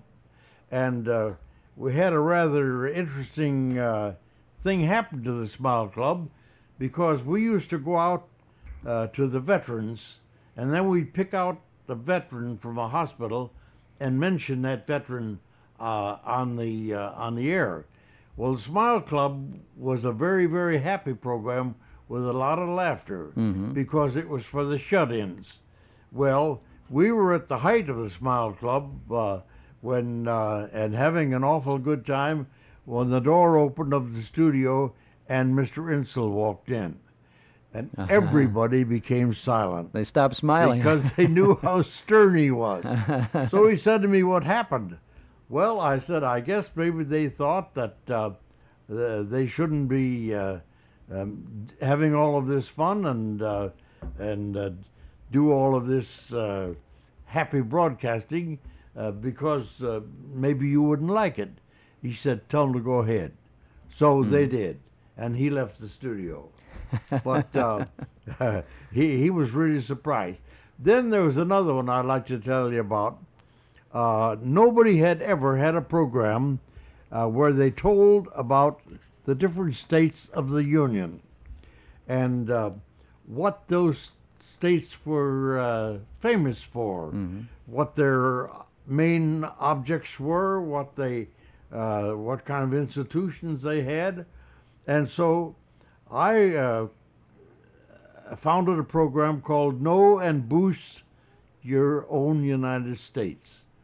And the governors would send me a telegram, and I would get the information from their chambers of commerce, and then I had an hour program.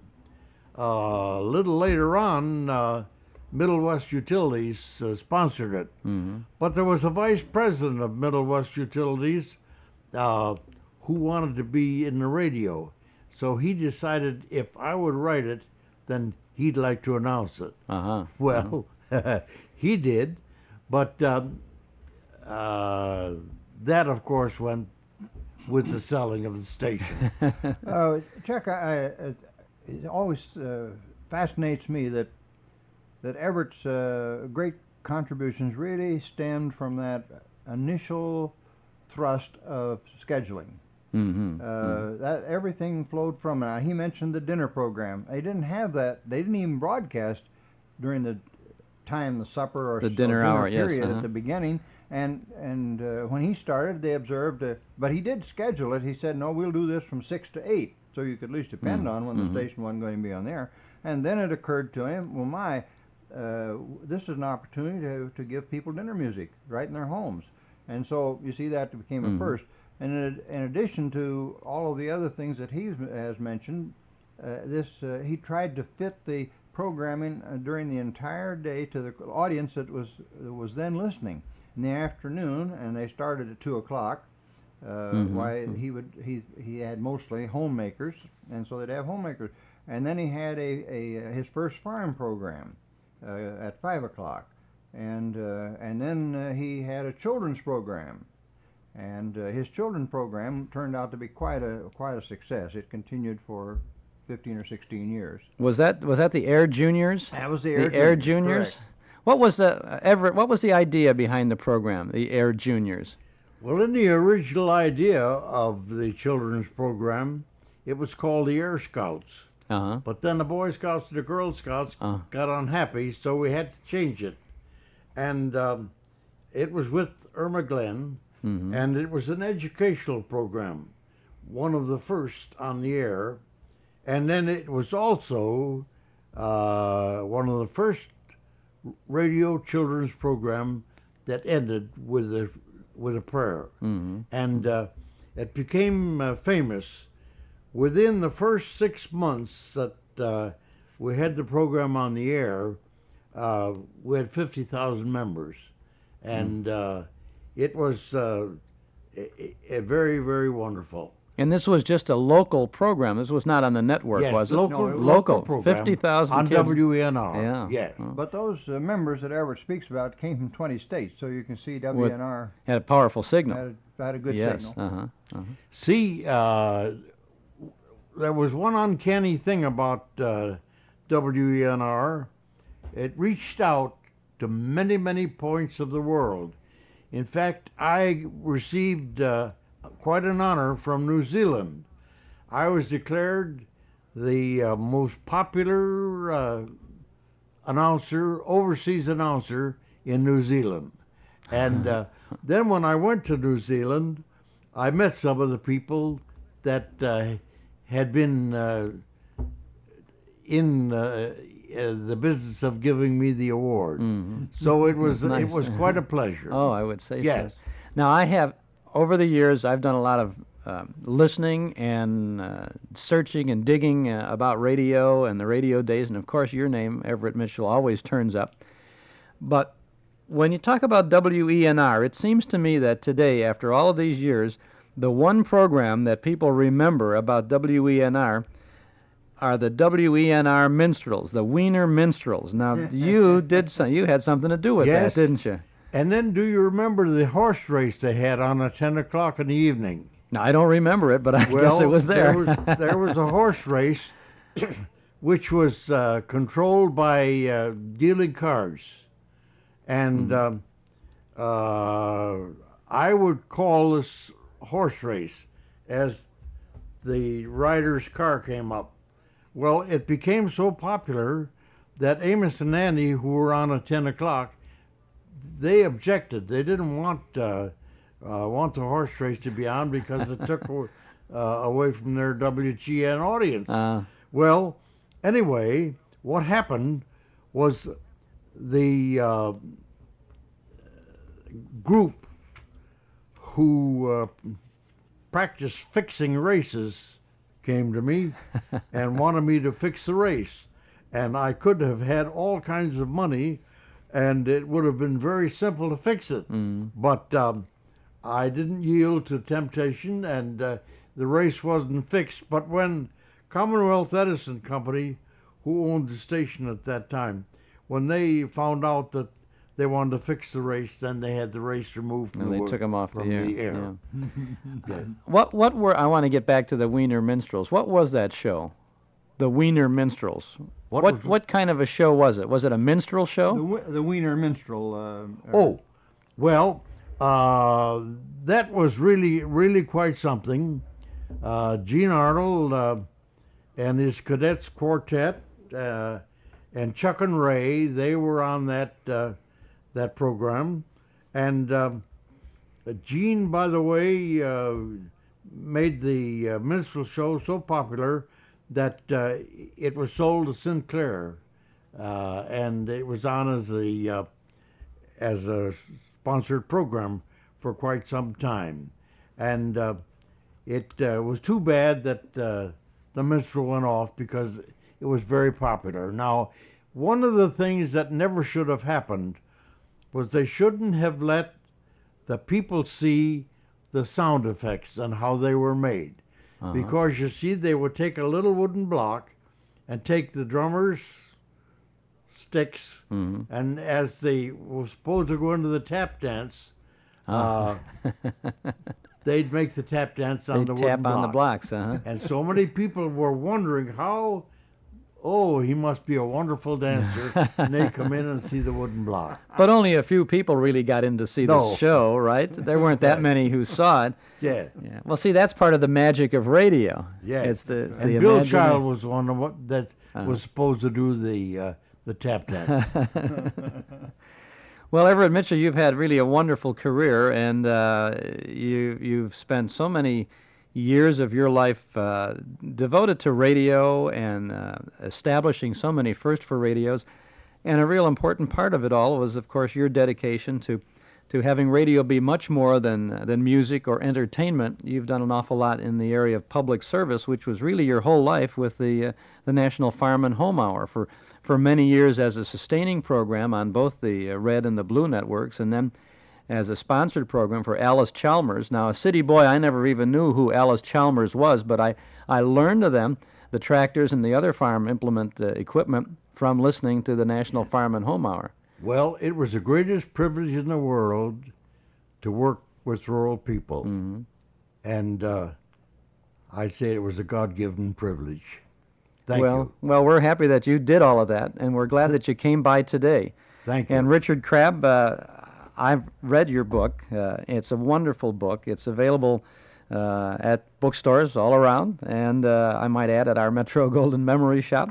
It's called Radio's Beautiful Day, and everything we've talked about today and so much more is detailed in a very fine style. I really like your style. You put everything in perspective. You say, while Everett Mitchell was doing this, the country was doing that, the situation was here and there, and milestones in radio. I think you mentioned David Sarnoff clicking on his teletype, not the teletype, but doing Morse code from the Titanic and all of that sort of, the telegraph. I'll get the word eventually. It's a great book, and I certainly recommend it, and I'm delighted to have had both of you join us in our studio today. Everett Mitchell, would you tell us what kind of a day it is, just one more time before we go? It's a beautiful day. Oh, I would like to say it's a beautiful day in Chicago. Well, of course, it's a little on the cool side. Temperature is 63, but it's a great day to be alive, and I hope it's even more beautiful wherever you are. And that was the Music Till Dawn program, the opening of a show in the autumn of 1965. And we're delighted to have with us on our Those Were the Days program this afternoon a man who entertained millions of people from WBBM in Chicago overnight with his famous Music Till Dawn program. Our guest is Jay Andres. Jay, welcome. Thank you, Chuck. It's nice being here, too. It's really a great place here. I Thank really you. enjoy this. You know, talking about Music Till Dawn, that describing that scene, I remember doing that very well because I used to love, well, I still do, love the autumn. And coming in at night, you'd have a chance to go over all the activities of the day, you know, and sit there and ruminate for a while and then go on the air. And so it was just stuff off the top of the head, really. But you could set the scene so, I guess poetically is the right word I would for it. like to think that, yes. Sure, yeah. Well, you would do this night after night. When did you first start doing Music Till Dawn on WBBM? I think it was in March of 1953. Bill Wells had been doing an all-night, not an all-night, but matinee at midnight. John McCormick had done it, and he went back down to St. Louis. Bill Wells came in and took over from him after a couple of other people. And then I heard that American Airlines was coming in to do a program of classical music all night, and I thought, well, I know classical music as well as Bill Wells, or probably better than he does, so I made up a resume and sent it to the program director, and that's when it all began. Did you send a tape along with that? No, I didn't. I just wrote down what I would do and all that. Oh. And, Then they didn't. They said from that printed resume they hired you for that. Well, yeah. Well, they knew what I did on the air because Uh-huh. I sent it to Al. No, it wasn't Al Bland at the time. He was program director later, but the American Air. Oh, and they had to hear me. They had to hear me. I didn't make up a tape that I remember, but I know they heard me because the American Airlines people I knew were the ones, of course, that made the final decision. Now you were on staff at BBM? I was on staff doing everything. As a matter of fact, I was working early mornings. I would introduce Julian Bentley and Harry Campbell, Oh, yeah. two great guys. Julian Bentley especially. He never had the kind of humor displayed on in front of the microphone that he had off the mic. He was a very funny man, very, very witty, whimsical. He always seemed very straight-laced and He seemed that proper way, on but the he air. he was kind of raunchy sometimes. Oh, really? He was a very nice fellow. Oh, I Very love nice. to hear that stuff. Oh, Julian could tell a joke with the best of them. And he and Harry Campbell would tell some gross things to each other in the morning while they were between records and not records, but between commercials. It was fun being. And then I'd introduce Paul Gibson in the morning. And he was the world's nicest man. Really was. You get this persona of people on the air, and you make up in your mind, which is a nice thing about radio, of course, what people are like. But off the air, they're a little different, you know. But Paul was as nice off the air as he could be nasty sometimes on the air, to women maybe especially. He often infuriated the listeners. Oh, yes. Yeah. Oh, yes. But that was in his id. He did that purposely, of course. When did you first start at BBM? I started at the end of 1949 when they had that incident at the New Year's football game with Art Mercier and Bob Venables. And something was said on the air, so they let them go, and then they had auditions, and they had about 250 people come in, and Jack Callahan and I were the ones who were hired. Ah. And then you were just general staff just general assignments, staff, doing yeah. anything Doing- and everything. No Doing doubt. just about everything, between station breaks and going into the network and coming out of the network. Well, you were with BBM then at the transition then from the Wrigley Building studios Oh, yeah. to McClurg Court. As a matter of fact, we did the Music Till Dawn show there for at least a year at the Wrigley Building before moving over to the arena. And it was fun because the setup was so nice. They'd have things in the basement going on, you know, engineering things, and then up in the studio, and then we'd have, of course, had a musician running the turntables. So we'd have a kind of a party every night. I'd bring food in. I love to cook. So I'd bring food in. And I remember one story I was telling a friend of mine, Al McKinstry, who's retired now, but who was my engineer primarily. I was reminding him of the time I brought in a whole big glass thing of shrimp de jonc, and you know that's a lot of garlic. Yeah. And we put it on a hot plate in the studio, and it broke. Oh. And it was about 3 in the morning, and of course we had those garlic fumes and shrimp fumes everywhere, up and down the halls, everywhere. And if Les Atlas had come in and smelled that, he would have fired everyone. So the engineers were kind of, not the engineers, but the janitors and whatnot, the maintenance people, turned on the air conditioning to get everything out, and we apparently they accomplished it because nothing ever happened. But it was great fun back in those days. That was still the era when there were many live programs coming on, things from the network, but also, well, BBM, of course, did tremendous amount of live local live music programs and comedy shows with the Gold Coast, as we played. George Watson and the King's Jesters and the Gold Coast, that was a great show, too. George was another wonderful man. He had a great sense of humor off the air and on the air, of course. And they would pull all kind of tricks on him. I don't know if you ever heard that story about one of the engineers. George had a habit of coming in at the very last minute. He knew a script and everything, and he could even read a script call without much worry. So the King's Jesters knew that George could do it, and they had no problems, but the engineers would get very excited. So one time they set up a huge ladder and put his mic way up on top. And George came in, he had to read a script from way up on top. But that wouldn't faze George. He probably enjoyed it. No way. Nice guy. There were so many things that happened at WBBM through the years, and you were really a part of it. I was. When Music Till Dawn came on, this was a kind of almost a, I guess I want to say a franchise type of a program, wasn't it? American Airlines sponsored the all-night program in many different markets with different local performers.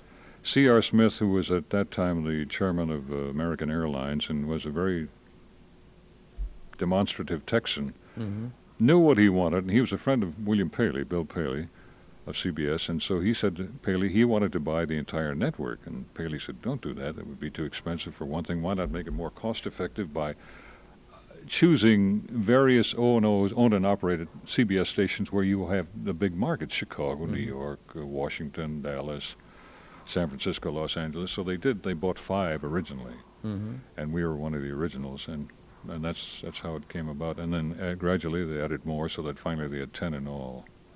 Did they suggest to you the type of program that they wanted you to do? C.R. Smith stayed up late at night, and that was the embryo. He stayed up late at night and would listen. He couldn't find much on radio.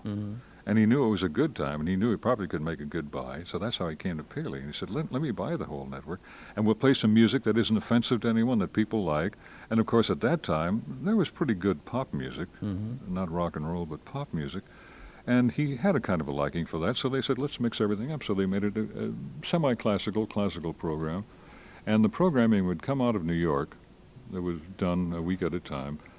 But I disagreed with some of the things, and so I injected some of my own thoughts in it. And we had, probably more than any other reason, we had the best listening audience because we were right in the center of the country, and we got out in all directions with our signal from CBS in Chicago. So we had the best audience. So they would send me around to San Francisco, to New York, to Los Angeles to do the show there.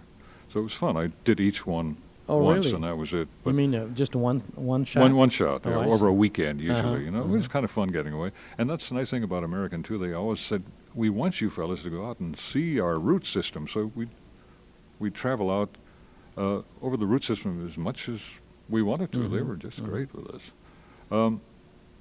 I think I probably digressed from your original question. That's what I wanted to know, is how much did they program the material that was it. for you? Yeah.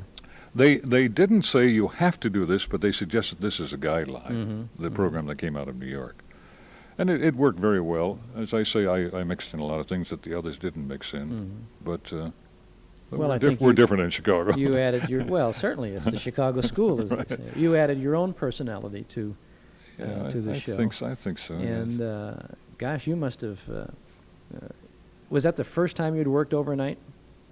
With any kind of a music program? Yes, with that an overnight program, right? That's the first time I did. I enjoyed nights. So even as a kid going to school, when I was going to college, I was married. I'd come back from the service. I was married, had a couple of children. So I was working in a factory, going to school during the day, driving a cab at night. So I was used to working all hours. But yes, I enjoyed the nighttime very much. And that was the first time I'd done it all night. And I did it for 15 and a half years. It was amazing, an incredibly long run for that sort of thing. Then I went to another place and did it for another 15 years. That's right. You went over to WGN. That's right. Now, you left. Let's talk about the transition that you made from BBM to WGN. BBM was coming into all news, and you had you were one of the survivors of a previous format. Well, you had been on through the Talk of Chicago and that's right. And the other. The one I always got a kick out of was the WBBM Air Theater, Wrigley Building, Chicago. I always loved that because when I was a kid, I listened to that. That was it. Absolutely. And when I finally got to WBBM and got to say it myself, and then I'd stumble over it half the time. You're kidding. No, well, I did a few times, not too often. Well, there was a showmanship station, is That's what right. evolved out of the Air Theater, right, and then the Talk of Chicago, and then finally the News Radio 78. 780 on your radio, we used to say. Remember that? Yeah. Before There were News Radio at one point, the WBBM was the electronic newspaper. I don't remember that. They call it for a very short time because right. I think the Chicago newspapers got upset about that. Yeah. They didn't like the idea of. Well, that's when they went all news. All news, all talk. all right, news, yeah. But you still, Music Till Dawn survived some of those things, but then eventually they wanted to go 24 hours a day news. When I left there, I thought it was going to go on forever because, to my mind, it still should be on because it's a perfect vehicle for nighttime entertainment. And as a matter of fact, people later accused me of knowing something. That's why I left. But that wasn't it at all. The program was going great. I was getting kind of tired of working all night, and most of my family was still home. They're scattered around the country now. But at that time, Rudy Orset came over to me as a go-between between Norman Ross and Tallman and me, and said, "Could we talk to you?" So he proposed that I talk to the Tallman people about doing the all-night show over, the evening show rather, Tunes from Tallman, I think they call it, over at GN that Norman Ross was doing. Norman was going to go over the First National Bank, I think, as a vice president for publicity or public affairs. Public or affairs, like public that, affairs. Yeah. So I said, let me talk to my family about it. So I talked to them about it. They said, go for it, Dad, go for it. So I thought, it'd be a change of pace because they offered me the opportunity to do a show for a half hour. I would never have to come in if I didn't want to. I could tape it all. And I thought, whoa, what a change over working all night long. 6 nights a week I did that, by the way, Music Till Dawn. So I finally decided I'd go because they gave me a lot of nice little benefits. And that's the reason I went, for money and for the shorter hours. And then, of course, it went off the air about a year and a half later. But that wasn't because I had left or anything else, but because of all of the situations. They wanted to go news at CBS, at BBM. And the Doyle Dane Burnback agency that was handling it was primarily a TV agency. They weren't too familiar with radio, so they were just happy to get in more into TV. So that's the way it happened. It's just one of those things. Where was your first broadcast start? Where did you start in radio? In radio? I started in, Menominee, in Marinette, Wisconsin. Marinette, Wisconsin. I was in high school and I wanted to work in radio. I thought that was great. Radio to me was the ultimate. There was no TV then. And I wrote to stations. I got the white radio log. Remember that white radio log? I got Every that. station in the right. country, right? And the names of the managers and general managers and the program directors. So I wrote to as many as I could within the area I could reach by bus or train. And I told them I had no experience, but I was happy to work for peanuts. Union people would hate me. That's why everybody starts working for peanuts. That's right, for the experience. And so a couple of stations answered me, and I went up to Marinette and they hired me. Stupid people, but they hired me. I'm not stupid, but, they're taking a chance on a guy who had no experience at all. And so that's the way I got going. And from there you developed. Then the war came on. I went down to La Crosse because fellows were leaving. And then I got to La Crosse, and they had camp, what was the camp there? The Army camp. I can't think of the name of it. But the war had started, and the soldiers were walking up and down the street giving me dirty looks because I was a pretty big guy. I was at the age I could have been. But I said, I'm too young, so I joined the Air Force and became a pilot. Oh, you did? Yeah, I was a B-24 pilot in the Second War. So you served then in World War II? Oh, yeah, I was in for quite a time, over in England. Did you see some combat? Didn't see any combat, no. I was over there towards the tail end of the war in Europe. I was in England, based in 448th Bomb Group, with an old group. So every time we'd load our bombs and get up and form, which took quite a considerable time, they called us back, abort the mission, so I never got up. What we finally did, the people of my ilk who came over late, we would fly all the ground officers around over the European area to see the damage and whatnot. Oh, I see. Then we flew the planes back. That was a good experience, flying overseas, back overseas. You still maintain your pilot's license? I fly a glider now. Do you? Sailplanes, yeah. Does the pilot training, the air training you had in the Air Force, augur well for you as a glider pilot? No, it doesn't, because there's such a difference between flying a 4-engine bomber, which is a very heavy plane. Then it was. Now it looks like a little toy compared to the big planes, as compared to a sailplane, which is really a seat-of-the-pants thing. You have to know your weather, for one thing, and winds and thermals and whatnot. It's really fun. So if one afternoon we look up skyward and we see a plane going along with no motors on it or no engine, that's good. Somebody leaning out and screaming, help, help, that's me. That very well could be Jay Andres. I haven't had any trouble yet. Jay, we know that you made such a name for yourself in the Chicago market with the Music Till Dawn program. And today you're still a very big part of radio in Chicago. And here we are on WNIB, colleagues, if you will, on the same great radio station. And you're, instead of staying up all night entertaining listeners, now you're getting up very early and entertaining people in the morning. Yeah, well, about the time I used to wake up doing the all-night show is about the time I get up now. To go to work about 2:15, 2:30. So it really isn't that much different. Actually, I'm kind of a loner. I think really, in retrospect, I am kind of a loner. So I do enjoy those hours by myself. And communicating, as you know, Chuck, with people over the air, it's like being alone, but facing somebody, one person. So you don't have to worry about your clothing or dress. Well, you should, I guess, but with radio, you don't have to. People make up their own ideas of what you look like and your actions and whatnot. But it is kind of fun working alone, and I enjoy that in the early morning. I communicate with the folks who are in drive time early in the morning. Well, I think that having been a great fan of yours over all the years, I know how much you enjoy what you've done because it comes across on the air. And I know that you've always made yourself accessible to the listener. People have called you, would call you all night long, call you in the morning, make some comment about something, and you bring your listener into the program. Along with you. I think that's a very important part of it. Especially with music, I think, in that it is a communication between two. Well, everything on radio is communication between two people, but music especially is a feeling. And if you can impart the feeling, that would take some of the onus away from some of the music that we play that is called classical music. That some people think, oh, it's so sad or it's so monotonous, and that's not necessarily the point. It's like a painting, for instance. You look at a painting, and if you like the composition of colors and whatnot, that's it. So you don't have to know anything about the painter or anything. That's the way I feel about music too. And so many people are scared off by pretentious people on classical radio who think that it's such a wonderful, it's a wonderful thing, sure, but everyone should enjoy it. Well, I think that if someone doesn't have any interest in classical music, and say that maybe they'd like to develop an interest in it, I think the best classical music 101 course going around is the morning song on NIB, because that's nice to hear. Thank you. You talk about the music. You listen. You say, listen for this or listen to that. He did this when it was. This is the Berlin Philharmonic or something. You say you're telling all about it. You're talking, perhaps putting it in perspective as far as the time of this recording, something about the composer, little bits and pieces of information imparted in a very warm and friendly manner that just you expose people to all of this sort of thing. And I think that's much better than just one big symphony after another. You know? I think that sort of thing is akin to chamber music players. You know, a group of people gathered together for a friendly confrontation with particular music, all enjoying their various parts and putting it all together into a homogeneous mass. Homogeneous mass is what I mean. Over the years with the all-night program, you must have run into problems somewhere along the line, something disastrous that happened or something very special, something positive that happened.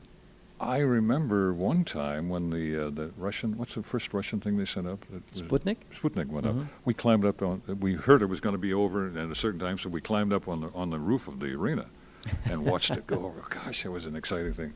Were you broadcasting? We were broadcasting. We put a long record on. That's all. Oh, No, we didn't broadcast. Just you put a long didn't record include the on. listener. You just I went told up him to about see it Sputnik. later. Oh, yeah. Yeah, but that was interesting. Well, there was a lot of people who would be interested in hearing about that. I had a lot of, not a lot, but I had several marriage proposals that were kind of interesting. My wife and 7 kids didn't think much of it, but I never made any. Of course, I always talked about my kids and my wife. This was a great part of my day, and as I said earlier, you sit there at the end of a day and you think about things that have happened, and go over the day, and then naturally it comes forth when you're talking, especially one-on-one on the radio. And so I would talk about them. Why did I get on this subject? No, we're just talking about things that happened overnight. That's right. I was talking about the woman down in Tennessee even had her minister write to me, ask when the date was going to be and how we were going to arrange everything. I couldn't believe it. What did I say to that woman, you know? I didn't, to my mind, I didn't say anything. People would send me all kind of goodies from down south, too, by the way. Shelled pecans, huge boxes of pecans. The sausage man would come in with all kind of sausages. Well, you know that kind of thing. There's nothing greater than the listener, you know? Who participate. They want to participate. Yeah, They want to be a part of it. Absolutely, absolutely.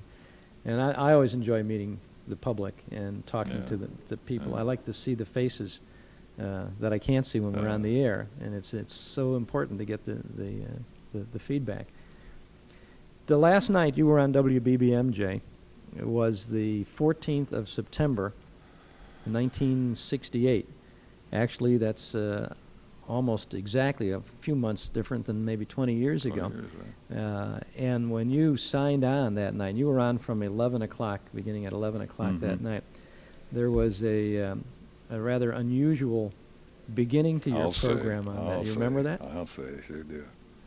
The guys that I worked with were just such nice people. I don't know whether I was just fortunate or what, but everyone I worked with, just very, very nice people. And so it couldn't have been nicer to have these 2 guys come on and sing. Is that what you're going to do? That's right. Play that? We've got that.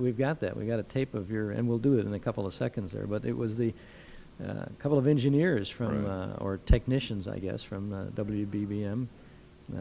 Jim Mulqueeny and Ed Nemick. And I guess Milt Placco, who was your... He was the engineer that night. He was the engineer That's on right. duty that night. But these other guys sang special lyrics to your That's All. They both had pretty nice voices, too, especially, they both had pretty nice voices. And that was a total surprise for you. That was a complete surprise, complete. That was so nice.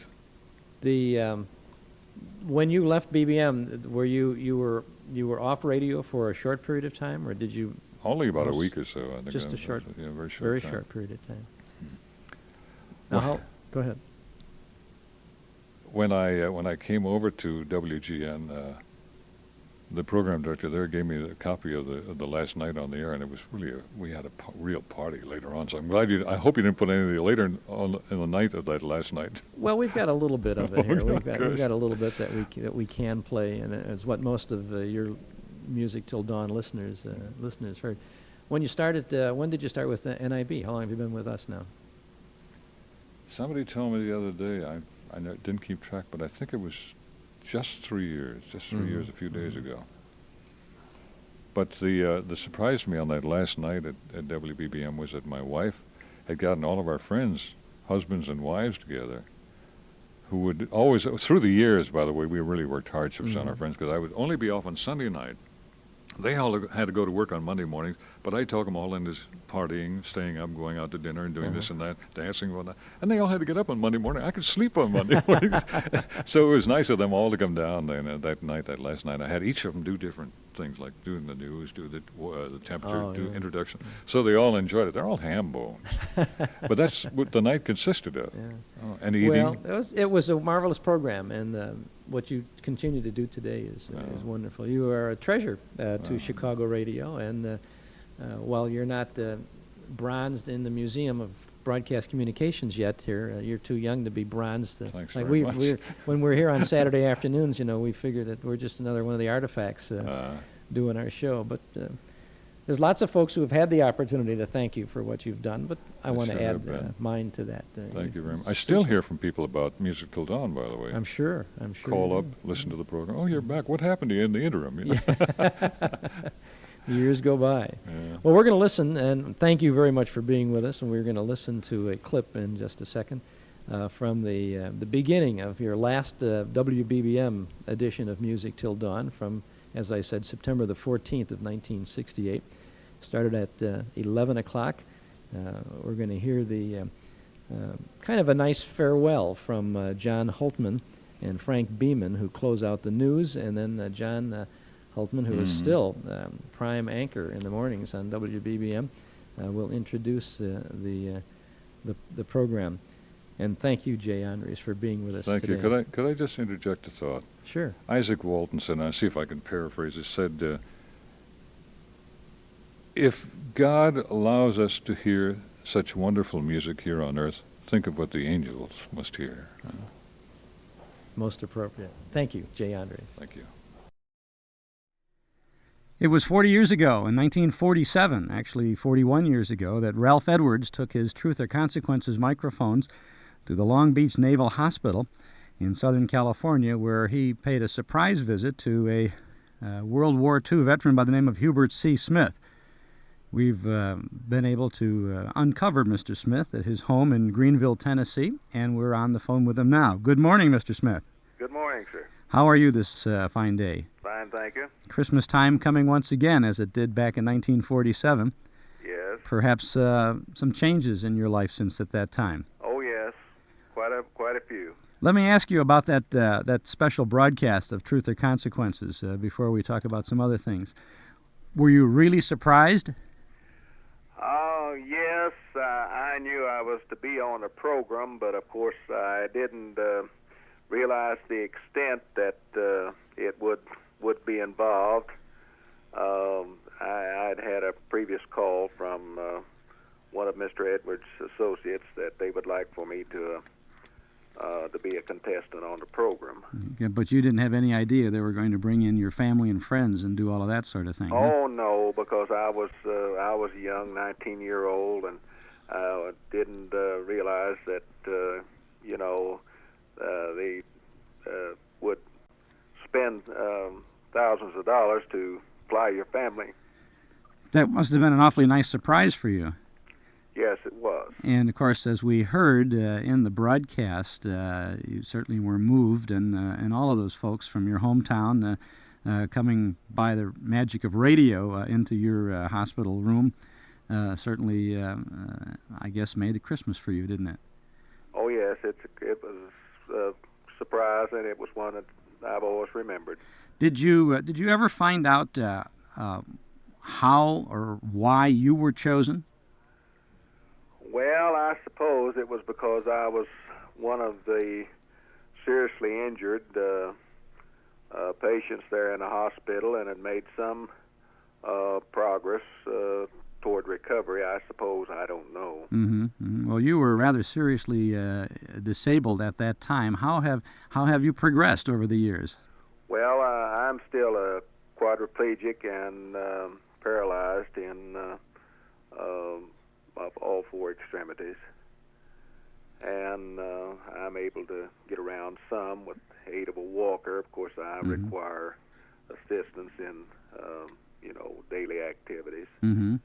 You have remained in your hometown then all those years, haven't you? Well, yes. And you married the girlfriend that you was by your bedside back in 1947. Yes. Now I understand she passed away some years ago, didn't she? Yes, back in 1973. 73. Well, you have some memories, perhaps, of the events that followed that Truth or Consequences broadcast. What happened after the broadcast?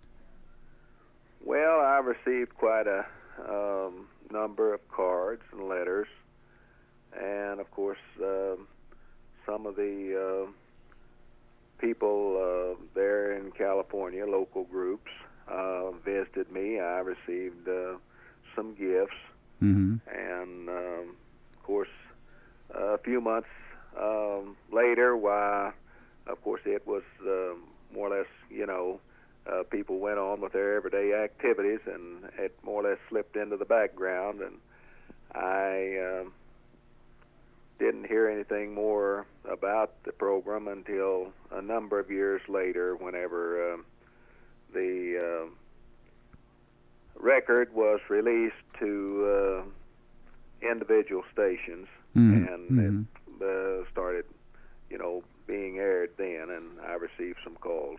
Did you ever think that that program would become a milestone of vintage radio? Oh, no. No. What kind of a home do you have in Greenville?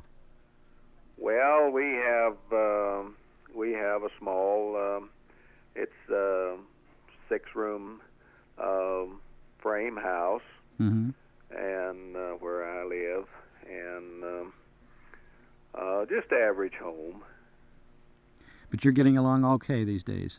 Well, I manage. I manage. You sound fit. 19. You were 19 back in 47, so you're a senior citizen now, right? Well, yes, more or less.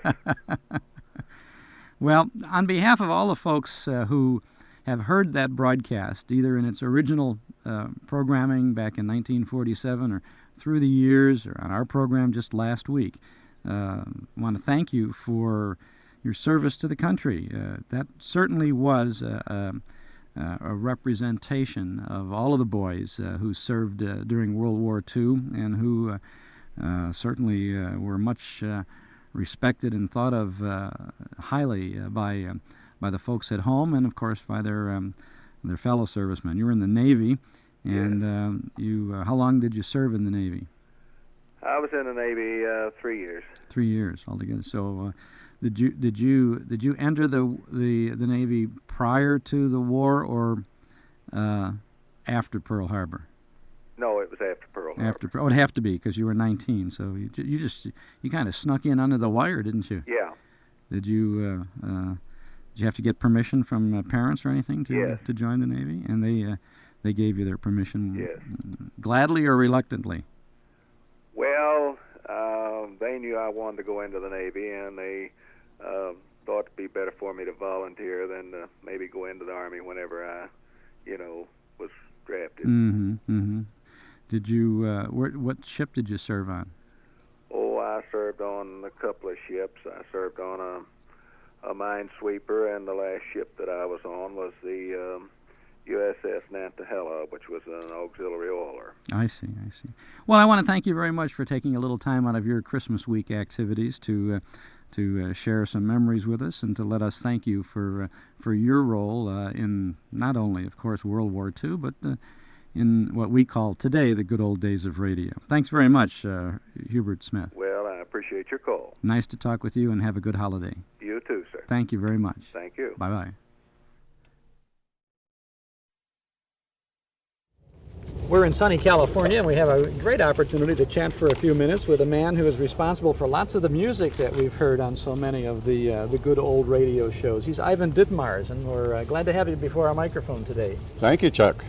You are an organist, a harpist, a violinist. You've done all kinds of things. Is Well, that right? mostly piano and organ. Uh-huh. And I started in the business a long time ago.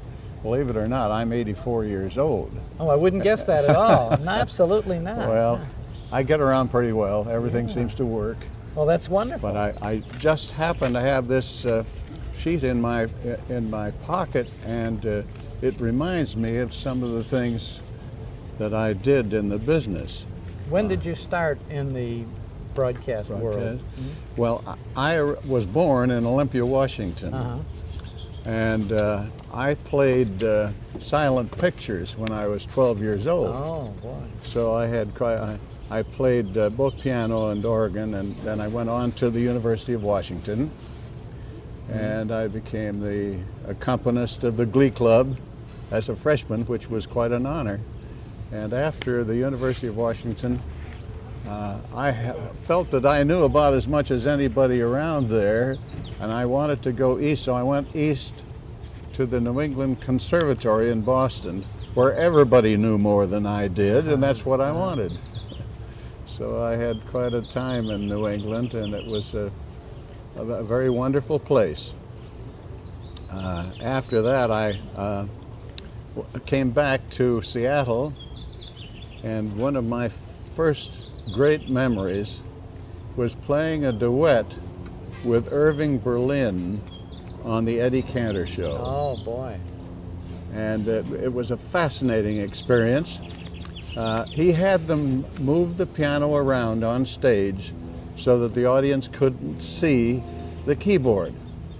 He said to me, he said, now I'm going to sit with you and we're going to play a duet. He says, you're going to do most of the playing. He said, because I'm a very bad player, but I'll do the face choruses, you see. And so that was my experience, one of my first experiences. Well, he had his own piano, didn't he? Didn't he have a special piano? He did, but we didn't play on that piano. Oh, I see. That piano had a crank on the side of it, which when they cranked the thing, it moved it up a half tone. Oh, I see. So that moved the keys. I don't mean the keys, I mean the hammers, a half tone. Because he said, I get so bored with the same sound, and I'm not good enough to play in other keys. Oh, I see. Actually, he played in 6 flats.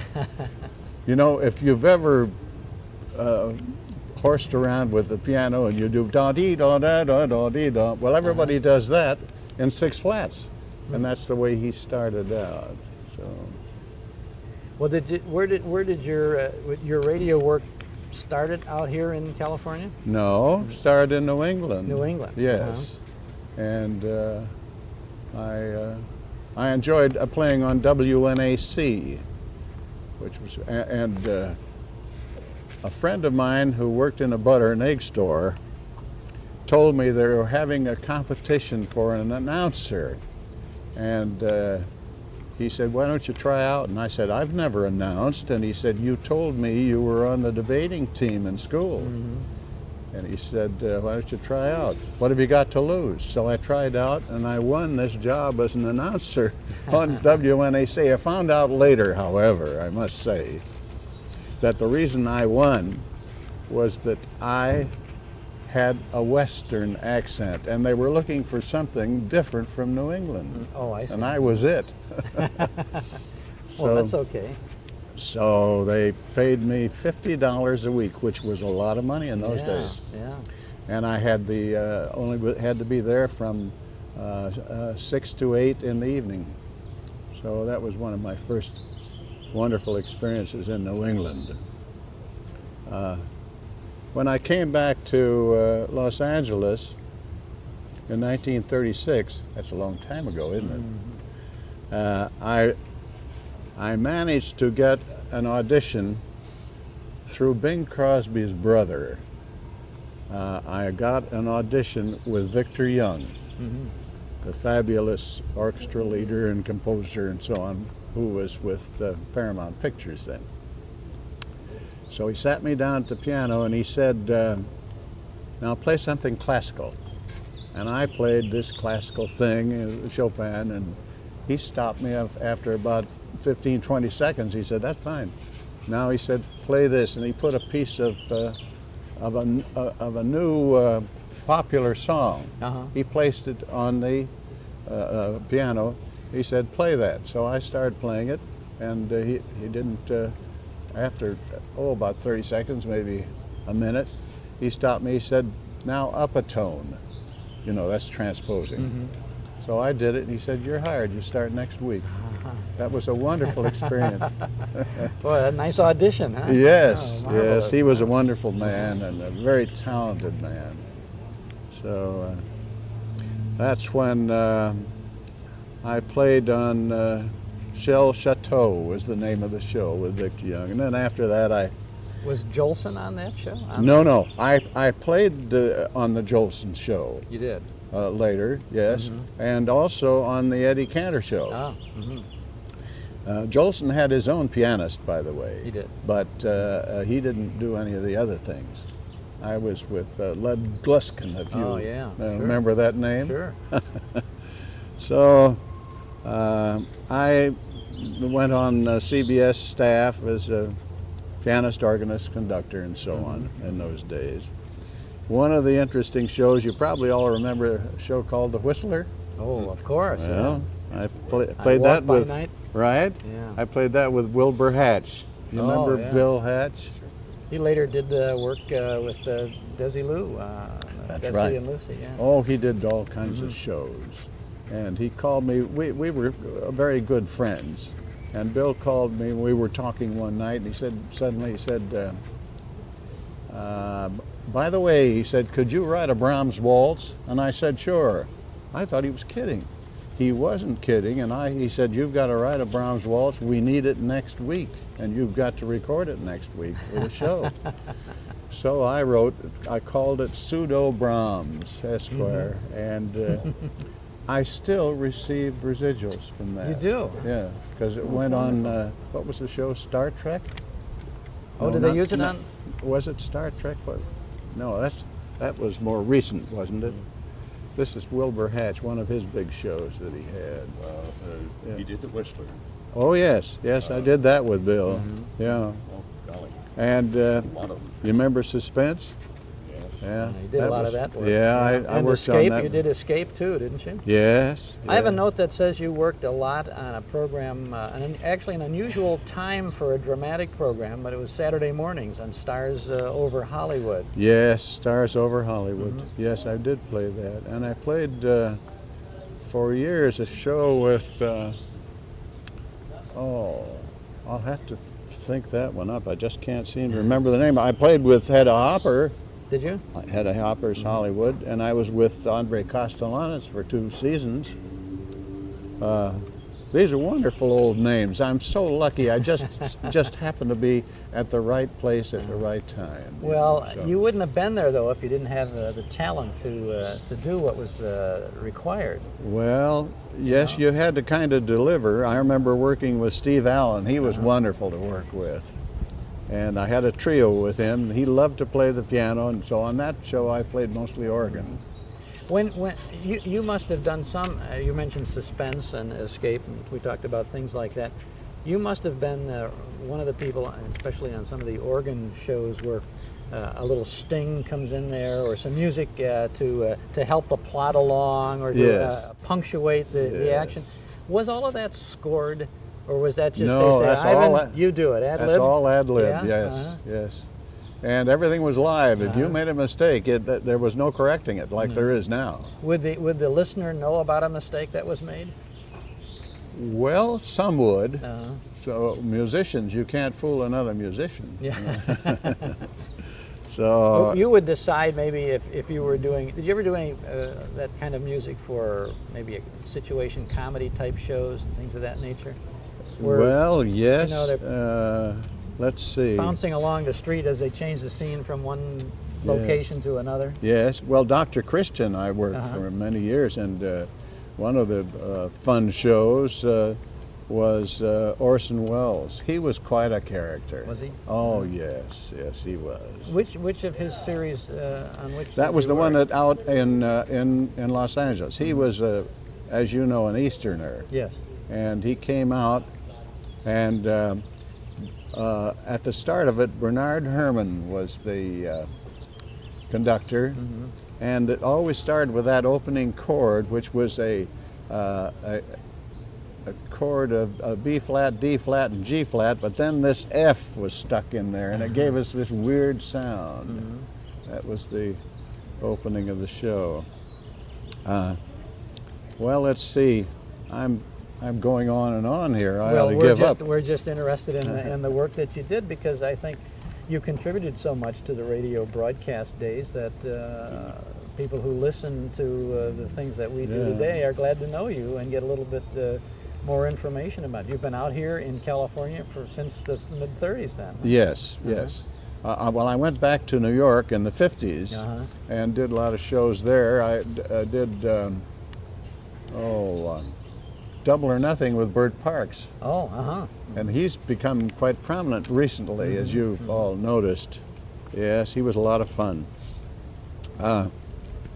In the time of the war, I went into the Marine Corps and became the conductor of the Halls of Montezuma, which was a program, weekly program on the Mutual Network in those days.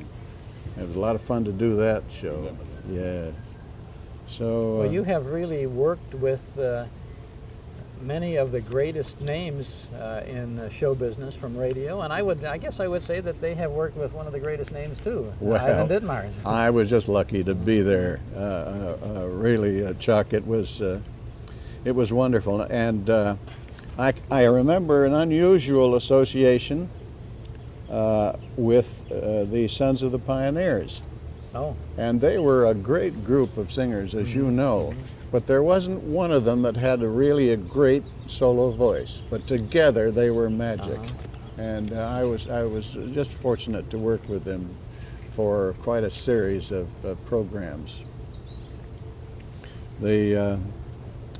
I remember Bride and Groom. Do you remember that old show? Sure. They used to marry the people right on the That's radio, right. on the air. Oh, you played the wedding march for that, I bet. I played the whole service, and we in 15 minutes, we put their whole life on, what they were and what they did. We married them, and bang, and away you go.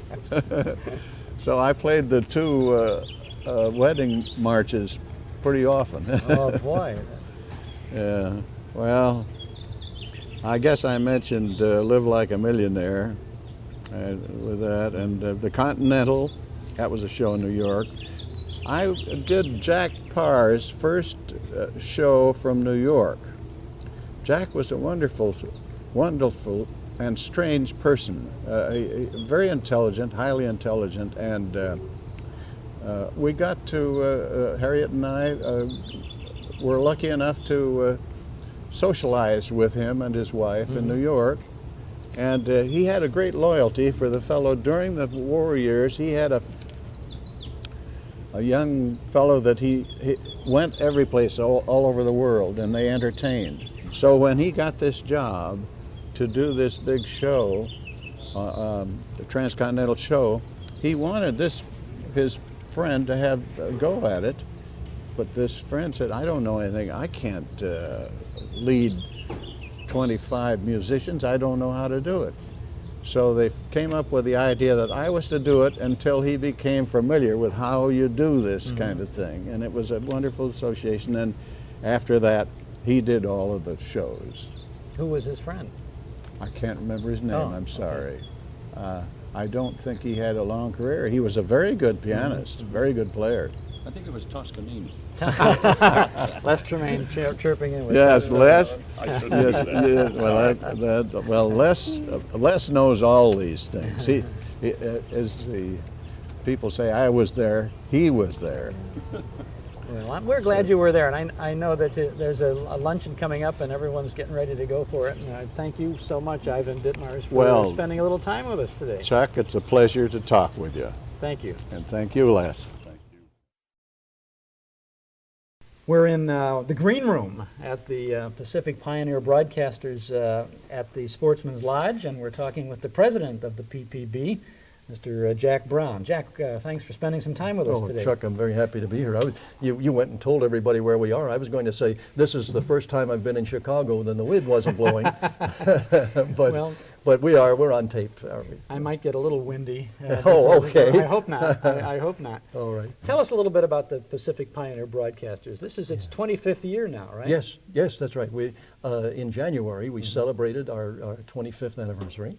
I'm happy you could be here with us today for the Donald O'Connor luncheon. It was the 127th luncheon. Now, we're here in sort of a side room of this Sportsman's Lodge restaurant, which is, has... We've come to California to talk to a Chicagoan, a voice a man whose voice is very familiar to the radio days.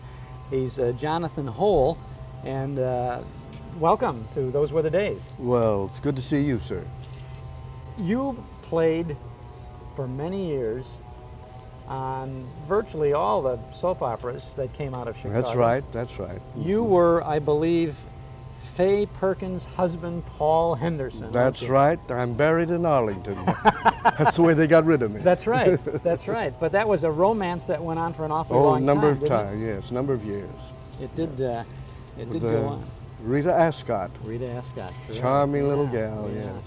How long were you on the Ma Perkins program? Oh, I don't know. I did that part, and then later on I played a heavy on it. Can't remember the name, but I was there at that time. When did your radio career begin, Jonathan? Well, actually, the first time I broadcast was in 1926 in Des Moines, Iowa. I was home. I'd been away doing work. I'd been in Vaudeville for a number of years, and I had to go back to Des Moines. And while there, I met a friend of mine by the name of Charlie Tazwell, who, by the way, wrote The Littlest Angel, which Loretta Young narrated on the Victrola. And but then I went to New York. I started there in 1930, and I was on one of the first serials called The Townsend Murder Mystery for NBC, and that was around 1931 or 32.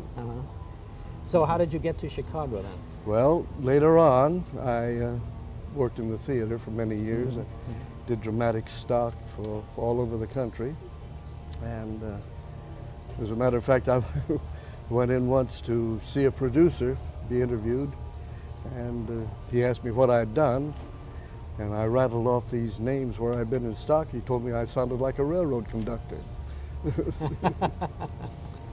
And then I began to do radio in New York in 1930, and did off and on. I'd work in radio. But you had to be careful there, because at that time the people in the theater on Broadway didn't want you to work in radio. So you either made up your mind what you wanted to do. You mean if you were working on the stage, they didn't want you to be on Didn't want you to be on radio. radio. Of course, that has all changed. Yeah. I worked the Lux Radio Theater in New York, also out here in Chicago, or in Los Angeles too. Did you? What was the first program that you did, if you can recall, in Chicago? In Chicago? Well, I'm trying to think. I had been in Detroit for a year prior to going to Chicago, and under contract to a station there. And that was at the time that AFRA was organizing. And I helped organize it in Detroit, and the man that came up from Chicago was a very good character actor by the name of Phil Lord. And Phil and I had been friends before. And he said, when you get through up here, well, why don't you come on down to Chicago? There's a lot going on down there. So I spent a year in Detroit, and then I went to Chicago. And I don't remember whether it could have been Ma Perkins, because George Fogel, who was the producer and director Mom Perkins was a friend of mine. Matter of fact, we'd been in school together at the American Academy of Dramatic Art in New York. And so we knew each other. Well, you worked all over Chicago on virtually all the radio I was stations, a freelance, didn't you? yes. When I first went there, I was a freelance actor and worked all over. And then eventually I went on staff at WBBM. And I was there from about 1942 until around 1950. You were in the WBBM Air Theater, Wrigley Building, Chicago. The WBBM Air Theater, Wrigley Building, Midwestern Key Station for of the Columbia Broadcasting System.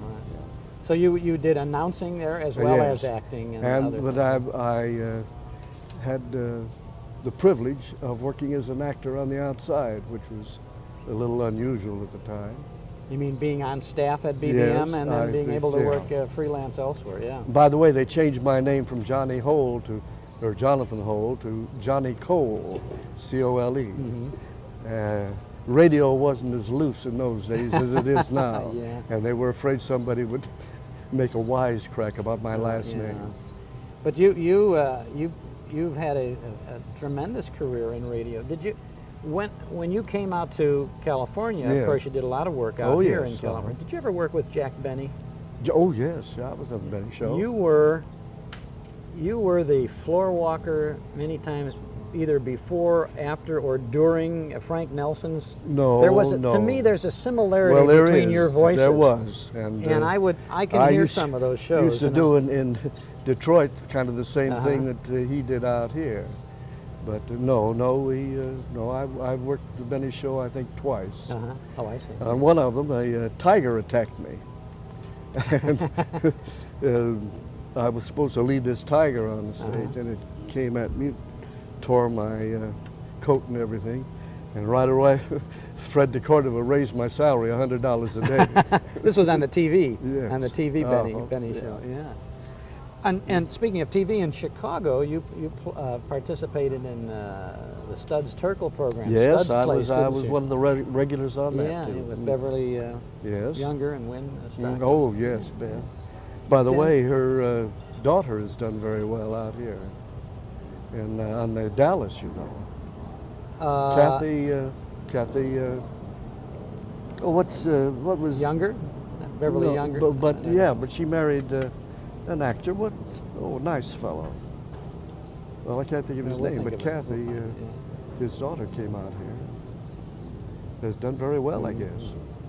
You did work, you said, on the Lux Radio Theater. You would have supporting parts to the main movie stars who would come. That's right. All right.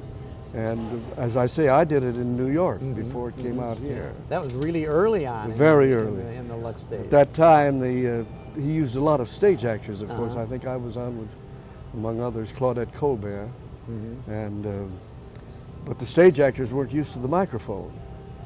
So Tony Stanford, who was the director, used to put chalk marks on the stage and tell him, he said, you just keep within those marks and let us worry about the microphone.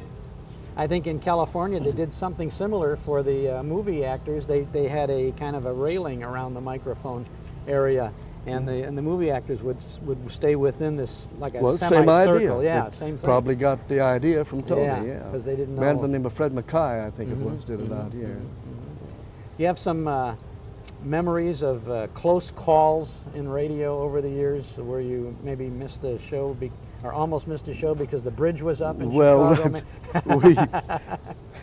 A number of us Chicago people out here started a club called the Bridge Was Up Club, and we'd meet. We still do. There's still some of us that still meet every other Wednesday at a place to eat.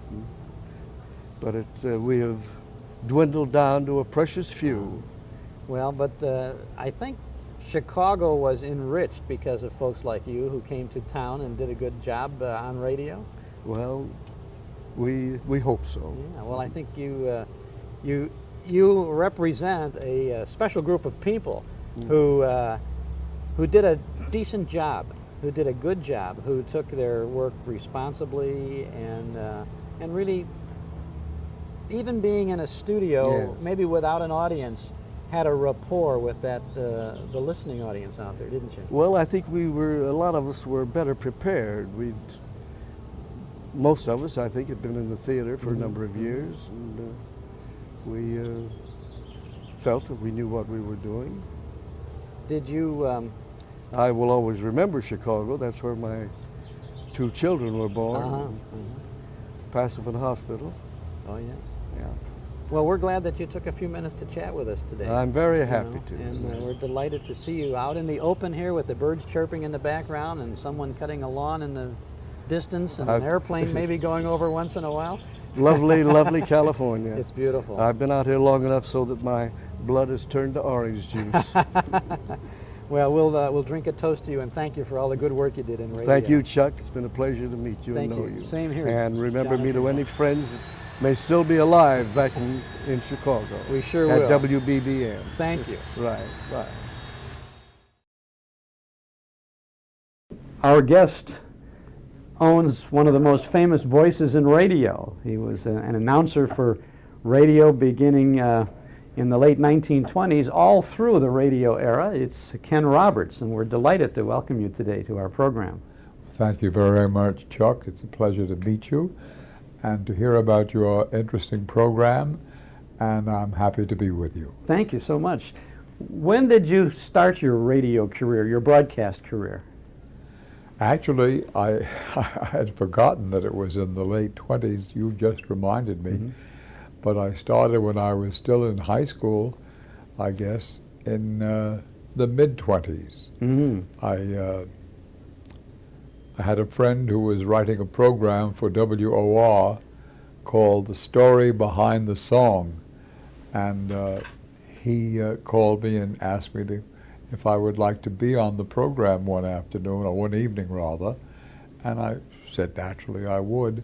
And that was my first exposure to the microphone, somewhere about 1926 or 1927, Wow. I suppose. And you got a lot of money for doing that, I suppose. Yes, I think I paid my own car fare, and that was about it. Your first professional radio job?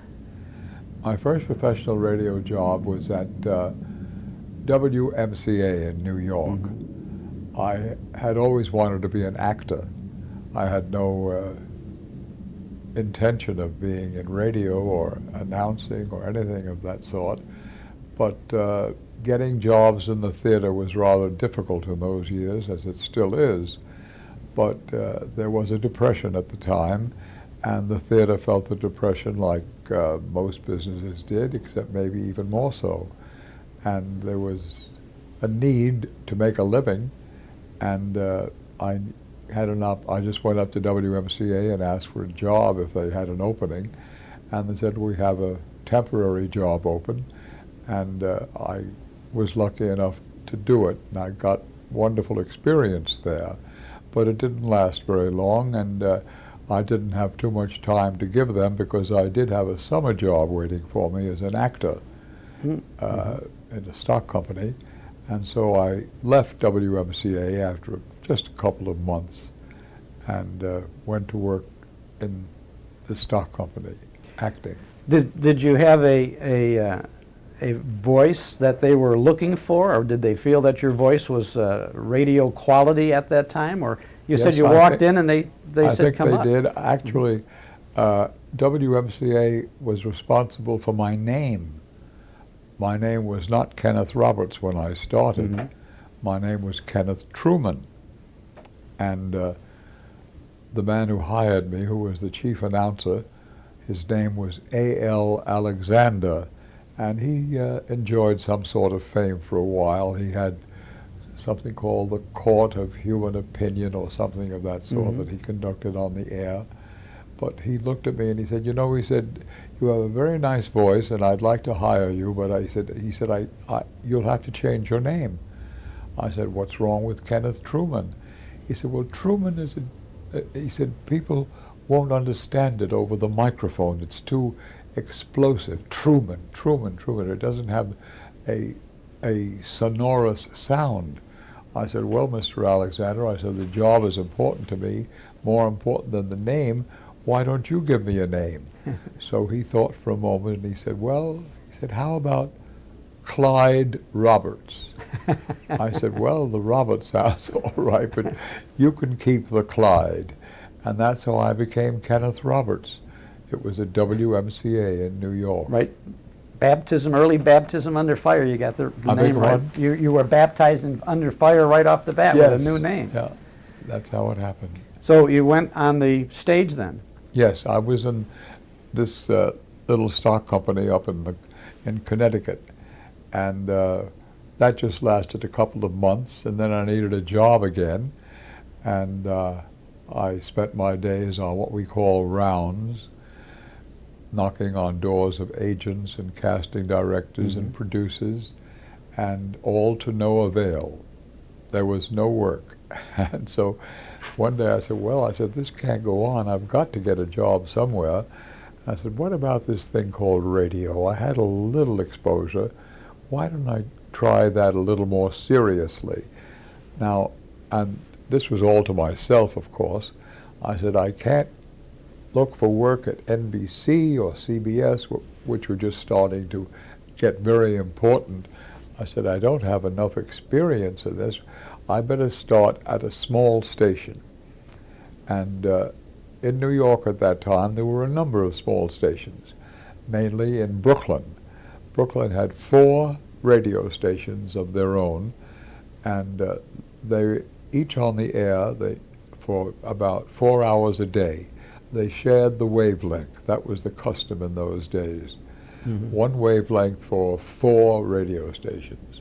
And I said, I'll go out to Brooklyn and I'll visit each of those stations and see if I can get a job. I'll devote a day to that instead of a day to working around Broadway. And so out to Brooklyn I went by subway, and the first station I visited was WLTH, the voice of Brooklyn. And they were in the Brooklyn Daily Eagle building, which was a Brooklyn newspaper of some note at that time. And that made it sound very important to me.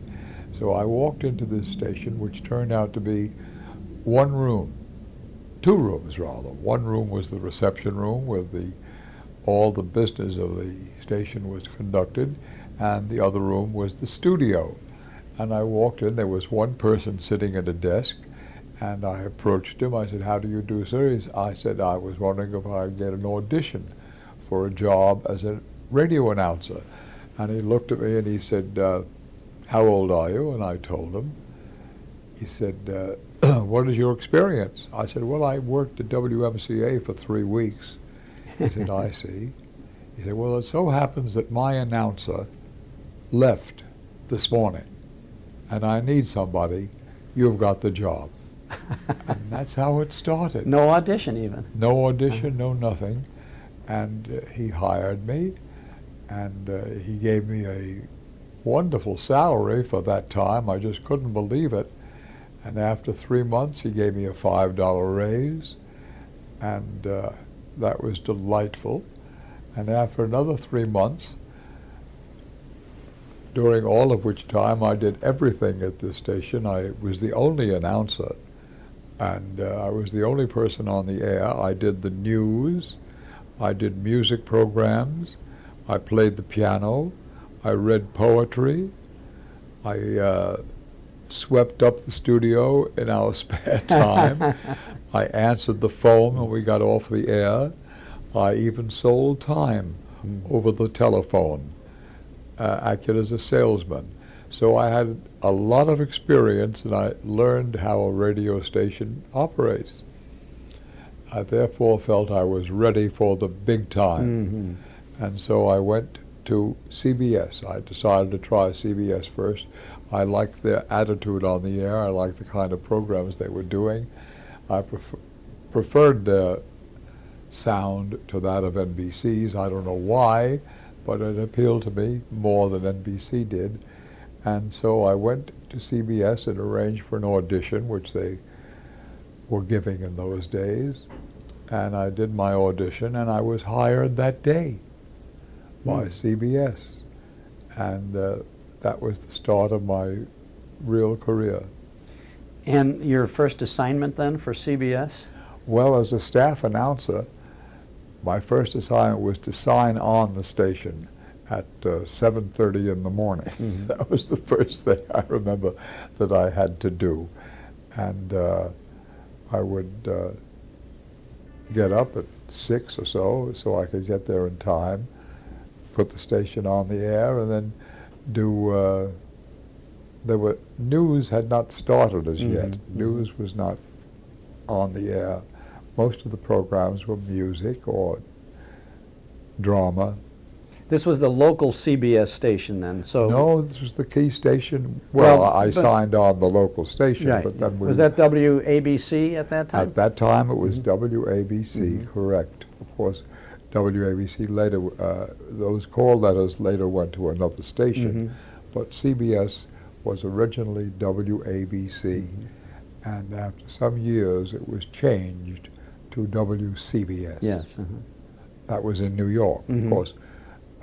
It was already part of the Columbia Broadcasting System, Yes, as you know, Mhm. because the Columbia Broadcasting System predated WABC.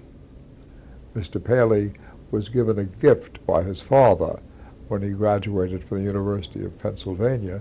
His father asked him what he wanted most. He said, well, I'd like to get into this new broadcasting business. His father was a very wealthy man, and he bought the Columbia Broadcasting System for him.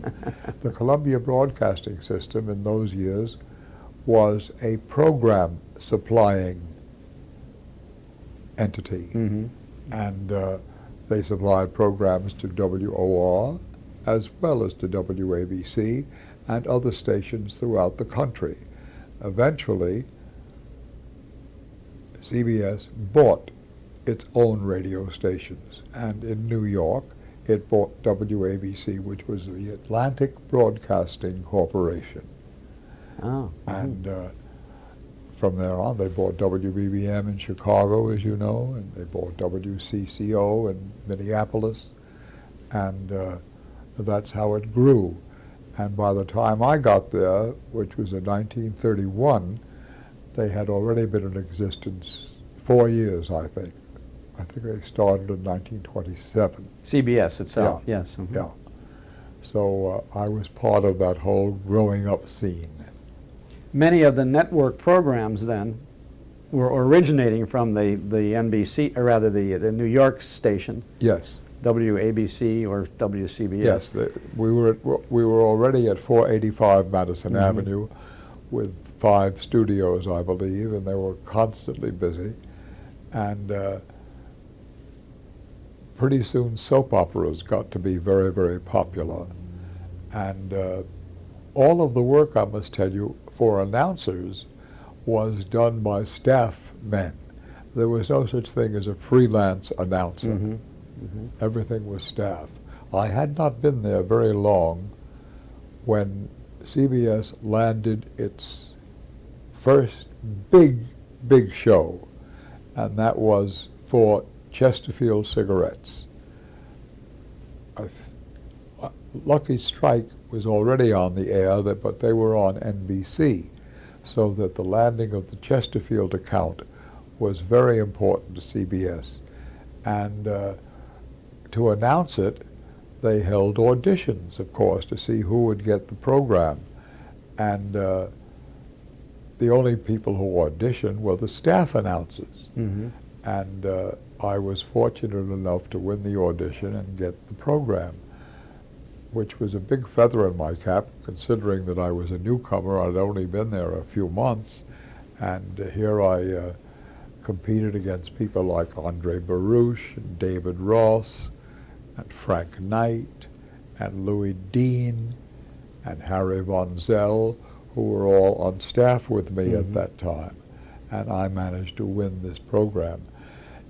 It was important because the more programs you did to the satisfaction of sponsors, the more certain was your job at CBS. Yes. You got no money for doing these programs. You got no extra fees, nothing of that kind.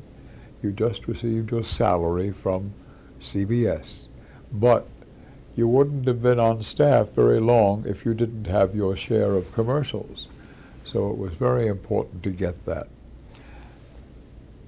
Anything else? Well, I was going to ask, what was that Chesterfield program? Oh, the Chesterfield program.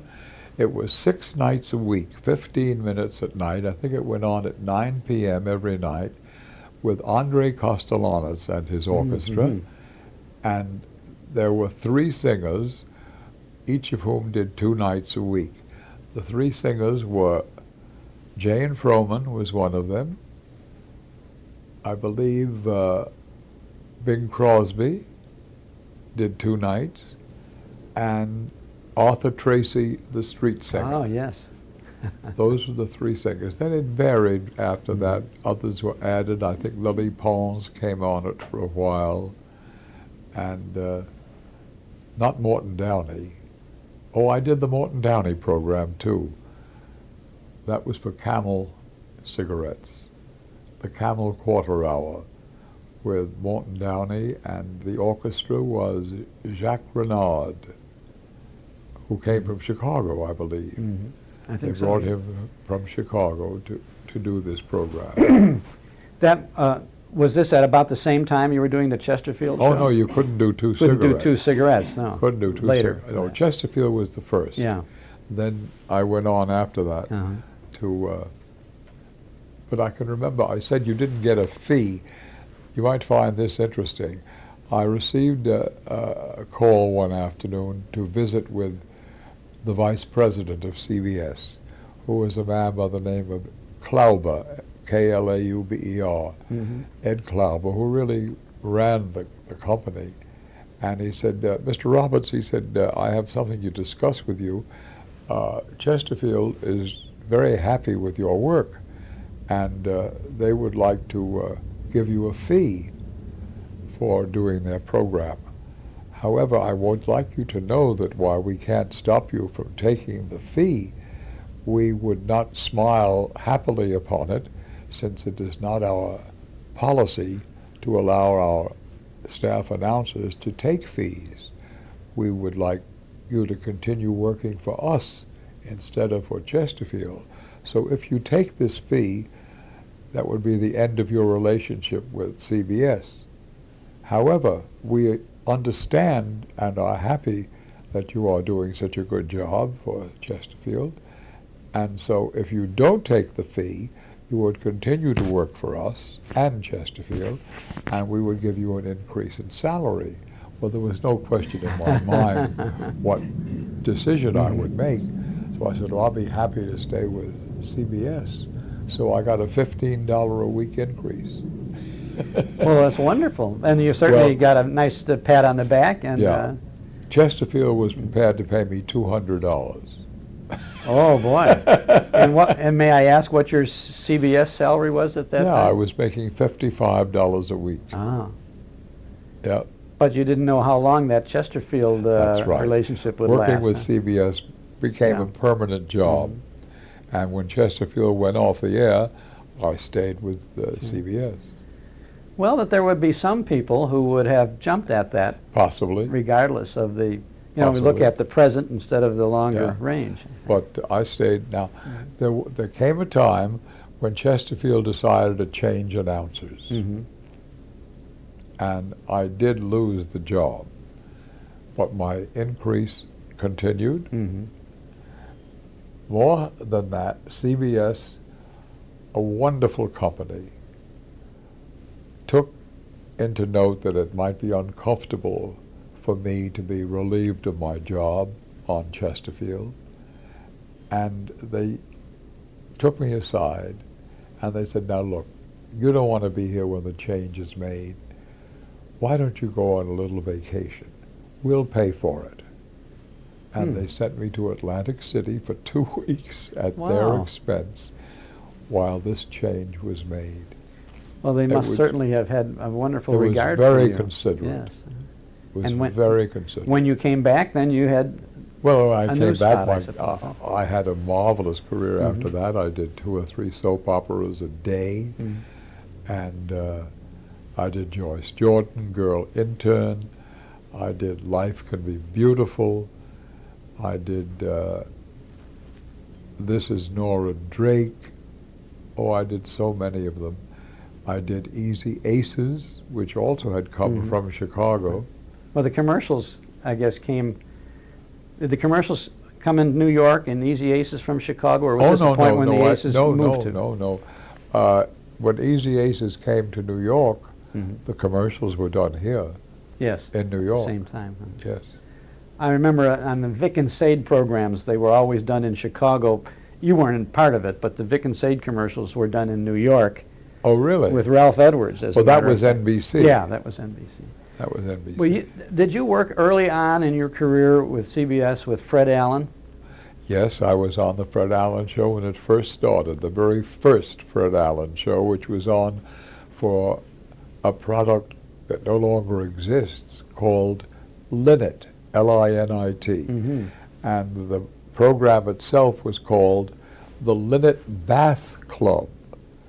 And it starred Fred Alyn and Portland Hoffa, Charlie Cantor, a man by the name of John Brown, another fellow by the name of Jack Smart, and Minerva Pius, Minnie Pius, who was a wonderful comic actress. And yes, I did the front. Some of those people stayed with Fred through his radio. Yes, they radio did. career. I did not, because CBS had another rule, which was that you were exclusive to them. If you worked for CBS, you couldn't go to NBC or anywhere else. Right. You had to stay with CBS. But if the program moved over to NBC, then you I stayed? left. I was Right, left behind at CBS. Did you work with Phil Spitalny and his group Yes, for a I while? worked with Phil Spitalny and his all-girl orchestra. That was also, I think, for Linit. That was for Linit. Maybe they followed up after Fred was had left. Yeah, that's right. So you met Evelyn and her magic violin? I knew Evelyn. Phil called her Ewelyn. Ewelyn? Ewelyn. They were, they married after a while. They became husband and wife. Yeah. This is still in the 1930s then? Yes, yes. And was it at this time when you first became associated with the Shadow? I became associated with the Shadow when it was still sponsored by a magazine. It was sponsored by Street and Smith magazine. And at that time, the Shadow was the narrator of the program. He was not a character in the show. He would introduce the program. And it became very, very popular, as you know, with this strange voice telling the audience to listen closely, that crime does not pay, the weed of crime bears bitter fruit, and so on, such things. And it was so popular for a while that, well, what shall I say? It was very popular. Absolutely. And sadly enough, after about 2 or 3 years of this program, it went off the air. The Street and Smith decided that they didn't want to do radio anymore for whatever reason. But there was such a clamor from the public for this program to return that it was picked up by a product called Blue Coal. And Blue Coal decided to sponsor the Shadow. But in doing so, they changed the format of the program, and instead of the Shadow becoming just the narrator, he became the star of the program, known to his friends who knew him well enough, only to his friends though, and to his girlfriend in particular, as Lamont Cranston. And Lamont Cranston was a man about town, a wealthy man about town, who had been to the Orient and learned the secret there of how to make himself invisible. And to play the Shadow, they were able to get the services of a young actor who was just making a great sensation, a man by the name of Orson Welles.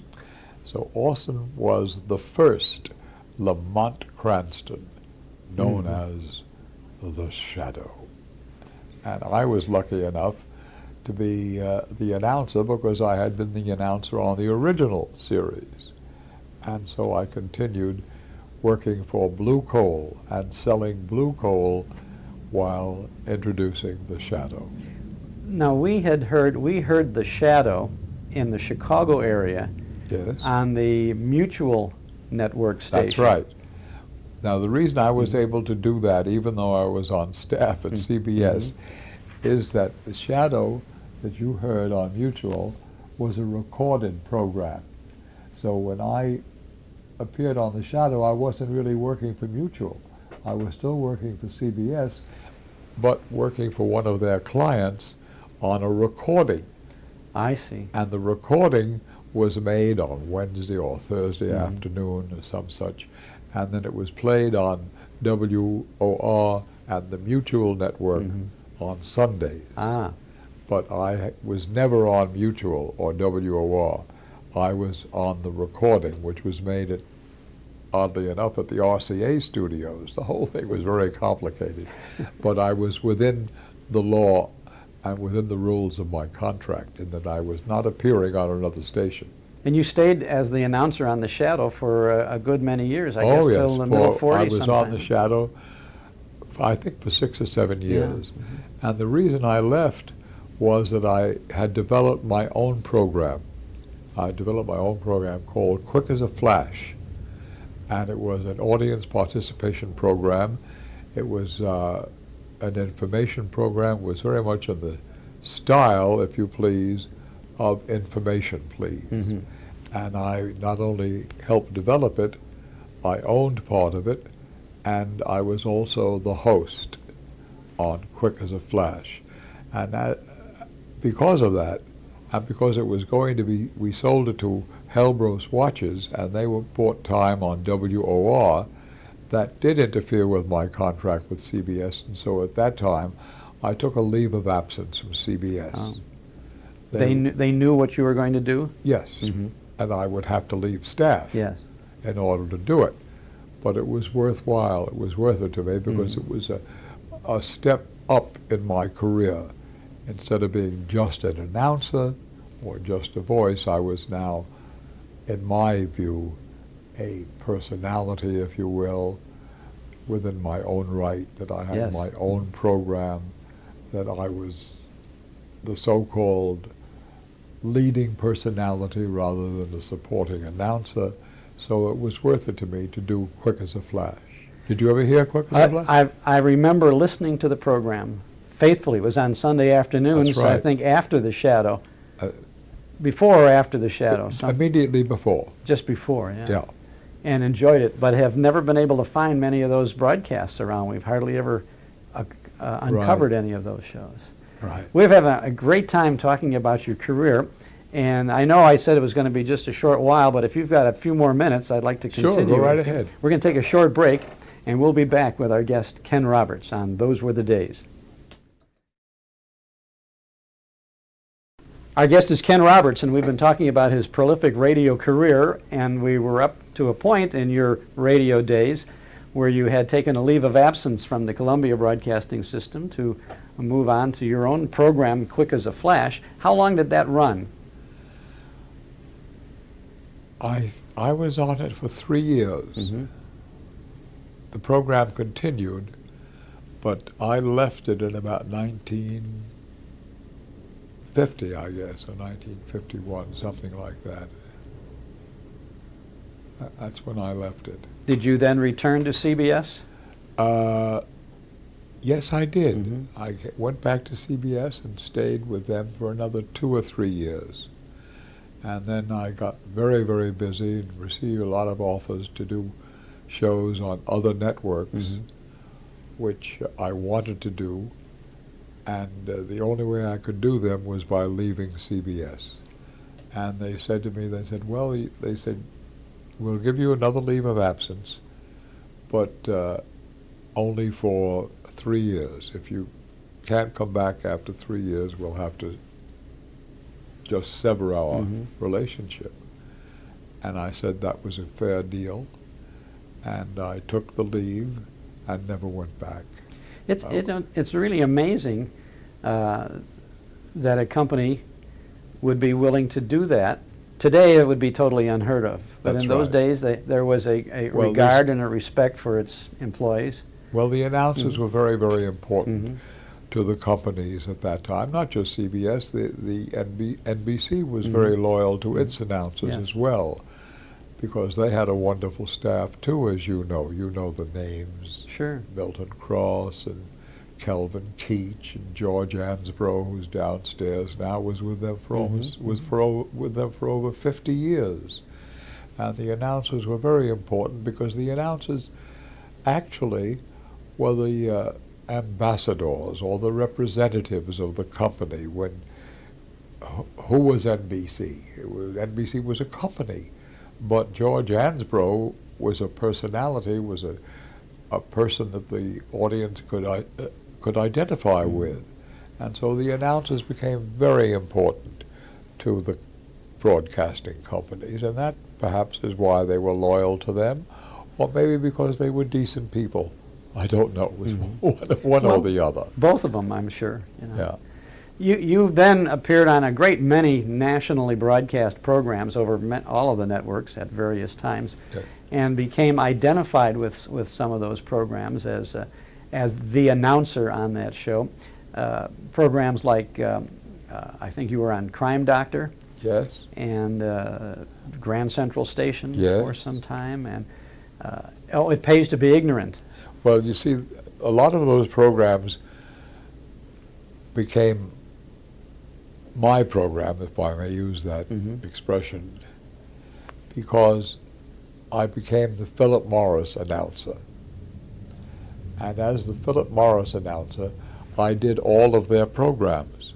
And they sponsored Crime Doctor, they sponsored It Pays to Be Ignorant, they sponsored the Philip Morris Playhouse, they sponsored a musical program on NBC. So being their exclusive announcer, I did all of their shows, and they had shows on all networks, as you remarked. Yes. I also did Take It or Leave It, which was on CBS for a while, and then it moved to NBC, and when it did, I moved with it. So I had a connection with the advertising agency, which was the BO company, and they were fond of my work, and I had almost an exclusive arrangement with them that I would do only their programs, but I would do all their programs. And I wasn't the only announcer who had that kind of arrangement. Oh, yes. There were many advertising agencies by that time who used their own so-called stable of announcers.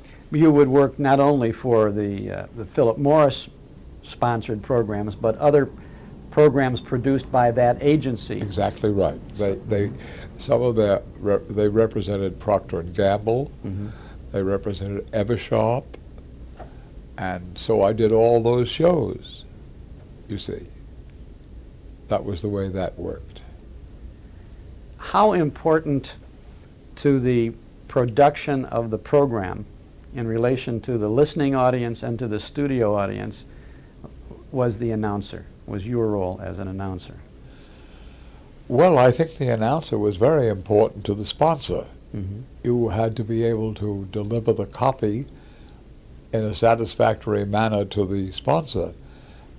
As a matter of fact, early on, before I went with the BO agency, I was on for a laxative, and I would have to go out to the office of the president of this company every week and read the copy for him to make sure that I was reading it properly and to his satisfaction. And he would have the, what shall I call it, not the gall, but he would have the nerve to tell me how to read the copy. And I took it because I wanted the job. I was receiving a fee at that time from him, and he was my boss, and I would listen to him. And he went so far as to have a microphone installed in his office, and a loudspeaker in the next room, and I would be in one room with the microphone, and he would be in the other listening on the loudspeaker to how I read the copy that I was going to read on the air that night. So that was the importance of the announcer to a program. I think you had to please the sponsor first and the audience second. It was But that, of course, that if you commercial. didn't ultimately please the audience, the sponsor would not be getting the results. Well, they didn't think Didn't that matter way. that way. What he wanted is what he tried to get. Huh? I mean, if I managed to please both, that was great. That was great. But I had to please the sponsor first. Well, give the man what he wants. Right? I beg your pardon? Give the man what he wants. That's right. But even though you may have had to read it his way, I'm sure sometimes you said, I can't understand why he wants it that way. Well, I must tell you this. I laugh when I think about it now. This visiting of the sponsor's office became onerous after a while, and I really was very upset about the whole thing. I'm laughing about it now, but at the time I was younger and I was angrier at the whole situation, and I eventually said to him one day, I said, look, sir, he made some remark about he didn't like the way I had done the commercial that night. And I said, sir, I said, I don't understand it. I left your office today and you liked the way I read the commercial. Now you tell me the next day that you didn't like it. But I tell you that I read it exactly last night as I read it in your office. He said, yes, he said, I know, Kenneth. He said, I'm very upset. He said, I like the way you do it. I really do. But when I get home, my mother says, you know, that announcer didn't say that word properly. Well, that made it even worse for me. And so I said to him, look, Sidney, and I knew him well enough by that time, even though he was the sponsor, to call him by his first name. I said, look, Sidney, I said, I've done everything you wanted in this job. I said, I've wept with the audience. I've begged them to buy the product. I've ordered them to buy the product. I've cajoled with them. I've screamed at them. I've done everything you wanted. I said, but I can't go on like this. And I used an expletive of some kind. And I said, I can't do the job anymore. And I walked out. Well, all I know is that the next day he called me, he said, Kenneth, you do the commercial your way. Yeah. But that was it. When he said, my mother doesn't like it, I just couldn't Just believe so it. much. Can only take so much. Yeah. There is this reminds me of and I take a minute for this. There's a scene in the Woody Allen movie Radio Days where there's a sponsor and his wife in the booth listening to auditioning a commercial, and it's for a laxative. Right. And she's singing the commercial, and the sponsor likes it. And that's very good, sing it. Keep going over a little bit back and forth.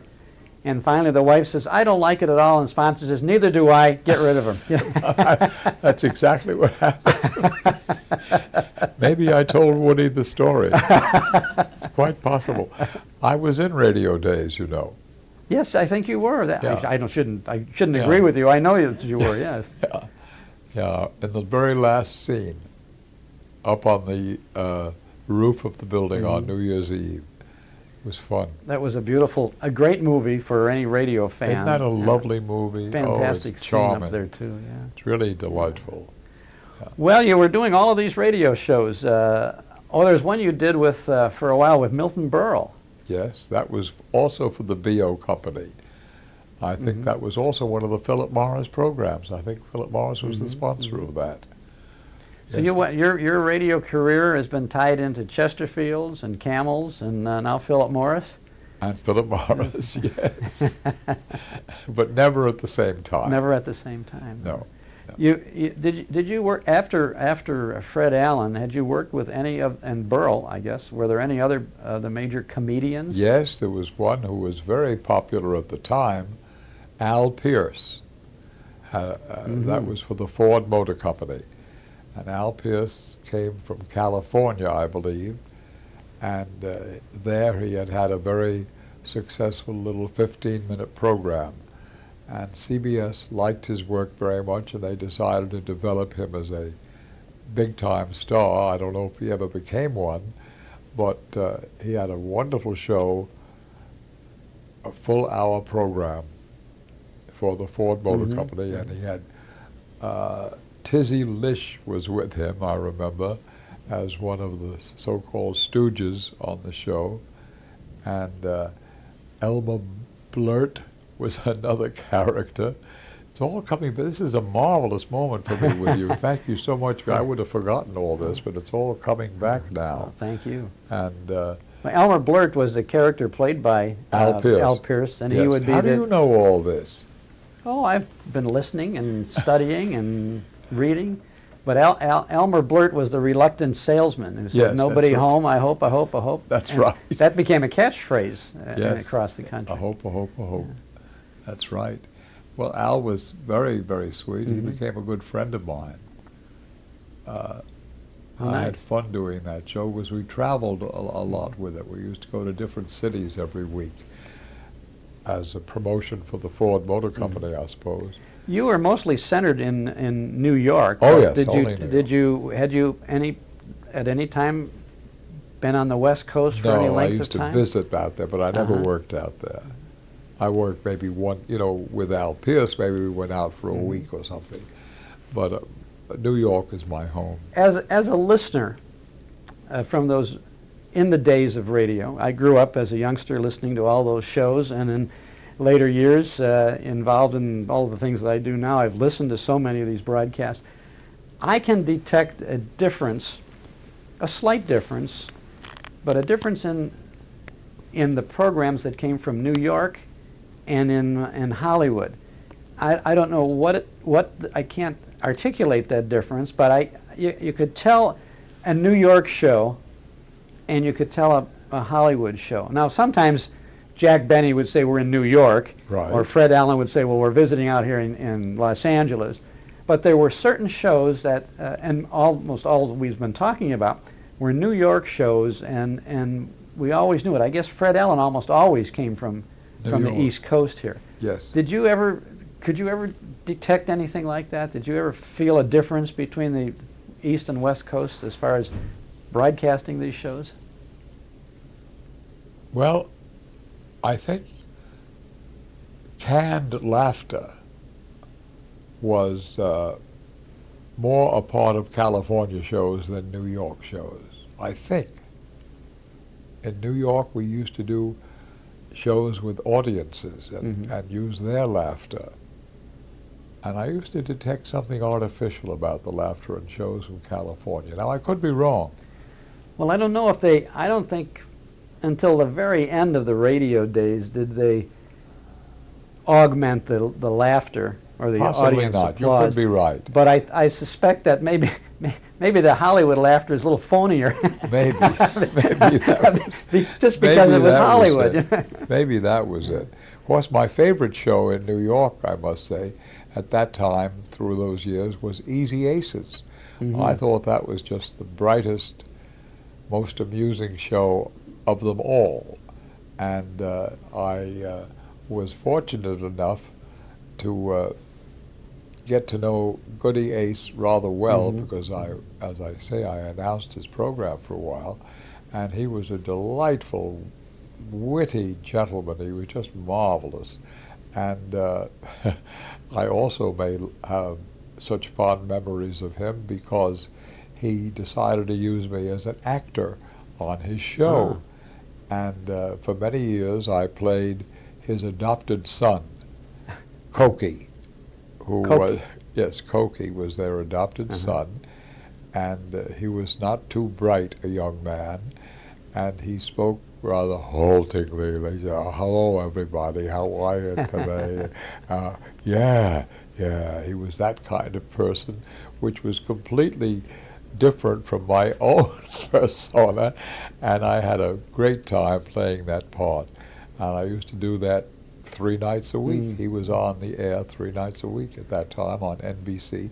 I was still on CBS, but I had met him at CBS, and when the show moved over to NBC, I could go there as an actor, but I wasn't Kenneth Roberts. Oh. I was Cokie. And you didn't get any credit on the air then No, for that? no credit. There was a lot of... That's why I'm telling you, Yes. I want people to know that I was Cokie. We'll put it up in lights. Yes. In some cases, an announcer would be more to a broadcast than the announcer.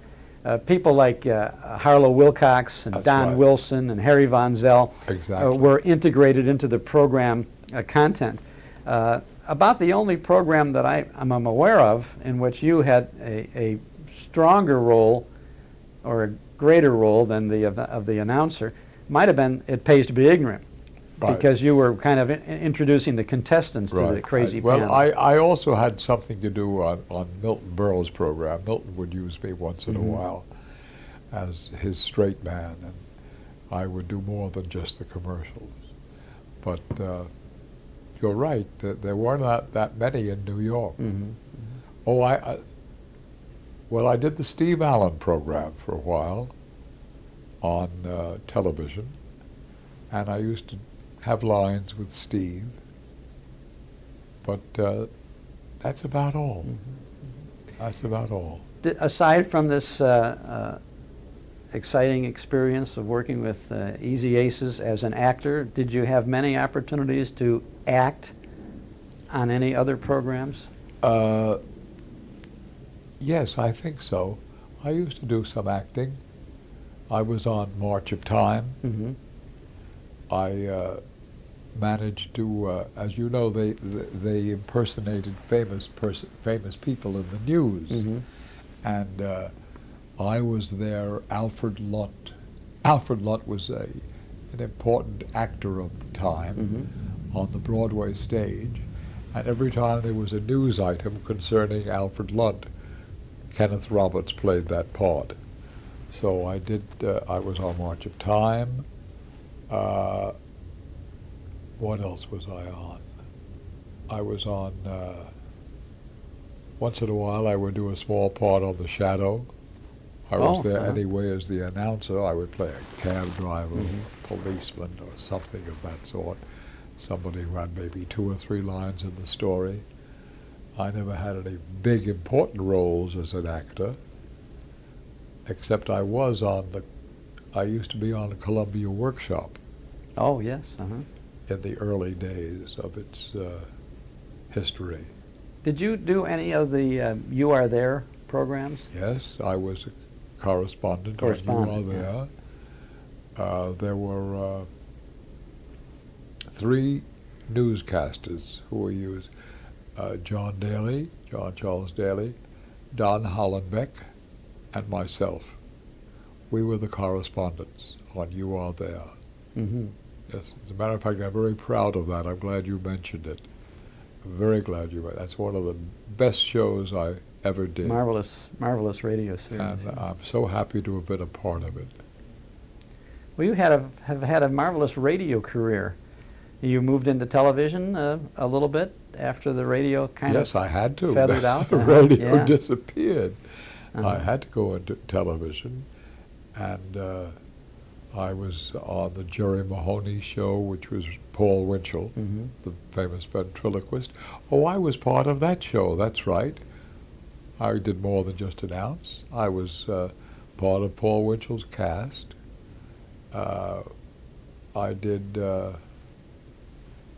what was some of the other television shows? Oh, I did the Frankie Lane show on television.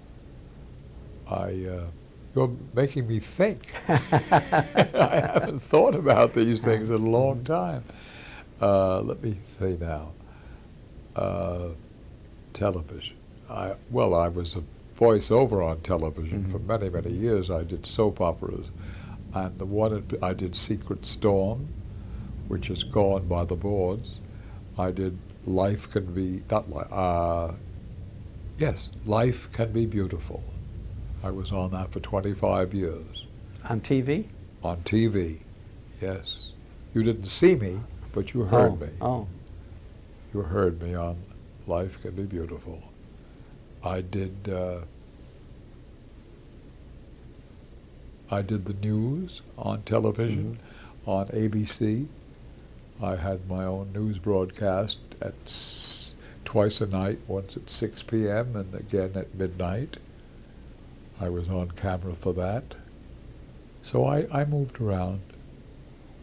If I were here another half hour, I'd think of some more. We catch all the rest of them. Well, we're so interested in your radio days, and we're so appreciative that you spent a little time with us reminiscing about them. And I guess what I really want to say is to thank you very much for the work that you did on radio. You contributed an awful lot to the enjoyment of millions of listeners over a great many years.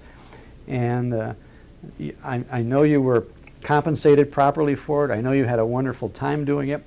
But we had a great time listening to you, and for all the work you did. I want to represent lots of people out there in Radioland who say thank you so much. Well, I want to thank you. You've been very kind, and this has really been very enjoyable, and I'm glad you caught me and brought me to this microphone, and I wish you all the luck in the world with your show, because the more successful your show is, the better it is for people like me. Thank you.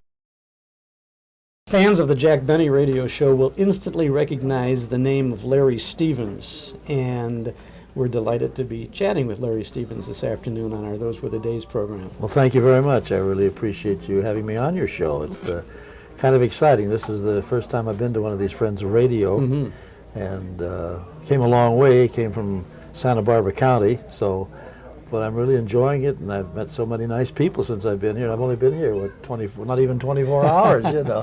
Well, you got a long time to go. You'll have more friends than you know what to do with. That'll be wonderful. I can always somebody told me one time, as you get older, Larry, make younger friends, because you're going to need them as time goes on. And it's true, you know, make more friends, because as we know, most of the Benny cast, well, all of them are gone. Yeah. So. Well, you had a unique opportunity with your appearances on the Jack Benny show. Oh, absolutely. When Dennis Day was drafted. Yeah, well, he went in the Navy. He was in the Navy, right.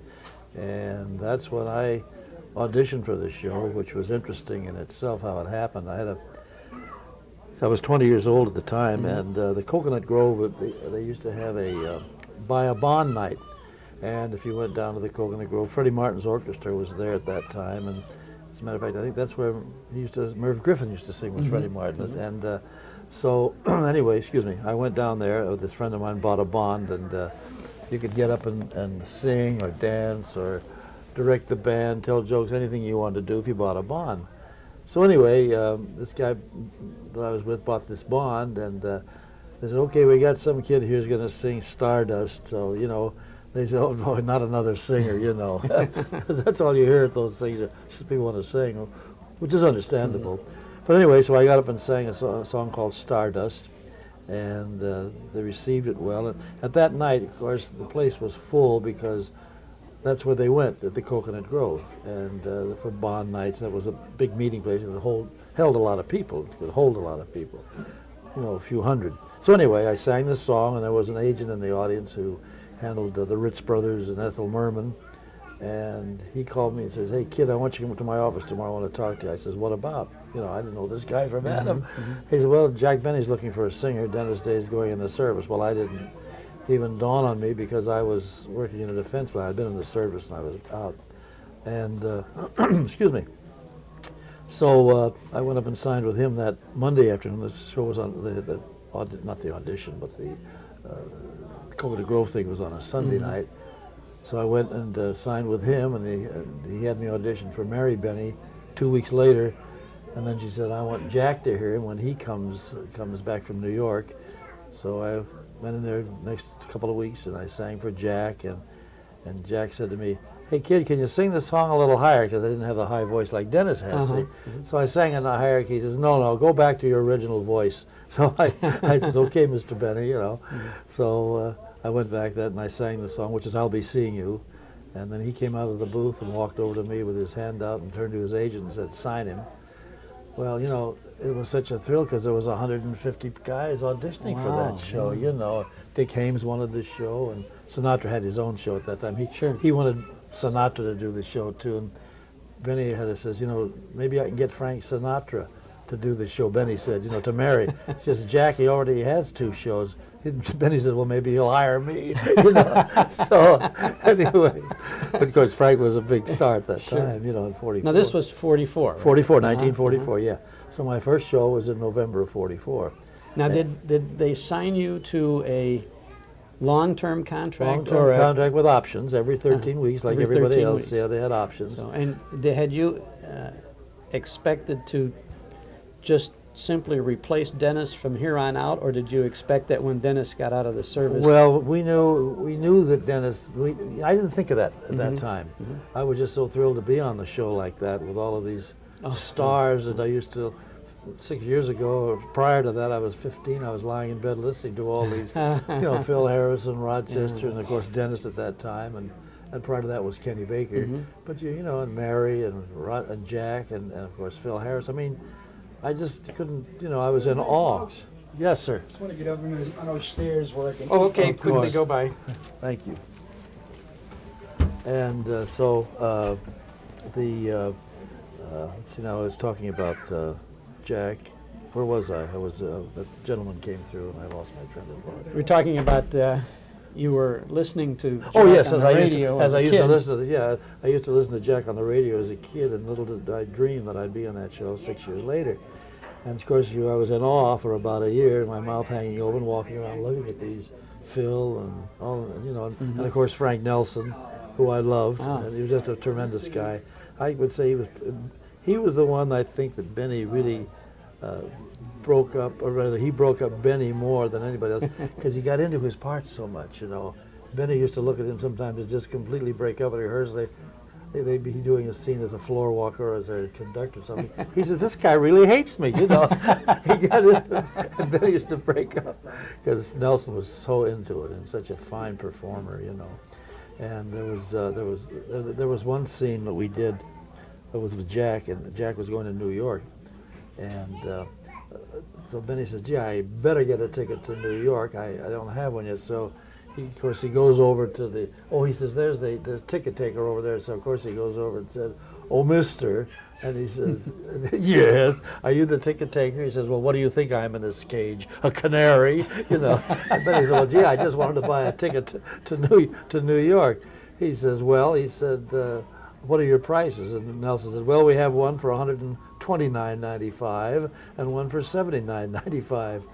And then Benny said, well, gee, I'm not as young as I used to be. I think, no, I said, I better take the $129.95. I'm not as young as I used to be. And then Frank Nelson came back and said, you're not as young as anybody used to be. You know, of course, that was a wonderful laugh, you know. He says, now cut that. They started to break up. Now cut that out. He said, I just want a ticket to New York. He said, one way or round trip. And he says one way, and Nelson says, good. You know? I mean, those were just fabulous. Beautiful writing. And terrific delivery. Terrific delivery. And that being privy to all of those things was just just wonderful for a 21-year-old. When you came on the show, did they essentially give you Dennis Day lines, or did they write special for you? No, they started to give me lines, naivete, you know, naive kid, and as time goes on, of course, you get more involved in the show, and you become. But Benny knew that I wasn't going to be there long, and knew that Dennis was coming back, which, as you asked me before, I never even thought of that. I just was doing the show. I was part of the team, but it's a funny thing, you know. You just don't think of that you're going to be off the show when you're on the show. We're just getting going with it. Just getting going. So that was a thought that I never really had. And when Jack called me the night before Dennis, or the week before, he said, "Hello, kid." And this is Jack Benny. Well, I mean, on my phone, who wouldn't know that voice? I said, yes, Mr. Benny. He said, you know, Dennis is coming back, and there's nothing I can do about it, and I'm sorry, but that's the way it is. And I said, I understand, Mr. Benny. I know that. It took me a while to get used to the fact that I was no longer on the show, especially the first 2 or 3 weeks, you know, when you hear Dennis, and who was a fine gentleman, by the way, and Dennis was. And did you meet Dennis? Oh, yeah, I met before Dennis. Or after? Oh, yeah, I met Dennis before. And I met Dennis when he was in uniform, and of course I met him, talked to him. He lived in Silver Lake area, it was a little ways from Beverly Hills. And I used to run into Dennis all the time. But no, we were friends, but not buddy, but we were just casual friends. But I never did know Dennis that well. Like I wouldn't like I knew the rest of the cast, like Phil. And had you done any acting at all before your Benny show? Just high school, and I did 2 years at a place called the Turnabout Theater in Los Angeles, which had a group called the Yale Puppeteers. I learned to work puppets in those days. And then they had a legitimate theater. It was an interesting theater. On one end of this, when you walk into the theater, on one end was the puppet stage. At the other end was legitimate theater, and they had old streetcar seats that they're old reversible. You'd pull on one side and then reverse. So when you were watching the puppet show, you're back to the legitimate theater, and then you'd have an intermission. You'd get up the puppet show, and you'd just reverse your seats, and you'd be watching legitimate theater, which was a good idea. And that's the legitimate theater. To answer your question, I was there for 2 years, and Elsa Lanchester was there as Charles Lawton's wife, and she performed. And it was just a nice little theater, and but basically that was the only outside of high school things and plays like that, So that was the only thing that I had. And then of course when I went to the Benny show, they give you a script, and that was hello, read it, Yeah. So that was the only thing that I had, and then you get the experience of being on the show. And of course, I rehearsed a lot, when I got on the show, reading scripts and things like that. But you only had the one chance when you did the show. After we finished the radio show, then Benny would go with his writers into a little studio next door, and they discussed the following week's show. And then they'd go home and write it, and then they would write till about Wednesday or Thursday. Then they'd get together with Benny, and then we'd all get together. The first time we saw the script was on Saturday morning, and then they'd make revisions maybe then, and then Sunday morning I'd go in for my band rehearsal for the song that I was going to do that day, and then we'd run over the show again, and then if there was any more revisions, that would be done then, and then showtime, and then we go on. So but that experience builds as you get old. As you get older, when I went to 22, I was really experienced. But well, you had a tremendous opportunity to work with the best in the business, the best writers, the best musicians, the best acting. Yeah, that's right. We had Sam Perrin, Milt Josephberg, George Balzer, who's still alive. Yes, George is still alive, and I said Tackerberry, and those are the four writers, and they were great writers, and it was thrilling. It was thrilling to be able to do that show. It just was something that I'll never forget. And then after I left the show, I went on the road, and as I went to WBBM in Chicago. Yes. And had my show there for about 6 months. It's called the Larry Stevens Show, and I had some sponsors. I've forgotten the sponsors now. I think one was an ale, and when you could advertise Canadian Ace, it was called. Canadian Ace. Is that still around? Sure, I guess it is. Yeah. I did a couple of commercials there. They was on the show, and then I had some other people. But anyway. When was the show on? 1948. No, I mean 10:15 in the evening to 10:30. Oh, So it was a good time, Ironically, on a CBS outlet coming from New York was Frank Parker, who was one of the singers who was the first singer on the Benny show. That's right. Yes. So Frank preceded to me and on the show. Not that and I hadn't met Frank until we did Benny's 40th birthday, which was years later. But that was sure. Come on, get through this. I bet you didn't have anybody go through this place before when you were sitting here. No, I know. We have a lot. We are in we got the best place we could get, where it's supposedly quiet. Hollywood and Where Hollywood and That's right. Or Randolph Street. That's right. We could be in Times Square here. We never thought so. We picked the spot because it would be quiet. We got a child down the hall. We got dogs. That's coming. all right. We got dogs coming through. Fire marshals, everything. But it's quiet now. It's quiet. Right. But anyway. Well, after the WBBM stint, then this was 48. Yes. Yes. Where did your career take my you? career. I went back to Hollywood, and then I started working theaters and clubs around Hollywood. And then I went on the road up to Northern California, worked up there. And then in 1952, I had a show on KNXT called, was Larry Stevens Show. And I was on there for about almost 8 months. And then things, you know, styles changed. And rock and roll came in, and I wasn't a rock and roll singer. So then I sort of just backed off, and I had gotten married and I had kids to support. Children, excuse me. Kids are goats, aren't they? So I had children to support, and I sort of went into another business. I went into the liquor industry, if you will. But during that time, as people found out what I had done, and so I began performing at sales meetings and all that kind of. So I kept my singing up, and God has been good to me. He kept it all these years, and then I just kept doing that. And then about 2 years ago, I was living in Santa Barbara. Some guy came to me and says, "Larry, are you still singing?" And I said, "Yes." He had a big band, and so I said, "Well," he said, "would you mind performing with us as a guest artist?" And I said, "More than happy to." So I had some new, what they call charts, which are musical arrangements. I had those made up. And then I've been doing that, and then my wife, Norma, says, "You know, we ought to make a CD." So I just finished a CD with, as a matter of fact, you probably might be able to hear it in the background while we're talking here. And I made 16 songs, some of these like The Very Thought of You, and You're the Cream of My Coffee, The Object of My Affection, and songs that, you know, when I was 10 years old, they were written, so 1933. So anyway, that's what I'm doing. I just had it coming out now. Well, that's real nice. Yeah, so it's actually, I've started over again, you know. So this is a nice chance for you to meet a lot of people who remember you from the Benny Show and from other areas and it's as very, well. Again, it's very gratifying. You know, I'm very flattered that some of them remembered me. I'm glad they're young enough to remember. to remember. Well, we're glad you're still around. Well, you know, thank as you said before, there's not many members of the Benny cast. I think George Balzer is probably the last writer of the.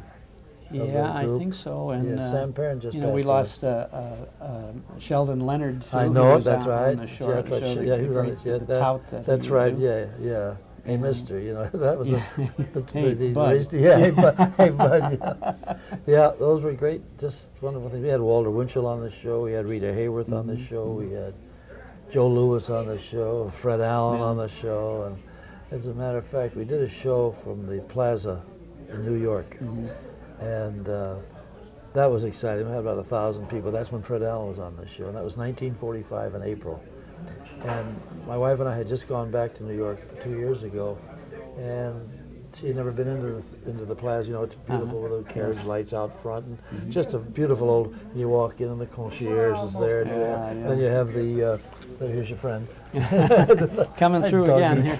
And then we had. You heard this music in the background, and you walk in, there's this beautiful tea room, and everybody's very nicely dressed, you know. And then I said, "Now I got to take you upstairs." So we went up to the ballroom. What's the matter? Where we had done the show, you know.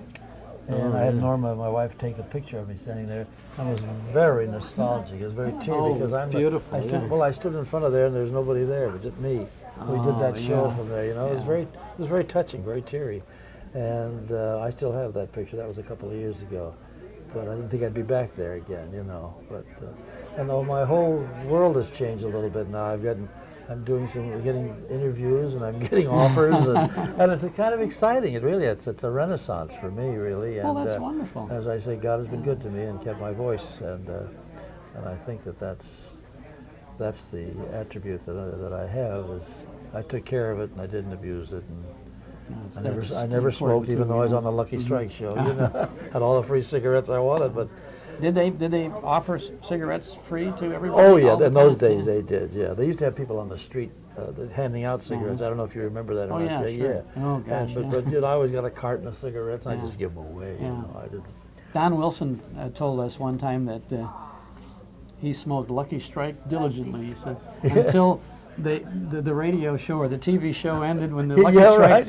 Then he went back to did something else. I don't remember what. Phil used to smoke Parliaments. Oh yeah. Yeah, well, they had a filter on them. Remember, they were they had like a cork tip. Oh yes. I think they were. I don't remember, but I heard they made him put those Parliaments into a Lucky Strike pack. Oh, really? Because they wouldn't want anybody from the agency. Oh, yeah, to yeah, see that's Phil. right. Smoking Parliament. Yeah. But he used to smoke Parliament. That's funny. I'd forgotten that. You're Well, you right. were part of one of the most important radio shows in the whole era of the Golden Age. Exactly. And, you know, I know it. you were up to the task. Yes. You did an excellent job. Thank you. Well, I was thrown right in with him, and I'll tell you, you had to sink or swim in those days, you know. And Phil was a big help to me. You know, he says, "Hey, Was he? kid, you're up there singing like you're working at the Onyx Club." He said, "You know the way," and I thought that was kind of nice.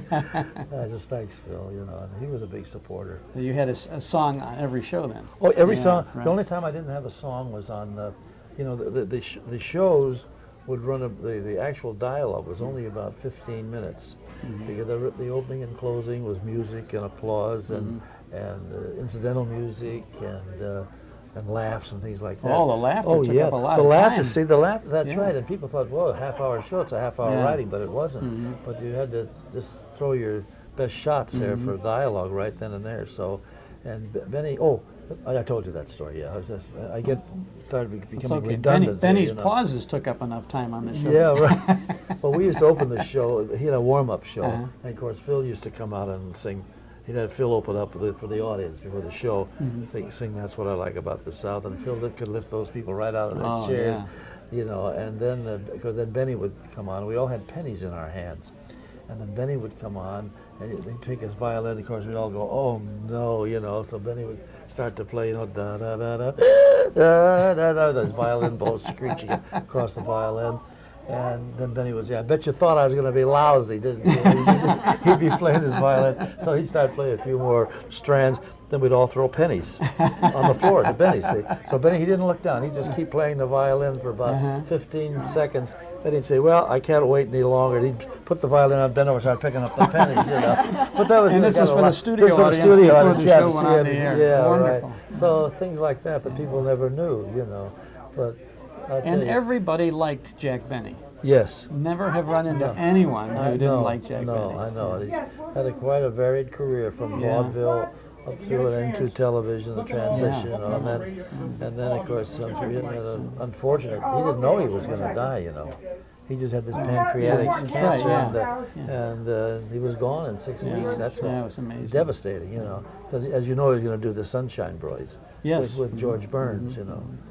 And George Burns used to say funny, he said, "Jack and I are the best of friends," he'd say. He said, "You know, he doesn't kid me about my singing, and I don't kid him about my violin player. I mean, I don't kid him about his violin playing, and he doesn't kid me about my voice. So that we remain best of friends." That's you how know. they do. Yeah. So that was, they were very, very close, as you know. You know.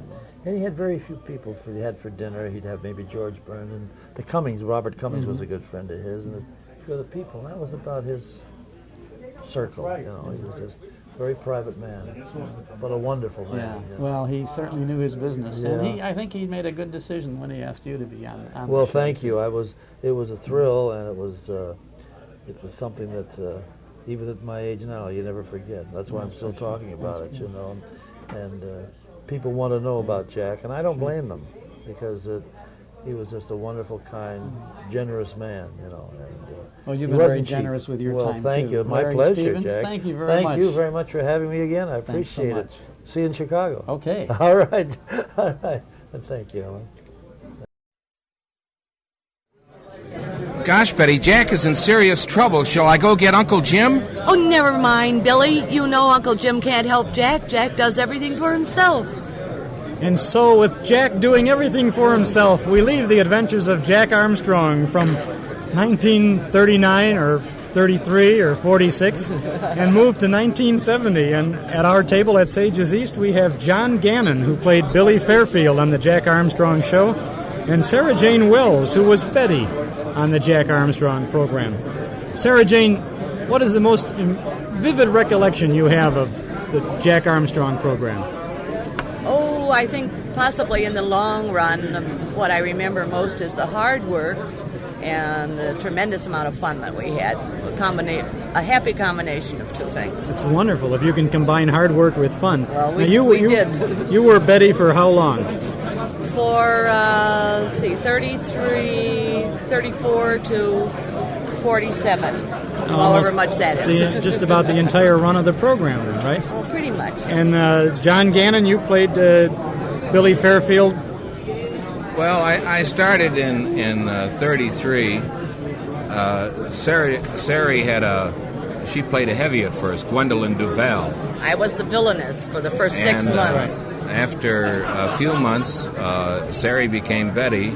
But when I came to the program, it was on about the 46th episode. The cast had already gelled. Jimmy Amich, and Yeah. David Owen, the director, and Sari, and Bill Myers, and Stan Andrews. Bob Andrews, incidentally, was the author, although I never saw him. He just left and went to Hollywood and wrote a thing called If I Had a Million, which is a great classic movie. And he invented Jack Armstrong because General Mills was sick of paying a fortune to Percy Crosby for Skippy. But I came into a cast, for the use of the name, I came into a cast that had already gelled and replaced Junior McLean, who went on The Air Adventures of Jimmy Allen, which lasted 2 years. But Sari and all these people were pros, and I was just an office boy, and I hung in there for a while, but they really knew what they were doing. Well, I want you to know that all of us who used to, sit on the floor in front of the radio with the one with the flickering green eye, we could identify, best of all, the fellas with Billy, and the girls could identify with Betty, because they were our kind of people. You see, Jack was a hero, and Uncle Jim was the so-called the guiding light of this adventure, and the guiding light is another story altogether too. Well, of course, I should have said that Jim Goss was our best, I think, Uncle Jim. Right. Jim Goss was a wonderful experience for any youngster to know, and I would hope that other people growing up would know as fine a guy as Jim Goss. He was just a charming person. That's a wonderful tribute. We mentioned Guiding Light a moment ago, and you, Sarah Jane, played Mary Rutledge. That's in right. Guiding Light, I right? succeeded Mercedes McCambridge, who was Mary Rutledge first. And when she left the show, I took over the part and played it until I went to California. And I was in other of Erna Phillips shows, too. Right. You played Louise Sims in The Right to Happiness. Right. And Claudia Wilson on Road of Life. Well, where did you get your notes? My word. Well, you played two characters in The Woman in White, Gladys and Eileen Holmes. No, I didn't do Gladys. No, someone else played Gladys. I wonder where Eileen. I did get this information. I was Eileen, who was the Woman in White.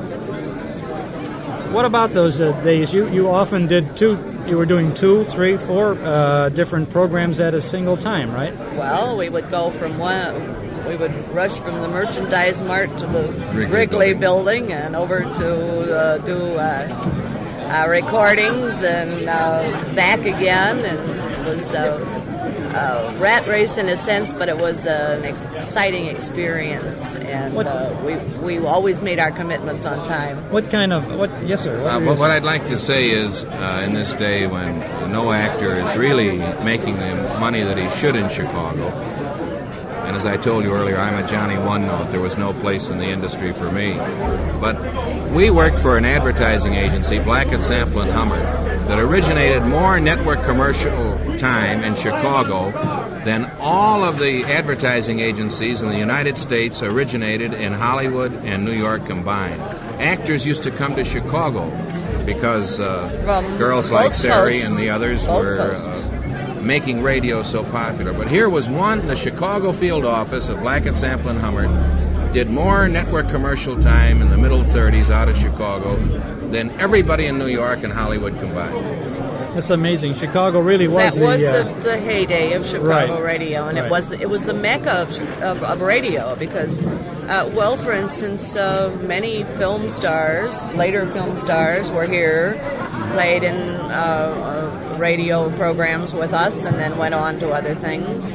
Johnny Hodiak was a dear friend of ours. Yes. And was playing a hillbilly character in Chicago radio when he finally got the played Little right Abner. call. Played Little Abner, that's right. Well, you had. When did Chicago go downhill, so to speak, as far as radio concerned? When did the actors and the programs move to the coasts? Well, first of all, the agencies decided to move the programs. Isn't that right, That's Johnny? right. Yes, dear. And when the agencies take their programs with them to one coast or the other, that leaves a kind of a desert. And while radio is still important here, certainly there was a great outgoing of actors from Chicago because of this. There were so many pieces in the mosaic. For instance, you take an agency man, he didn't want to come to Chicago in the dead of winter. If he went to New York to see his show, he saw the Broadway shows. If he went to Hollywood, he played golf. If he came to Chicago, he wore his overshoes. But there was a domino theory. When one show moved, it took the star. And then because the star went, maybe the announcer would go with it. Well, then there'd be that less talent. And pretty soon it became, as I only know one little part of it, and I'm not trying to explain it all, but it also became cheaper at that time for the networks to operate 2 major places instead of 3. And that figured. And pretty soon we had Hollywood and New York, and pretty soon we didn't have any radio at all. So Chicago lost its place at the top of the radio talent system just because of bad weather. Well, no, not at. There's so many pieces in the mosaic, right. Yes. And furthermore, there was a kind of charisma about that period that never existed in radio or television in any time before or after. And it was a singular kind of Chicago experience that no other city has had. Well, do you agree? 100%. For instance, we used to have a little club called, I bet you haven't thought of this in years, Sari, the Little Mothers Pouring Circle. Oh, Let me yeah. tell you about Little Mothers. We'd meet in Henrici's on Friday afternoon. The rules were if you wrapped anybody, it cost you a dime. Everybody bought their own drinks. Anybody could come, and we'd start with a table for 4 like us, like we're sitting here. And as people came, there'd be a long serpentine table. There might be 30 or 40 Little Mothers. And all of the conversation on Thursday in the Wrigley Building and in the Wrigley Bar and in NBC would be, are you going to Little Mothers? We had our own cards, membership cards. But the beauty of it was that if a gal didn't have a guy, she could still go to Little Mothers on Friday at 4:30 or 5. Or if a guy didn't have a girl, if a guy was Tap City, he'd go there with $1 and buy 1 drink because nobody was allowed to buy anybody else a drink, except a man could buy his wife.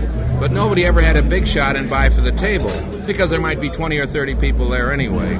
So we had this Little Mothers Pouring Circle, and Sari belonged to the prior club, which I didn't, and that was called the Almost Every Other Saturday Afternoon High Wheel Bicycle Club.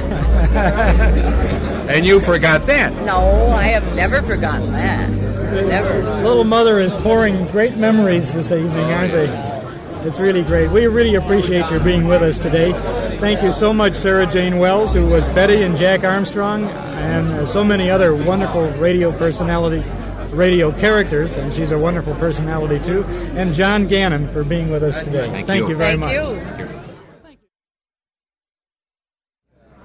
This is John Gannon, who played Billy Fairfield on Jack Armstrong, the All-American Boy. And John, tell us something about one of the reasons why sponsors and kids' adventure programs used radio premiums, pedometers and whistling rings and so forth. Of course, it was to build a product. It was our pride that while some of the people on our cast might be members of the Shirley Temple fan club, all of them weren't, and yet Shirley was a member of our fan club out in Los Angeles. But the giveaways were a wonderful way of getting the children to try the product and to listen to the program. I just saw a man with what we called a hikometer. It's a metal device, it's a pedometer, and it costs you $0.25 and 2 box tops. That device established Wheaties as a national product and established the Jack Armstrong program as a national program, whereas before that time we had just had the key stations of the network. And the reason for that was when we were giving away that product, General Mills found out that the whole pipeline supply of Wheaties to the areas where our program was heard was empty. In adjoining market areas, they had all the Wheaties they needed. Now, I've had this conversation with the late James Ford Bell Sr., who was chairman of the board emeritus of General Mills, at his home in Minneapolis. He introduced me to a man, I've forgotten his first name. He said, I want you to meet Mr. Pillsbury. And here was another fella, they were both in their 80s. Pillsbury was from Pillsbury Mills, and Mr. James Ford Bell said, Roy, or whatever Mr. Pillsbury's first name is, I want you to meet a young man who helped establish our product. And you know, that made me feel good. Terrific, yeah. In 1935 at Christmas, General Mills gave me a wristwatch, which I wear to this day. It You says, still have it. Merry Christmas to John Gannon from General Mills, 1935.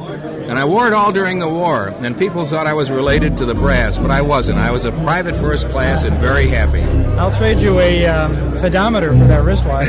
No. I've worn this wristwatch every day since Christmas of 1935. In the war and out of the war. That's a wonderful memory, isn't it? Yes. Thanks, John. Keeps perfect time. Thank you very much. Thank you.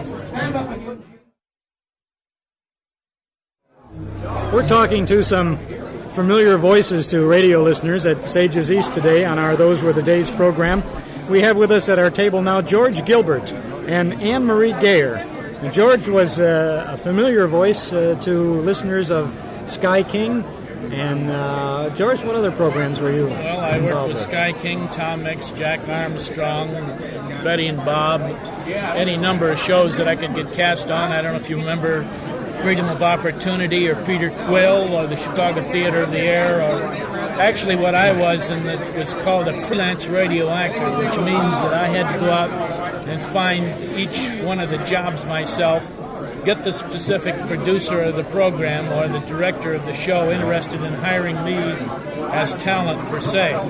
So I never occupied that enviable position of being a contract player who had a contract steady, which meant you were working every week because your character was written in every week.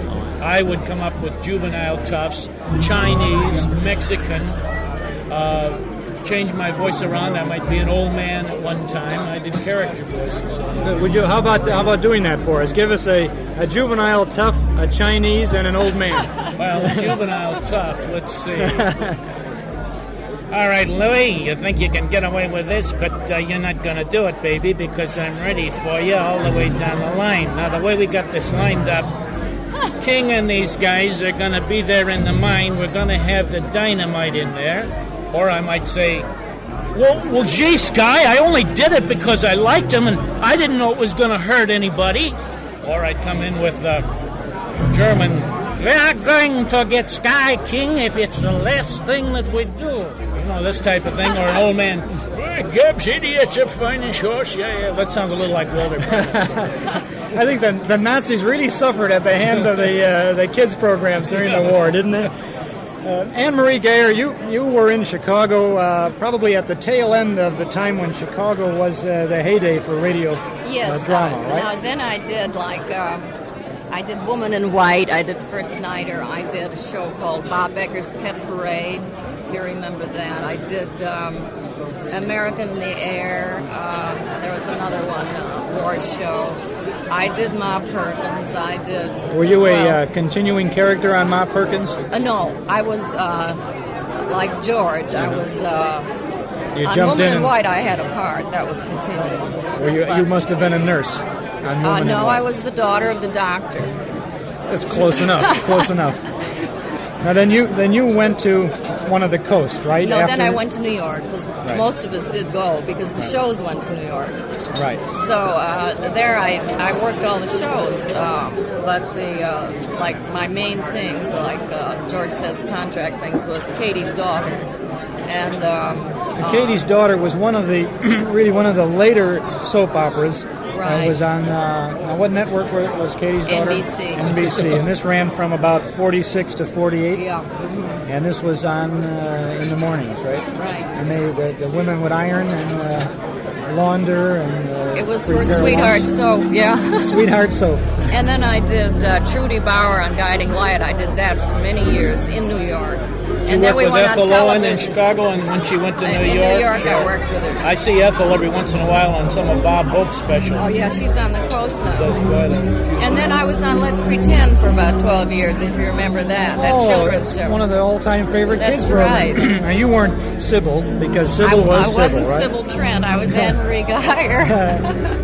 Right, and you were, this, of course, was, Let's Pretend came out of New York. New York, CBS, Right. Gwen Davies, Jack Rhimes, all those Can you people. remember the Cream of Wheat song? Cream of Wheat. I was just singing it a minute Let's sing ago. it. Let's sing it now. All Let's right, go ahead. if I can Come on. remember it. I can Cream, remember, but cream. then I said, cream of wheat is so good to eat. Yes, we have it every day.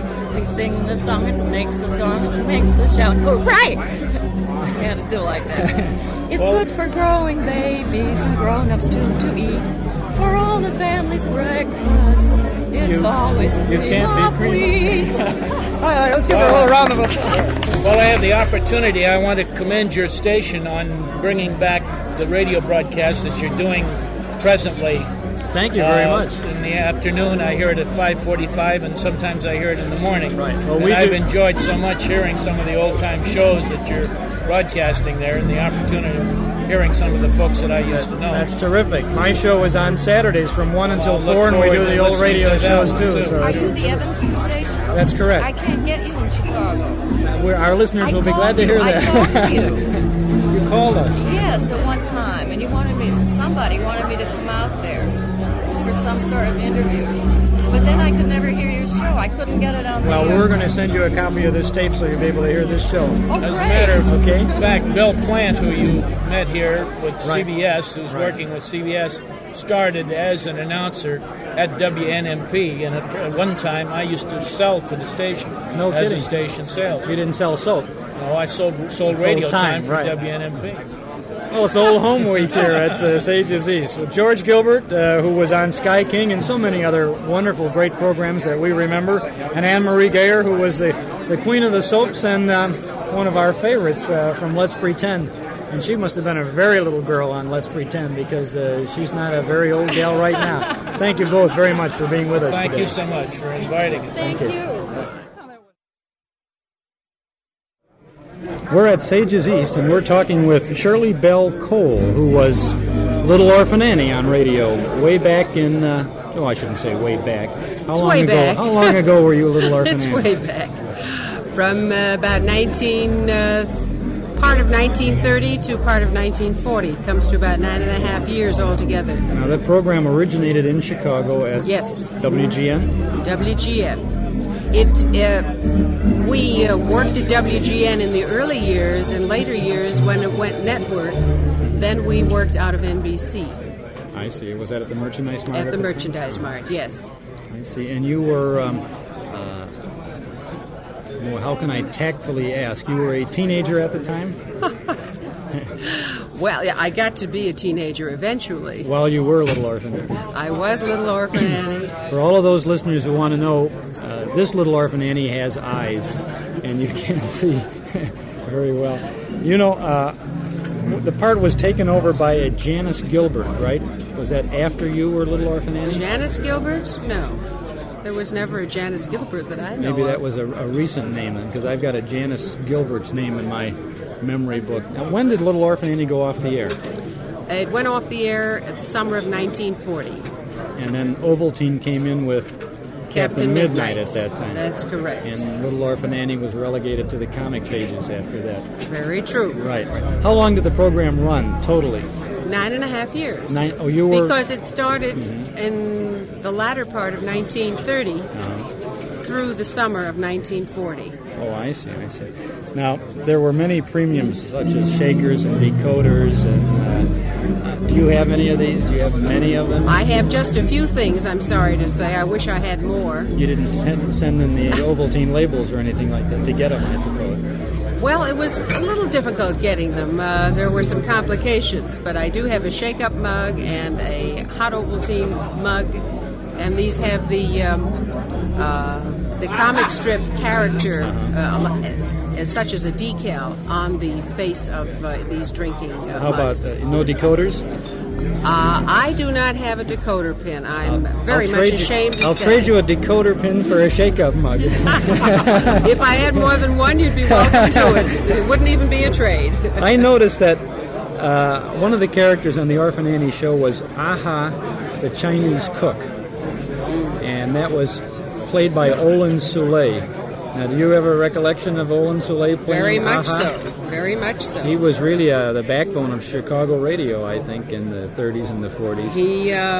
I know he worked our show quite a bit, as many other of the actors that I can remember, including this gentleman sitting to my left. The gentleman sitting to her left is Norman Gottschalk, who played Shandu the magician. Come on in, Mr. G. Well, really not Shandu, but I was on the show, and Howard Hoffman played Shandu, but I like to remember it because WGN was on the top floors of the Drake Hotel at that time. And that's very close to where we are at this very moment. That's right. And enjoyed working Orphan Annie with Shirley. Don Gallagher and I did a couple of, the only way I can remember or describe these two now is to say that they were a couple of sweet gangsters. Almost the good guys. Yeah, they were almost good guys, but they were gangsters, and they didn't sound like gangsters. They were just a couple of real nice guys, you know, but at heart they were real meanies. And enjoyed the episode very much. What other programs were you involved with? Well, of course, I like to remember that I auditioned for Blair Walliser, who was working at WGN, and he was going to put a new show on the air called Mary Noble, Backstage Wife. The show was called Backstage Wife, and Larry Noble, the matinee idol of that era, married Mary Noble. And they were married on Monday, and what happened on Tuesday, I don't remember, but on Wednesday, why, he brought Mary to live in his palatial penthouse apartment in New York and introduced her to Sago, his Japanese houseboy. And for years and years, until, I believe, a Manchuria incident, why, I was Mary's confidant, and I was so wonderful. And then this incident came along, and animosity toward the Japanese was such that they couldn't have a Japanese houseboy anymore. They got rid of him. But I came back as a Chinese houseboy. You know, the same thing happened on the Green Hornet program. Kato was a Japanese valet until Pearl Harbor, and then he became a Filipino. Marvelous. Now, I have a note that says you played Dan O'Leary on a soaper called Houseboat Hannah. Is that that's right, and I loved it. And I wish that I'm thinking of a show called The Peabodys that Fran Allison and I did. But there was Hannah and Dan O'Leary, and it was called Houseboat Hannah, and we lived on Sausalito Bay with our children, Kevin and Seamus, and our daughter Rosie, and Henrietta Tedrow, who was... She was our Mrs. Silo. She was Mrs. Silo on Orphan Annie.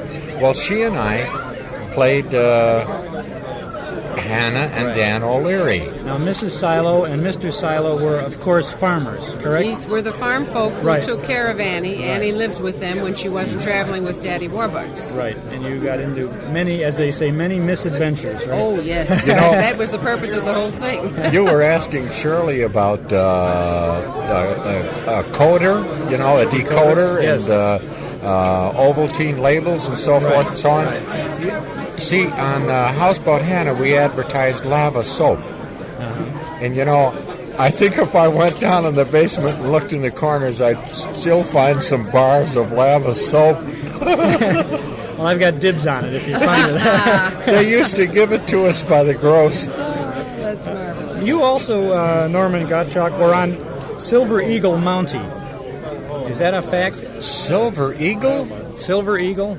I'm getting a lot of bad references here, I think. No, wasn't that in Detroit? In the 50s. Well, maybe it was in Detroit, but it was the last big adventure series on radio in the 50s. No, I just don't recall ever having been on it.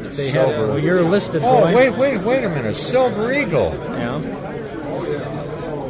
Don't look at me. It doesn't ring a bell. This is yours. Forgive me, the man that directed the show. And he has the talent phone business here in Chicago. Jim, sure. James Jewell? Well, I couldn't say his name, but it was right there. Sure, he did Silver Eagle. I was on it loads and loads of times. Right. Okay, now I don't feel so bad. I thought I was looking in a movie magazine or something instead of a radio. I told my wife the other day I can remember anything for 3 or 4 minutes. Well, Jewell was the fellow who produced The Lone Ranger and the Green Hornet, too. That's right, sure. Right, yeah. right. Yeah. And he's still very active today here in Chicago. Now, what are you doing today? Oh, different commercials.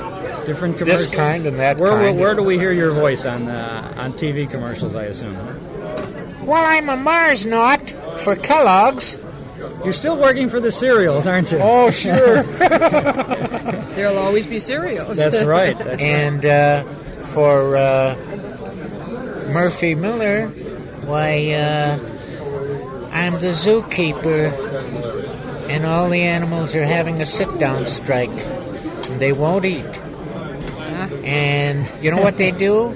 They take the food we give them and they spread it out on the floor of their cages and spell Murphy Miller. Because they want air conditioning, too. You see, the Monkey House got it, and now they want it. That's showbiz, I guess.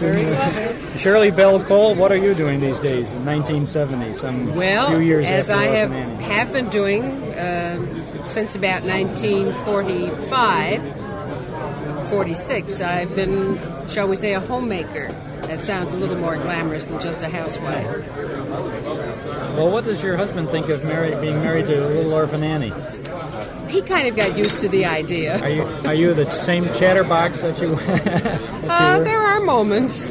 Speaking of chatterbox, do you recall the lyrics to that song? Oh, certainly. Would you like to give us a quick sample so we can sign off with that?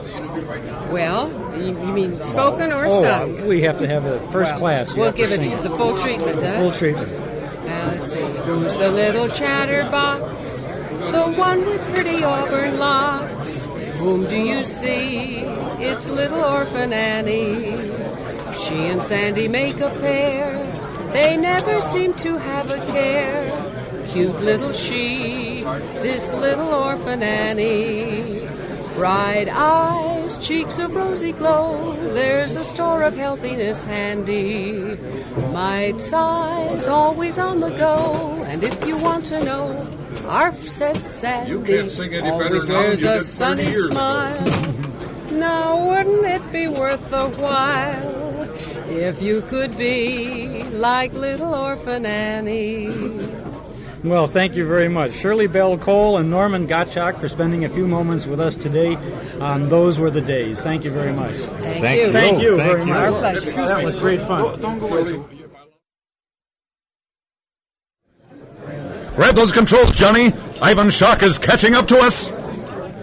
That's the Gosh, line. oh, gee, aficionados of Captain Midnight will recognize the voice of Paul Barnes, who played Captain Midnight for a long time on the Ovaltine-sponsored program. Paul, how long were you Captain Midnight?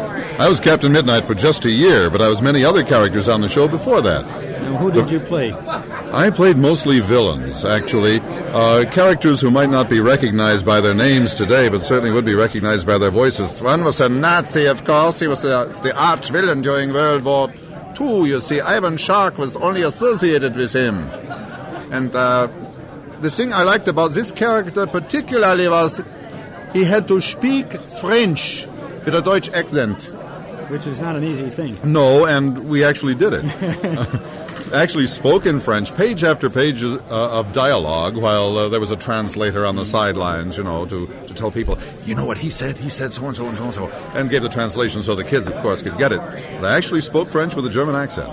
Terrific. Now, who else did you play on the program before? I know we're going to get into Captain Midnight. Many other characters whose names and voices I don't remember, just bits and pieces. Sometimes they'd go on for months at a time, but they were mostly villains. Now, and usually pretty rough and nasty, overly nasty, as those things always are. They're cut of whole cloth, shall we say, and you're either all bad or all good in a kid's show. Now, when you received the Captain Midnight script, how much preparation did you have before you went on the air? Oh, we got the script, we sat down, read it around a table, then we got up and rehearsed it once on the microphone, and then we did it. The same day? Sure, same day.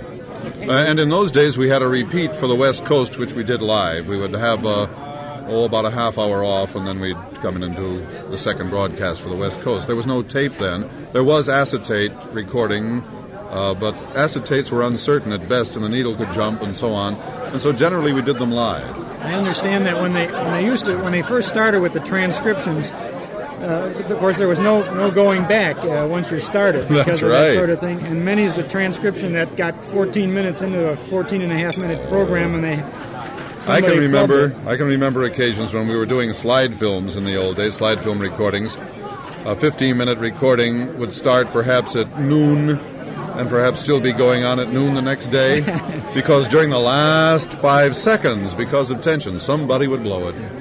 Then we'd shave the wax disc, which is what we used then, and start all over again. I can remember going through 3 or 4 of those in a session. The wax disc, I think, was 3 or 4 inches thick. It would shave down to nothing, and then we'd start over with a nice brand new thick one. That's what we made our recordings on. I think this is why so many of the great radio programs from the past are just lost forever. There was no way to record these things. That's true. It's a shame because we're finding a whole new generation of people interested in these programs. Well, there's another program of mine that perhaps even more Chicagoans are familiar with than Captain Midnight. Captain Midnight was known coast to coast, but a program called Calling All Detectives was on WGN in Chicago 5 nights a week for 3.5 years with no vacations. Now, wait, let me see. Was that sponsored by an ice cream company? No, that was not. That one was sponsored by Sealy Mattress. Sleeping on a Sealy? Is like sleeping on a cloud. Right. That's it. That's correct. And I was Jerry Browning. That's right. Jerry Browning, the detective, and all other characters in the show. You're known... Excuse me. Go ahead. From 6 to 14 voices per program. Now, you're known as the man of 1,000 voices. I was the original man of 1,000 voices, but through inadvertence didn't copyright the title, so a lot of people are using the title today. So I've dropped it. I don't bother calling myself that anymore. Instead, I'm the all-new improved Paul Barnes now. I figure after 36 years in the business, I can be all-new and improved. Well, if you've been in the business for 36 years, you must have started when you were about 8 years old. Bless you, I was 15, and I don't mind giving my age away. Terrific. Paul, we really appreciate your being with us this evening, and thanks My for pleasure. joining us at Sages East. Thank you. Thank you. We're talking with Anne-Marie Geyer, who was involved for many years on the Let's Pretend program. And Anne-Marie, you played what role on that program? Well, I did the princesses. My chief number was Cinderella. And any princess that was there, I played. Can you give us a little of your princess voice? No, because it's just my regular voice as I speak. Only I'd soup it up and make it sweet. Well, that's why I mean soup up your regular voice so we get a little soupy princess. Well, it wouldn't. I don't know. I don't have a line here to read. Well, tell us about the pumpkin that has just changed into a coach. That's not a princess, but that's a princessy type, right? I don't know. It's sort of hard All right, to do. we won't put you on the spot. What about some of the other people, the other names that we remember from Let's Pretend? Well, you probably Sybil remember. Trent? Well, Sybil Trent is now a very successful theatrical agent in New York City. Jack Grimes is a very successful actor still, and he sometimes produces things. In fact, about 5 years ago, he produced a series of albums for Metro-Goldwyn-Mayer, children's stories. Not Let's Pretend, but children's stories. And he got us all together, and all of us pretenders did them. I was living in Baltimore, and I went up to New York, and I did. And let's see. Must have been great fun doing those programs. Oh, it was marvelous. You were really big stuff with the other kids, weren't you? You know, I mean, as you were on the program, and the other kids would talk about you. You're on the radio. Do they know that? How about? Well, we had a child? studio audience. Yeah, no, I realize that. For Let's Pretend, a big audience, and of course Uncle Bill. You know, he was the announcer, Bill Adams, and he came on there and talked to the kids, and the kids yelled and clapped. And they used to get on a fire engine or something to drive to Make Believe Land, or sometimes, yes. Mm-hmm. Whatever it was like. Yes, and there was an orchestra, and Brownie was the conductor, and Gwen Davies and Sybil Trent sang the song, the theme song. And Gwen Davies is now happily married and living in Dune Acres here. Right here in this area. And Nyla Mack, who was the creator and director, passed away many years ago. The Let's Pretend program brought such great entertainment to the kids, and adults too, I think, who just enjoyed kind of being transported back to make-believe land. And yes, it was an excellent program. Right. I remember Puss in Boots and Rumpelstiltskin. Oh, yes, Jack Grimes played Puss in Boots. Right. He was the puss. Who played the boots? Yeah, that was great. Did you do any other kids programs? No. Mostly, then you were in the soap opera field. Then the soaps, but Let's Pretend was a very close corporation, and I was on that show maybe 7 years, and I was still the new girl, because they all had been on there since they were children, really. What kind of? I think the statute of limitations may have run out on this, so I can ask this question. What kind of compensation? What kind of pay did you get for being on a program like that? We got after scale. The scale. Well, that was all right. What was that at that time? At that time, I think it was $85. So all of the kids, all of the voices on that program were doing a heck of a lot better than the kids who were home tearing off the box tops of cream of wheat and waiting for the program to come in, I would say. Well, they were working harder, too. That's right. Anne-Marie Geyer, thanks very much for this little insight to Let's Pretend. Well, thank you, Chuck. Smoking in the outer lobby only. Good evening, Mr. First Nighter. Your seat, the third one, right off aisle 3. Thank you. Here's your cab, Mr. First Nighter. Those were familiar sounds from the First Nighter program. And we're talking with Harry Elders, who was a regular member of the First Nighter program, and as well as many other Chicago programs in the great golden age of radio as far as Chicago was concerned, right? That's right, Chuck. What about the First Nighter? How did you get wrapped up with that? Well, it's hard to tell how anyone got wrapped up with any programs. I imagine, if I remember correctly, it was as a result of an audition that they held for the parts that were to be filled on First Nighter, one of them being the page boy, as they called it. And I won the audition, and it was simple as that. Now, I understand. What was it? Am I misinformed when I say that Brett Morrison at one time was the First Nighter? Brett Morrison was Mr. First Nighter for a good many years. Right. And Brett Morrison, of course, was also the Shadow. That's right. He was the Shadow. My, you have a good memory. Now, did the First Nighter program, which was, of course, the little theater off Times Square, actually never originated from Times Square, did it? No, that was an illusion, and it lasted for a good many years, and I guess more letters came in from listeners saying, is the little theater off Times Square actually off Times Square, or isn't it? I don't know what the reply was to those people, because they tried to preserve the illusion for a good many years, and they were successful at it. Well, it was about 900 miles off Times Square, really. It was nowhere near for a time, Times the program then came from the West Coast, too, I believe. No, it came from Chicago on both occasions. During one period, it came from NBC, and the next period, it came from CBS. Now, many listeners will possibly remember a program called Curtain Time. And you were the romantic lead in virtually every Curtain Time program, weren't you? That's right, I was. Nanette Sargent was my leading lady. Was Berle Vaughn ever involved in that? Berle Vaughn was involved for a time on Curtain Time. Now, I used to have a little, at the opening, I remember this so well because it used to be on my itinerary every Saturday. As kids, we'd come down go downtown in Chicago, and we'd hit the Chicago Theater and the Oriental and get the autographs, and then we'd go to the different studios, and we'd drive the news directors crazy. And we'd go to the Merchandise Mart finally about 6:30, and we'd be filed in very calmly and to sit in some big studio where curtain time was going on, sponsored by Mars Candy Company. That's right. I often wondered who the kids were who started that autograph sale. That was me. I'll trade you 2 for 1, that kind of thing. What would we have to trade to get a Harry Elder's autograph today? You can have those free. Well, we'll take one, too.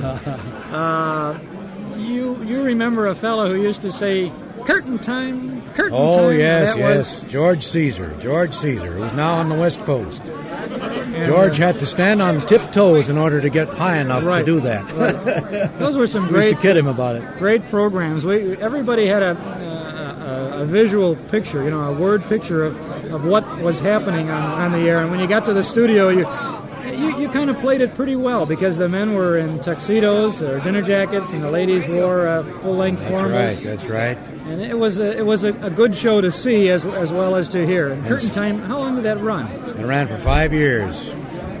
52 weeks a year for 5 years. All new programs. No reruns. All original programs. Scripts were bought on the open market. All by budding, blossoming authors, and some more firmly established in the writing field. And that lasted for 5 years. From when until when? Oh, that must have been about 1945 to 50 or 43 to 47, somewhere along there. Now, in addition to being a featured performer on Curtain Time and getting involved with Mr. First Nighter's program, you were in any number of soap operas in the Chicago area. Oh, yes, we all were. That's the way we had to make a living those days. What about Kay Fairchild's Stepmother? You were on that. You didn't play Kay Fairchild, I'm sure. No, I had a run on Stepmother for months and months and months. Road of Life, Right to Happiness, Jack Armstrong, Silver Eagle. That was the last of the great adventure shows, wasn't it? That's right. A great show. A delightful show to work. It was always a challenge. You always played a doctor, I think, on Woman in White. I have my notes say that you played Dr. Jack Landis and that wasn't Dr. Preston Bradley, I don't imagine, but Dr. Bradley. No, but I've worked with Dr. Preston Bradley many a time on radio. He was quite a radio star himself, That's right. Dr. Bradley. I understand that Francis X. Bushman was on Kay Fairchild's Stepmother. That's right. And he played Kay's husband, John. That's right, he did. He also played Chicago Theater of the Air for a good many months. What were some of the programs what were some of the shows that they presented on the Chicago Theater of the Air? Oh, they did, a lot of the things they did on the Chicago Theater of the Air were operettas and some streamlined versions of some of the operas. They did a lot of Puccini, for example. And then they had some original plays. They used to have a lot of people contributing original dramas to the Theater of the Air. And of course they had a whole hour to spend so they could get a lot of mileage out of a play. What is so that I don't have to ask it, what is the most often asked question of you about the so-called old days of radio? Well, the question that's asked most frequently of all of us is, how did you get into it? And for those who don't know anything about radio, since they're much younger than we are, my own children, for example, don't know what radio was all about because it predated them completely. For those who don't know anything about radio, they say radio must have been pretty dull at that time. You couldn't see anybody. It was all one-dimensional. You had to depend on your ear for the impression. And my contention has always been that this is what made it most attractive and most charming. The fact that it was unidimensional, that it depended solely on the ear and not on the visual impression that the person got who was listening to it. It's certainly a great way to use your imagination. When you sit in front of the tube, you have no imagination going for you. You just watch. Exactly. Speaking of the tube, you're involved in a lot of things in television these days, commercial-wise and some other things. What are you doing these days? Well, right now we're doing a series of commercials for some of the well-known national commercial sponsors around the country. We involve ourselves in these constantly, and then they're on for 13, 26, or 52 weeks. Then they go off, and we move on to something else. But in the transition period between radio and today's television, we had a couple of shows of our own here in Chicago, such as Hawkins Falls, which many of the listeners remember, Studd's Place, which was an extremely interesting show. We never had a script on Studd's Place. We just have an outline of the plot, and we'd fabricate as we went. And I think this was one of the most interesting shows that's ever been on television.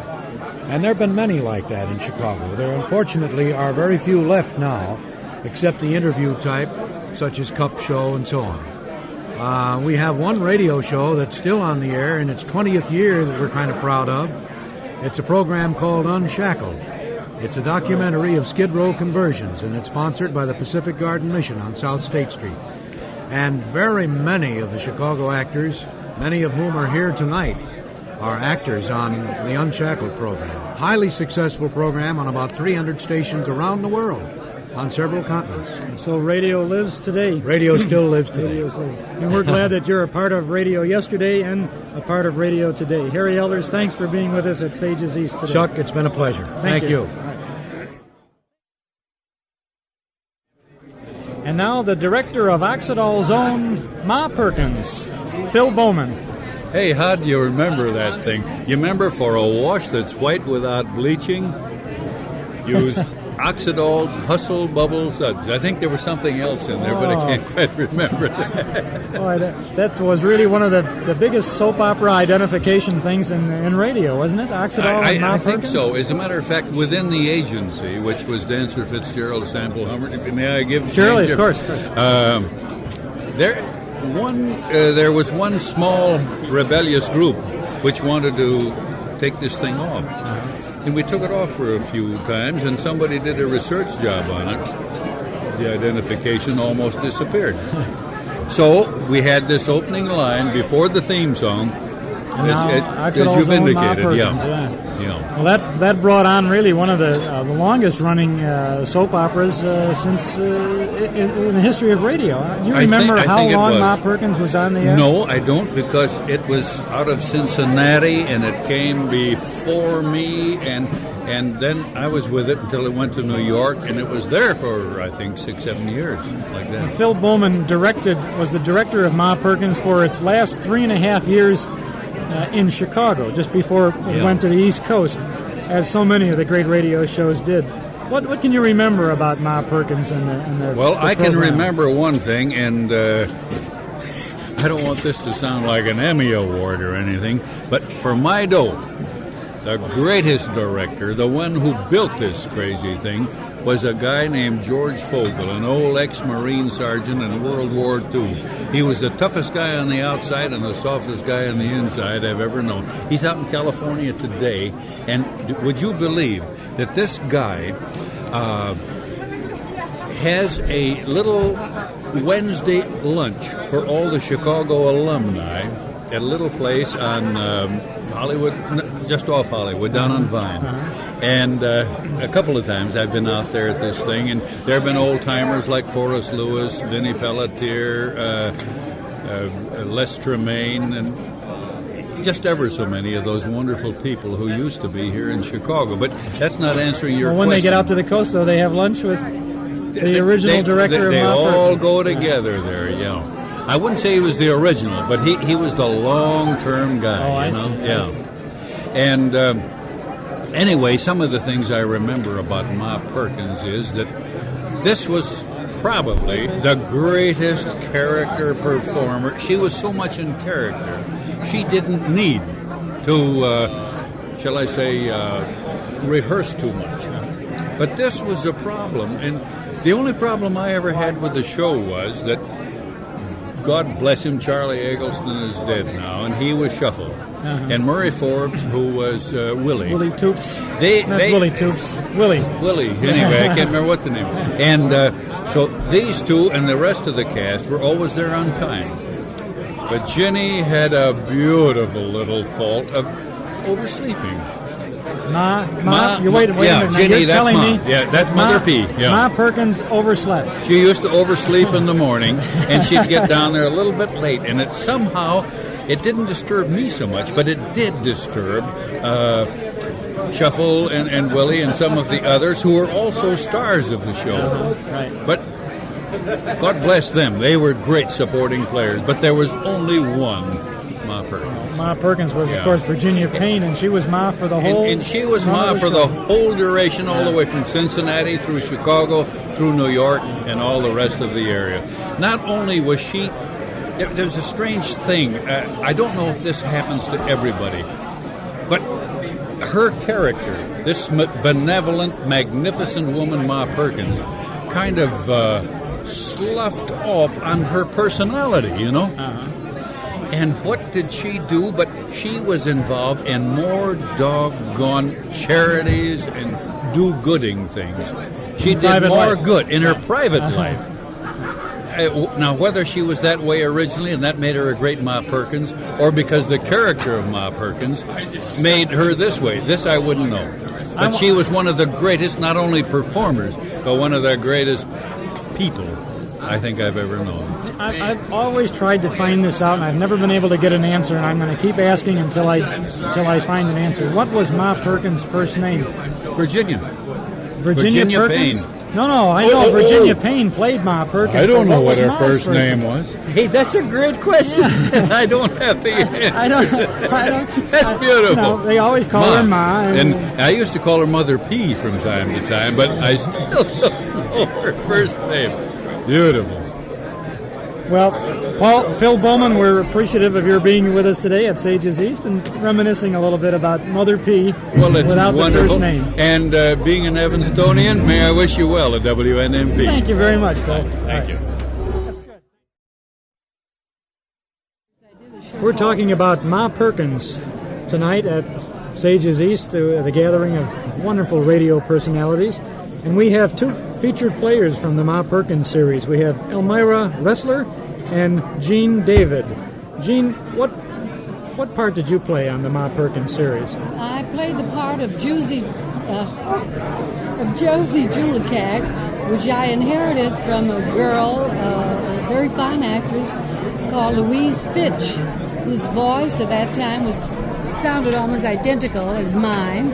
And as a result of her leaving Chicago, I replaced her on the show, and I became the town drunk's daughter. This was Josie? Josie, and through the influence of Ma Perkins, which was played by our most capable actress, Virginia Payne, through her influence, I became a very educated young woman, very well-mannered, and enough so that I married the catch of the season, the local banker's son.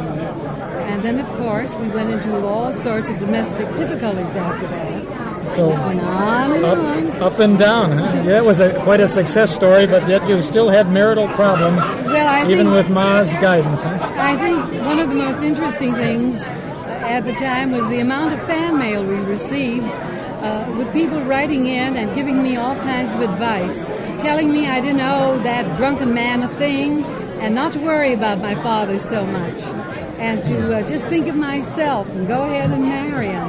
And when I developed domestic difficulties, there were so many people who would write in and sympathize. It was amazing how much they identified with the... What was your reaction to this type of mail?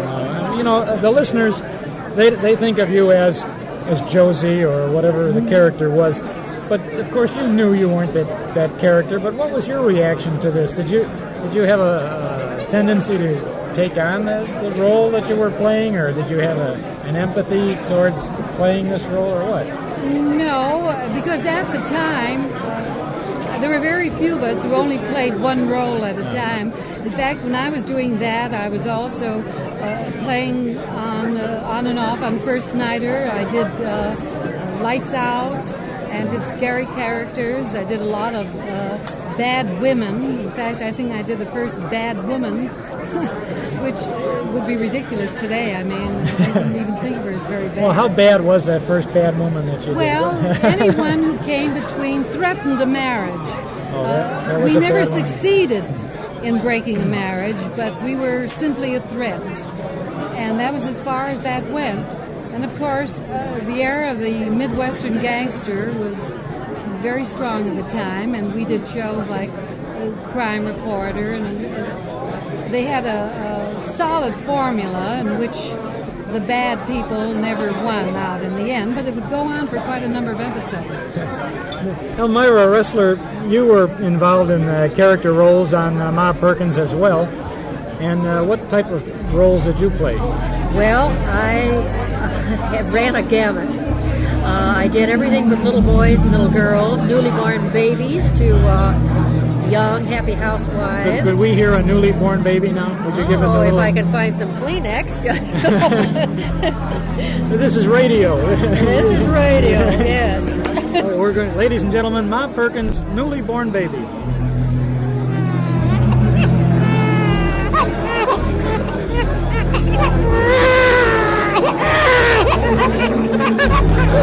It should be a little more muffled than that. That's terrific. And then I did even older character parts up in the late 30s and 40s, even though I had just come here from Chicago. I mean, from St. Louis to Chicago as a child actress. I mean, a young girl actress. But they gave me the opportunity of doing a number of different types of characters. And I did, I was fortunate enough to be able to do some of the real old Oxidol commercials. The ones that were almost like a career for me and for two very capable male actors was the original Hustle Bubbles. They made a hustle bubbling sound, and the Oxidol bubbles came to life. And we had cartoon-type voices that we used for that. That lasted for, I'd say, 2.5 years maybe. Every day, a couple times a day. It was. You mean you did this for other programs besides Ma Perkins had the original show in the morning. It had a recorded show. It had an afternoon repeat, and then we would have a test-type program in between times. So we were doing all these shows for just Ma Perkins per day. My goodness.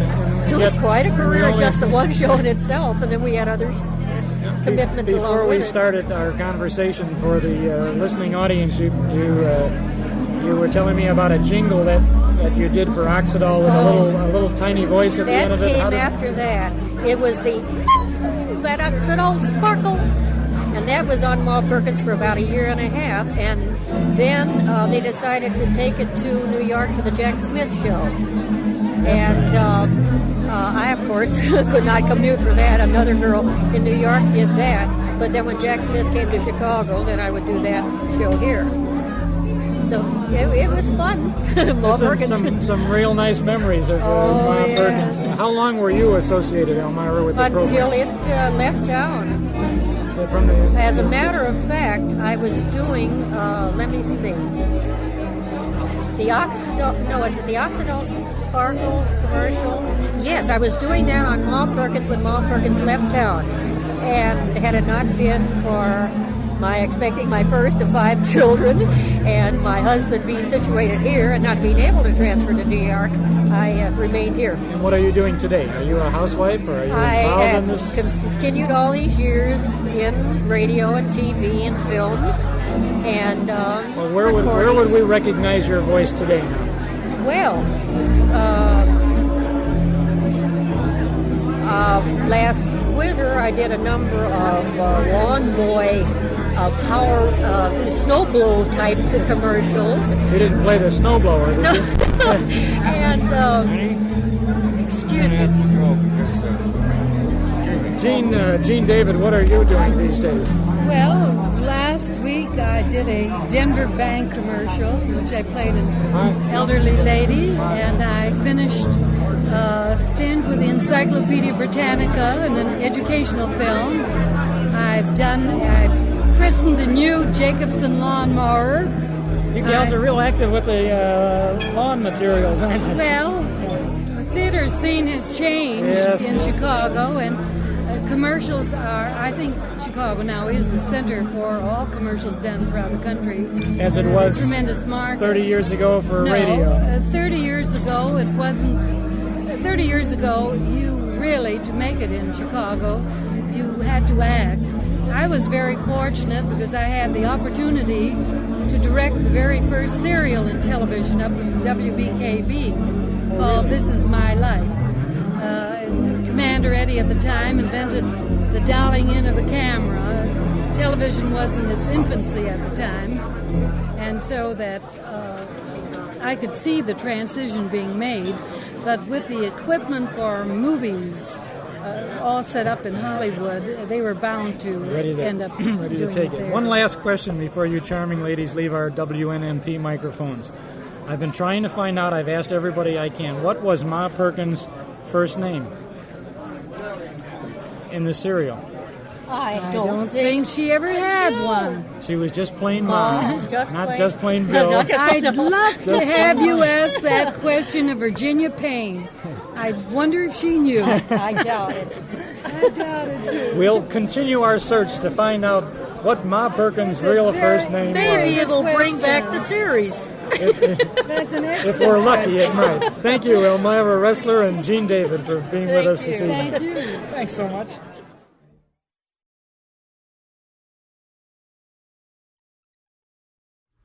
We've brought our Those Were the Days microphones to Findlay Galleries on Michigan Avenue, where amidst the great paintings, we are going to talk with two charming ladies who are going to paint some word pictures for us about the old days of radio. We have Rita Ascot Boyd, who played Faye Perkins, that's Ma's daughter on Ma Perkins, on one side of the microphone. And on the other side of the microphone, we have a lady who was responsible for getting people up to the mic. And that's Alice Carey Ricca, who was very much involved in casting the old programs in the old days of radio. Let's talk to Alice Carey Ricca first. Alice, what exactly did you have to do to fill some of the roles on some of these programs? Well, we had 20 programs a day at the height of our soap opera season, and we had 9 directors that I was casting for, and we would hold auditions every Saturday till finally I had a bank of about 950 people, experienced radio actors and actresses, that we could draw from. And while you would be casting, for instance, Jack Armstrong, and you'd call the leads and you'd call, for rehearsals or recording, and you get all the way down to the last person and he couldn't make it. And then you'd have to throw the whole show out, start all over again, pick a new time, start calling them back again. I ended up working until about 1 or 2 o'clock every morning. Just to cast these 20 programs a day. Mm-hmm. It's an awful lot of programs. It was, and there were nine directors going all the time. Did you ever find a job for Rita Ascot? Oh yes, that's how we met. We have a mutual birthday, so we've been celebrating ever since. Rita was one of the first stock company actresses. She was the ingenue, and she was a very busy girl, doing everything from baby cries. Are you going to do a baby cry for us? I tormented her into doing it in a restaurant one time and startled everybody. Well, this program is famous for baby cries, so let's have Rita Ascot Boyd renew her radio career today on Those Were the Days with a fantastic baby cry. Now, this is probably the first time that Ma Perkins' daughter ever cried. Oh, no. No, it wasn't, huh? Oh, she was sobbing. Yeah. Sobbing, but a real baby cry. And not a baby. Else. I didn't cry as a baby in the show. No, but I cried as a young girl, and in love and out of love, and in between loves for many years. Practically at one time, I will never forget, I walked into the studio one day, and I had been crying for 2 years. So I said, doesn't this girl know how to do anything else but cry? That was very sad. And so the director said, well, I have news for you, because you're going to marry this boy, and then you'll be happy for a while. Until the storyline takes a left turn again. Next 13 weeks. Next 13 weeks, probably. That's the only life anybody had, was 13 weeks. These are depression days, too. Was even a program like Ma Perkins on a 13-week cycle? That's right. Yes. Now, how long did Ma run? 27 years. 27. Went off the air in... 57, 57 it was in New York at the time, right? Or was it 52? I'm not sure which. It was in the late 50s, yes, I late believe, 50s, yeah. George Fogel, the director of the show was the real prop and a real innovator in the business, wasn't he, Rita? Yes, he was. Yes, he was. He's one of the greatest. He's still, so many people from Chicago radio are in Hollywood now, and George holds them all together with a weekly luncheon meeting, and they all have a grand time. Wonder why everybody is in cold old Chicago. Well, Phil Bowman, who directed the program after George, yes, told us about that too. And when he gets out to the West Coast, he likes to old have Pop lunch Fogel. He was our boy. He hired me away from the agency. I worked for an agency on 20 programs, and then George hired me to work alone for him on Ma Perkins. Oh, I see. But in between times, we had, this is one of Rita's great jobs. We had a show called Carter Missing Heirs. It was on every Sunday and had a different movie star every week. And a man at an ad agency who had no idea what he was doing bought the theatrical properties. For instance, he bought Boston Blackie, the suave Englishman, for George Raft. Was that something? And then we would have to go down every Sunday. We would go down and do this show, and then to save money after you paid a movie star, you would save money on the rest of the cast by hiring people that could do more than one part. And then Rita would do a baby, and then she'd do a little girl, and she'd do an ingenue, and then she'd do a matron, and then she'd do an old lady. And we really got our money's worth out of Rita. French girl. Sounds like a cast of hundreds and a cast of one. French girl, Chinese girl, an Irish girl, an Indian maiden. Let's get that baby now before we forget now. If I can get him.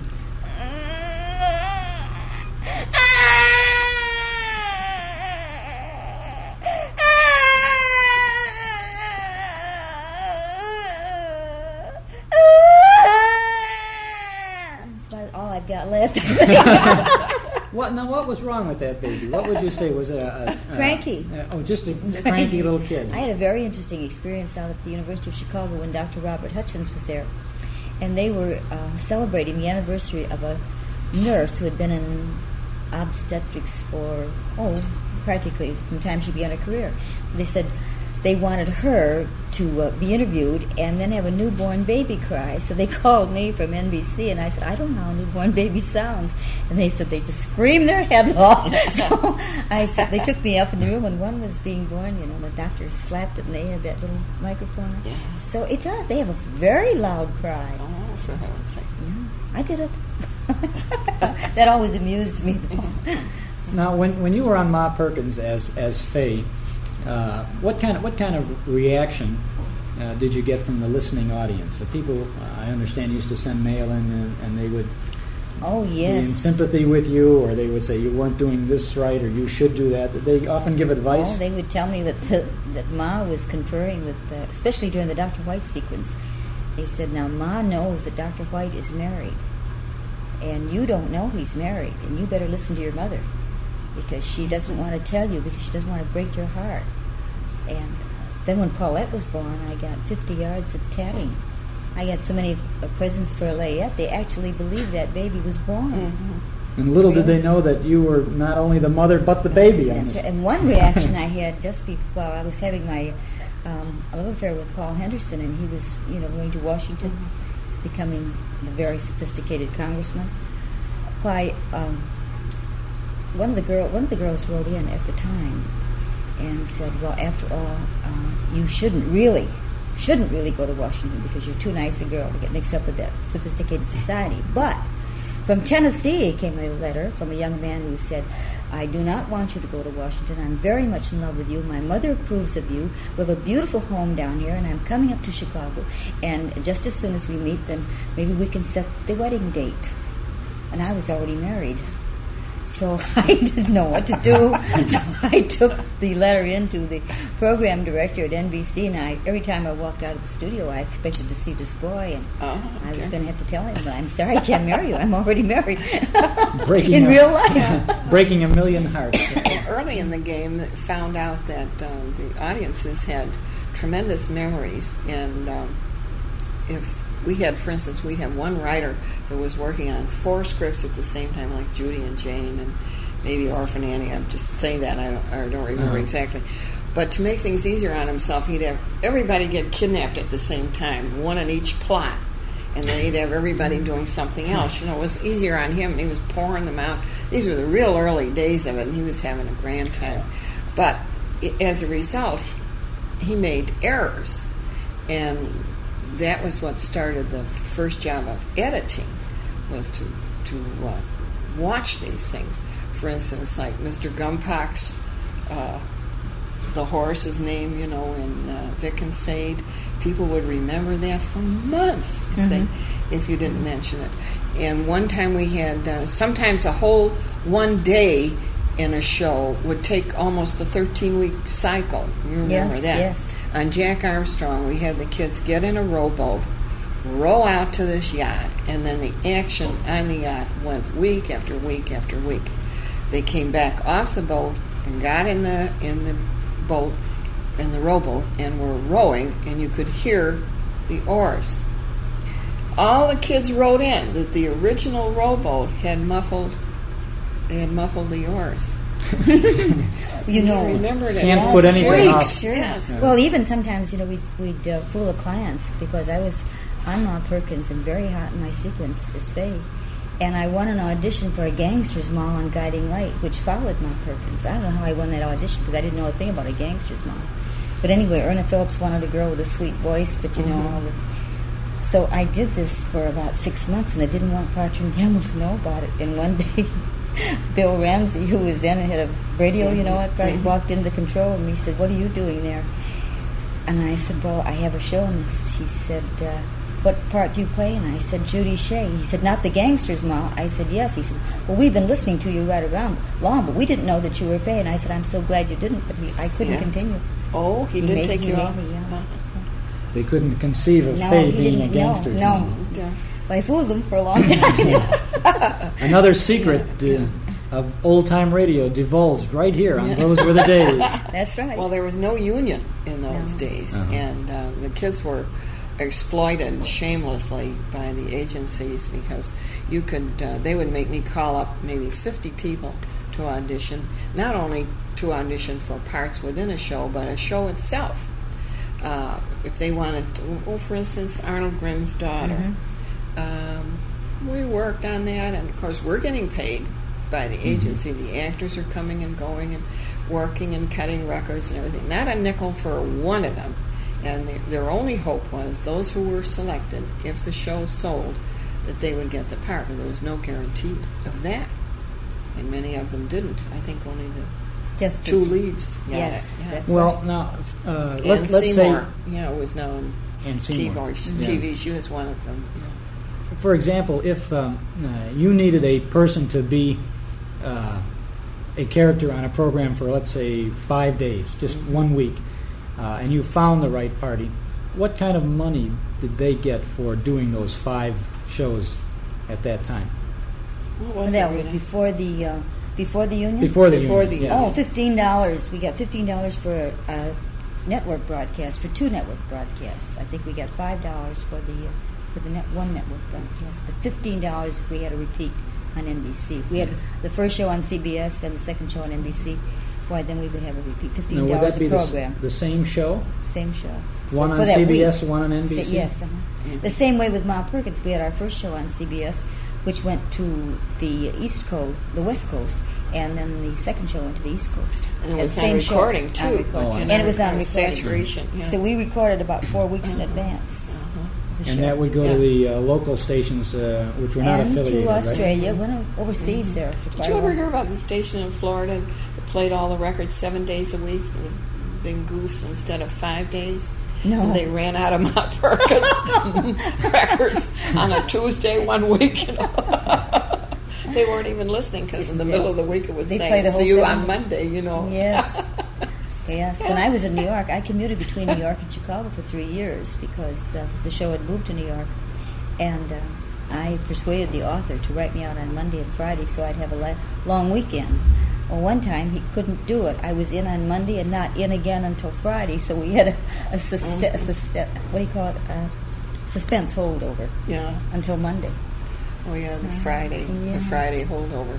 That was the days when you took more than an hour and a half to get to. An hour to get. You took about 3.5 to 4 hours to fly to New York. Then, now what? An hour and a half. When as the show went into the 50s, there was most of it done on transcription. Then was no, it? It was done live. Still live all the way till the end. Mm-hmm.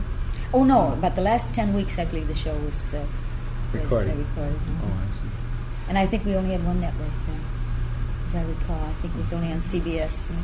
CBS was the last That's holdout right. of the old soap operas. I think they had about 4 or 6 that continued right up till the I was in Chicago when 6 shows left on one day. We had a complete exodus. I believe you were in California at that time. 6 shows left Chicago. We were the only show left. Everybody was on the phone. I was in the East because I was working with you were in Margaret the East, that's Sangster right. on a couple of soap operas there, That's right. and they were really something to 6 behold. shows in one But day. New York actors always set me, set my teeth on edge because they just didn't seem the type for the Middle Western. Well, the funny part of soap it opera was, Alice, when we went to New York, right? If they held an audition, they'd say, "Well, did you have you ever been to the Midwest? We'd like to have an actor who was born in the Midwest." And I said, "Why did we come to New York?" I could never figure that out, My favorite one was one we had with a new villainous type girl came in, and she had a real tigerish name, Cheetah, and the New York actor would always say, "Good morning, cheater." Cheater. Oh. They always call me Rita in New York. Yeah. Oh, I know. Yes, it's the first time I was ever called Rita. Well, they didn't have the same feeling in New York. I had to work backstage a lot with them there, and they were a little ashamed of being in this sudsy business, and they were, terribly afraid you wouldn't think they were going to be real suave New Yorkers. Where here in Chicago, everybody did a really good job. The best illustration was when the top actors and actresses of Hollywood were in here. Every Sunday we had a different one.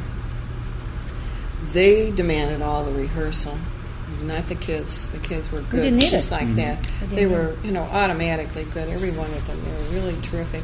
But you would take, a top flight actor. Orson Welles, we had Raymond Massey, Errol Flynn, Francis Lederer.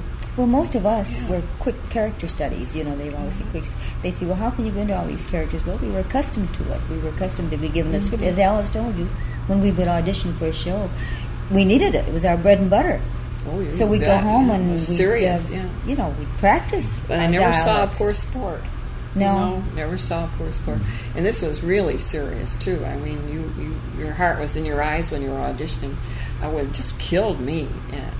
I could hardly watch half the time because I would always know who had any money, who had a sick mother at home. Who was starving to death. Little kids. There was one little girl. Remember Alice Goody?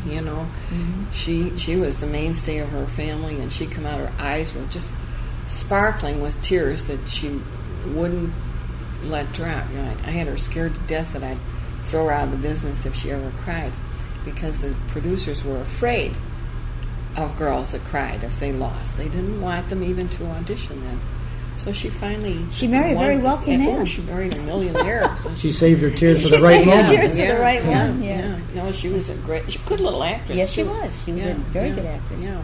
Now, Alice, you told me the other day when we spoke on the telephone about an incident involving John Hodiak when he was a radio actor in Chicago. Would you like to tell us again? Well, Johnny came from Hamtramck in Detroit, and he had worked a station there, and he'd saved up enough money to take a certain number of weeks fling at Chicago, which was the center of the whole business. And he was he made friends with some of the boys that I knew, and I was single at the time and was going with. So Johnny was in the big social crowd we were in, and I was conscious of him being in town. We later became very close friends.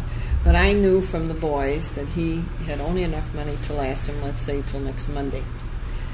Meanwhile, I had a bigger list of actors than NBC did. And when they were casting Little Abner, they ran out of everybody they had, and they still hadn't decided who to hire. So they called me and asked me if I could recommend anybody. I checked out all the character people I knew that they would know. And they had tried them all, so I said, there are 2 new boys in town, and I can send them over to you. One's Johnny Hodiak, and one's Durward Kirby. Durward had just come in from Indiana. He was taking a fling, too. And Johnny got Little Abner the day before he had to go. And then Durward got the job as the announcer. So they were both set right away with contracts. Then Johnny got Lone Wolf. Yes. Remember? Yeah, he was a marvelous actor. Well, how long was he in Chicago before he went to Hollywood then? Well, let's see. I'd say about 3 years. Just before the war. Yeah, while I was living in New Jersey, he came and stayed with my roommate's home. She and her husband had a big home in Jersey. And he stayed with us while he had his first movie test. And he got the word while he was staying with us, and we had a celebration, which I'm sure the trees are still ringing in the forest there. Anyway, then he went on to make Lifeboat from that. But when I was out in Hollywood, that was with when I was out in Hollywood, he always came to our weekly coffee lunches, and he was still a big buddy of everybody in Chicago. He was really a great guy. Rita, what other programs? You mentioned Guiding Light. What other things did you do in Chicago? Was it mostly in the soap opera field? No, I worked on the Chicago Theatre of the Air. I did leads on that. The voice of Marion Clare, when the part required a light voice. And then I also worked on First Nighter, and I worked on Grand Hotel. For a while I was a signature on Grand Hotel, signature voice, Grand Hotel, remember that. And then I worked on Road of Life. Were you ever in Molly in the movies? No, I never was Molly in the movies. No, Stepmother. I worked Stepmother. A lot of the shows I couldn't work because they were conflicting with Mom Perkins because of our 2 network broadcasts. Because of the timing yes, of that's those right. But then I had other shows, personality shows. I was Aunt Rita of the Sun-Times Funnies for many years. You were Aunt Rita? Yes. Yeah, that's the reaction she always gets. Yeah. That would have been the... That was the Times then. It wasn't Sun-Times at the time. No, it was just the Times. It was the Times. Aunt Rita and Uncle Charlie. Charlie, who played Shuffle on Ma Perkins, was my Uncle Charlie. Charles Eggleston. That's right. Right. And then I also had the Aunt Rita's Children's Hour, which was a riddle box program, and I would read the riddles that the children would send in, and then I'd send them a pencil box with my name on it. And one time, I got a letter from the president of the Continental Bank, and he said, "Now, dear Aunt Rita, I could buy my little boy a pencil box and maybe 2 or 3, but he will have no part of it. He wants to win one from you." So he said, "Here's a riddle I'm sure you've never read." Because he said he sent in every Sunday, he sent riddles to you, and he said, he says, always that you have read the riddle. Anyway, this riddle I read, and I sent him a pencil box, and I wish you could have seen the letter I got. He said he had the happiest little boy in the whole city of Chicago, which made me feel good, yeah, you know. That's wonderful. Yeah. Then I read birthdays, and one time when I was on the air, a woman called up, and the announcer answered the phone, and she said, "Would you please tell Aunt Rita to read my little boy's birthday on the air? I promised him I would send it in, and I forgot it, and he's sitting there waiting for her to read his name." So the boy slipped the name under my... I didn't know this until I was off the air, and I read his name, and so then I had a flood of mail. One time I had, 1 year, I had 50,000 children write to me. Aunt That's Rita. enormous. And you I still answered have every letter? Well, I had but I read all the letters. But I still have Broadcasting Magazine carried the story. 50,000 children wrote Dear Aunt Rita. Isn't that terrific? Now I wonder how many letters P&G got when they gave away live monkeys on Houseboat Hannah. Houseboat Hannah, I'd forgotten about that. Houseboat Hannah wasn't heard in Chicago, was it? No. It was originated here. I think that was the show. They gave away live monkeys. Norman, they heard from Gottschalk was on that show, I think. Right. Yes. Yeah, Norm. Yes, and Henrietta Tedrow, wasn't she on that show? Oh, yeah, Henrietta. She was the lead, wasn't she? Yeah, Charlie was the... Yes, that's right. Did the other lead. We're going to pick this conversation up in just a moment, but radio still has sponsors, and we've got to hear a word from one of ours. This is Chuck Schaden. We're back at Findlay Galleries talking to Rita Ascot Boyd, who played Faye Perkins on the Ma Perkins series, and Alice Carey Ricca, who was casting director for the good old golden age of radio. Alice, what can you remember about getting jobs for these people? We've heard so many things about everybody scrounging for a part to get that $15 or the $5 or to get a job. What was your role in all of this in helping some of these newcomers? Well, I kept track of all the dialects they could do, the age range of their voices, whether like Rita they could do half a dozen dialects and then go from babies on up to old ladies. Or a lot of the men would change their names, and they come in and decide to be somebody on a different name, and I'd have to memorize this. Eventually, I ended up memorizing the telephone numbers of 900 actors or more, and all the directors, and most of the directors of other agencies in NBC. We were the only agency with a casting director, so I was literally sitting on all the talent, knew where everybody was. As a result, we changed my home phone number to an unlisted number about 10 times in 1 year, which did no good. As soon as I gave it to one, all the actors gave it to everybody else, and my mother almost went mad, with the phone calls. And at night then, so she said to me that she was not going to be responsible for half the radio industry while I was out dancing. So I took a bag full of nickels, for nickel telephones at the time, and I'd go off on a date, and if a producer lost an actor became sick, or they discovered a conflict, or any kind of an emergency, the producer would call my home. My mother would have me paged wherever I went. I had to leave word where I was all the time. Then I would talk to the director from a public phone, find out what his problem was. Sometimes, like with, an announcer suddenly gets a sore throat. Laryngitis. Now he needs a hard sell announcer. No, I have to memorize all this. He needs a hard sell announcer. A man that has a clean tuxedo because it's going to be an audience program. So I knew every boy that had a tuxedo. I knew all their styles. I knew whether the tuxedo was in the cleaners or not. I knew if he was sitting in a rowboat. I found a fellow that way once. I had a kid row out and bring him in because I could find them. I had private planes looking for them. Yeah. So I'd cast the show from the dance floor practically, wherever I was. And they'd all call me, men that I didn't work for. It was a very pleasant business. Everybody got along so well together. You really must have been a much sought-after personality yourself. Oh, I was yourself. Terribly popular, I can assure you. Yeah. And loved. She was terribly popular and loved. Did you ever get any dates from fellas who had something else in mind, a part on a radio program or something like that? Oh, yes.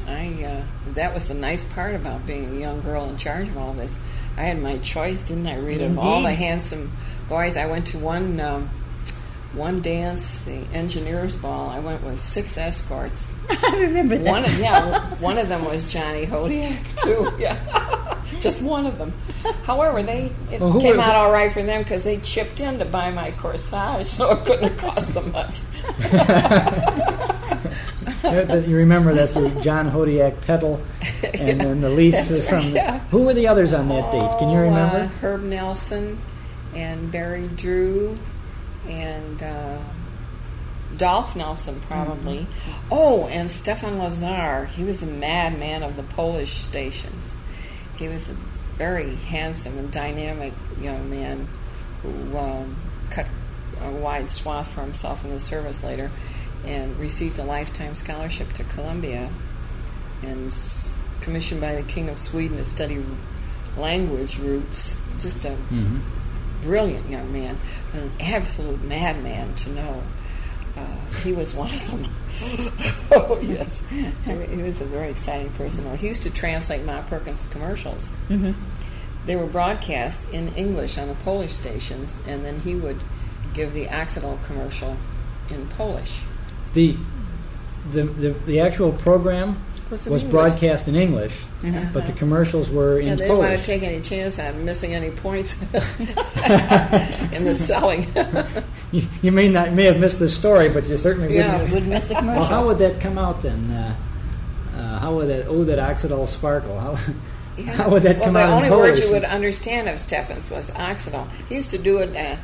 He used to do it as a party thing at parties, and Johnny Hodiak would tell the story of Little Red Riding Hood in Ukrainian, and it was so funny that people begged for him to stop because he played all the parts. He played the little girl in tying the bonnet on the little girl by the mommy, and skipping through the woods, and he'd dodge around the furniture being the wolf, and it was very fun. All in Ukrainian.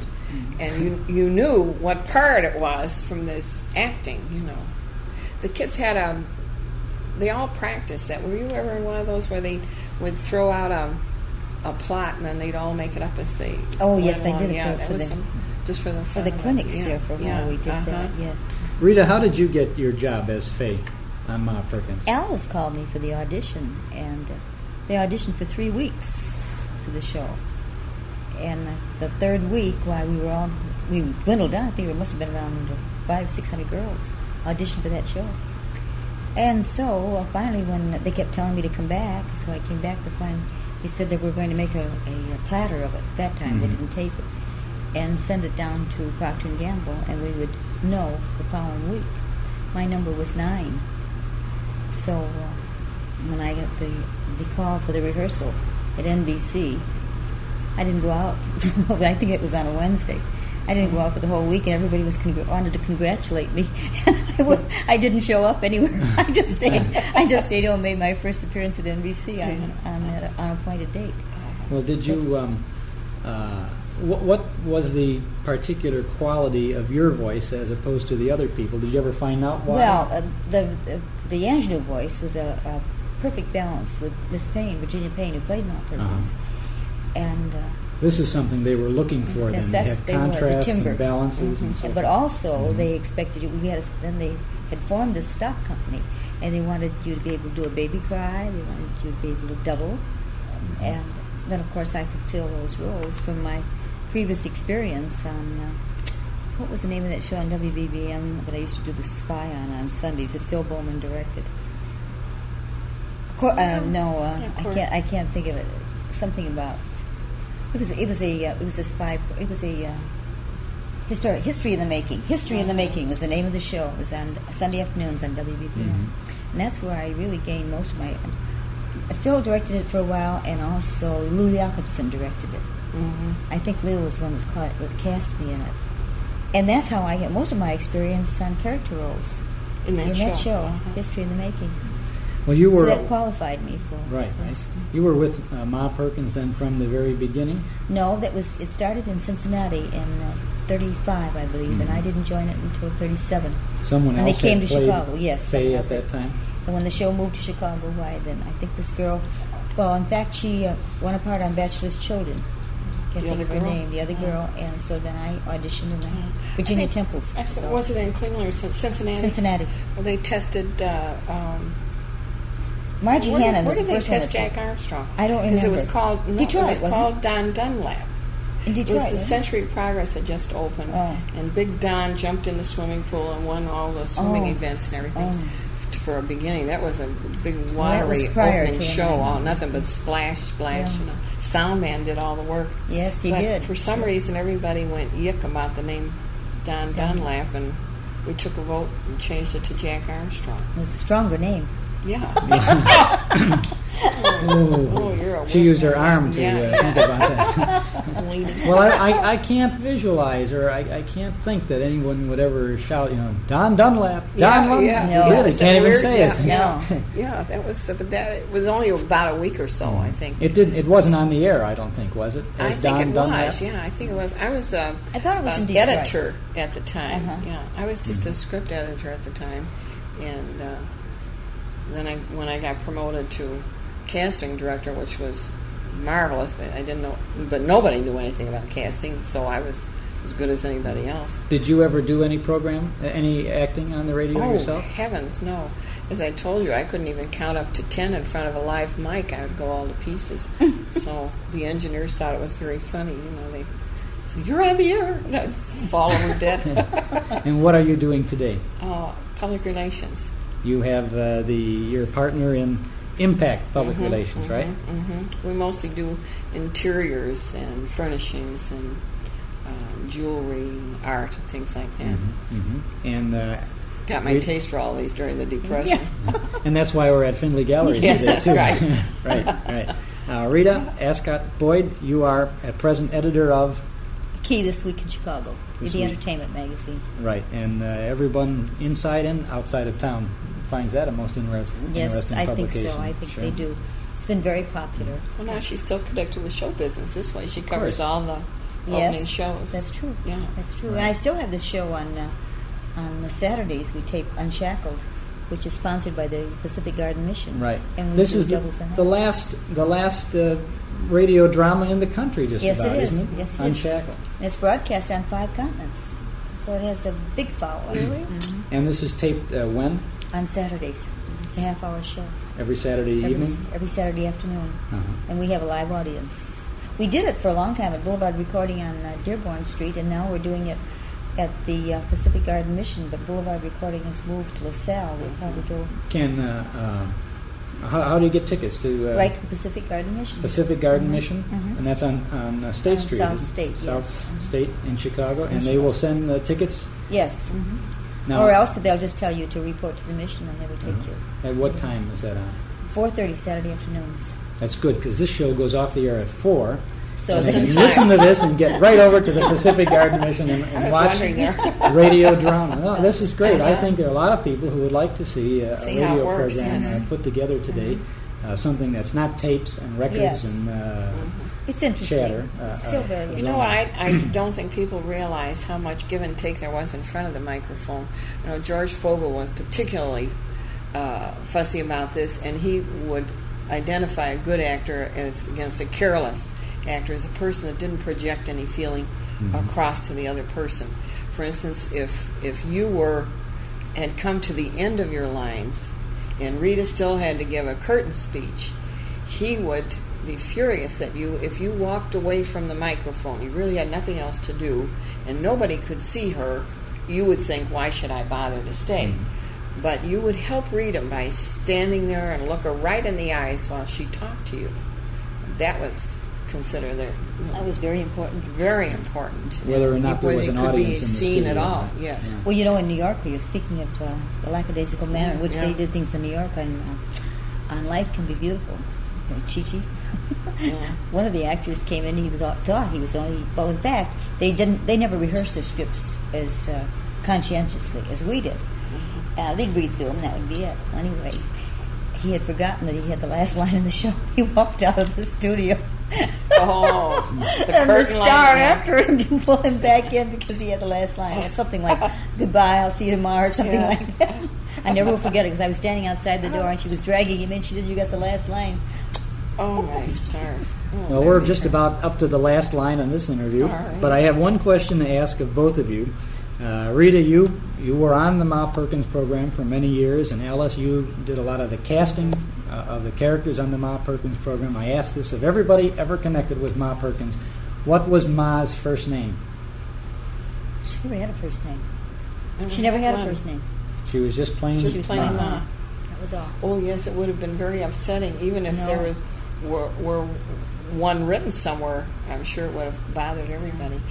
Anonymity was sought after. There were no stars. You know, nobody knew who played Ma. No, well, we know now that Virginia Yeah. Payne Yeah. was Yeah. Ma Perkins, but Well, she Ma, had it was no- not Mary Perkins. Oh no, No, just- it was just Ma. Ma Perkins, and it was Pa Perkins. We never had identified. yeah. And Shuffle Shober, you never knew. Never knew what his name because was. The reason they called him Shuffle because he always shuffled along.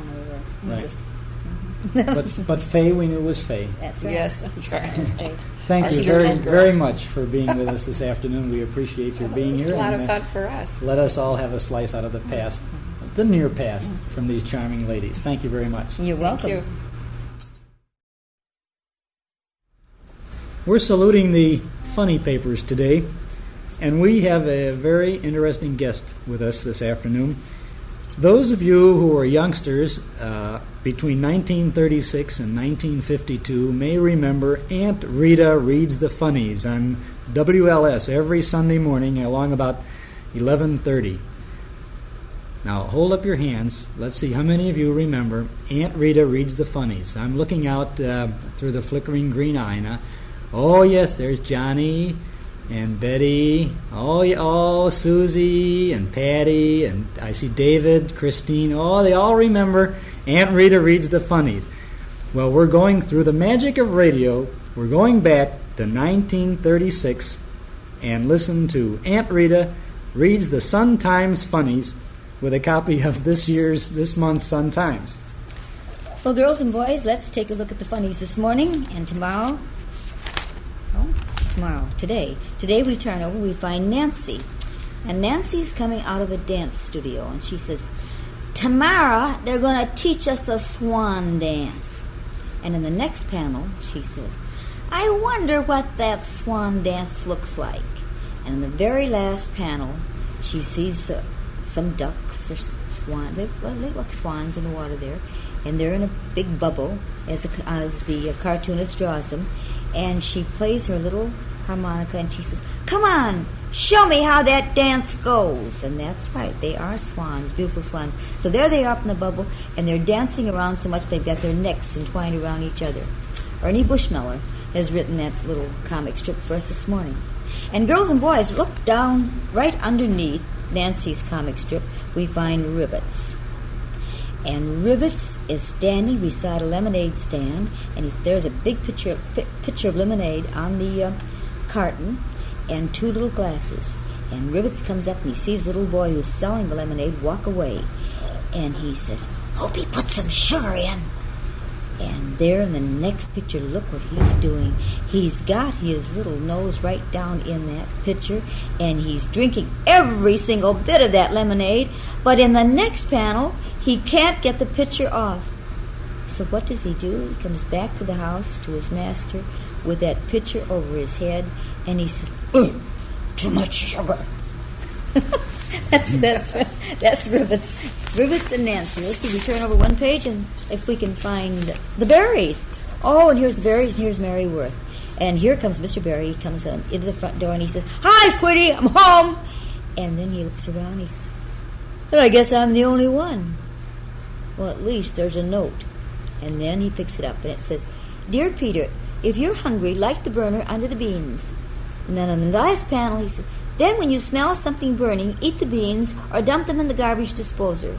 I shall be home by then. Love, Pat. Well, that's not a very good homecoming for Peter Berry, I would say.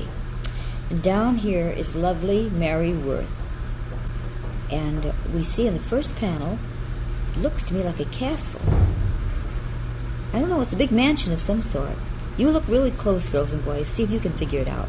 I'll wait a few minutes until I see what she's doing. You figured out a mansion? All right. Now there's voices coming out of that. And we hear, you were pretty brutal with Mr. Fraser for a woman who pretends to be tolerant, Mrs. Worth. And Aunt Mary says, there can be tolerance for those who seek to profit from human weakness, Chrissy.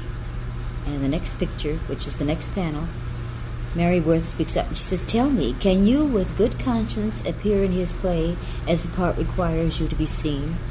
And Chrissy says, I am an actress, and this is the best chance I ever had. And then, I don't know this woman, but she comes in and she says, Mary, darling, I couldn't help but overhearing. Forgive me, but your penchant for meddling is going a little too far, my dear. And Mary Worth speaks up and she says, run along, Chrissy. I think my cousin and I need to have an understanding. And that's the end of the funnies for today, girls and boys. We'll have to wait until next Sunday till we find out what this young actress is going to do on the Mary Worth comic strip. Well, Aunt Rita, we think that was groovy, to use a word from today. Aunt Rita. I never saw those funnies before. These are just 3-panel strips here, too, from a daily Sun-Times. Yes, we used to have a whole sheet. The color comics from the Sunday Sun-Times. Rita, Aunt Rita, is, of course, maybe not, I shouldn't say of course, maybe you don't know, but she is Rita Ascot Boyd, a very familiar voice to Chicagoans who used to listen to Aunt Rita Reads the Funnies every Sunday morning on WLS from 1936 until 52, right? How did the funnies differ today from those that we used to read, or don't they differ? I think they're a little more scientific. There's more science fiction in the funnies now. although I do believe some of the philosophy and humor still remain. I haven't looked at them too closely lately. I'm afraid to get nostalgic about the whole thing. I'm afraid I want to start all over again. Did you get many comments from your young listeners? Oh yes. One little boy was quite upset because I would read the funnies earlier because he had to go to church at that time. I had problems there. Well, others would rush home from church, I suppose, to get yes. to listen to him. But the mothers and fathers loved it. They didn't have to read the funnies to the children. They were off the hook. So I'd get nice Christmas presents. Say, thank you for reading the funnies to my children. Everybody's Aunt Rita. Thank you, Rita Ascot Boyd, for reading the funnies today on Those Were the Days. We've taken our Those Were the Days microphones to the Ambassador East Hotel, where we're talking with Tony Randall, who's in town to talk about his new television series, The Odd Couple, which will make its debut on ABC TV Thursday, September 24th at 8:30 p.m. Chicago time. Tony, welcome. Thank to you. Chicago, to Those Were the Days. Hello, Evanston. Hello, Evanston, and the whole North Shore. I know it well. I went to Northwestern, you know. Right. Jack Klugman is your co-star in the TV series. Yes. Sidekick, I believe, is the word they use. He's not a faithful companion. Or faithful retainer? You're retaining the flavor of the Broadway play and the movie. I didn't see the movie, so I don't know. I didn't see the movie because I heard they didn't have the flavor that I was so very fond of. Yes, the flavor of the play, definitely. The characters, certainly. Jack played Oscar for over a year in London, and I've played Felix many times. I played it twice here in Chicago, right. at You're Drury Lane. Right. Yes, with Evanston's own Tony Marcus. Right. Living within the shadow of Dyke Stadium, as you may or may not know. When we are often in the shadow of Dyke Stadium. As a matter of fact, this program usually is a Saturday afternoon show, and we are being preempted for 10 weeks for Northwestern football. Mm-hmm. And we're moving to Sunday, and you are our first Sunday guest. Is that right? Isn't that a thrill? Well, it is nice. Thing? Very nice indeed, yes. How many odd couple programs do you have in the can? So 12 now.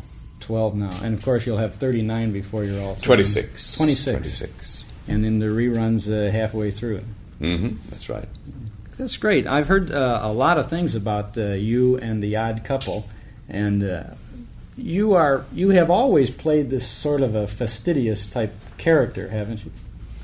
I don't think so. No. I've played a goodly variety of roles. I've never played a real slob, I suppose, like Oscar. Well, you couldn't play that part. I don't think I could. Do you think the public would be ready for you in that part? It's that I'm not ready for it. Oh, I see. What do you have to do to get ready for that role? I suppose be reborn, as Shaw said of Herbert Beerbohm Tree as Falstaff. Is The Odd Couple the first TV series you've done since the Mr. Peepers thing? Mm-hmm. That's right. Yeah, that was a great television series. I suppose. Do you like it when people remember the old TV series? They don't remember it so well. I played Wes on that, and for 2 or 3 years after it went off the air, people would say, "Hi, Wes," on the street, you know. But then it perished. It faded, and I never hear it anymore. Oh, you used to. Of course, it was live most of the time, wasn't it? All the time. It was Yes, live. From 52 to 55. You right. were on it. Right. Did you? I'll never forget the locker bit. Mm-hmm. You know, they used to bang, bang, boom, boom, and then the locker would snap open. He'd bang on a locker 3 lockers down from his, right, and then his locker would open. Right. That's right. Yeah. And you were always the know-it-all. Harvey Westcott was the know-it-all school teacher. Yes. Chum of his. Now, there's an example of a fellow who was not fastidious or Felix-like. Right. Yeah. Remember once he came over to my house and I was wearing torn underwear? As Harvey Westcott. But I pointed out that my shirt cost $15. Did you ever do One Man's Family on TV? Yes, not on radio, but I was on the TV series. That was my first series. I was on that for about a year and a half. That was live too in the early days. I don't know, 49, 50. Did they have? Was that written by Carlton E. Morse too? Do you remember? He wrote some of it. They had gone back to episode 1 in the radio series, all of which he had written. And he farmed out some of the writing to the fellow who played Clifford, who was James Lee, Jim Lee, the well-known. He was an actor on it, as I say, Clifford, but he wanted to be a writer, and he's become a very well-known writer. He's now a Hollywood writer-producer, but his most famous play was Career, if you remember, a big hit. Well, now we've moved from The Odd Couple to Mr. Peepers to One Man's Family. Yes, we're retrogressing. We're going to bridge the sound gap and go back to the golden age of radio, if you don't mind. And now everyone who knows about radio and who's a radio fan will remember you as a Reggie York on I Love a Mystery. Mm-hmm. And you were in the reincarnation of that series. I was the second time around, yes. Right. They put the entire series on from the first to last episode twice. Right. They did. The original series was on from 39 to 44, and then you came in 49, right? The end of the 40s. I guess about that's about 52, right. I guess so. I really don't remember the dates, but this was a Carlton E. Morse epic also. Right. And he used the Paul of the original radio series was the Jack in the original I Love a Mystery. Paul of One Man's Family was Jack. Right. And the same thing when he did it on television. The Paul on television was the Jack on this revival of the radio series I Love a Mystery. That was Russ Thorson. Right. Now, you did a... How did you get the role of Reggie on this? I think I auditioned for it. I don't remember any more about it than that it was an audition. I have to apologize. I come armed with information about these things, and I don't expect you to remember all of these things. All right, didn't you tell audition for the role of Doc? I may have. That didn't matter. You'd come in and audition for every role. That happened frequently in auditions, and you'd... the director would probably have some idea in mind already of what he wanted. That's always true of auditions. Actors should never feel badly when they don't get a role, don't feel they've auditioned badly. The director already knows what he wants, and he keeps auditioning people till someone comes in who coincides with this. I think prejudice is the best word.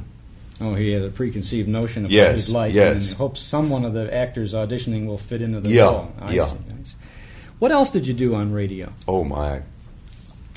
I made my living in radio as an actor on the soaps and on the nighttime shows. The nighttime shows paid well, you see. Mm-hmm. Soaps paid about $33, $34 for a 15-minute episode. If you did enough of them, you'd be making a good living, and some people did $40, $50 a week. But the nighttime shows paid about $110, $115, $130. The big half hour. And an hour shows paid considerably more. Did you do most of this from New York? All of it. I was never one of the Chicago radio actors. And you hadn't done much radio in California? I'd never been really to California except on visits. I was a New York actor strictly. Although I had been a radio announcer for a year in Worcester, Massachusetts, from 41 to 42, I think it was. You were that early in the radio game. You must have been very, very young at the time you were doing radio then. Yeah. I was too young to be drafted, I remember that, because the war was on then, and you weren't drafted till you were 21. Oh, I see. Yeah, that's right. Well, now, which programs were you on when you did the soaps? What soap operas did you do? Goodness gracious, I did When a Girl Marries, Portia Faces Life, Perry Mason, that was a very popular soap. All of them. Lorenzo Jones, I was on. The small parts come in and out, sometimes run a week or two, sometimes longer. I was never on Greatest Story. I was on Light of the World. Oh, yes. Remember that one? One I was on year in, year out, I was on it 2 or 3 times, once or twice a week for years, was My True Story. Oh, the adaptation from the magazine, right? Yeah, and that was a full, complete soap opera, half hour long, every day. Different story every day. That was really a tearjerker too, wasn't it? Yes, every day a tearjerker, and unbelievable writing, and that took place in Studio 6B, I remember very well, on NBC, which is now where Johnny Carson broadcasts from. And where you visit frequently, too, I Yes, suppose. yeah. Then I remember I was on a number of things written by a woman named Erna Phillips. Right. She was based in Chicago. Yes. She wrote a lot of soap operas. Yes, and everyone took her very seriously. If you were in an Erna Phillips script, that was supposed to be good. Mm-hmm. And if you changed a word of it, Miss Phillips was listening and didn't like that. And it was this utter pap, just like everything else. It was really, really beneath contempt. Well, I've heard now that you've said that you really didn't think much of the writing on radio. Didn't think much of radio, no. All the old radio fans who hear me talk about it occasionally, I'm frequently asked about it, and I have a good memory and remember it all, and it goes under the heading of trivia, think that I'm a fan of it, and I despised it. Mm-hmm. Well, and I used to pray that I'd get out of it. And you did. And I did, yes. Well, now you mentioned also about the nighttime programs that you did. Now, Mm-hmm. which nighttime shows were you? You see, I've checked a lot of reference books on radio, and I can only attach you to I Love a Mystery. Well, that was a contract job, and I was on it for years. Uh-huh. But the other things you just came in and did once. You're just an actor. I was on Mr. District Attorney many, many, many times. But if you would look up Mr. District Attorney, you'd only you'd find Len Doyle as Harrington, Jay Jostin as Mr. District Attorney, and Vicky Vola as Miss Miller. Right. Yes. I did a pretty good imitation of Jay Jostin. Let's And hear the it. announcer was Fred Utah. Yeah. Let's hear your Jay Jostin imitation. Well, I should tell your audience that it's very early in the morning here at the Ambassador East, and I'm not in voice yet. Once Shalyapin was asked to sing in the morning, as you know. And he said, sing in the morning. Can't even spit. But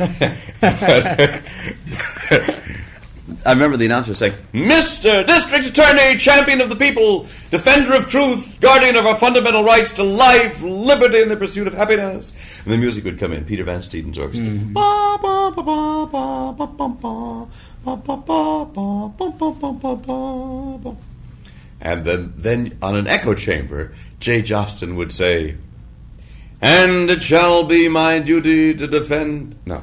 And it shall be my duty to prosecute to the limit of the law all persons accused of crimes perpetrated in my district, and to defend with equal vigor the rights and privileges of all its citizens.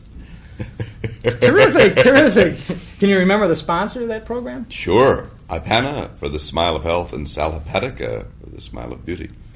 Great. Vice versa. Vice versa, right. Yeah. They used to come in. Yes, yes. And if you were on the show often enough, you'd get cases of this stuff sent to your home. No salary. And that was produced by a wonderful man named Ed Byron. He was really a good radio director. That show was fun to work. What did you think of the scripts on Mr. D8? Well, they were melodrama, and they were good. Mm-hmm. They were only cops and robbers melodrama, but for that, they were good. But the soap operas pretended to delve into the human heart and all that crap, and that's all it was. Did the what about I Love a Mystery now? What's your opinion of the writing on I Love a Mystery? Well, those were mystery yarns. Mm-hmm. They were only supposed to be cliffhangers, and they were very good for what they were, adventure stories. I remember Temple of the Vampires. That had a marvelous premise. And I remember one episode that people still talk to me about. I thought that Carlton E. Morris really used extraordinary imagination in that to build suspense. We were in a great temple, like Angkor Wat, in the middle of the night. And we were it was pitch black, and we were swinging by great ropes, back and forth, pendulum style, and afraid of bumping into each other in the dark.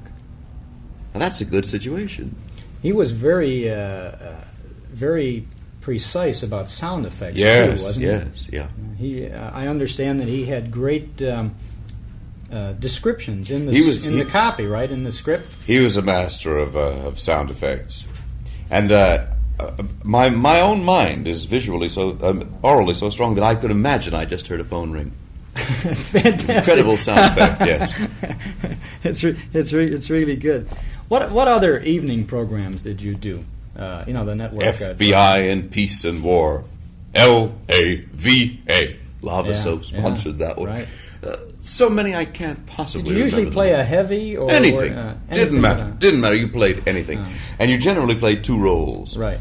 You would double, and your ability to double in radio had a lot to do with your ability to get jobs, and this was abused. It eventually got to the point where only those who could double got jobs, and the directors were saving money. The producers were saving money by having it, instead of hiring two actors, they'd have one.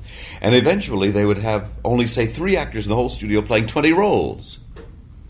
And then put a lot of people out of work. Yes, and the quality was bad because very few people can double really well. Louis Van Rooten was a great doubler. Everett Sloan, who was one of the great radio actors, Gary Merrill, guys like that, Richard Widmark, they weren't good doublers. They always sounded exactly like themselves. I was a pretty fair doubler. So eventually AFRA, now is AFTRA, American Federation of Radio Artists, made a ruling that there could be no more than 2 actors doubling on any given show, and they could only play 2 roles, instead of 3 actors playing 5 roles each and making a cast of 15. And the quality of the shows immediately went up.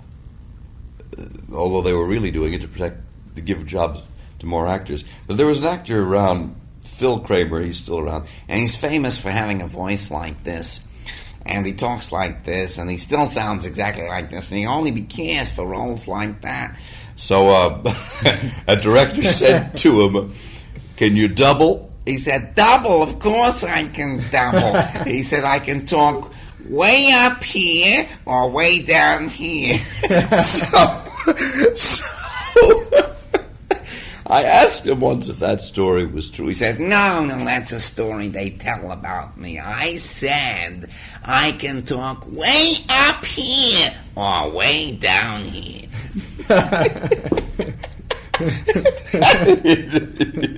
We struck a memory wave here this morning. Yes, lovely Phil Kramer. Nice man. Did you ever do any voices like that were that caught on anywhere that no radio people would remember? No, except my voice for Reggie, which I've forgotten. At that time, Charlie McCarthy was still on the air, and Ray Noble was the orchestra leader, the Englishman who wrote "Goodnight, Sweetheart," and I sort of imitated Ray Noble, who had a slight Cockney in his voice, and but the writing wasn't good British dialect. It was full of words that Carlton E. Morse thought were British, like righto, and I say. Every line began with, "I say, Doc, suppose we climb up this old water tower and then have a look see." As I think back, it was kind of ridiculous dialogue. Well, radio is full of lines describing what you were doing. Right. Here, let me open this door for you. I'll turn on the light with this switch on the wall right here. Click. So the audience would know what you were doing. Well, the Lone Ranger often talked to Silver. He says, "Hi-ho, Silver, away! Yes. We're going to head off the Cavendish gang at the ranch, and then we're going to meet Tonto at the cave." And he'd be a whole he would string recapitulate of the story, yes. Right, and they often did that, I think. Of course, the true heyday of soap opera and radio and kids shows, which was another classification. I never really got into kid shows. Lone Ranger was a kid show. I Love a Mystery was sort of a kid show. But the heyday of that took place in Chicago. And all those Chicago actors were a different group. When it moved to New York, many of them moved to New York too. But there was one show that was good. Of all of radio, millions of radio shows on it, except for Fred Allen and Jack Benny, and a few like that. There was one show that was genuinely good writing and good acting, and only one. And that was Vic and Sade. Vic and Sade, yeah. Vic and Sade was genuinely good, and those scripts I would put up against the best American humor of James Thurber or Ring Lardner. And the acting was extraordinary. And one of the actors is a pretty good friend of mine. He's at Paramount producing a show now. And I see him every day because we're doing The Odd Couple, and he's writing, producing Love American Style. And that's Billy Idelson, who was Rush on Vic and Sade. And he's out in Hollywood today directing? I just said that. Very good. Yes. That's your memory bank. Well, what about Easy Aces? Remember that program? Easy Aces was very, very good indeed, very funny. It capitalized on the performances of Goodman Ace and his wife Jane Ace. It was clever, very clever. Now, another clever show out of radio's golden age, if you will, was the Henry Morgan show. Yeah. And you I was on that. something to do with that. Mm-hmm. Exactly what did you have to do with it? Well, the original show, Here's Morgan, was something else again. Henry Morgan just talked for 15 minutes every day. He was the first to kid sponsors and be irreverent about anything. That was a big deal then. Mm-hmm. He then moved into the big time with a big nighttime half-hour comedy show. And that was my first job getting out of the Army. I auditioned for Henry Morgan, and he used me, and I'm eternally grateful to him. It broke the drought. I'd had quite a stretch when I got out of the Army before I found a job. Did you do a number of different roles on that show? Or comedy parts, yeah. You played against Henry on the... Oh, and comedy sketches, all sorts of things. Mm-hmm. What was your last, not counting what you're doing today in radio, which we'll get to, but what was your last radio job? You remember? I have no idea. Just kind of... It petered out. Yeah. As television came in, radio petered out. And the first year or so of Mr. Peepers, I would get conflicts from the director to be able to make, I Love Him, I Love a Mystery, but My True Story in the mornings and things like that. And then those things died. And they just were no more. And if they were, they'd lost their sponsors. And so the pay was very small. And it wasn't worthwhile to do them. Today you are still a regular on the Opera Quiz program. Oh, yes, that's right. So I'm a regular on a radio show. Radio. That's true. Yes, I hadn't thought of it that way, but it's true. Because we do that live and in front of an audience. Mm-hmm. I sort of think of it as an appearance. But you are regularly on the program? I'm an irregular regular. I do it 3, 4, 5 times a season. So from The Odd Couple to Mr. Peepers to One Man's Family, I Love a Mystery, My True Story, up in the Opera Quiz. Opera Quiz. Yes. And you've come full cycle on the radio routine. What about you did a couple of record albums, and on the jackets, I think they're Vodio Do, something like that. Mm-hmm. And they say that you are spoofing the songs of the 20s and the 30s, but I don't think you're spoofing them. I think you're recreating them pretty well. I think that's true. Yes. I like them. And I like the sound of old records. And we had a lot of fun. Those are good. I'm rather pleased with those albums. Things like Boo Hoo and Cecilia. Well, no, Boo Hoo, I'm just imitating Carmen Lombardo, my notorious imitation. But Cecilia is really a recreation of the period and style, and that's good. That's good. If you're going to play any of them on your show, play Cecilia, which is... I will. I shall. Yes. Winchester Cathedral was another... Well, Winchester Cathedral was written in the manner of that period. And Stumbling, too. Stumbling is a good song. Yeah. Very good song. And you do a good job on it, too. Thank you. Thank you very much for chatting with us this morning. And, it's a pleasure, Chuck. We will be watching for The Odd Couple every Thursday night, beginning September 24th on Channel 7 in Chicago. And we won't forget to remember Tony Randall as Reggie York on I Love a Mystery, too. It's better forgotten, but thanks anyway. Thank you, Tony Randall. We're backstage at the Mill Run Theater in Niles for a chat with one of the greatest entertainers of all time, a man who made his show business debut over 50 years ago as the baby Marie Dressler clutched to her heart in the silent film Tilly's Punctured Romance. Milton Berle, welcome to Those Were the Days. Thank you very much. That's the name of the show. That's the name of the show. Those Were the Days. Yes, that's true. I started, but I think you got to just you gave me the better of that. It's 57 years ago. Well, I wanted to be kind. Well, thank you very much. Now, I was 5 years old, and I was with Charlie Chaplin and Marie Dressler in 1913. 13. Did you? That was in New York when they made that, right? No, they made that in California. The Biograph? That wasn't the Biograph studio. I did pictures at Biograph, but I worked in Fort Lee in New Jersey with Pearl White. I don't think you'd remember her, but I think your listeners will. Pearl White in The Perils of Pauline. That was a serial, and I was the kid that they saved from the train. The baby. It was one of those, crashing pictures with chases and everything.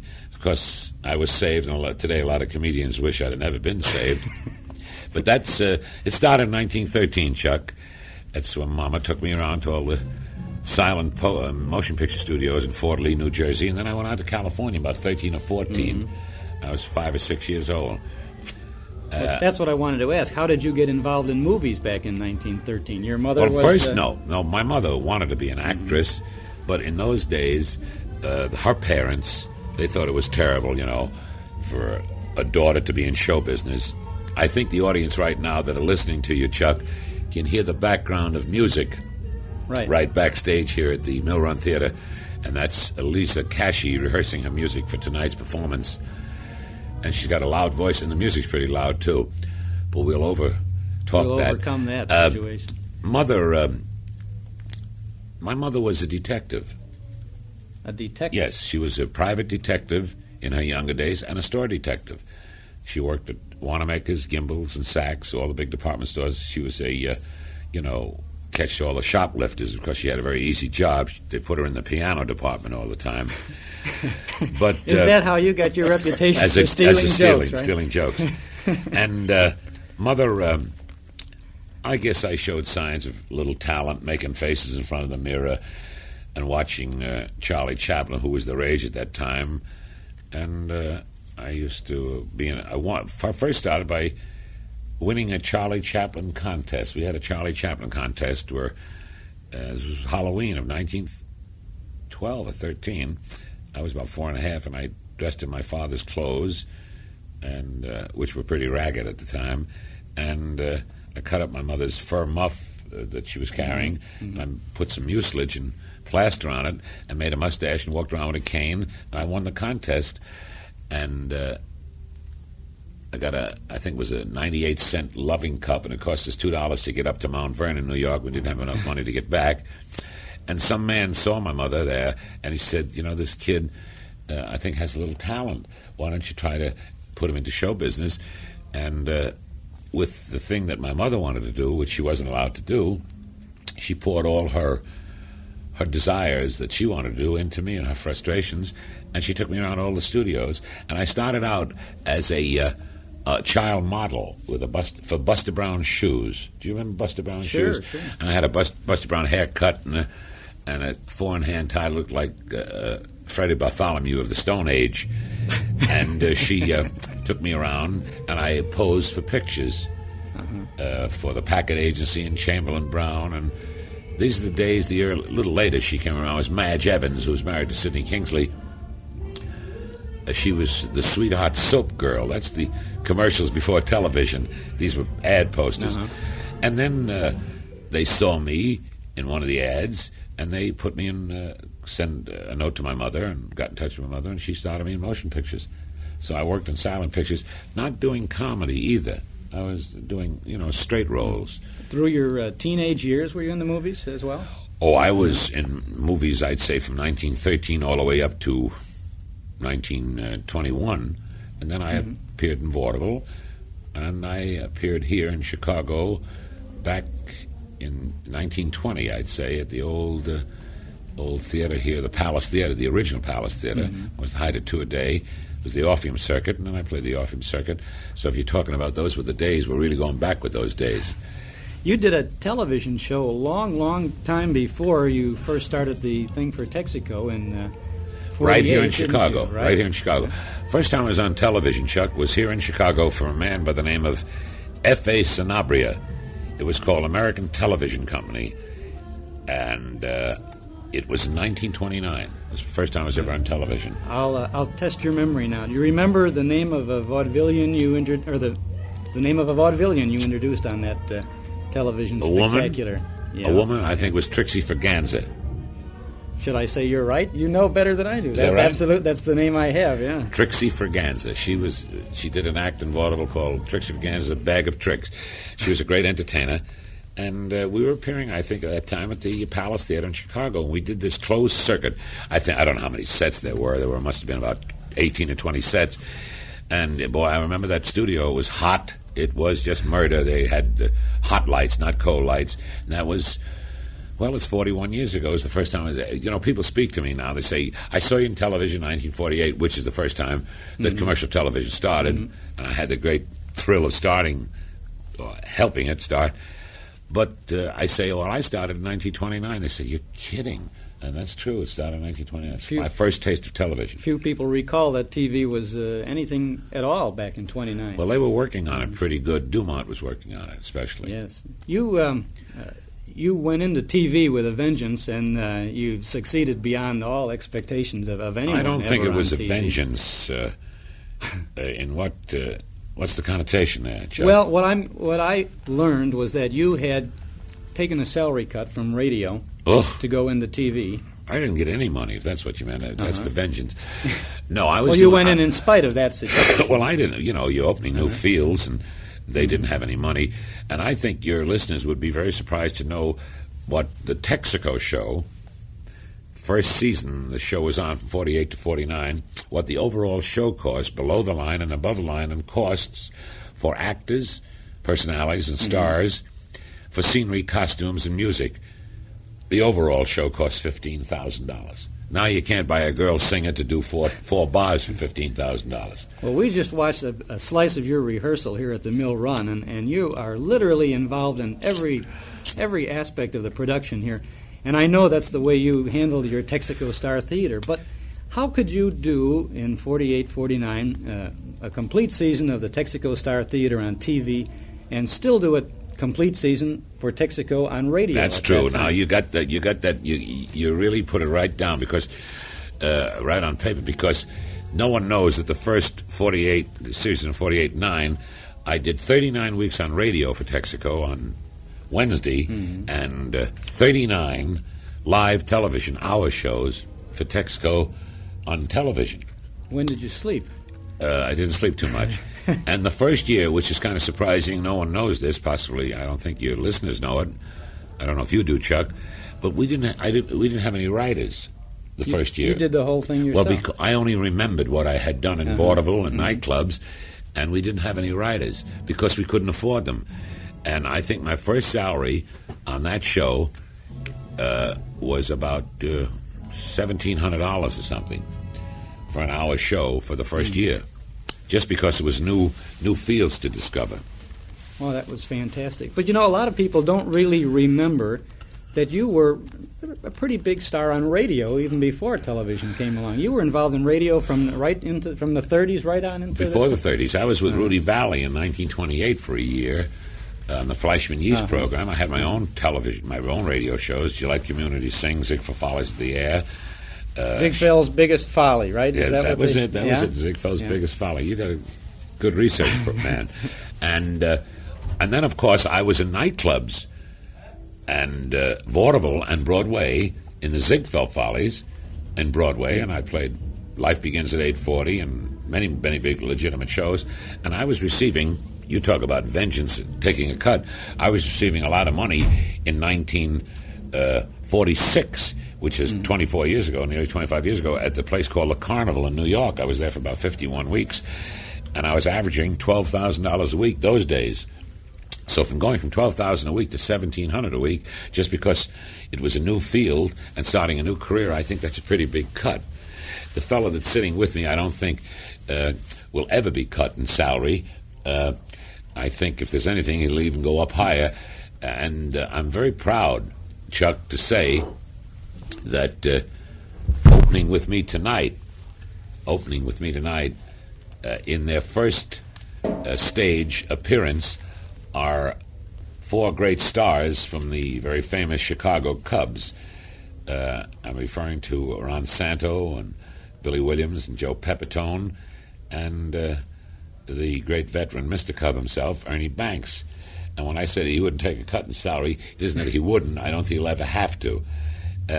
Step in here a minute. Just sit next to me. Here's Ernie Banks. Ernie Banks. Hi, Ernie. Chuck, you're welcome on to Chuck. Those Were the Days. Thank you very much, Chuck. What about your memories? Can you go back 46 years? No. No, like I Milton can't. Berle?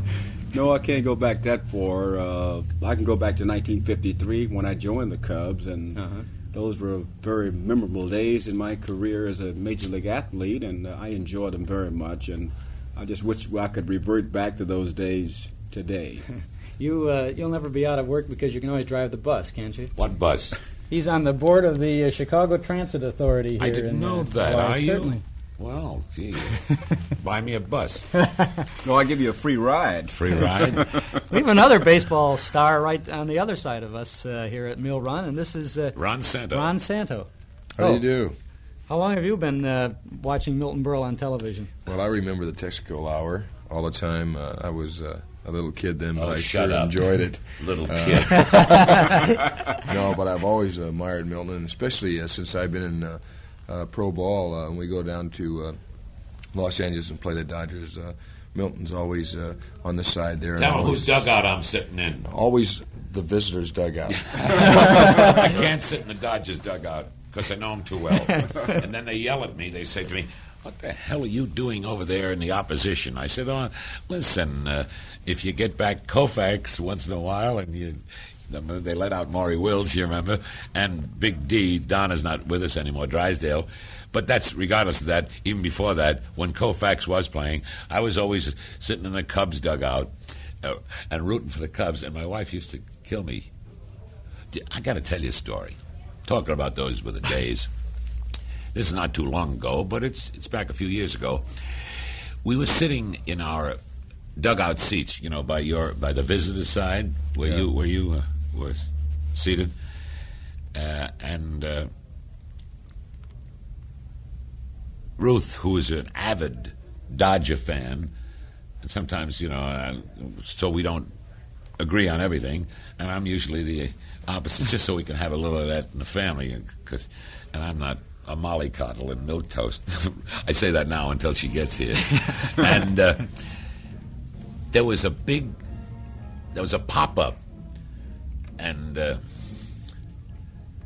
Ruth didn't want the pop-up to be caught because it was hit up by one of the Dodgers, and I can't remember the catcher, but it wasn't on the Cubs. He rushed over, and he rammed right into the fence of the wire of where we're sitting, and she said, and as he dropped it, she said, "Beautiful!" And he stared at her and looked at her, and she said, "4 spacious skies, 4 emerald rains."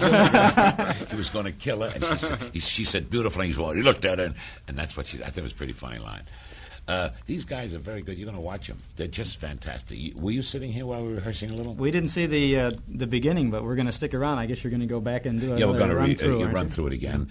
And I want to tell you, and I said this once before, I once had the Dodgers with me. I had Koufax and Drysdale, Willie Davis, Duke Snyder, Maury Wills, Frank Howard. So about 9 years ago, they also lost the pennant that year and ran second. But they were in the first 3. Look at Ernie's getting mad at me. And I want to tell you about professionals. And this goes for Ron, Ernie, Billy Williams, and Pepitone. Whatever they want to do, they will do great. Whatever their business is. When they retire out of baseball, they're going to be great executives. They're going to open a car agency, they'll be the best. Because they're disciplined and they're dedicated. And that's what the word pro means.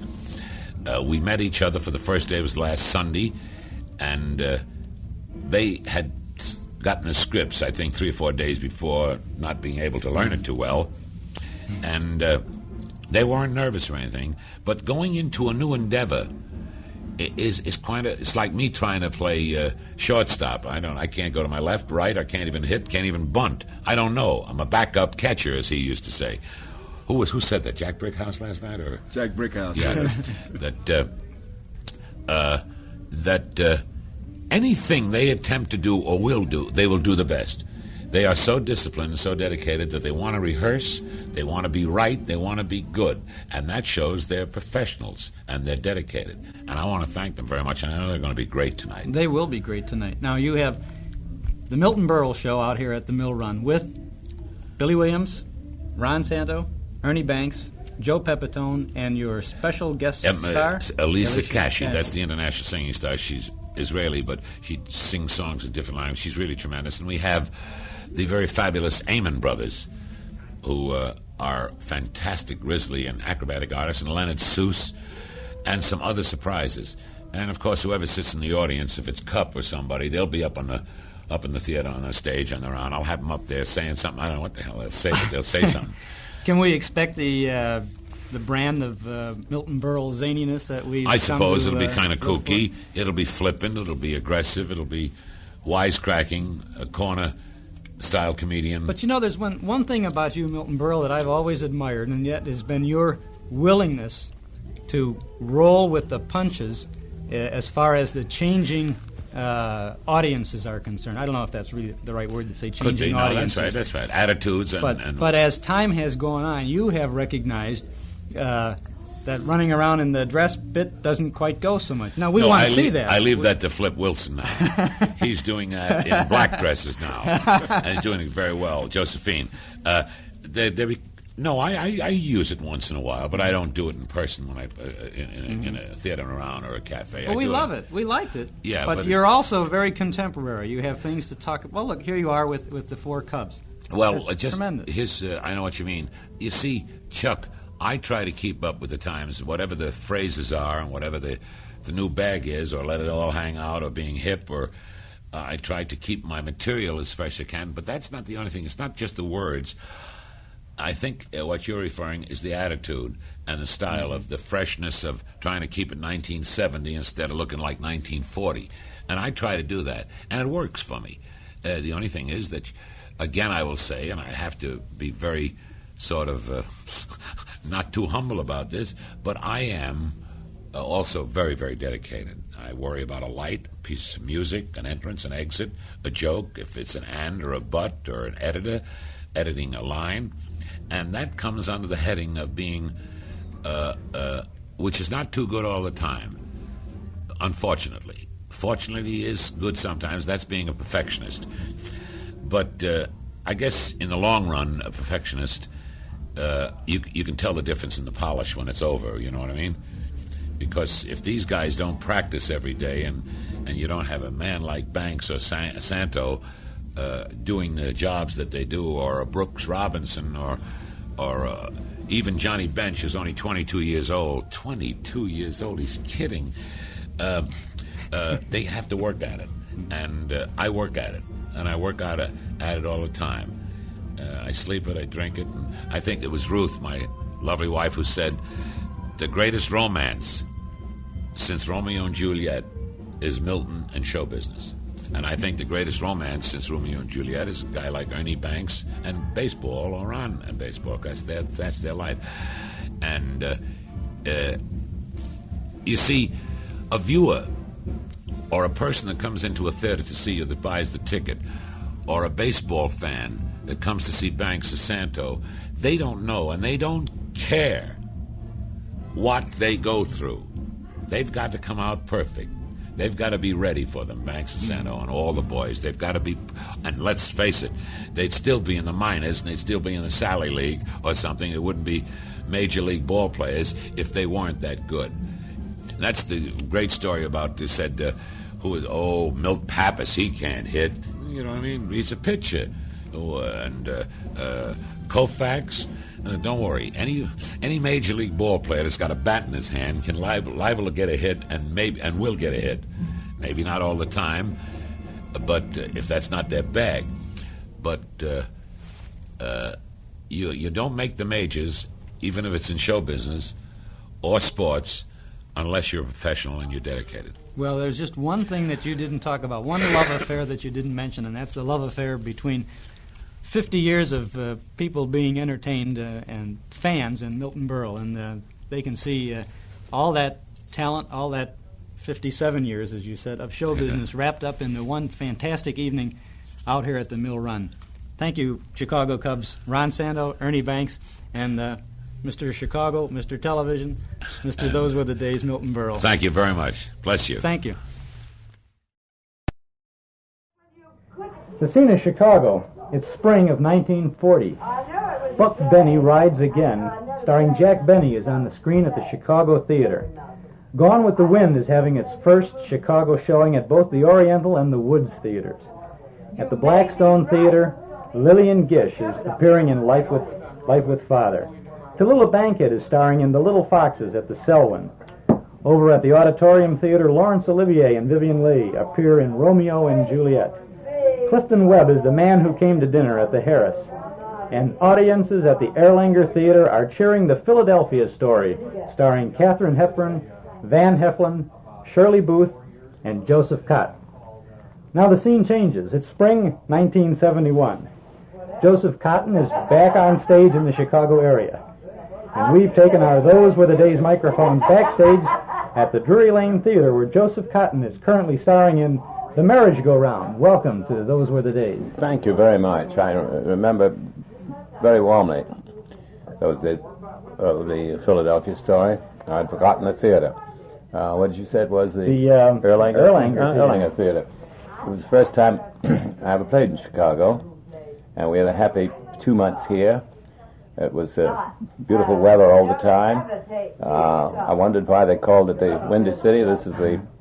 I've been here, of course, several times since, and I've found out that that's not entirely a poetic description, and it has some realism to it. This, actually, the next time, is the... Yes, I haven't been on the stage, sadly enough, in Chicago since that appearance in the Philadelphia Story. And I'm very happy to be back here again. Well, you're going to be here till the end of May, aren't you? Till yes. Almost Memorial Day, I think. We open tonight, and we'll be here for 8 weeks. Great. Good chance for all your fans in the Chicago area. Perhaps someone who may not have seen you since the Erlanger Theater get a chance to see you on the boards here at the Drury Lane. Well, I hope they'll recognize me. Oh, they'll recognize you. We've all followed your career from the Erlanger Theater right up to 1971. Now, before you became a big name in Hollywood, Joseph Cotton, you were very active in New York on the New York stage. Is that correct? Oh, yes. I'd been in New York for 12 or 14 years before I went to California. Actually, we got back to the Philadelphia Story again. It was during our layoff in the summer when Katharine Hepburn went to the coast to make the movie. I went with my old friend Orson Welles into his first picture, which was called Citizen Kane.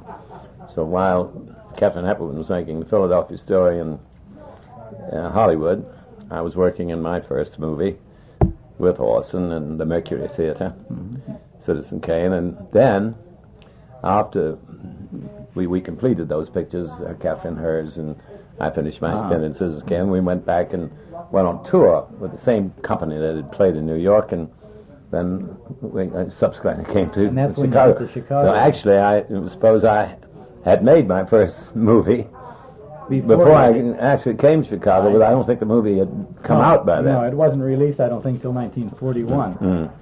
Now, I'd like to back up just a little bit. When you were on Broadway, you were working with the Orson Welles Federal Theater, and then into the Mercury Theater as well, right? Yeah, in the Federal Theater, I worked with Orson and a lot of very talented people, John Houseman, Arlene Francis, and Paula Lawrence, and Virgil Thompson. All of us were in what was called Unit 891, and out of that grew many of that same group, and joined Orson the following year when he started the Mercury Theater. And you were you a part of the Mercury Theater on the air then? Indeed I was, but I know what you're going to ask me next, and I'm sorry to tell you I had nothing to do with that famous broadcast at all. I was in about every other one. I wrote some of them.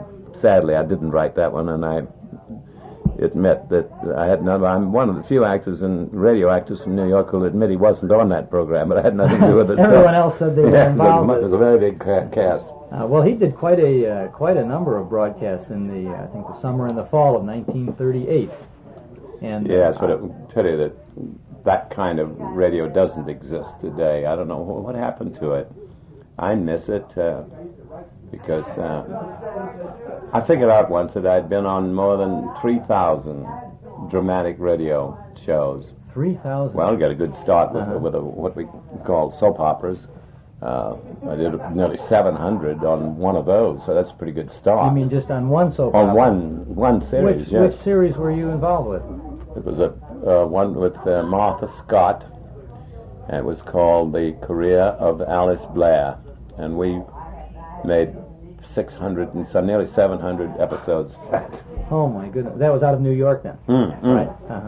Out of New York, and then when Martha went to California to be in a film, and then during the time I was out there making Citizen Kane, we did some from out there too. We recorded them out there. You did even after that, into the middle 40s and later on, you were, of course, involved in the Lux Radio Theater broadcasts and Academy Award and so many Yes, of when these. all those big radio shows that were on, I loved doing them. I'm so sorry they went off. They still have good radio drama in England. You know, BBC has very good radio. Australia, too, I think, has some live original drama. Pity it lost. Well, do you think we could do it today?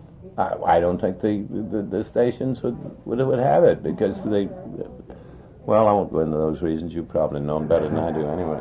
But do you think the public would be willing to sit and listen to half-hour dramas again? Certainly. Well, we concur. We agree with you that the public would listen to the good old programs again. I'll tell you what, they made some experiments out in California about 2 years ago, and they took the let's say the best of Fred Alyn shows and put them all together, and the best of so-and-so show. This was experimented with comedy shows, and the same sponsor who sponsored them those days sponsored them, and they got a very surprising rating. Well, we have... but darn good, too. Yeah. We occasionally do play bits and pieces and excerpts of the old radio programs, and our listeners are very happy to hear them all again, so we know what you're talking about. It's great to hear these things. I had a lot of records. We recently sold our old house out in California, and you know what you find in cupboards and cellars when you pack up, and I found about 200 or 300 old recordings of radio shows that I'd been on. No.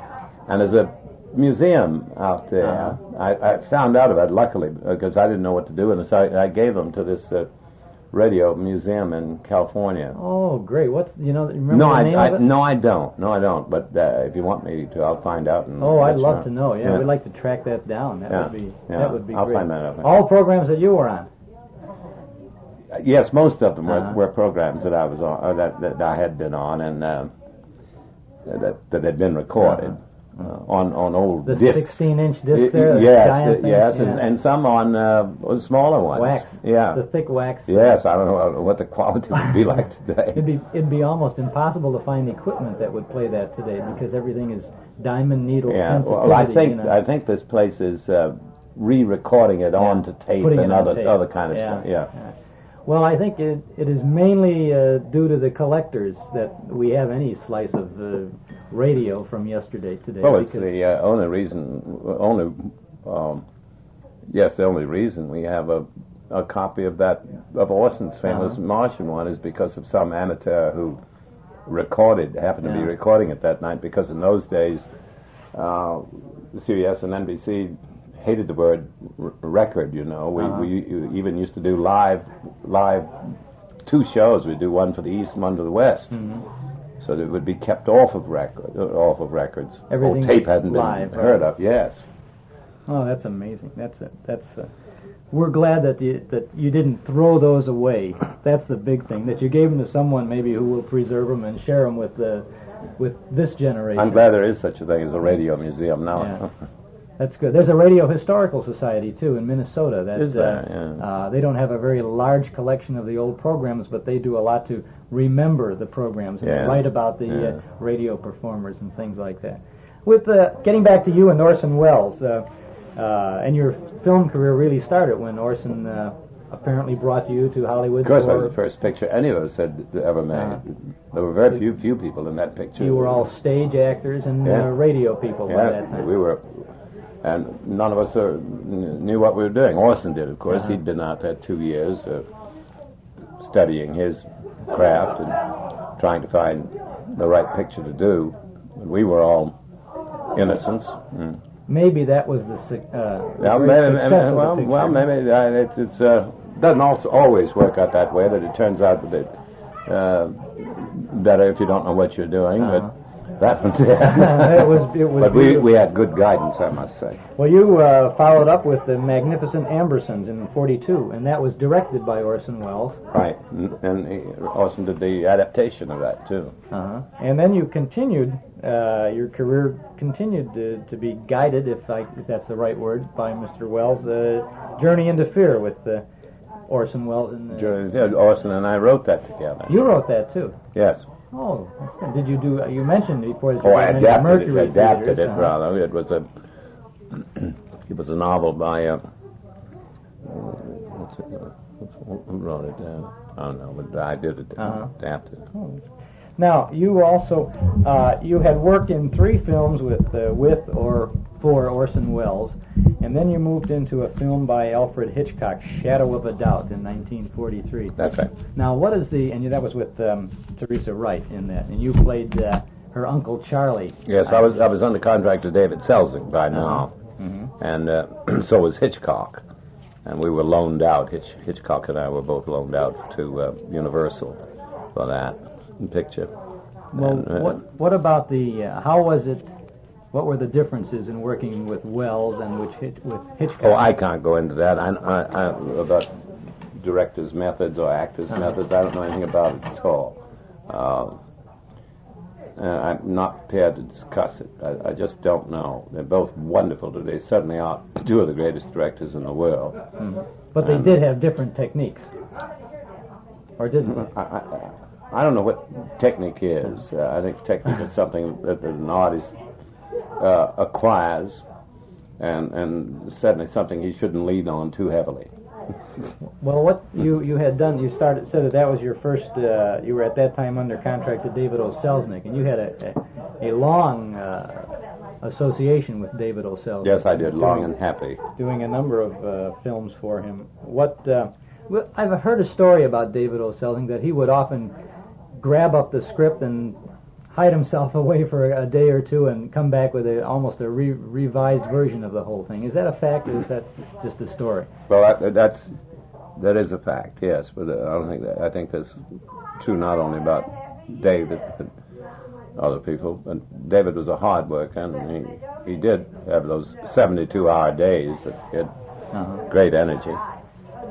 You also made a number of films with Jennifer Jones. Yes, I did. Listeners will recall Since You Went Away and Love Letters and Duel in the Sun, Portrait of Jenny. And then by that time we were up to 1950, and you were in The Third Man, again with Orson Welles. Right. Some great pictures. Well, I was lucky enough to fall in some very good scripts. What a lot of people don't know about Portrait of Jenny, Shadow of a Doubt that you mentioned, the Hitchcock picture, was that it's the only movie script that our great playwright Thornton Wilder has ever written. No, I didn't know that. Well, most people don't, but Thornton Wilder wrote that. It was a pleasure to study it and not change any of his words either, because he's a pretty good writer, you know. That's one of my favorite films of yours, too. I think it really was... It's one of mine, and Mr. Hitchcock has said it's one of his favorites, too. Good. Well, what's ahead for Joseph Cotten? Gee, did I see a notice in the newspaper the other day that said that you're involved in, I can't imagine, 20 horror films? No, I can't imagine that either, but I hope it's true. I hope it's true, because I have been in some. I was in one with Vincent Price. Last year we met around Christmas time in London last year. I think it'll be opening here in May or June, called Dr. Phibes, Phibes. And I think you'll enjoy it. It is great style. We all enjoyed it.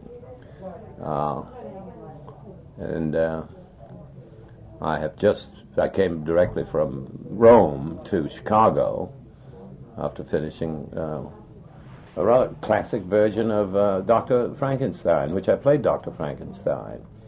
And when the play closes here, I'm going to Munich and make another one of the pictures I prefer to call scare pictures instead of horror pictures. As horror picture, if you say it wrong, it comes out as a horrible picture. It's not a review of the film by any means.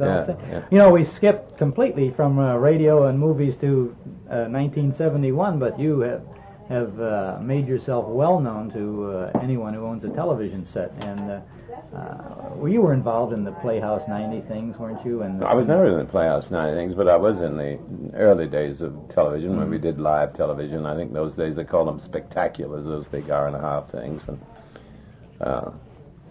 they were terribly different, but we used to rehearse them like plays and do them. And in some respects, I think the shows were better than they are now because there was a little more time to prepare. Because then we did have to rehearse. Now we do it on film, and they're made on slow schedules, and fast schedules. And piece by piece again. And there's nothing wrong with doing it piece by piece, but it's very difficult to do it on this fast schedule. It's amazing that they come out as well as they do. You were associated with some things that are very dear to the hearts of listeners to this program because you narrated a few of those Hollywood stars. I narrated all of them. Yeah, they were great. I love doing those. That's must conjure up a lot of memories just working on a script on something like that, I would think. That was an interesting program. I think it played all over the world. I was once in Spain. This doesn't make any sense at all, does it? I was in Spain, and there it came on the television in Spain, and it said narrated by Joseph Cotton, and I never appeared, my picture never appeared, and some very nice Spanish gentleman did the narration. That's showbiz. Well, Joseph Cotton, we're very happy to have had this chance to take our Those Were the Days microphones backstage to the Drury Lane, and we... It's been a great pleasure. I'd like to say one thing, that I've never played in the round before. This is only our third performance, and I think it's about the Drury Lane. I think it's a beautiful theater. It's wonderfully run. Tony DeSantis has made it so comfortable here. I think it's marvelous that he's made it possible for people to come to a beautiful restaurant and do whatever they like. They can dine, drink, go to the theater at reasonable prices. I got to say, the theater seems to have got so expensive now, and it's out of most people's reach. I know out in New York, I'm just horrified at that. Fantastic, yeah. And here he has really made a beautiful undertaking and a successful undertaking of it, and I'm very proud to be here working for him, and well, it's an institution. It doesn't need any plugging from me because I know you know what it is, and people in Chicago do. And I'm very happy to have been exposed to it myself. Do you like running in and out of the aisles, up and down the aisles? I haven't quite caught on to it yet, but I will. You'll just have to walk Virginia. What does that mean? Walk Virginia. You're quoted in Carroll's book as telling him when he was rushing around Hollywood one day, you told him to walk Virginia. Oh, that's a slow walk, yeah. That's a slow walk because you hail from Virginia. Yeah, that's right. Well, all of us from the Chicago area and Evanston hail Joseph Cotton and Patricia Medina out at the Drury Lane. Very kind of you. Thank you very much.